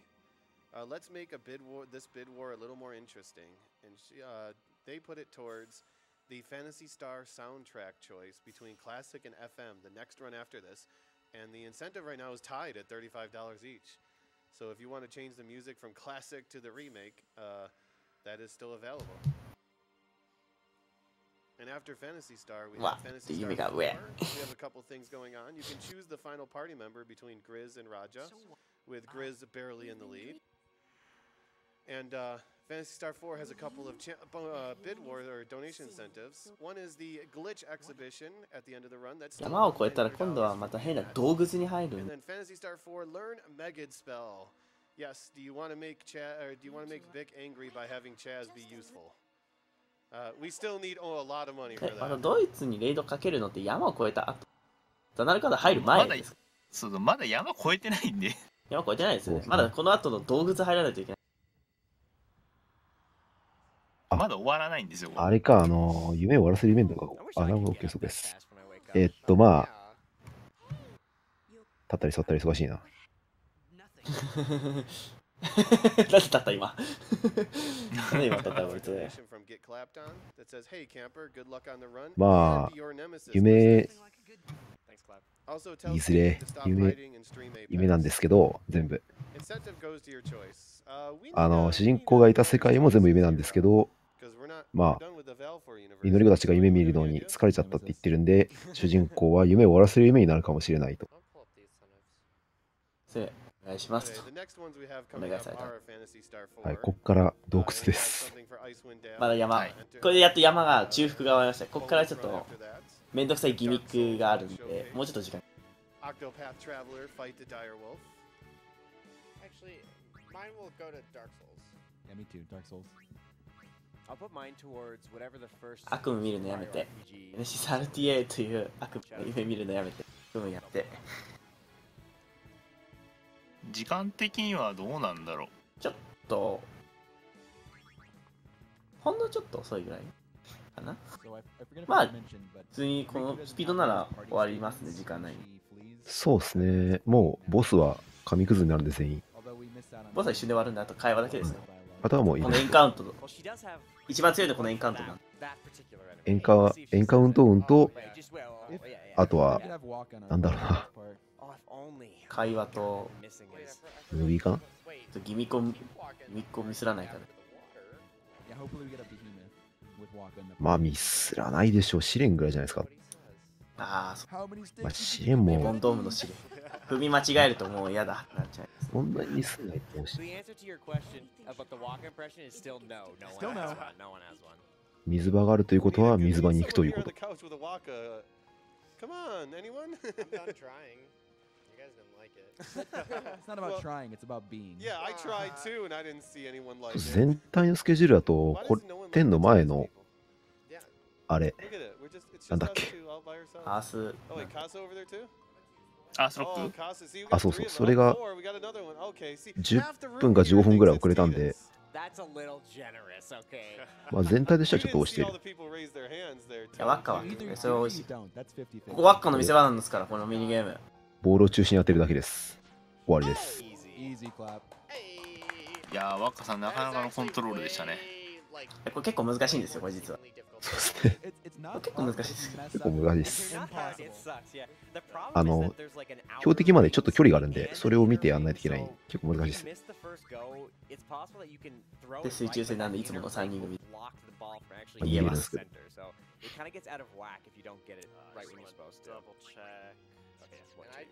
バッカはもう見せ場は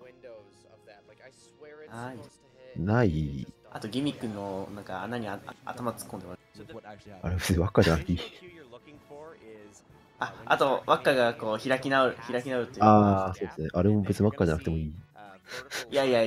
あれは今までちょっとエボンにちょっと信用したところでこう目覚めるシーンってワッカだから入るシーン。なるほど。それ大事かもしれないですね。そうですね。こんだけ嫌われてるエボよって嫌われてるところからこう急になんかイケてる男みたいに。まあそこからもう終わりです。脳会話です。ってことはワッカもあと話すだけですね。そうですね。そそれはエボンの賜物っていてーって妙ですね、それは。ちなみにこのゲームは配信メンバーが必ず固定されるバトルっていうのがちょいちょいありまして、例えば水中ですとこの3人ですけど、今水中から上がってますけどこの3人ですよね。みたいにその開始メンバーを固定した後のバトルはいじくらない限りはずっとそのメンバーになるんで、それもうまく活用できるとちょっと早くなります。あとはちょっとグラフィック処理の問題で戦闘中とかにメンバーを入れ替えると若干重くなるんで、まあその戦闘じゃない通常時にメニューでメンバーを入れ替えたりするのはそういうことです。まあ単純にそのメンバーが走って出ていってまた出てくるっていうのが遅いっていうのがあるんですけど、まあそれが単純に遅いじゃない。そうですね。Often you can't compensate for it, but all of us love this game very, very much. It's like this was my very first speed game. This is my first speed game. It's my favorite game of all time, and I saw people running. I saw CaracarnVi, and I'm just like, I can do this, and so that's what got me into speedrunning. Yeah. So. まあちょっと登山道も We have a very special donation here. $12 from the world's best dad, Jack. この穴突っ込むっていうこういうことです。Titus, my son, I just want you to know. However quickly you beat this game, I did it 5 minutes faster. Blindfolded. Whoa. First try, never played the game before in my life. It was very easy. I accidentally beat Nemesis along the way too. While yawning. この謎の穴に頭を突っ込むんだけど。あれ、あの子どうなってるんでしょうね。なんですか。ご丁寧に色も決まってるし。ノーヒントでクリアできます。穴に突っ込んだあと泳ぎ続けてるじゃないですか。あの子どうなってんだなって。めっちゃみんなバタバタしてます。そう。ジェフから寄付来てんの。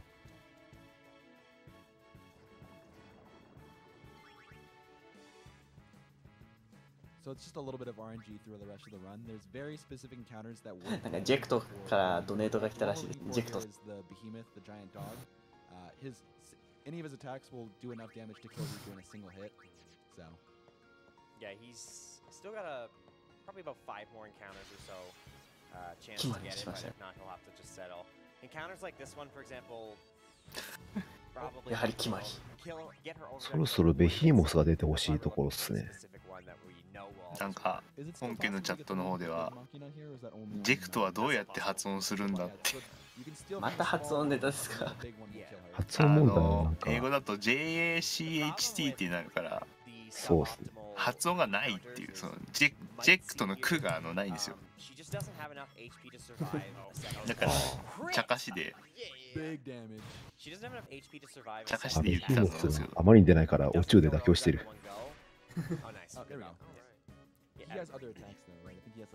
いや、ドイツ語で。まあ、リュックのオーバードライブゲージを貯めないといけないので、ベヒモスとか宇宙とか大型モンスターに一撃加えてもらうのがやっぱ早いんで、リュックが死にます。で、HP1 で復活。はい、復活するのどうでもいい。Yeah, I think in this situation that we're in, it's okay to accidentally forget, but especially in the older routes, in this case where you would only get one return sphere, for example, forgetting to, well, it's more problematic, but in this case it's fine. But we don't want to get into a habit of having. で、ここでアーロンが今、ユーナと会話してるけど、ユーナレスカが魔物を放ったという警告。なのでご丁寧にセーブポイントもあります。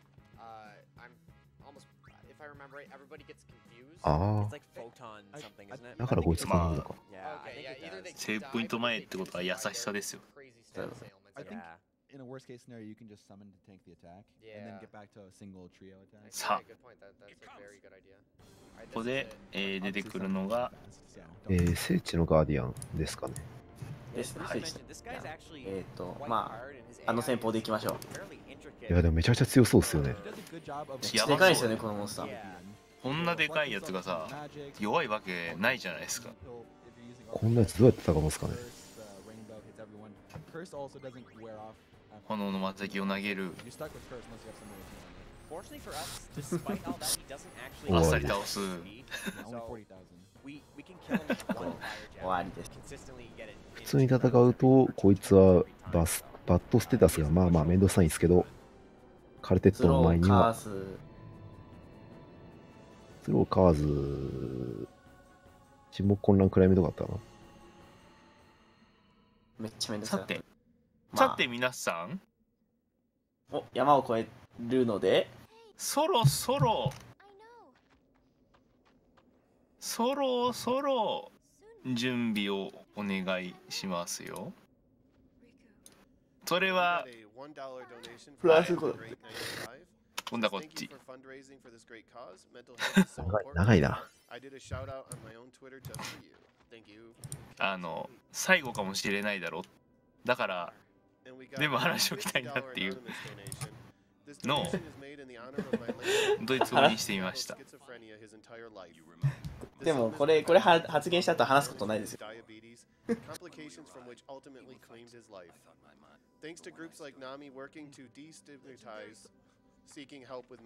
さて、皆さん準備いいですね。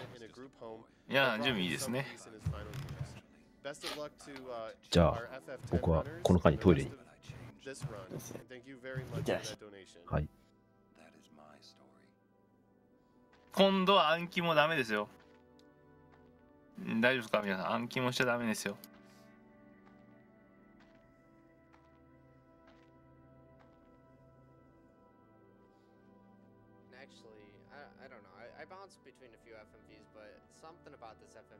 ちなみにさっきアーロンが言ってたのは、当時、その10年前ですね、若かったアーロンさんがこのザナルカンドに近いほど、ブラスカさん、まあ、ガードしてたブラスカ、まあ、ユーナのお父さんを守った時にもちょっと心が揺れて、ブラスカさんの究極障害者が死ぬということ。もう非常に怖かったという話。このムービーが終わったら行きましょう。ちょっとリンクこのザナルカンドの案内が終わったら。Operation Mihen at some point after Sen attack? Yes, after the aftermath, yeah. いいですか？準備はできたね。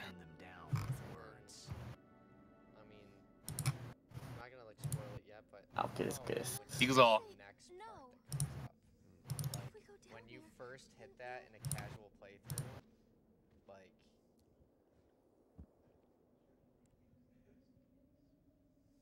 So we still don't have anyone with a Waka impersonation, right?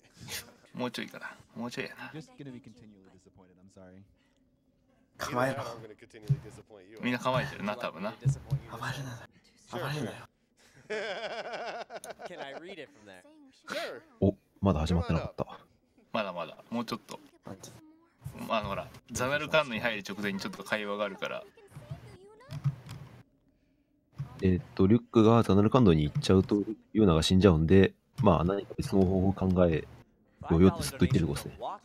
Hey, Titus.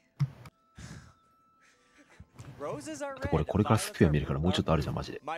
もうちょっとですね。ちょっとあります。ユーナのスフィアめっちゃ衣装にしてはクソ長すぎるんで。ああ、そっか、そこがあったか忘れてた。もうちょっと。結構ある。もうちょっと待たなきゃか。もうちょっと長いっすよ。あ、もう失礼した。準備いいかっつって。And Sarah F. over Ah. $20 official sacrifice to RNGesus for you, Camp. Proud of you, man. Thanks, Sarah. Always appreciate the sacrifices. Although it's interesting that you say that because there's almost no RNG in the rest of camp segment.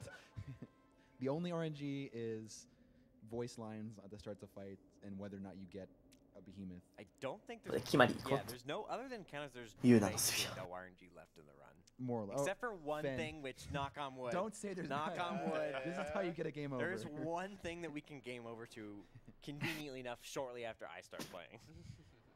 Hashtag blame Tojju. Yeah.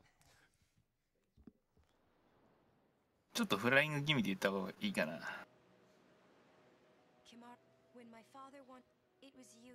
ユーナのスフィアが終わる直前くらい。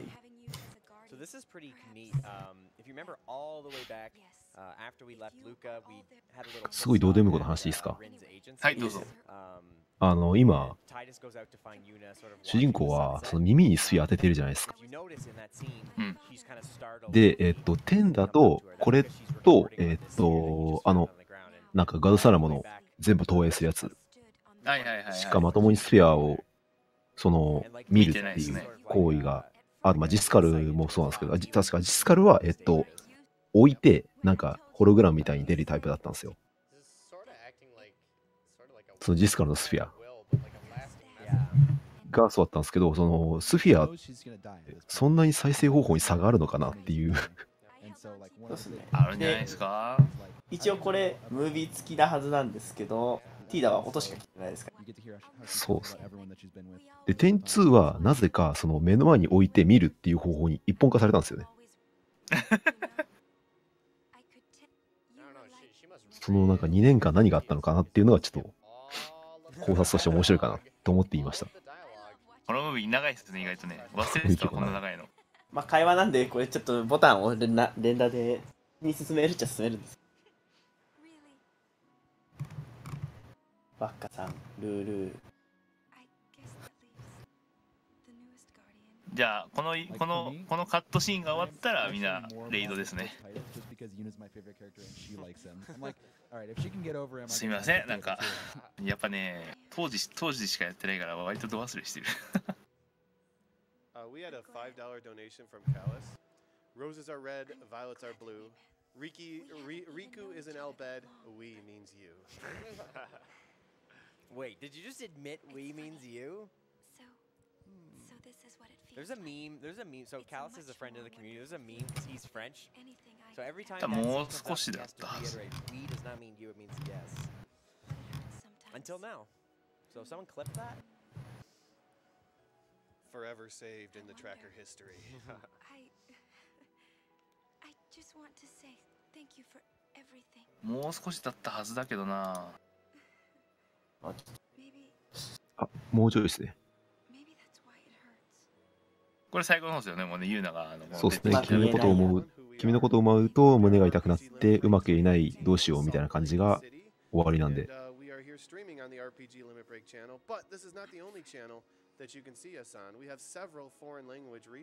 ゆっくり。In case English is not your first language, you can always check out the French restream at twitch.tv/lefrenchRestream. or German restream at twitch.tv/Germench-restream. And our で、これ Japanese 何やって restream る at すかが入って終わる。 Japanese_restream. 何やってるっすか。さあ、準備するんだ、ミラノ州。いくぞ。3、2、あ、まだか。ダメだ、もう、この登るの忘れてた。結構道長いっすよ。ここ長いんだけど、ここ。もうちょっと長いよ。エンカウンターないですけど、もうちょっと。下るんで。しかも登ったと下りますから。さっき山頂にいたじゃないですか。そっから地上まで降りるんですよ、これ。あ、そっか。そうっす。ザナルカード平地なんで一海近いんで。ガーズさんの山頂。今、山降りて今降りてった。結構長い。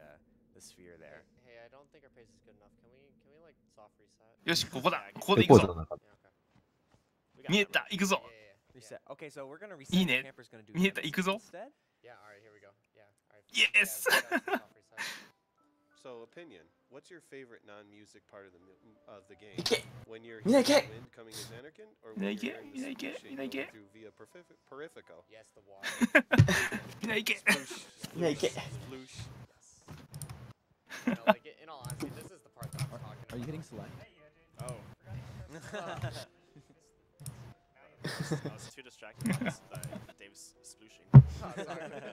But yeah, this is the part that I was なんと、これまでの旅は、今ここで話していることでしたっていう話ですね。なんで決まりに笑われてんの？決まり読まれてたよ。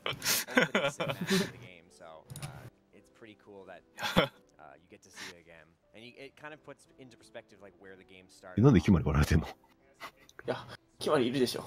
決まりだから。決まりいるでしょ。いや、最初にちょっとみんな武器あったじゃん。決まり通れてるじゃん、さっき。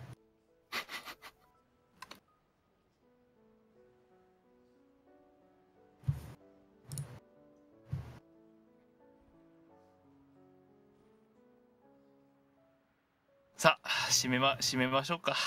ね。はい、じゃあ皆さん最後挨拶。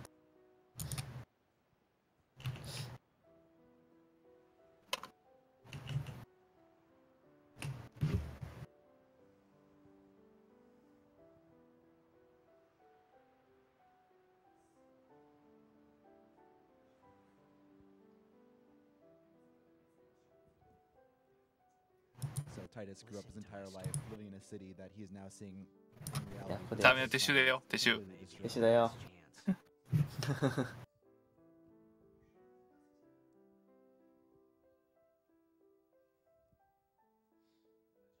いやー、これやっとオープニングシーンにつながら。いやー、長いオープニングでしたね。このシーン見ながらレイドするっていう。なんか、チートバグは、わかるけど、じゃああんまり言わないよ。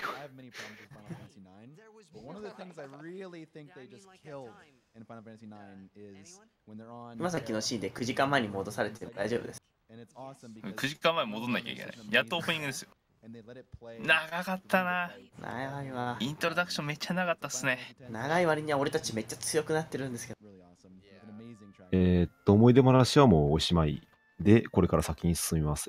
これまでの話でところどころに主人公くんの語りが入ったと思うんですけど、あれは今ここで話している思い出話だったからということなんですね。オープニングが終わって、やっとメインストーリーが始まります。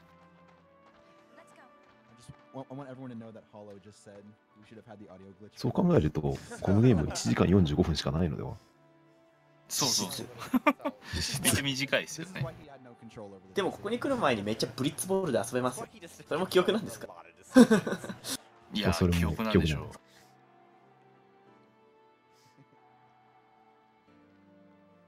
こっからは、そしてザナルカンドを荒廃したザナルカンドを進んでいきますね。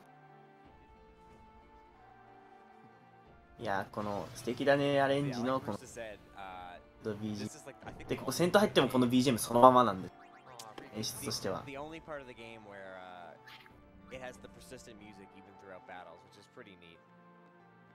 they kind of save it for that punch right at this point, so it makes it more effective. ちなみにさっきのダークプリっていうんですけど、ひまりの龍剣でホワイトウィンドというオーバードライブ技が覚える。非常に使い勝手が悪い技ですね。めちゃくちゃ弱いです。ホワイトウィンドは、マイティーガードの方が強いわ。そうですね。ホワイトウィンドは味方の HP をちょっと回復するんですけど、オーバードライブ技を使ってもちょっと回復するだけって、キャルラでよくないかって言われる。アルベド回復薬でよくねって言われる。そうですね。なんかもう、確かに。なんだそれ。まだマイティーガードバフつくからその方がいいって。まだ石化ブレスで敵石化して殺した方が早い。そうですね。ホワイトウィンド。ホワイトウィンドみたいな。名前がかっこいいのに。名前がかっこいい。技弱い。まあ、ホワイトウィンドは他のシリーズだと結構優秀なんですけど、10ってあんま使った覚えがない。まあ使わないからそれは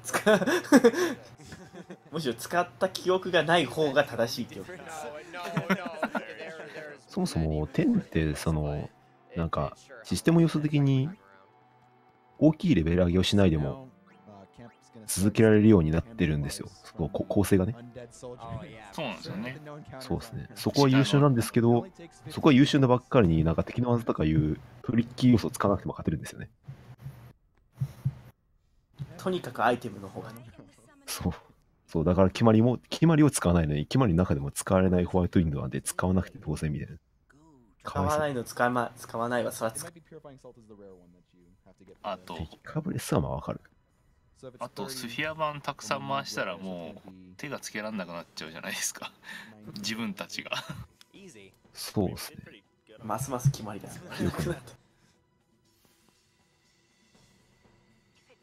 エボンドームっていうんですけど、ザナルカンドの奥の方って。エボンドームは原稿中が非常に多いので、過去の記憶がちょいちょい再生されます。いわゆる巨大なスフィア状態になって、ね。そうですね。わかりやすく言うと、すごい幽霊が出やすい場所ですね。幽霊って言っちゃった。まあ幽霊でしょ。幽霊というか、記憶というよりか記録。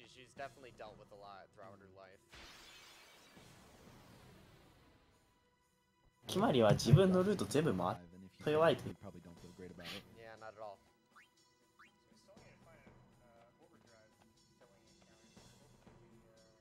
でも一応この敵は人型ゾンビ属性あるのでフェニックスさせられるんです。使わない。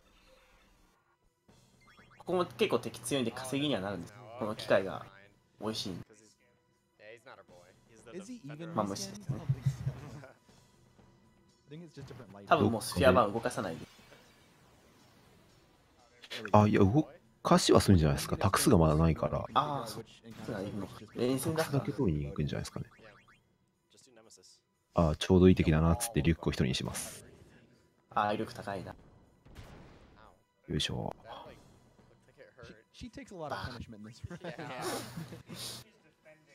ちなみにティータたちもこれ食らうと死ぬので死にます。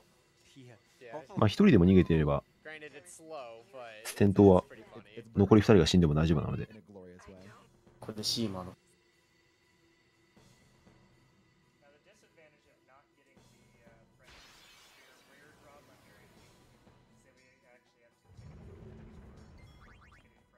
恐ろしいところ観光地にできるわけないやん、こんな。誰ねえ、敵が人機械がこん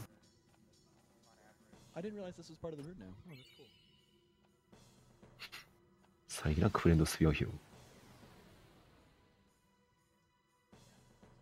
他の頃にワープす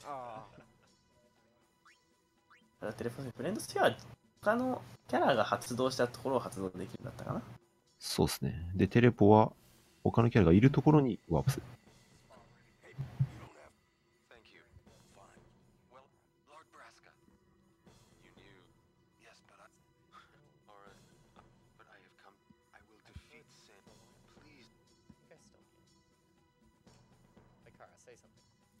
Can you guys hear me? Okay. think Tojju might be hallucinating with lack of sleep. Could be It's, that. it's not like I've never talked on stream with my mic muted before for like 2 hours. I think a few days ago, Hollow did a full run where he had the chat closed, so he didn't see any of the messages. Like, man, nobody likes me.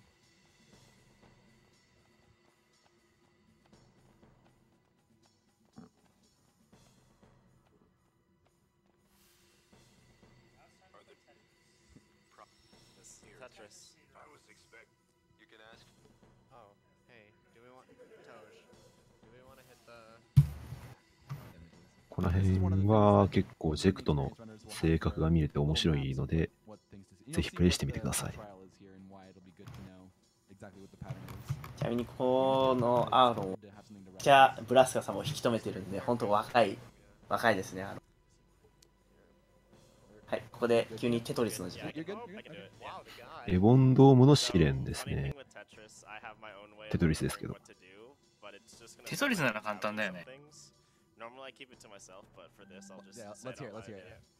So this one, there's nothing really because it's just like a C. 簡単かな。簡単かな。めんどくさい。まあ簡単ですけどめんどくさいか。じゃあみんなテトリス。完全にこれテトリスだ。で、今台座が6個出てくると思うんですけど、これ6個全部別パターンのやつ6個隣の部屋でやりましょうってね。全部やります。そんなのあった。マークが出ると思うんですけど、そのマークの形の、まあ、これを押してねっていうブロックが隣の部屋に出ます。この通りに床のブロックを押します。で、これ初見だとどこをしたらどのマークが出るか、ある程度は予想はつくんですけど、まあ、パッと見じゃわからないんで、何回も見ずつ色違うんですけどね。よーく見ないと。1個でも、その規定数じゃないやつを、規定数以上のやつを引いたりとか、その使われてないのを引いたりすると、台座を押すとこからやり直しです。これ全部リセットです。パッと消えます。はい、クリアです。Slightly nicer setup. The optimal movement involves removing the lights early, so. This is much nicer than what I'm used to. Yeah, right. でも電気が消えても踏めるんで。Alright, this next one, I tell myself skip one banana. And that's because there's like 3 panels at the bottom that we typicallyこれがめんどくさい。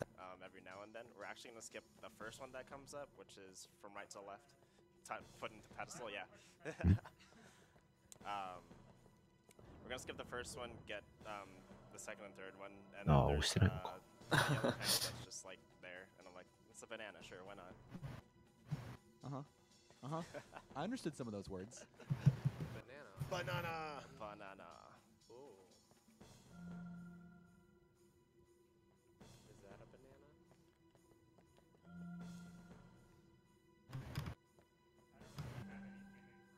まあ、正直マカラーニャとか、氷のやつですね。とかはまあ、純粋なパズル要素で、そういうのが好きな人は面白いんじゃないかなと思うんですけど、ここら辺になってくると、ただめんどくさい。これただのお使いですからね、これ。そうですね。しかも1回目すると全部やり直している。ベベルもめんどくさい要素の塊でしたけど、これもめんどくさいんですよね。この終盤がめんどくさいおかげで、試練ってめんどくさいじゃんという印象を植え付けて変えることになる。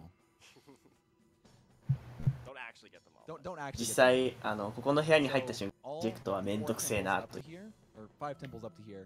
The destruction items are, you can get them first visit. The destruction items are relevant because if you want to get anima later on, you have to have all the destruction items. 部屋は暗いですが、どこを押せば分かってるの。And so he's carefully avoiding all of the white square zones because if you touch any of those, you automatically fail. To get the destruction item, you just come back and touch all of the white square tiles. So that's why you shouldn't get literally everything.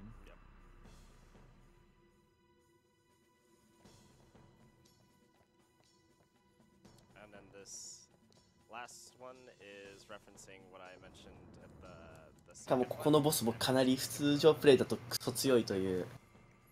そうですね。このボスもめんどくさいという。めんどくさい。We can discuss the next boss, who has kind of a weird gimmick to him. He has 6 spaces. これは面倒くさしか言ってないですけど、マジで面倒くさいですからね。正直もう 2回もしたくないぐらい面倒くさいボスということで。And when he has a swipe attack, it hits the tile in front of him and the 2 adjacent tiles. And then he also counters with an attack, or that's the attack he counters with. He also has an attack that he uses his tail to strike one of the tiles randomly, and he can detonate tiles. They can just set mines on them and then blow them up. And so you have to, you have to worry about positioning. His tail attack can inflict berserk, which can be really bad, and so on. But for us, we just want to get our trio of 999, and then we have to do. He has 60,000 health, I think. Yeah, it takes. Or no, 6 total. It takes 6 total he has hits. 50,000, so you attack with Titus. He'll counter, but the one person will live, and then the final, or Kamari has enough HP to live, and then Kamari can, or whichever way it goes. The other one uses the fire gem. Yeah, it doesn't matter which order you do it in, but yeah.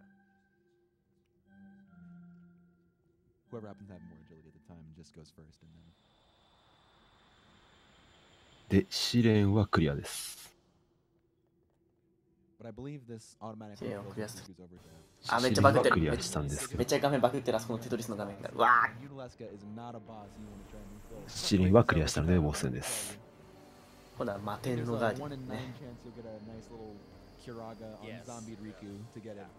何を試す試練なのか、インダイレクトでしょ。このボスが非常に強く、通常プレイだとね。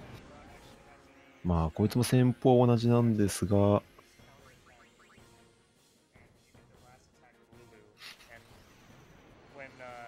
Lulu attacks this boss, she kind of does like a backhand. Oh yeah, it's glorious. Because normally she lets her. 1回じゃ死なないんで一撃与えます。で、向こうも一撃してくるので、1回与えてから魔石で終わり。Anyone actually mentioned, but right after we got the Wings to Discovery and we had fire gems, we sorted the inventory around so that Wings to Discovery would be the first. 本当は今さっき範囲攻撃で通常攻撃がそうですね、前の 3サークルを攻撃してくるので結構難しい。なんで本当はマス目6マスあるのを行き来するというトリガーコマンドを多用して戦うというなんかちょっとなかなか面白い戦闘。まあそのおラストプレイヤーですかね。でかね。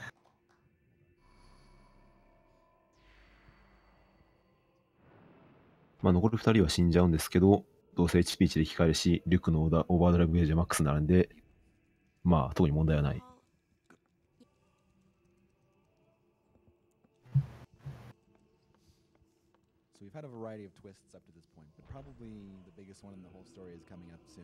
本当はバーサークテイルとか言ってバーサーク状態に来ると本当にめんどくさいもん。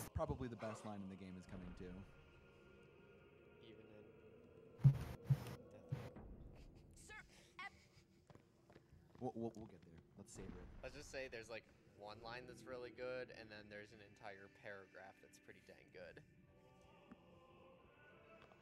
Arin definitely takes it up a level in this monologue. Yeah, he turns up. This isn't. It is what you see, Lord God. One question I always wondered though is the outcome that happens what Arin expects? Going up to this point. Or, I don't know. I think it must be. But, because he's pushing で、次究極召喚を得るという話になるんだ。We'll see when we get there. We can talk about it more once we've seen it. If I had told you the truth, Orin knows how things are done, like from prior knowledge. So I think he wants to rectify that, I don't think he just wants to keep doing the same old thing, so... Yuna is safe. Kamari protect. いよいよ So we'll learn more about Arin's motives, but when we learn this, シーモは屋敷で見たユーナレスカスの対面です。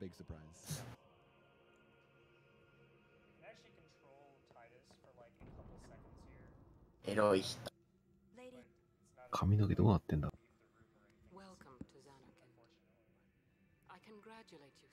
めっちゃワックスで固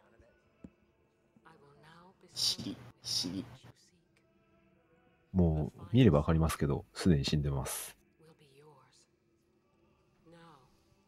街を宣伝ですからね。Comments. He's getting mic permission back now, though, so be careful. 究極召喚の祈り事として誰か一人を犠牲にしないといけないという話になります。召喚師の絆が強いほど強い究極召喚になると。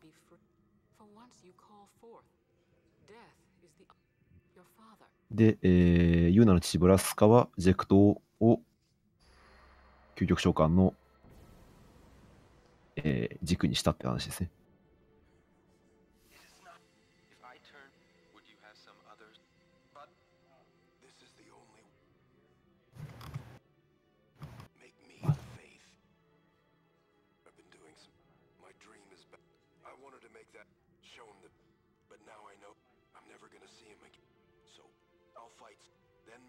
So yeah, one of the first twists that we find out is that in order to produce the final summoning, you actually need to sacrifice one of the guardians to become that final summoning, and nobody knew that up until this point, besides Orin, and then he just doesn't tell anyone. Sure.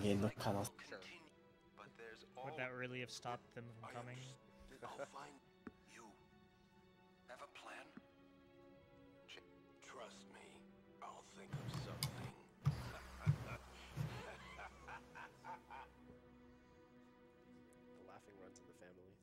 Something that's kind of neat that I only just now noticed. 無限の可能性にも期待。まあシーンを倒しても私に復活しちゃうからどうにかしないといけないんだけどって言って、まあ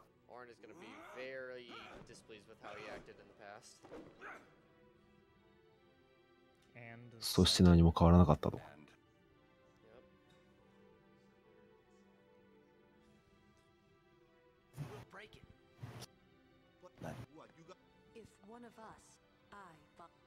書いてある。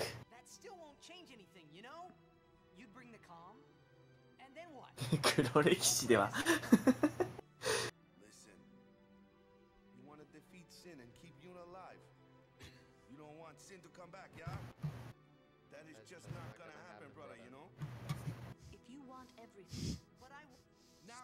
But I want everything. We definitely have a Titus. They know they can just throw away a summoner. Then they can do whatever they like. まあシーンを倒してユーナも救える方法があればいいが、まあそんなもんないじゃんってワッカとかルルは言うんですけど、主人公はまあなんかあれ違いないと。無限の可能性を信じる。No, Waka, not Owaka. Oh, okay. I was gonna say, did I really do the wrong person? Okay. 無限の可能性 This is my story. It'll go the way I want it. Or I'll end it here. Wait. You say it's your story. なんでまあちょっとユーナレスカに話を聞いてみようという。そうですね。まあもしダメだったら、それが俺の終わりだって言ってるけど、ユーナにとってはユーナの物語なんだから、そんな勝手に終わらせるなよ。こと言ってるわけです。まあそうですね。What I do with no regrets.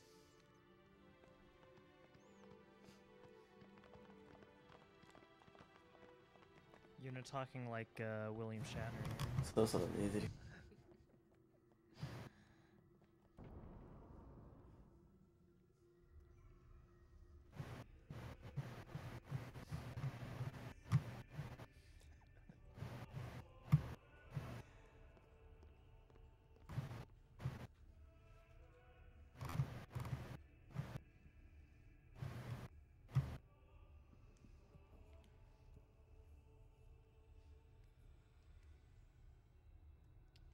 待てん。Might I will sin come back? Every aeon and that so that sin is an inept. 確かにユーナレスカ本当に彼のボス本当通常プレイだとマジで強いボスですからね。エボン教だと罪を全部洗い清めれば、シーンは消えるって言ってるんですけど、ユーナレスカは人間の罪が消えることはないでしょうと言って、まあ、これ過去のアローなんですけど、過去のアローをブチ切れて、無駄死にじゃんって言って、切りかかってきます。ブラスカもジェクトも死んだのに、またシンが復活したら無駄死にじゃないかと。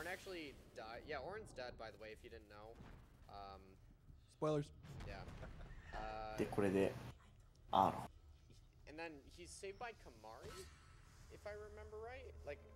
He doesn't die. Well, he dies, but he doesn't die because it's Final Fantasy X. He makes it back to Bavel, Yeah. sees Kamari, and then dies. He makes it ア down. ロンの右目の傷はこれが原因ですね。一番無駄死に。そういうなって。Yes. The question was, yeah, the question was for the ghosts or zombies. So yeah, Kamari finds Orin, and then he goes to the Vel to find Yuna, tell her what happened. You may have also noticed that Orin was very mad. That's why he didn't die. Or he これ died. 取り忘れてないと、リマスター版だとヘレティックバームートというとんでもないのがご鎮座になっているので、 Hey, you can ride sin to Dream's Anarchy and not really worry about anything. Your father sacrificed, so they. Wrong. My father. My father wanted to make Spiro's sorrow go away, not just cover it up with lies. Sorrow can. My father. I loved him. で、ユーナもシーンが回り変わるような希望なんていらないと。逆召喚なんていらないと。 I don't know when it will be, but someday I will conquer it. And I will do it without false hope. You would. I will free you. It is better for. 生きていても辛いだけなら私が自ら殺してあげましょうと言ってくれるラスボス感。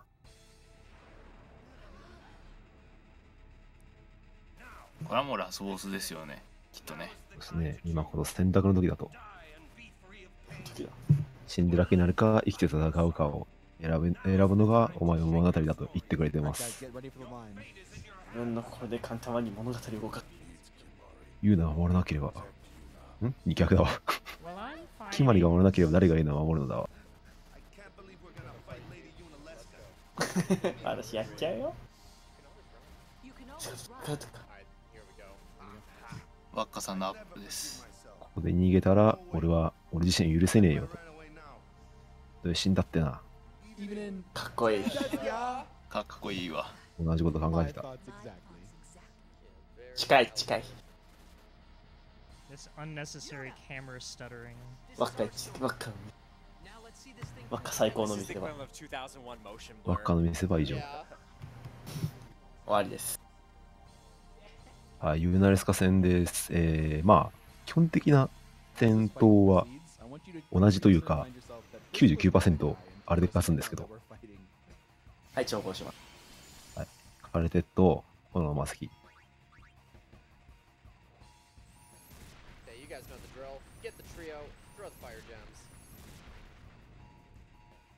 One thing that's interesting about 第一形態が終わり。 the trio animation, I believe まあ大 this 体同じで is す the。only version これ考えたスタッフ where が it ダメです doesn't ね。 say damage カルテットはちょっとバグなんで、 It says ヘル in ワイタ the Japanese ー、まあ、ヘ version ルワイター and って in いう、 the, こっちが強制的にゾンビ状態になる技を打ってきますが、放置してこのマスキを投げます。この大体形になると絶対このヘルバイト先に先制で絶対打っていく。はい、強制行動なんで、まあ、関係なくこう動くしかないです。第2形態も終わります。で、第3確か体形になると気持ち悪い。ヘルバイターでなんか状態異常になってないとこの第3で即死行動が確かあったような。そうですね、第3形態に入るとオーバーデスっていう、メガデスって名前ですけど、オーバーデスっていうのを打ってくるんですけど、これゾンビ状態じゃない、通常状態だと、強制即死します。即死耐性持ってても。なので、ゾンビ状態のままでこう通過しないといけないんですけど、なぜか都合よく敵がゾンビ状態にしてくれるので、本のまっすぐを投げ続けるだけで終わります。まあ、回復ができなくなるんで、まあ、解除するっていうプレイヤーの隙をついたそうですね。スタッフの悪知恵なんですけど、まあそんなこと。通常プレイだとゾンビ状態がめんどくさいんで、全員解除して第3形態にさあ行くぞ、オーバーです、全滅みたいなのがまあまああります。まあそれを狙ってますよねこれね。そうですね。まあ魔石投げてるだけで勝つんですけど。ちなみにさっきの通常攻撃もプロテス、シェル、ヘイストなどのいい状態以上全部解除するマジ鬼のような通常攻撃なんで。あとは物理で魔法でもない特殊攻撃すべてにカウンターを持ちます。まあ結構めんどくさいですねこいつ。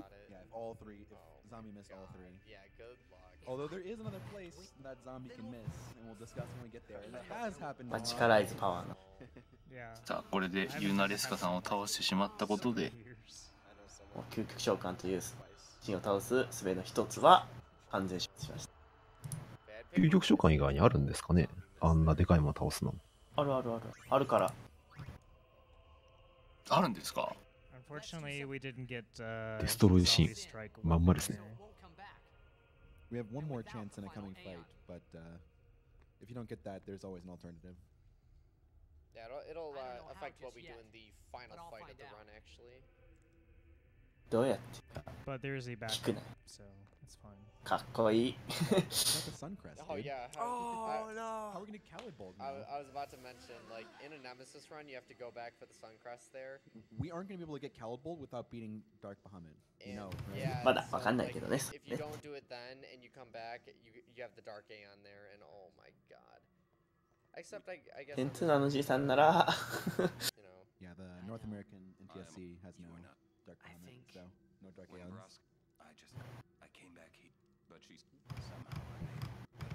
じゃあここでアーロンさんの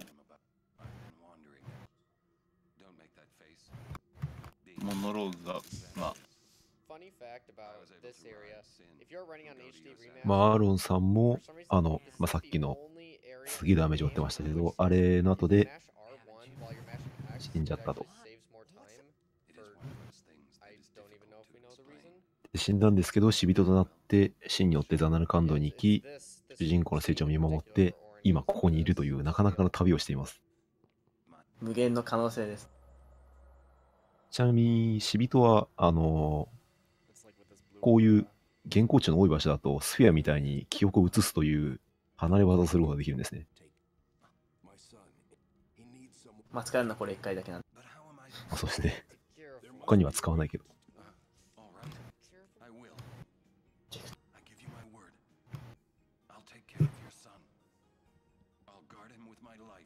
あなたお前の息子を守るっつって昔話が。そうですね、死人が年を取るのかというのはなかなか難しいんですよね。例が少ないのはあるんですけど、マイカ総老師も年取ってたし、こういう話を見せつけられたのにアローを抜かそうとするこのティーダのムーブよ。あ、ここでリターン使うんだ。いや、タクスを取りに行ってるんだと思います、多分。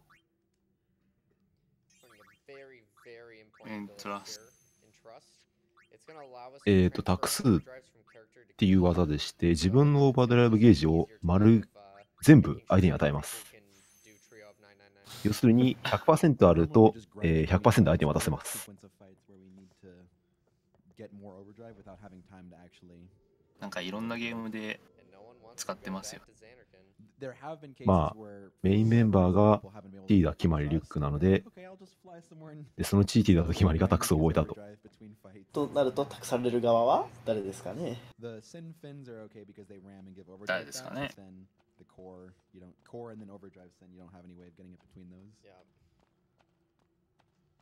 で、今からね、今さっきデストロイシーンとか言ってましたからね。まあ、何やるかはなんとなく。あ、ここは映るまで暇なんで。ムービーが動き始めるまでちょっと時間かかるっていう。で、後ろムービーなのに、この手前は普通のゲーム内グラという。落ち着けよ、こいつ。ここでシンが破壊とかなしに出会えるかっていうと、そのザナルカンドも滅んじゃってるんで、破壊するものがないん。なので、この生身のシンと出会えるのはザナルカンドだから。まあ、しんどくやっちゃうんですけど。まあ、これは本当に中に親父がいるから。そう、さっき英語だとダッドになってたからパパになってますからね。Meanwhile, Sid's just like, yeah, no big deal. 風艇も修理して帰ってくるんですけど、これもスルーですかね。っていうのもまあまあ、うん。ここは意味深なシーンですね。ここでパパって言うかって感じ。That vaporizes armies. You know, has allowed Yelp. 多分今日走ってた中で大体の人が日本語版も走ってたはずだから。I would definitely not describe Sin as a good boy. まあ日本語版について彼らに質問してもちゃんと答え返ってくるはずなんで。もしね見て興味があってそのランナーのとこ行って点2やってて点だって。点2は全然違うよね。あれは9層猫髪毛になっちゃう。点2は猫髪禁止しないとあれでになんないですからね。カルテットみたいなもん。ね、点をね見に行って質問したらいいんじゃないかなっていうとこね。でも日本語版って全部親父で統一だったはずなんですけどね。I hope Shiva was an ice cream. 点2は戦闘面白いんですけどね、本当にね。そうですね。That must have been Dave. I'm sorry. Very glad to see an FF10 run featured at this event by so many fantastic runners. Thank you all for making this happen. まあ、9世の神っていうちょっとぶっ壊れアクセサリーがあってですね。まあ、大体カルテットに近いです。そうですね。まあ、問題はそのカルテットに近いのが超序盤に手に入るということなので。まあ、以後は壊れみたいな。Getting a diagnosis and help for my mental illness has changed my life over the course of the past year. I would have never sought help without the sort of awareness and destigmatization. I can't say that word. I'm sorry. Destigmatization. Oh wow. Destigmatization. ここは顔芸ポイントですね。That's one word I can't say. I'm sorry. Campaigns. 顔芸ポイントですね。顔芸ですね。Destigmatization campaigns Nami supports. Thank you for this amazing event. Yeah, so Sid's face there. もうみんな覚悟してるからね。Final Fantasy X runner by the name of Mufunian has that as an emote actually. So yeah, sad Sid. It's a sad. だからなんとできそう。Did you get a bonus for saying it differently every single time that time? もうみんなユーナが死ぬと思ってるからみんな悲しんでるよね。Or at least maybe something for saying it right. ちょっと似てるのがハルト。シドってユナレスカが死んだの知ってるんでしたっけ？あ、ユナレスカ知らないか。ユーナレスカは多分知らない。ここで話してたら。あ、そうですね。究極召喚が失われたっていうのは多分知らないのか。話してないですよね。そうか。あ、だから死ぬと思ってるんですね。なるほど。話してたらあんな顔しないですよ。多分希望に満ちたなんかイケイケの顔してます。希望には満ちてないでしょ。いやいやいや。シーンどうしようもないじゃないですか、今のところ。いやいや、まだなんかパナソーズみたいなイケイケな感じの顔になって。ここで素敵だねのアレンジが入るといいですね。やっぱね。決まりが教える中に答えはない、教える外に答えはあるという、なんか分かってんだか分かってないんだかよく分かんない発言をしますが。で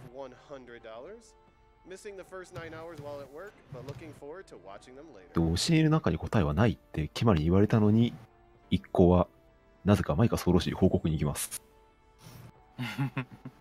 なんだよそれ。So now it's time to talk about. Kara had his theory about Star Wars and about Titus's arm. I have my own wacky theory. My theory is that the true main character of is the airship. The first place Titus is brought. ワッカが俺のアイディアって言ってるけどね。人のアイディアをパクるという。ワッカも見せ場が終わってますけど、決まりはまだまだ見せ場あるんでね。まあルールがいいんですけどね。そうですね。Xanarkin was destroyed, but the airship was underwater. 決まりは、まあ、石を投げるという仕事がいっぱいあるんで、まだ。Isn't every Final Fantasy like that, though? Yeah, I think so. Main character of the trilogy, or the entire series, honestly, not just. マカラーニャ湖のターで祈りの歌を聴いていたシーンから、祈りの歌を聴くと真の動きが鈍くなるんじゃないかというのを思いつきます。まあこれは一応布石なんですけど、やっとワールドマップが全部見れるようになりましたよ。そうですね。長かったですね。これが見えるのほぼ一緒。まあこれで一応各地に行けるようになるんで、やり残したこととかいろいろできるんですけど、まああんまり移動しないから。しないですね。パスコードというか座標を入力したりとか調べるで、エクストラダンジョンとかがあるんですけど、RT だといかない。まあ、だって次空飛んだら次シン行くだけで。そうっすね。なんで今さっきのワールドマップあと1回しか見ない。2回か。シン倒したと、あ、そっか、でもシン倒したと直接入れますよ。じゃああと1回です。まあ、反逆者だと言われて銃を向けられるんですけど、シェリンダーが、反逆者だというのはアルベドロのデマだということを流してくれます。アルベドさん損してます。今、リュックがアルベドロデマということだよって言ってます。もうホーム爆破されて嘘が出てて。アルベド踏んだり蹴ったりだよね。まあ、シェリンダーもとりあえず混乱してるからこんなこと言っとけみたいな感じですし、自陣側も言うなり頼るしかないんで、マイカソーロ氏はザナルカンドまで行ったの知ってるんで、さっさと緊急召喚しろよって言ってきますけど、いやもうユナレスカ殺しましたよっていう。バカなのかっつって。たわけどもです。たわけどもか。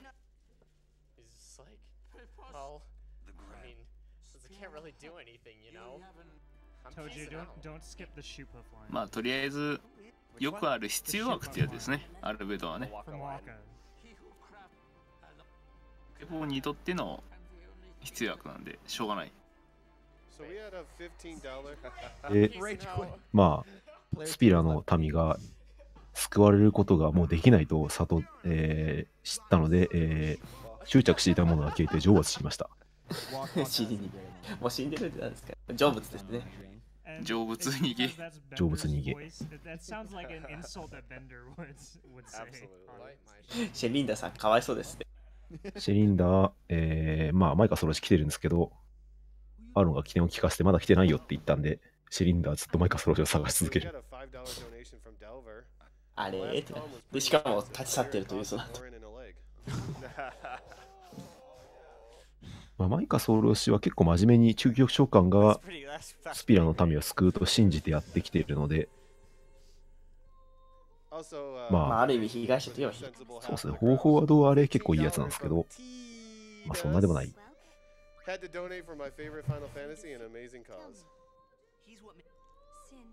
で、祈り子に、エボンジュっていうなんか台が神を鎧としてまとってるから、エボンジュをどうにかすれば神は倒せるよって言われたので、それをどうにかしに行きます。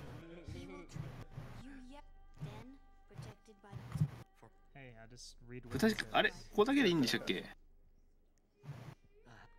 こだけってなんか全部回った覚えがある。ここだけでいいっすよ、確か。ここだけでいいです。ここだけでいいんだっけ？全部の祈り子の部屋を回ると、まあ話は別で聞けますけど、まあ別に回る必要はないですね。話を聞くとよりちょっと召喚獣に対しての愛情。そうですね、祈り子の事情がちょっと違うんで、みんな。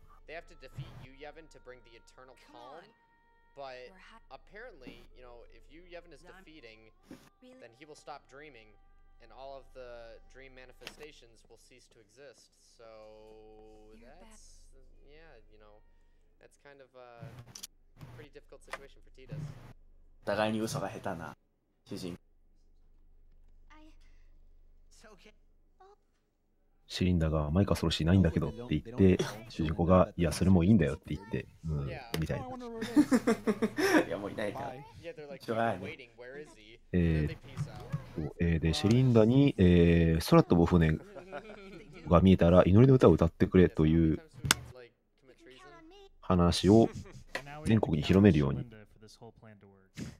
お願いします。で、祈りの歌を歌うと死の動きが鈍くなるので、鈍らせてる間に死をどうにかしようと。で、最終決戦ですね。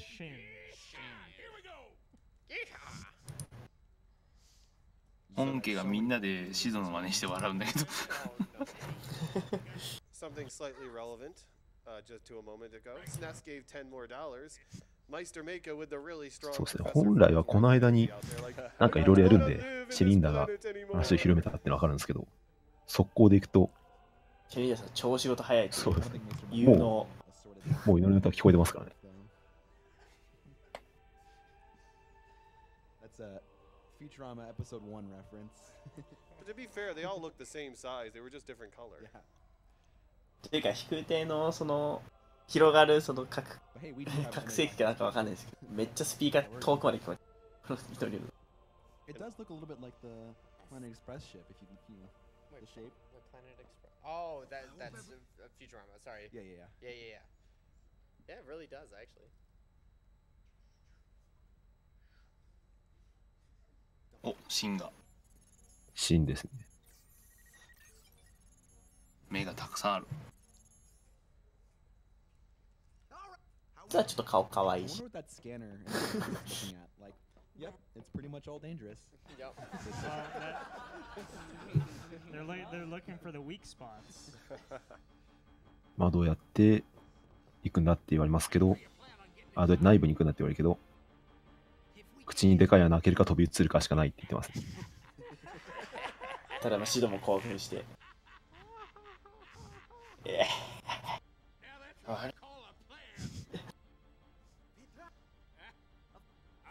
いい。私、あれ使おうぜ。So even though we know Albad, brother's gonna speak to us in English. Riku, you guard. Hey, that was pretty good. 兄貴が喋った。普通のことを喋ったっつって。すごい熱い。勉強の成果が。正直これティーダがそんな驚く場面じゃないんですけど。流れで。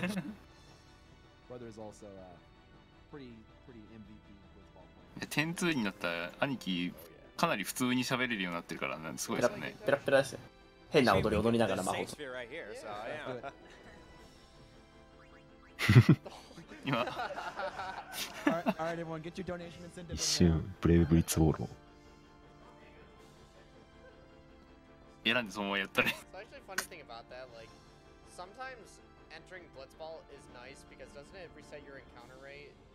Yes, it's not terrible to do on the old road. 一応ちょっともう立ち止まったリンさんをスルーしてましたけど、なぜリンさんってるかボロボロになったアーロンさんを一回見てますから。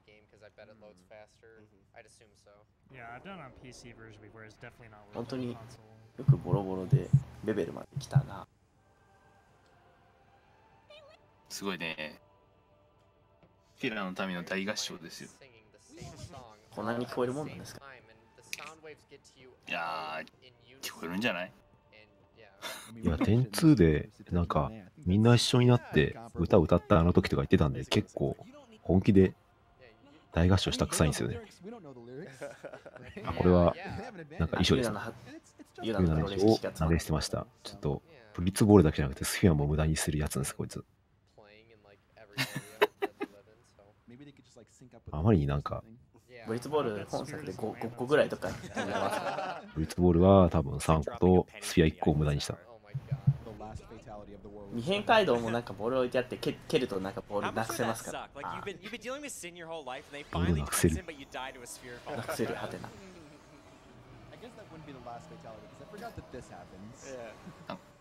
やばい魔法。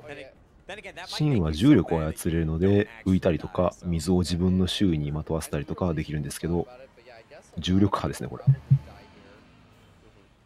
グラビジャ。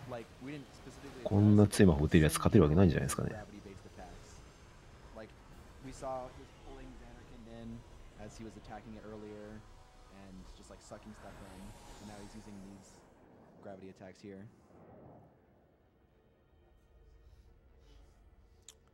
台風の目が重力のせいであらゆる大気も引き寄せられてるという恐ろしいことに。I gotta say, Sephiroth did the cosmic attack. わあすごい。わあすごい。 Yeah, it's way more elaborate.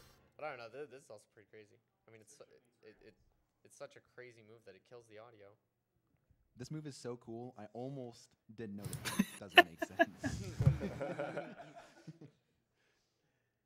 It's quiet. Too quiet.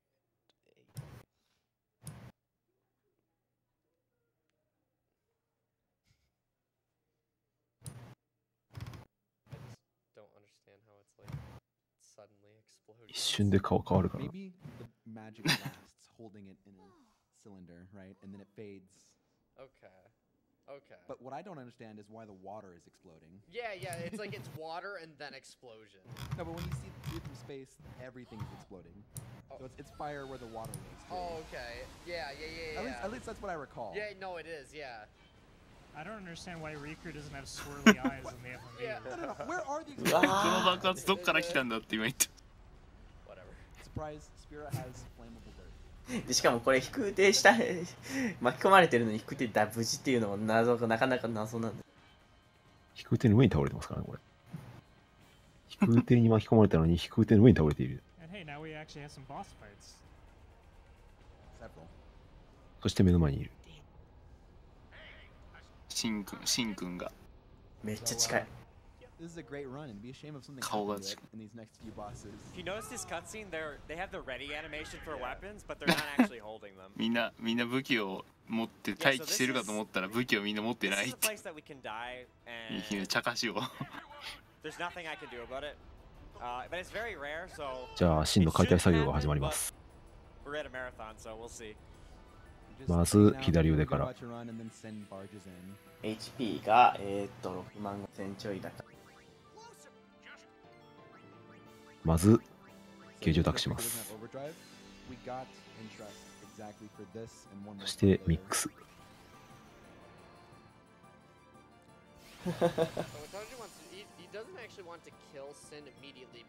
ここは BGM がすごいあれですよね。もうそろそろクライマックスだよ感がすごい出てるから。またユーナを助けるところのシーン。腕は離れてると基本的に何もしてたまに攻撃してくれるぐらいなんですけど、近寄ると物理攻撃してきます。なんで遠距離からちまちま削ることもできますけど、めんどくさいことはしない。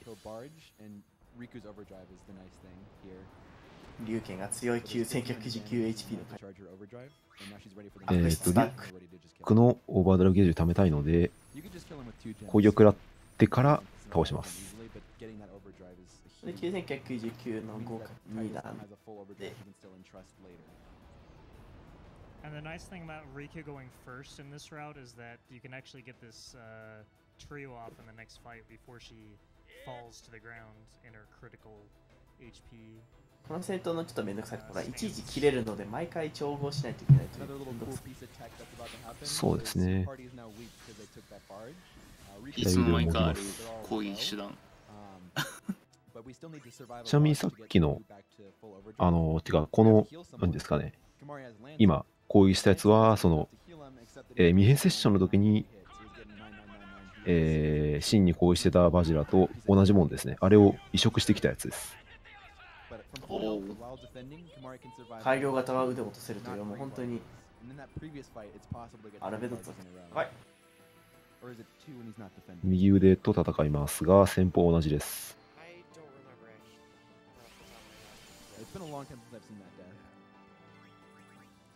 ほんま。本来はさっきの物理攻撃で HP が減っているので、まあちょっと同じ戦法を取ると危ないんですが、龍拳で回復するので全く関係なくできます。龍拳が本当にチート技になりますから、9999回復ですからね。いや本当龍拳強いな。龍拳強いですね。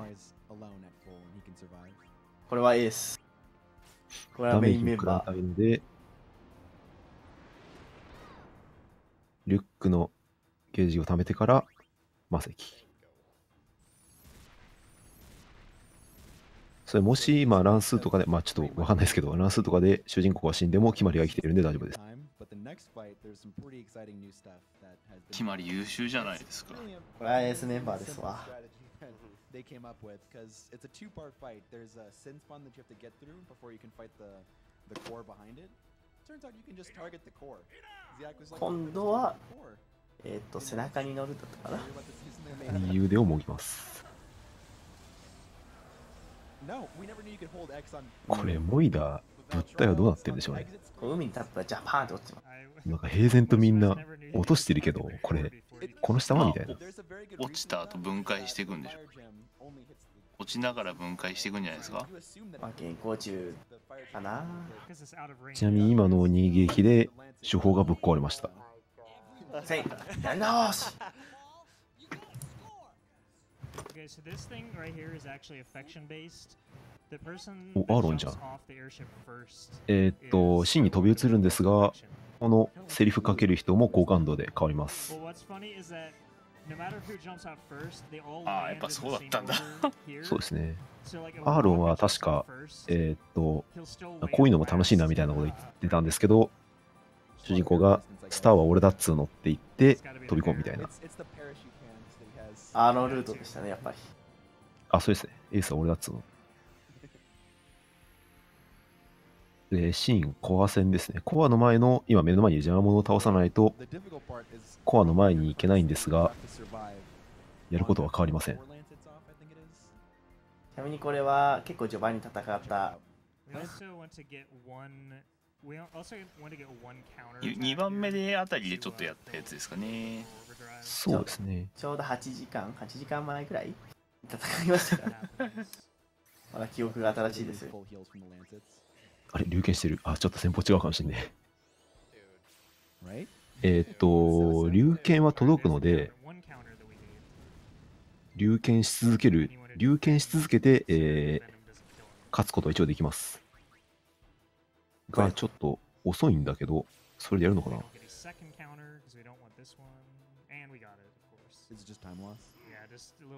や、得意たいな、ほんと。あ、勝った。あ、龍剣に勝った。オーバーキル。コアだけ倒すパターンでしたね。まあ、コア HP3 万8000なんで4回で死ぬんで、マセキはまあ、使えば強いから。さすが決まり。決まり優秀じゃないですか。さあ、墜落していくシーン。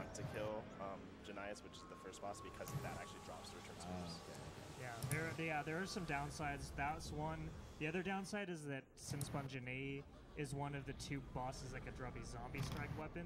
So if we're doing this, skipping that boss, the only chance we have at a zombie strike is on Yunaleska. Yeah, that's the other instance I was talking about, but now it's skipped. So I thought it was the core that dropped it, but it's the Sinspawn. Right. And then the このムービーの髪の質感がすごいよね。めっちゃツヤツヤしてますよね、本当にこれ。本当にプレステ PS2 でここの、まあほら、映画がありましたからね。まあ映画のテクニックを使ってるんで。というかやっぱりなんか、かけた破片今街に落ちましたよね。落ちましたね。マジですよね。シンがベベルに墜落しましたね。嫌がらせにベベルに。そうそう。じゃあ映画普通に面白かったですけど、ただね、ただタイトル見てハテナになるんです。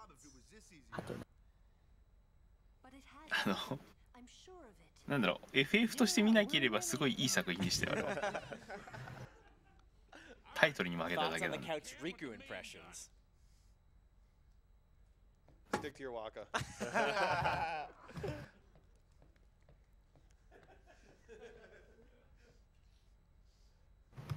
I'm gonna imitate Riku, even in death, yeah.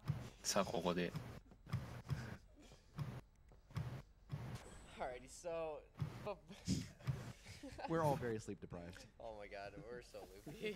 But okay, so leading up to the final fight with Sin. さあこれでシーンの内部ですかね。いえ、あと顔面もう一回ですね。あ、そうか。12ターン以内に倒さないと真の大技、ギガグラビトンで即ゲームオーバーです。さっき大地をえぐった技ですね、ギガグラビトン。あ、そんなのあったな。真の12頭段かかった覚えがない。そうですね。ある程度座ってないとちょっときついんですけど、ある程度座ってなくてもカルテットという裏技でクリアします。成功法です、成功法。ちょっと性能が壊れてる。Maddie Carey gave $25. Here's to the final leg of the wonderful journey. I started watching Tojju. ここでユーナが、まあ、祈り子たちが、その、まあ、夢を見ているとか、そこら辺の話で、ちょっと不信感を抱き始めます。Put this towards Toju's choice. Thank you. You wouldn't believe how hard it is to say Toju's choice. Toju's choice. Ooh, it is. That's a tongue twister. That is. Now say it 3 times really fast. Toju's choice. Toju's choice. Jester gave $10, first time donating and watching. As someone with a mental illness, I'm glad seeing so much care for helping this cause. I love Final Fantasy X. I've had so many great エボンジュがシンを倒したら別の何かに乗り移ろうとするので、まあ乗り移ってもまたそれ倒せばいいじゃんって言うんですけど、At least someone loves the puns. And funds. $10 from Katharina. I've been up and watching for 9.5 hours 最後は now, and I'm エボンジュは乗り移る場所なくしなって、I'm comfy and ready for the finals. まあ本体が出てくるからそれを叩けばいいと。 You better finish this in good fashion and without で、 cheating. 祈り子が夢を見るのはということは、まあ夢がなくなるということだから、 Gave $10. Greetings from Germany. Final Fantasy X is still one of the most emotional games for me. Keep doing your job great, or keep doing a great job, guys. And always remember そうです to ね。 laugh あ、そうか、 out 夢のザナル感動も消える。 そうそうそう。つまり、金も消えるんじゃないのっていう話か。そうそう。消えないよ。 Ringo gave $5 donation. I stayed up for the entire run and no regrets. 君は消えないよね。 I had so much fun watching. Thank you for the hard work. These don't end. $10 羽が生え from た。 Just Out. かっこいい。 If my girlfriend Lily is watching, hi. デザインいいっすよね、このロース。すごいよね。手がなくなったら羽が入ればいいじゃないと言わんばかりの。リベンジマッチ。ここはすごい絵がかっこいい。If watching a run for 9.5 hours was that easy, they'd be out of a job, yeah? 10-hour hype. Woo! Home stretch, guys. ちなみにコメントで今あったエニックスと合併した理由は赤字だからじゃないですからね。赤字はとっくの昔に解消したんですよ、この後。確か。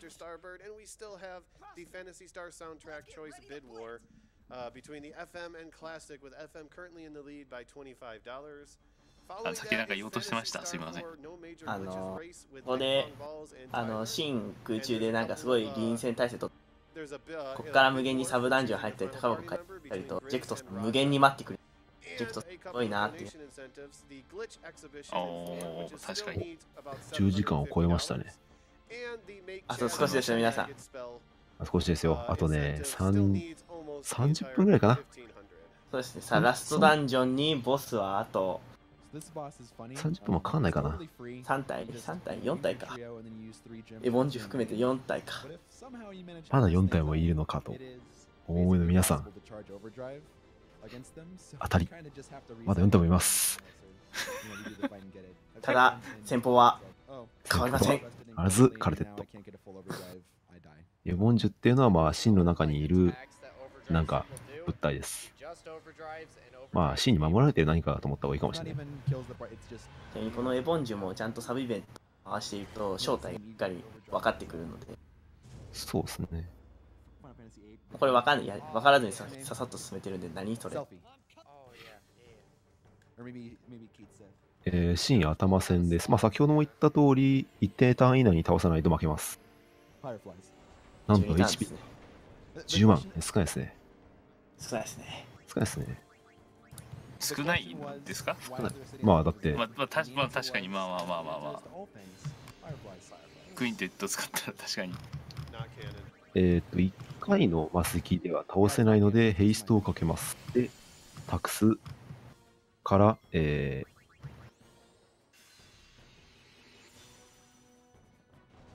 カルテットをかけて、ついでにヘイストをかけたんでタクスをやっときます。あとはマセキ。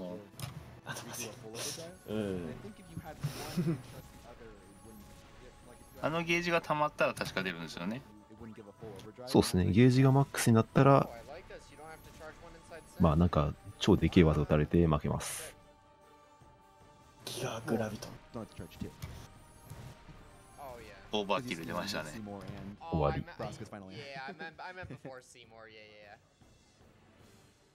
まあ1回で1万与えるダメージを複数回打てるのに10万しかないんで少ない。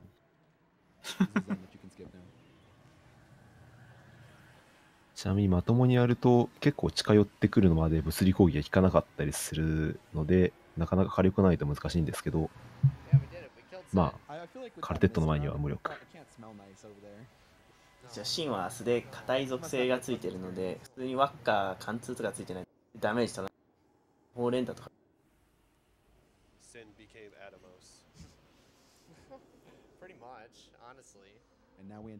シンの体内あったかいなり。この光は誰だ今オーバンズクレイドって言ったそれ変じゃない。本家誰だオーバンズクレイドって言ったの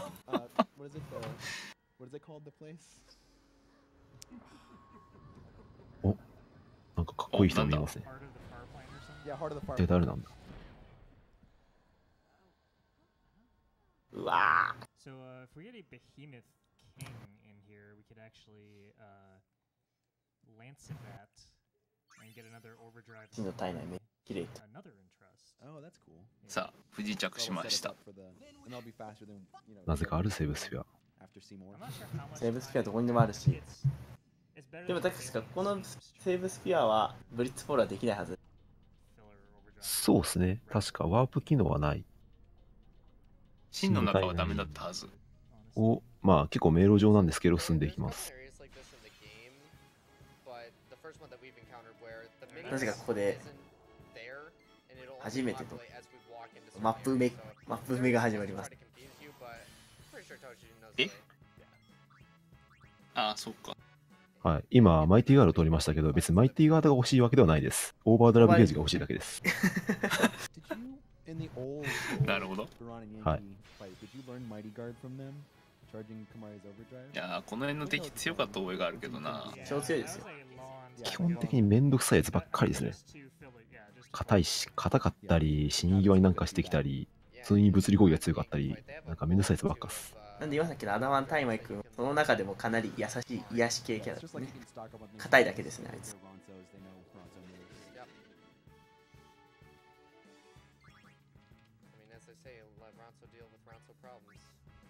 So essentially, all of the RNG is gone until the final boss rush, except for as Tojju mentioned a few times. あれここって一応道は出てないけど固定でもう存在してるんですか最初から。これで存在してます。はい。まあだからマップを覚えていれば向きは分かります。それでもちょっと複雑なんですけどね。今ちょっと待って。見づらいんですよ。Well, we got a $10 donation from 000. Donating again because I fell asleep before Dave's section last night. So much for that yo, huh? もう少しで終わりなはずだったかな俺。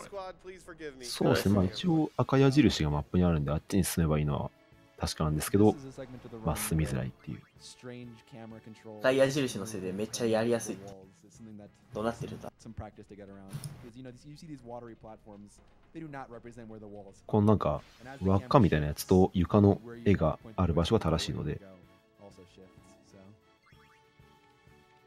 Many of these enemies are enemies that you can charge overdrive on, but we're set, so it's nothing we're worried about. これ意外と長い。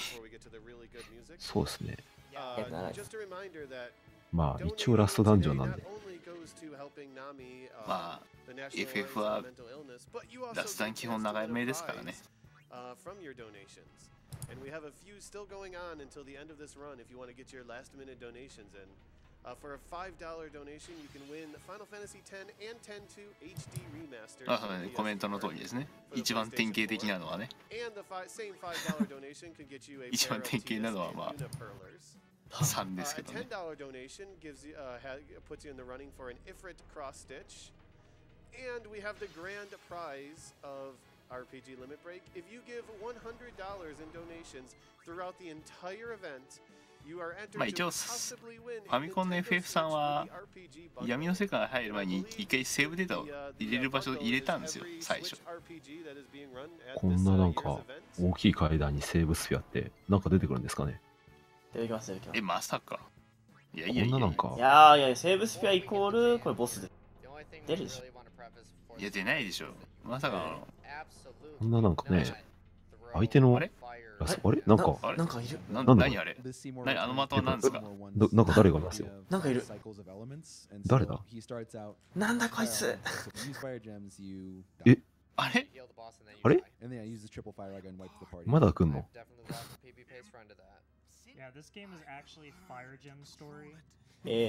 まあ、シーマーさんなんですけど、シーマーさんですね。BGM がいいんですけど、超かっこいいんですけどね、これ。このバトルの BGM は超かっこいいんですけど。シーマーさんは、シンの体内で、シンに寄生しながら生き続ける存在となり果てました。シンは永遠とシーマーさんを信じているので、まあ、このままずっと、まあ、なんていうか、永遠を生きながら、ユナレスカのこういう存在になるのを待つと。まあ、いろいろ言ってますが、やることは変わりません。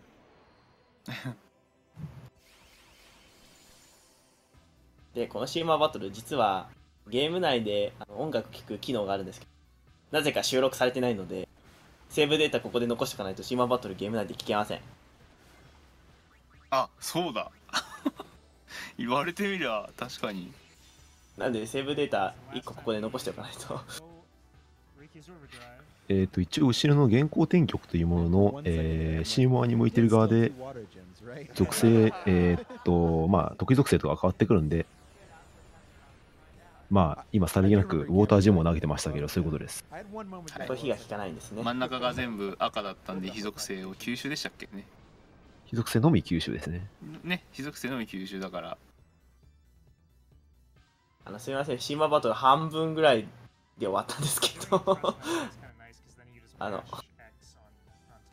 BGM3 分の1ぐらいですかね。そうですね。まだちょっと流れてる。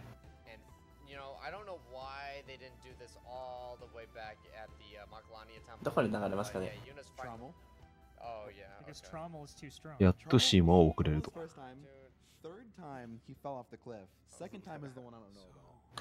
半分ぐらいまで聞きましたかね。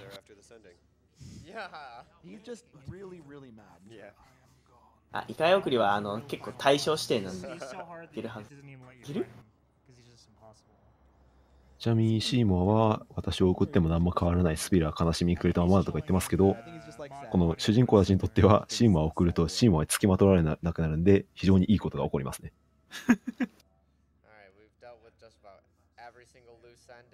やっと送れたな感がすごい。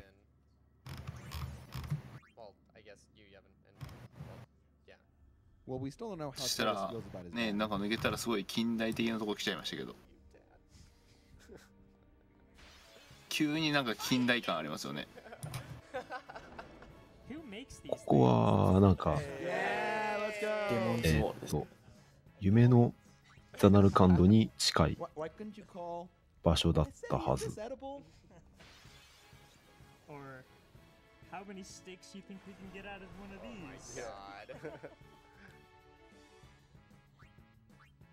ティーダが最後にシーマに信号と消してやるよ。すごいね。いちいちかっこいい。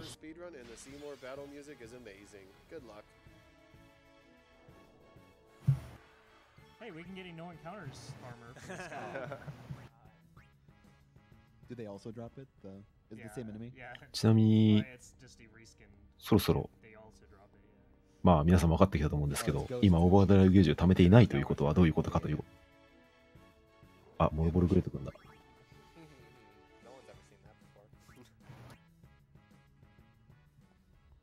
気持ち悪いな。なんか今までドットでしか見たことないモルボル君がこんな立体的に現れるとしかもでかいっていうね。臭い息。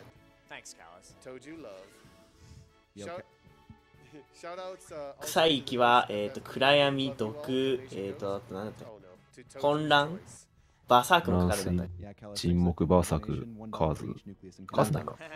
スロー。まあ、ほぼほぼ状態以上全部かかりますよね。で、毒、混乱、暗闇で味方に攻撃するので、暗闇で攻撃が当たらないということは、毒で無限に削れて死ぬと。4ターン以内に必ず毒は。ちなみに、確かモルボルグレートは、先制がないと、まあ、要するに相手より先に動かないと、ターン開始時に必ず臭い息を打ってくるので、まあ、先制をつけてないと、まあ、全滅します。先駆けをつけてないと。あ、そう、先駆けですね。先駆けをつけて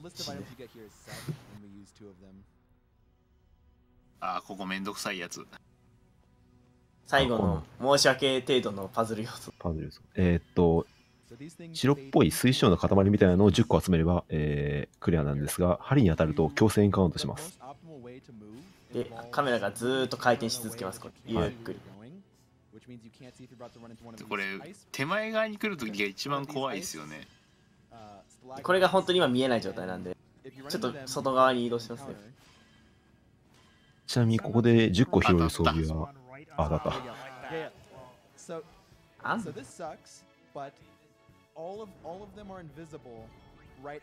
ちなみにここでもらえるのは本当に貴重なアビリティがついた装備と、あとダークマターやら、ほんと白魔法スフィアなど貴重なアイテムあるんですけど、まあ引き返せない、全然関係ないです。ここに入ると、セーブデータ戻すしかないので、これは、固まることができるので大丈夫です。うまく抜けましたね。インフィニティってまたこれいい武器だな。なので、ここで手に入れた装備をここで改造して、ラスボスに持っていくしかないという。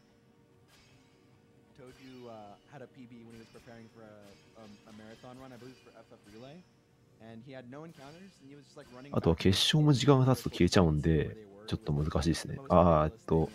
通常プレイでやるときは決勝を手に入れてた瞬間に無敵になるんで、ちょっとぐるぐるするのを待ちながらやるといいと思います。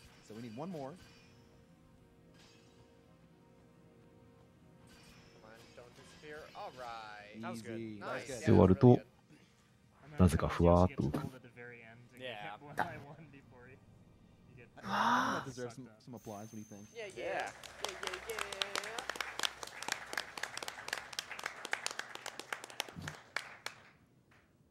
これ30分以内に終わりそうですね、これ。そうですね、ラストのなんか連戦は魔法って終わるんで。あれ、どっか来ましたね。あれ、序盤に泳いで目の前に、あれこれさっき、これは一体今さっき、ちょっと数時間前に見たような、なんか、胸板が。ヘイスト。最後にヘイストを覚えて。どこにワープする？動いてた。素早さプラス4。何すんだ？レベル4か、あれ。なんだっけ？ゾンビアタック。ここでゾンビアタックか。ゾンビアタックって聞きました？あれ？聞きますよ。なんとかボンジュに聞きます。そうそう、最後めっちゃダメージ出る。そうですね、確かにあいつ自分のタイプ全回復するケアルが打ちまくるんです。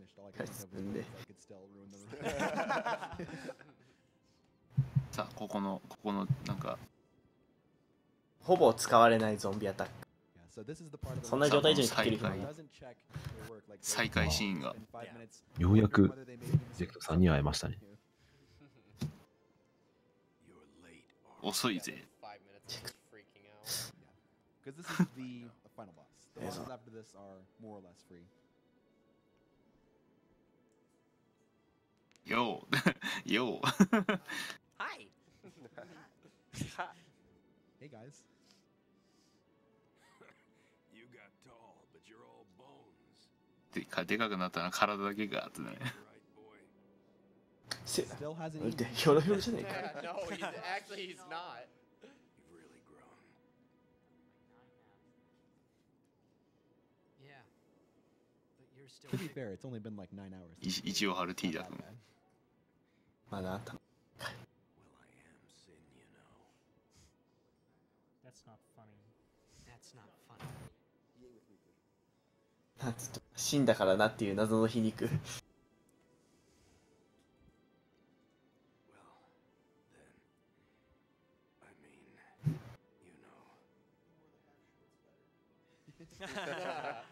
Who wore it better, Jet or Titus with the half shorts, half pants?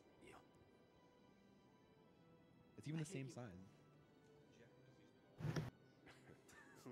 But they both have the robot arm. I know. What's the purpose of the shoulder pad? You know what you have to It's do. like no armor, Okay, but this just shoulder is pad. the thought I had. In the cutscene with Otherworld, Titus knocks someone out of. Did he use the shoulder with the pad to knock the person out of the blitz ring? Maybe it's like for hitting people. Yeah, you gotta remember, there's tackling in Blitzball, so he's just the only one smart enough to bring metal with him. Yeah. もうシーンになりかけてるからあんまり時間はないけど。歌もまあ聞こえない。ここにいられて嬉しいっつって。始まっちゃったらもう戻れない。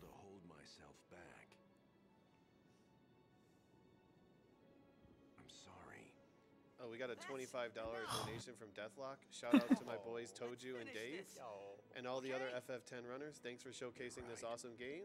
Tojju, best anchor. Yo, thanks, Deathlock. うだうだ言ってないでさの部分を終わらせればいい。And some more shout outs here. Trojan Dude with $25. Hey. Yo, what's up? So, what up? じゃあ一応始めっか。 Yo, what up, RPG Limit Break? Wanted to give a shout out to my buddies Dave and Roosta who are part of this FF10 relay. Also, good luck with the final fights coming up. Thank you. All of the final fights. Good luck. Don't have too much difficulty with some of them.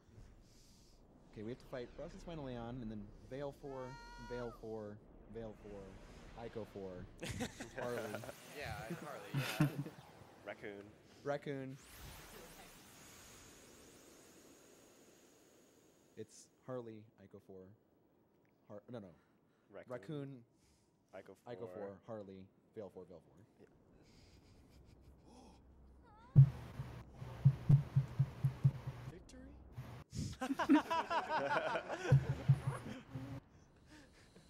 You know, Waka's sitting there like, I'm gonna try my best. If we give it our all, that's all that matters. Even in death, yeah. Yeah, someone wants some love here for Waka. $25 from Don Fargo. Would someone please hand Waka a weapon or a shield already? 出てきました。 That poor man, he just wanted to go to a tournament and lose again. But now he's fighting giant monsters with a ball. I mean, with Trio 999, Lulu's Moogle could run up and do 999 damage, so I think he's fine with just a blitz ball. An adorable 999 ジェクトの究極召喚。 Or a 999. ブラスカ。ブラスカ。あ、ブラスカ。ジェクトさんが召喚師になっちゃった。ジェクトさんがジェクトさんを紹介しある意味強いかもしれない。できるだけ早く終わらせてやるからさっさと倒れろよって。これまあ横の柱もガン無視ではい、ガン無視はできないです。まず、主人公が本体で離してちょっと動きを止めます。で、カルテットを入れます。で、周りのやつらを放っておくと、本体のオーバードライブ技術を貯めたり、バフをかけたりしちゃうので、グレネードで丸ごと黙らせます。いや、通常の手榴弾はめっちゃ威力高いですね。あんな筋出ないですからね。で、コードが回る前にもう一回離して止めます。あとは魔石。last little bit of RNG is right here, except for the 1-256, and that's these 2 pagodas we kill with the grenade. There's a random chance for each of them to spawn, and it's just like a 15 or 20 second time loss. It's just like ridiculous waiting for them. 一応第2体験でね。そうですね。第一形態で敵を離すと、一定回数の行動を相手がスキップしますので、まあ、その間に魔石を投げると。いや、かっこいいんだよな、これ。第2形態に入りましたが、バフは変わってないので、もう一回黙らせつつも、魔石。これ1戦闘終わった扱いじゃないから通じてるんですよね。そうですね。ただブラスカの究極召喚のフェーズが変わっただけっていう扱いですよね。はい。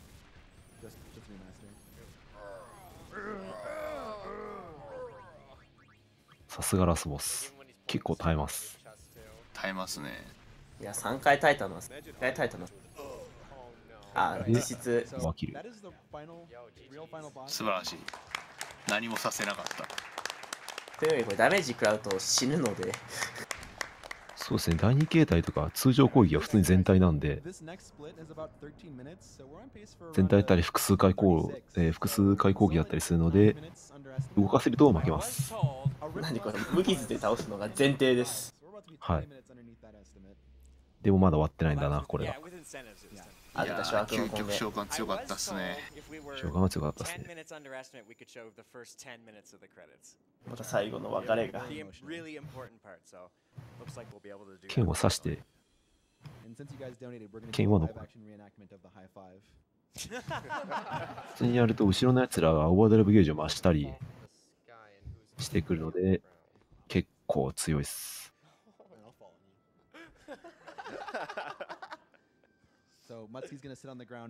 で、後ろのやつらは、倒されると、倒されたダメージ分の HP になるので、つまり1万ダメージで叩くと1万 HP になって帰ってくるっていう仕様なんで、結構めんどくさいですね。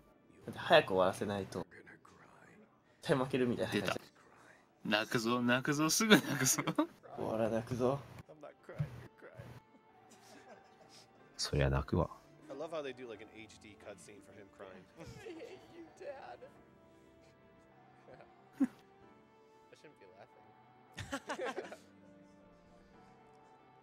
If you want laughing, I got laughing donations for you. Yeah. Because, you know, how to cheer up this moment? Laughing. Ada with a $50 donation. Thank you for doing this every year. Really glad I could catch the Final Fantasy X run. Ha ha ha ha ha.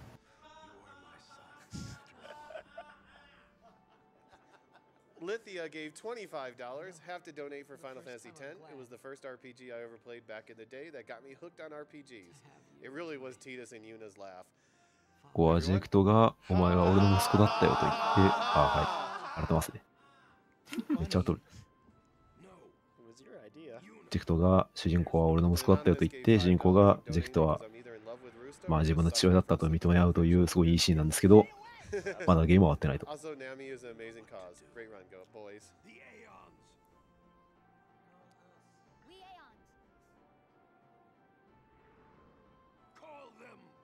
Axeman gave $10.10. Woke up and the run is almost over. さあ、 If ここ only で it was longer.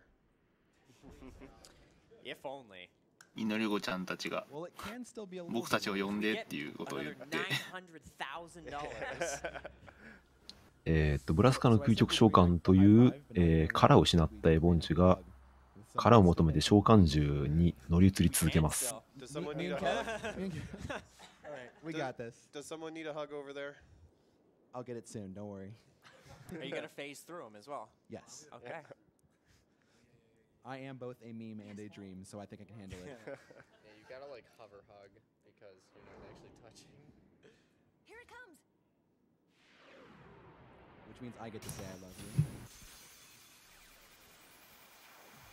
So yeah, the narrative here is like, you know, when the final summoning is defeated, Yevon wants to latch onto another Aeon. So we're gonna summon our Aeons. Yevon's gonna corrupt it, and we're gonna continue to Yevon over and over again by through all of our Aeons. ちなみに取得してない召喚獣もいるんですけど、そいつは無視して普通にエボン獣倒せるのでよくわかんないです。あ、そうですね。これ以降、味方全員にリレイズっていう死ぬと自動蘇生がかかるので、まあ、基本的には死ななくなります。イベント戦みたいなもんですね。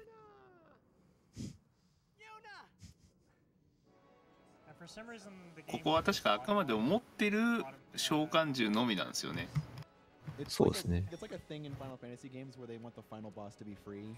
Like, you know, Sephiroth, you can't lose the final phase. あと3体いるんですけどね。Ultimisia is not supposed to be as hard as the earlier, or like, you know, Griever and all that. Necron, wait. I've definitely never died to Necron before. ライブラというか、 Undying from 12, wait. あれでそれぞれの召喚獣のコメントが見えるという。エボン獣が乗り移りました。まあ死なないというだけで火力が足りないと普通にすげえ時間がかかるので、まあ、なんか全員投げとかしてるし。So if we had killed that boss, the Sinspawn Janae, we would actually have 10,000 more gil here, and we wouldn't have to. あ、確かこの召喚獣ってこっちも HP 依存な気がして。そうですね。こっちの HP 依存なんで HP がめちゃくちゃ低いです。1200でオーバーキルになるぐらいには低いですね。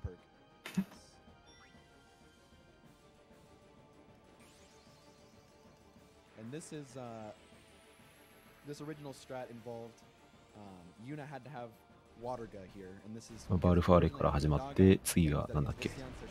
イフリート。イフリートだったっけ？違うな。イフリートいるじゃないんですよね。ニコファーレ。エコファーレ。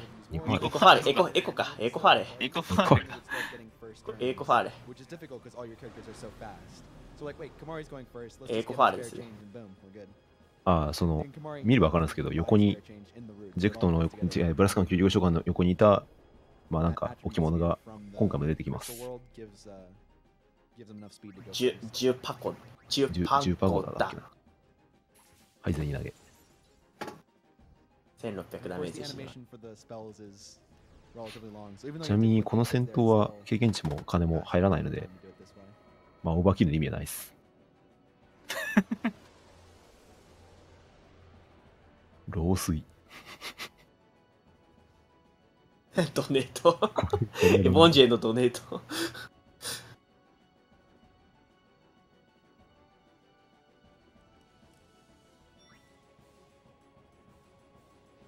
あ、ちなみにこれ上からどんどん呼んでいくので、丸連打でいいです、呼ぶのは。まあ、どれを呼ぶからといって戦法が変わるということは基本的にない。まあ、ただ、選ぶのは自由みたいな。そうですね。ちなみにさっきの、なんだっけ、なんちゃらハーレーと、こいつは今初召喚です。ハーレーが初召喚です。こいつ名前忘れたな、なんだっけな。イクシオ。いや、イクションなんですけど、あれ。なんだっけ。ハーレー。バイク。ハーレーだ。バイクのハーレー。初登場。攻撃モーションめっちゃ短いから。あ、そうですね。優秀なんですけど。しょうもないな、なんか。結局、初登場して、乗り移られて、金で負ける。Fireflies. 2万ギルのハーレー。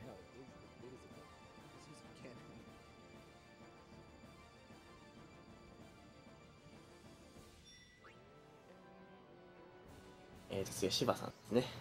バルファーレですね。バルファーレ。あとバルファーレしかいないですからね。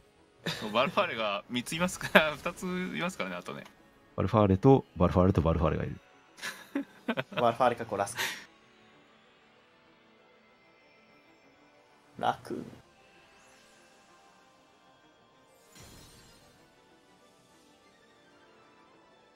乗り移るモーションがいちいち長いんですよね。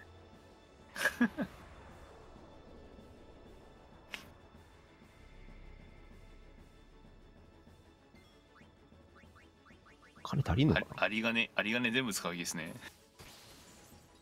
ちなみに銭投げは隠れた効果があって必ず当たるんですよ。なので、その、芝はちょっと回避が、バルファーレはちょっと回避が高いんですけど、まあ、関係なく、倒せると。マスター版になる貴重な金をね。あ、すいません。すいません。リマスター版だと芝マジで攻撃当たんないです。ヘレティック。ほんま。まあ、金の力に頼るのはそういう理由があったわけじゃないと。別に、まあ、その今、ユーナが魔法を、その崖の魔法を覚えてますけど、魔法も必中なんで、そっちで倒すことができるんで。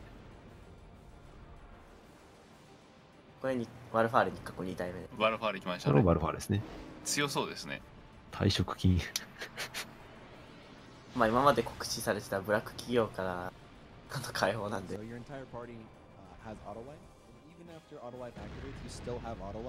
一部初召喚のやつがいるんですけど、それとも退職金もらえるんですかね。いいんじゃないですか。呼ばれただけだからいいんですよ。You can't use a petrify grenade on yourself, but you can use petrify. Use the spell. Stone touch. Stone.全額。So use stone strike weapons to petrify yourself. Takes a lot of work, but you can die here. 退職金安いな。 So don't do that, Tojju. せいぜい2万人か。終わったよ。最後エボンジを倒した。全部の召喚時が終わったんで、エボンジ本体を倒す。We've defeated the final Valfor. Yep, and there's only one fight left. So, we were mentioning there's one more. まだ最後の一体です。We kill this boss by hitting with Zombie Strike and then using a Phoenix down on him. Zombie Strike is 255 out of 256 to land. So there's about a 0.04% or 0.4% chance that it misses, and it has happened to multiple runners. で、打つ相手がいないので、はいはい。今、本家の方ではゾンビアタックを使って攻撃するって言ったんですけど、結構乱数がひどくって当たるときと当たらないときが激しくて、まあ、ここでちょっとタイム差が出るときもことがよくあると。なるほど。まあ確かに通常のなんちゃらアタックって発生確率が 50% とかだったと思うんで、まあそっから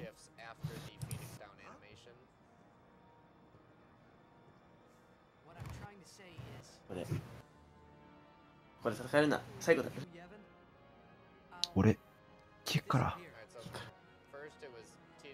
もう一度したら俺キックからある。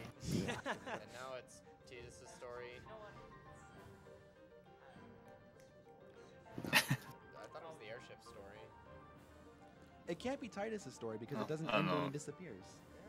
Airship. 本当はなんかすごい泣きたいけど我慢して明るく振る舞ってるティータさん。かっこいいですね。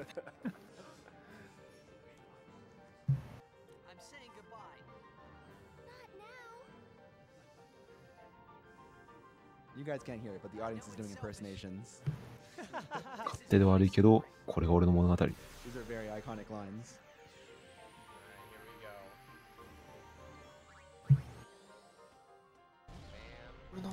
If he actually heals here, 入った。 It hit. You can see the. Okay. 入ったわ。 It's got a little dark red. キアルが。はい、もちろんフェニオで終わりです。こっち即死耐性ないんです。さよなら。で、タイマーストップです。おお。GG でした。GG ですね。本当に見た目ダニなのが本当に本当ちょっとダニなのが状態上耐性をつけないラスボスが悪い。 Can I just say, first of all, congrats to Muttski for getting a new PB today. いや、これは新しい PB ですね。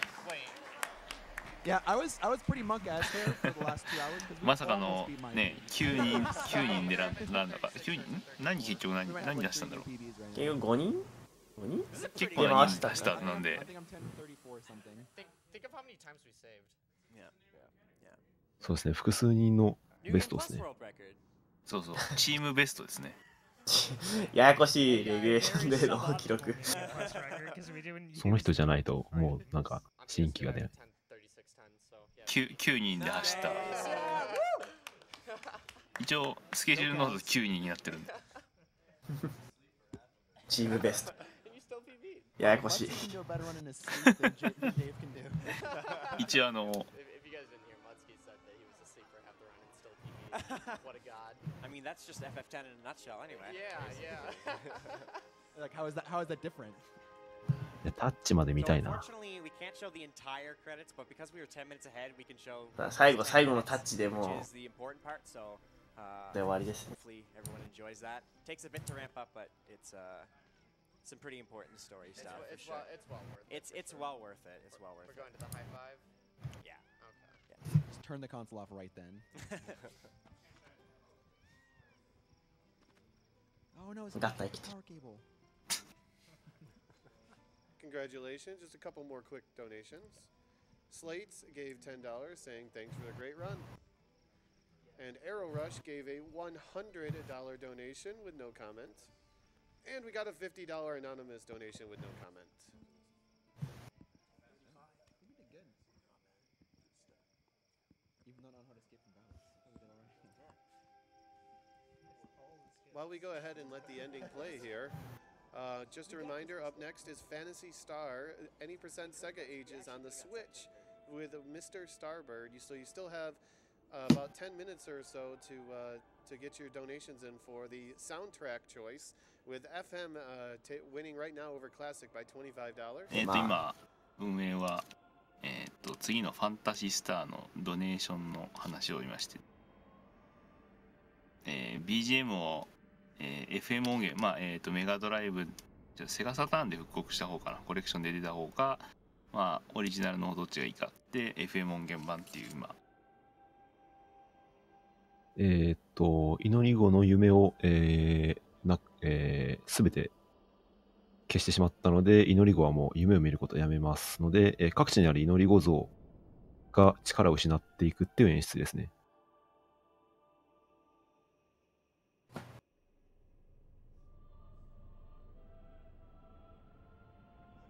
なんで通りがかった。あれこれ誰ですか？これはイフリート。イフリートじゃない？イフリートか。全部覚えてないこの辺。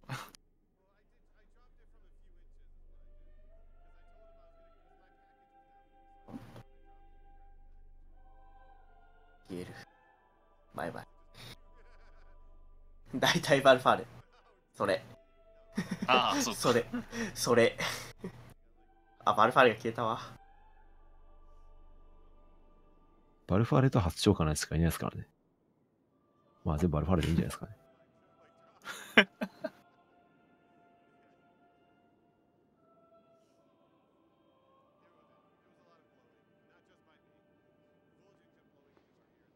アライグマというかね。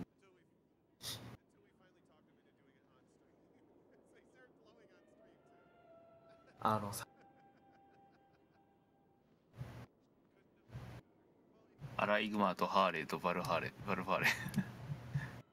ニコハーレ。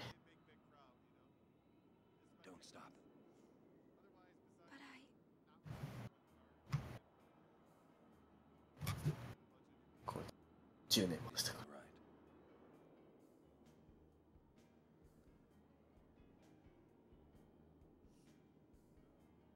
ら。アーロも。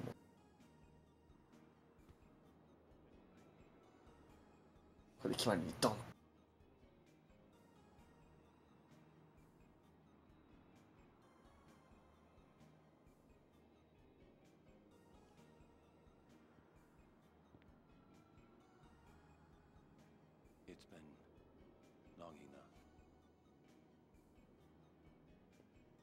イカ送りは相手を指定してすることができるんで、シーモアの時はシーモアだけイカ送りしたってことができます。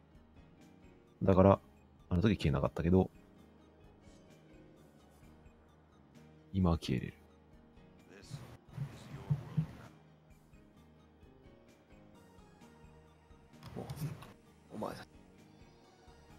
お前たちの時代だだった。ですね。でも、お前たちの世界だーってなってますね。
で芯を待ってた原稿中もバッと切り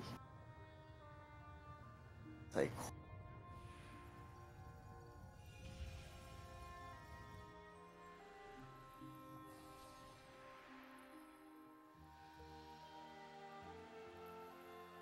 アルファーレたちとシンがまとめて回復されていきます。While you're enjoying the ending here, let me just remind you what's coming up next. Is Phantasy Star by Mr. Starbird with the any% Sega Ages, the Switch version. After that, we have Phantasy Star 4 with No Major Glitches Race with Big Fong Balls and やっとここでか。そうですね、実はここら辺にいるやつらは、夢のザナル感動を夢見続けてたり、祈りがあったりしたんですけど、それも、シンが消えたことによってザナル感動を夢見る必要がなくなって、夢が消えたと。そしてその中の一人が主人公。If you haven't seen the glitches in the game, it's pretty wicked and pretty good. So good that the actual any% of the run is like 35 minutes wrong right now. But they'll be doing the no major glitches. And then Phantasy Star 4 Learn a Megid spell is only at $77 out of $1,500. Basically, that spell makes Chaz useful for the end game. And it's really cool, though. It's really something cool to see. So if you want to see that, that's available. After Phantasy Star 4 is Icewind Dale, the Enhanced Edition, any% on the PC by Jaseed. And for that, we still have the Dale Heart of Winter bonus run, which is at $675 out of $1,500. So there's still some time and plenty to do with that. We also have the Name the Hero in Icewind Dale. With Natalie way in the lead 会場で誰か and Arby's next at なんかトラブルなんか演出トラブルなんだこれ演出なんかモノマネしてますよね。モノマネしてますよねこれ。なんか一人消えますよね多分これ。これちょっと消えちゃうんじゃない？この人消えますよ多分。この人消えるから。あ、分かった分かった。なんだこれ。奏者も消えっから画面チラチラ見るのよそれは合わせなきゃち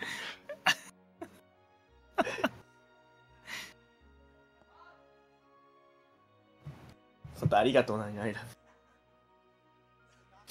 なんだやばすぎでしょってこれ近いおかしいおかしいいいじゃないですかこれホモじゃないかこれこれじゃこれじゃいや完璧すぎでしょ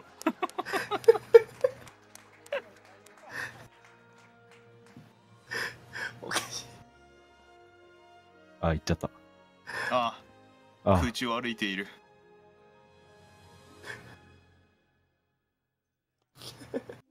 何やってんの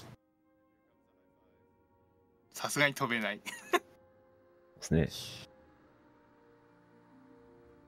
あ、戻ってきました。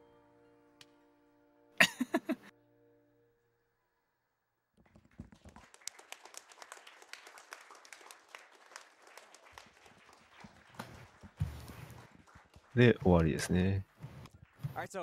あ、まだいや、最後にユーナの演説が。あ、そうか。あるわ。タッチもやめたからなんかもういいんだけど。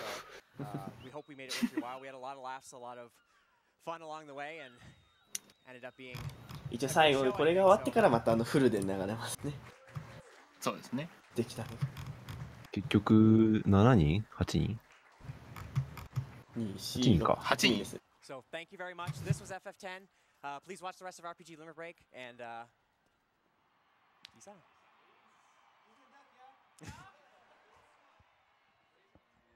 はい、というわけで、約10時間半ですね。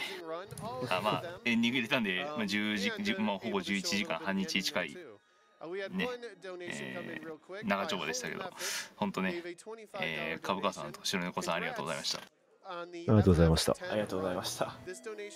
本当お疲れ様です。じゃあ、一言言っていいですか？はい、どうぞ。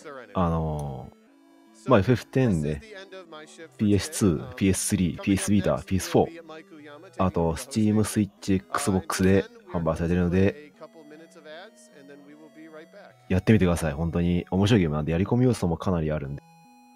まあ皆さん、この超大作 RPG を経験してみてください。やったことないですよね。はい。いや、僕が言いたいことも言われたんで、僕もちょっと最後一言。みんな、F10 をやって、俺と一緒に消えようぜ。あれなんか違う気がするけど。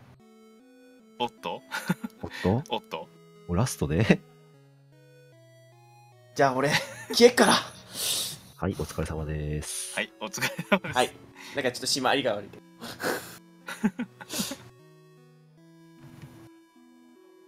じゃあ、お疲れ様でした。ありがとうございました。はい、お疲れ様でした。お疲れ様でした。ありがとうございました。ありがとうござ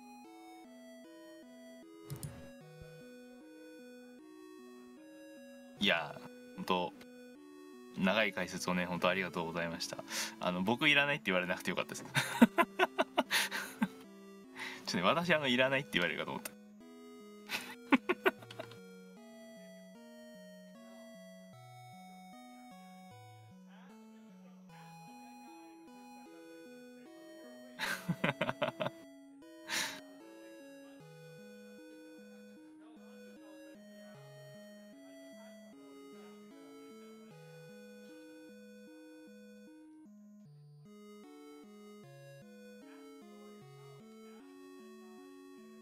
消えてない？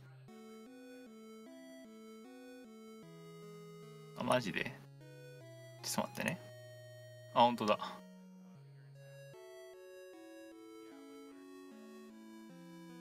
ディスコードの仕様だったと思うんですよね。確かね。はい。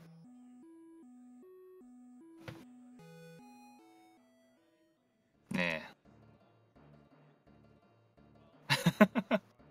残滓が残ってますよ。これは誰かが異界送りをするんじゃないですかね。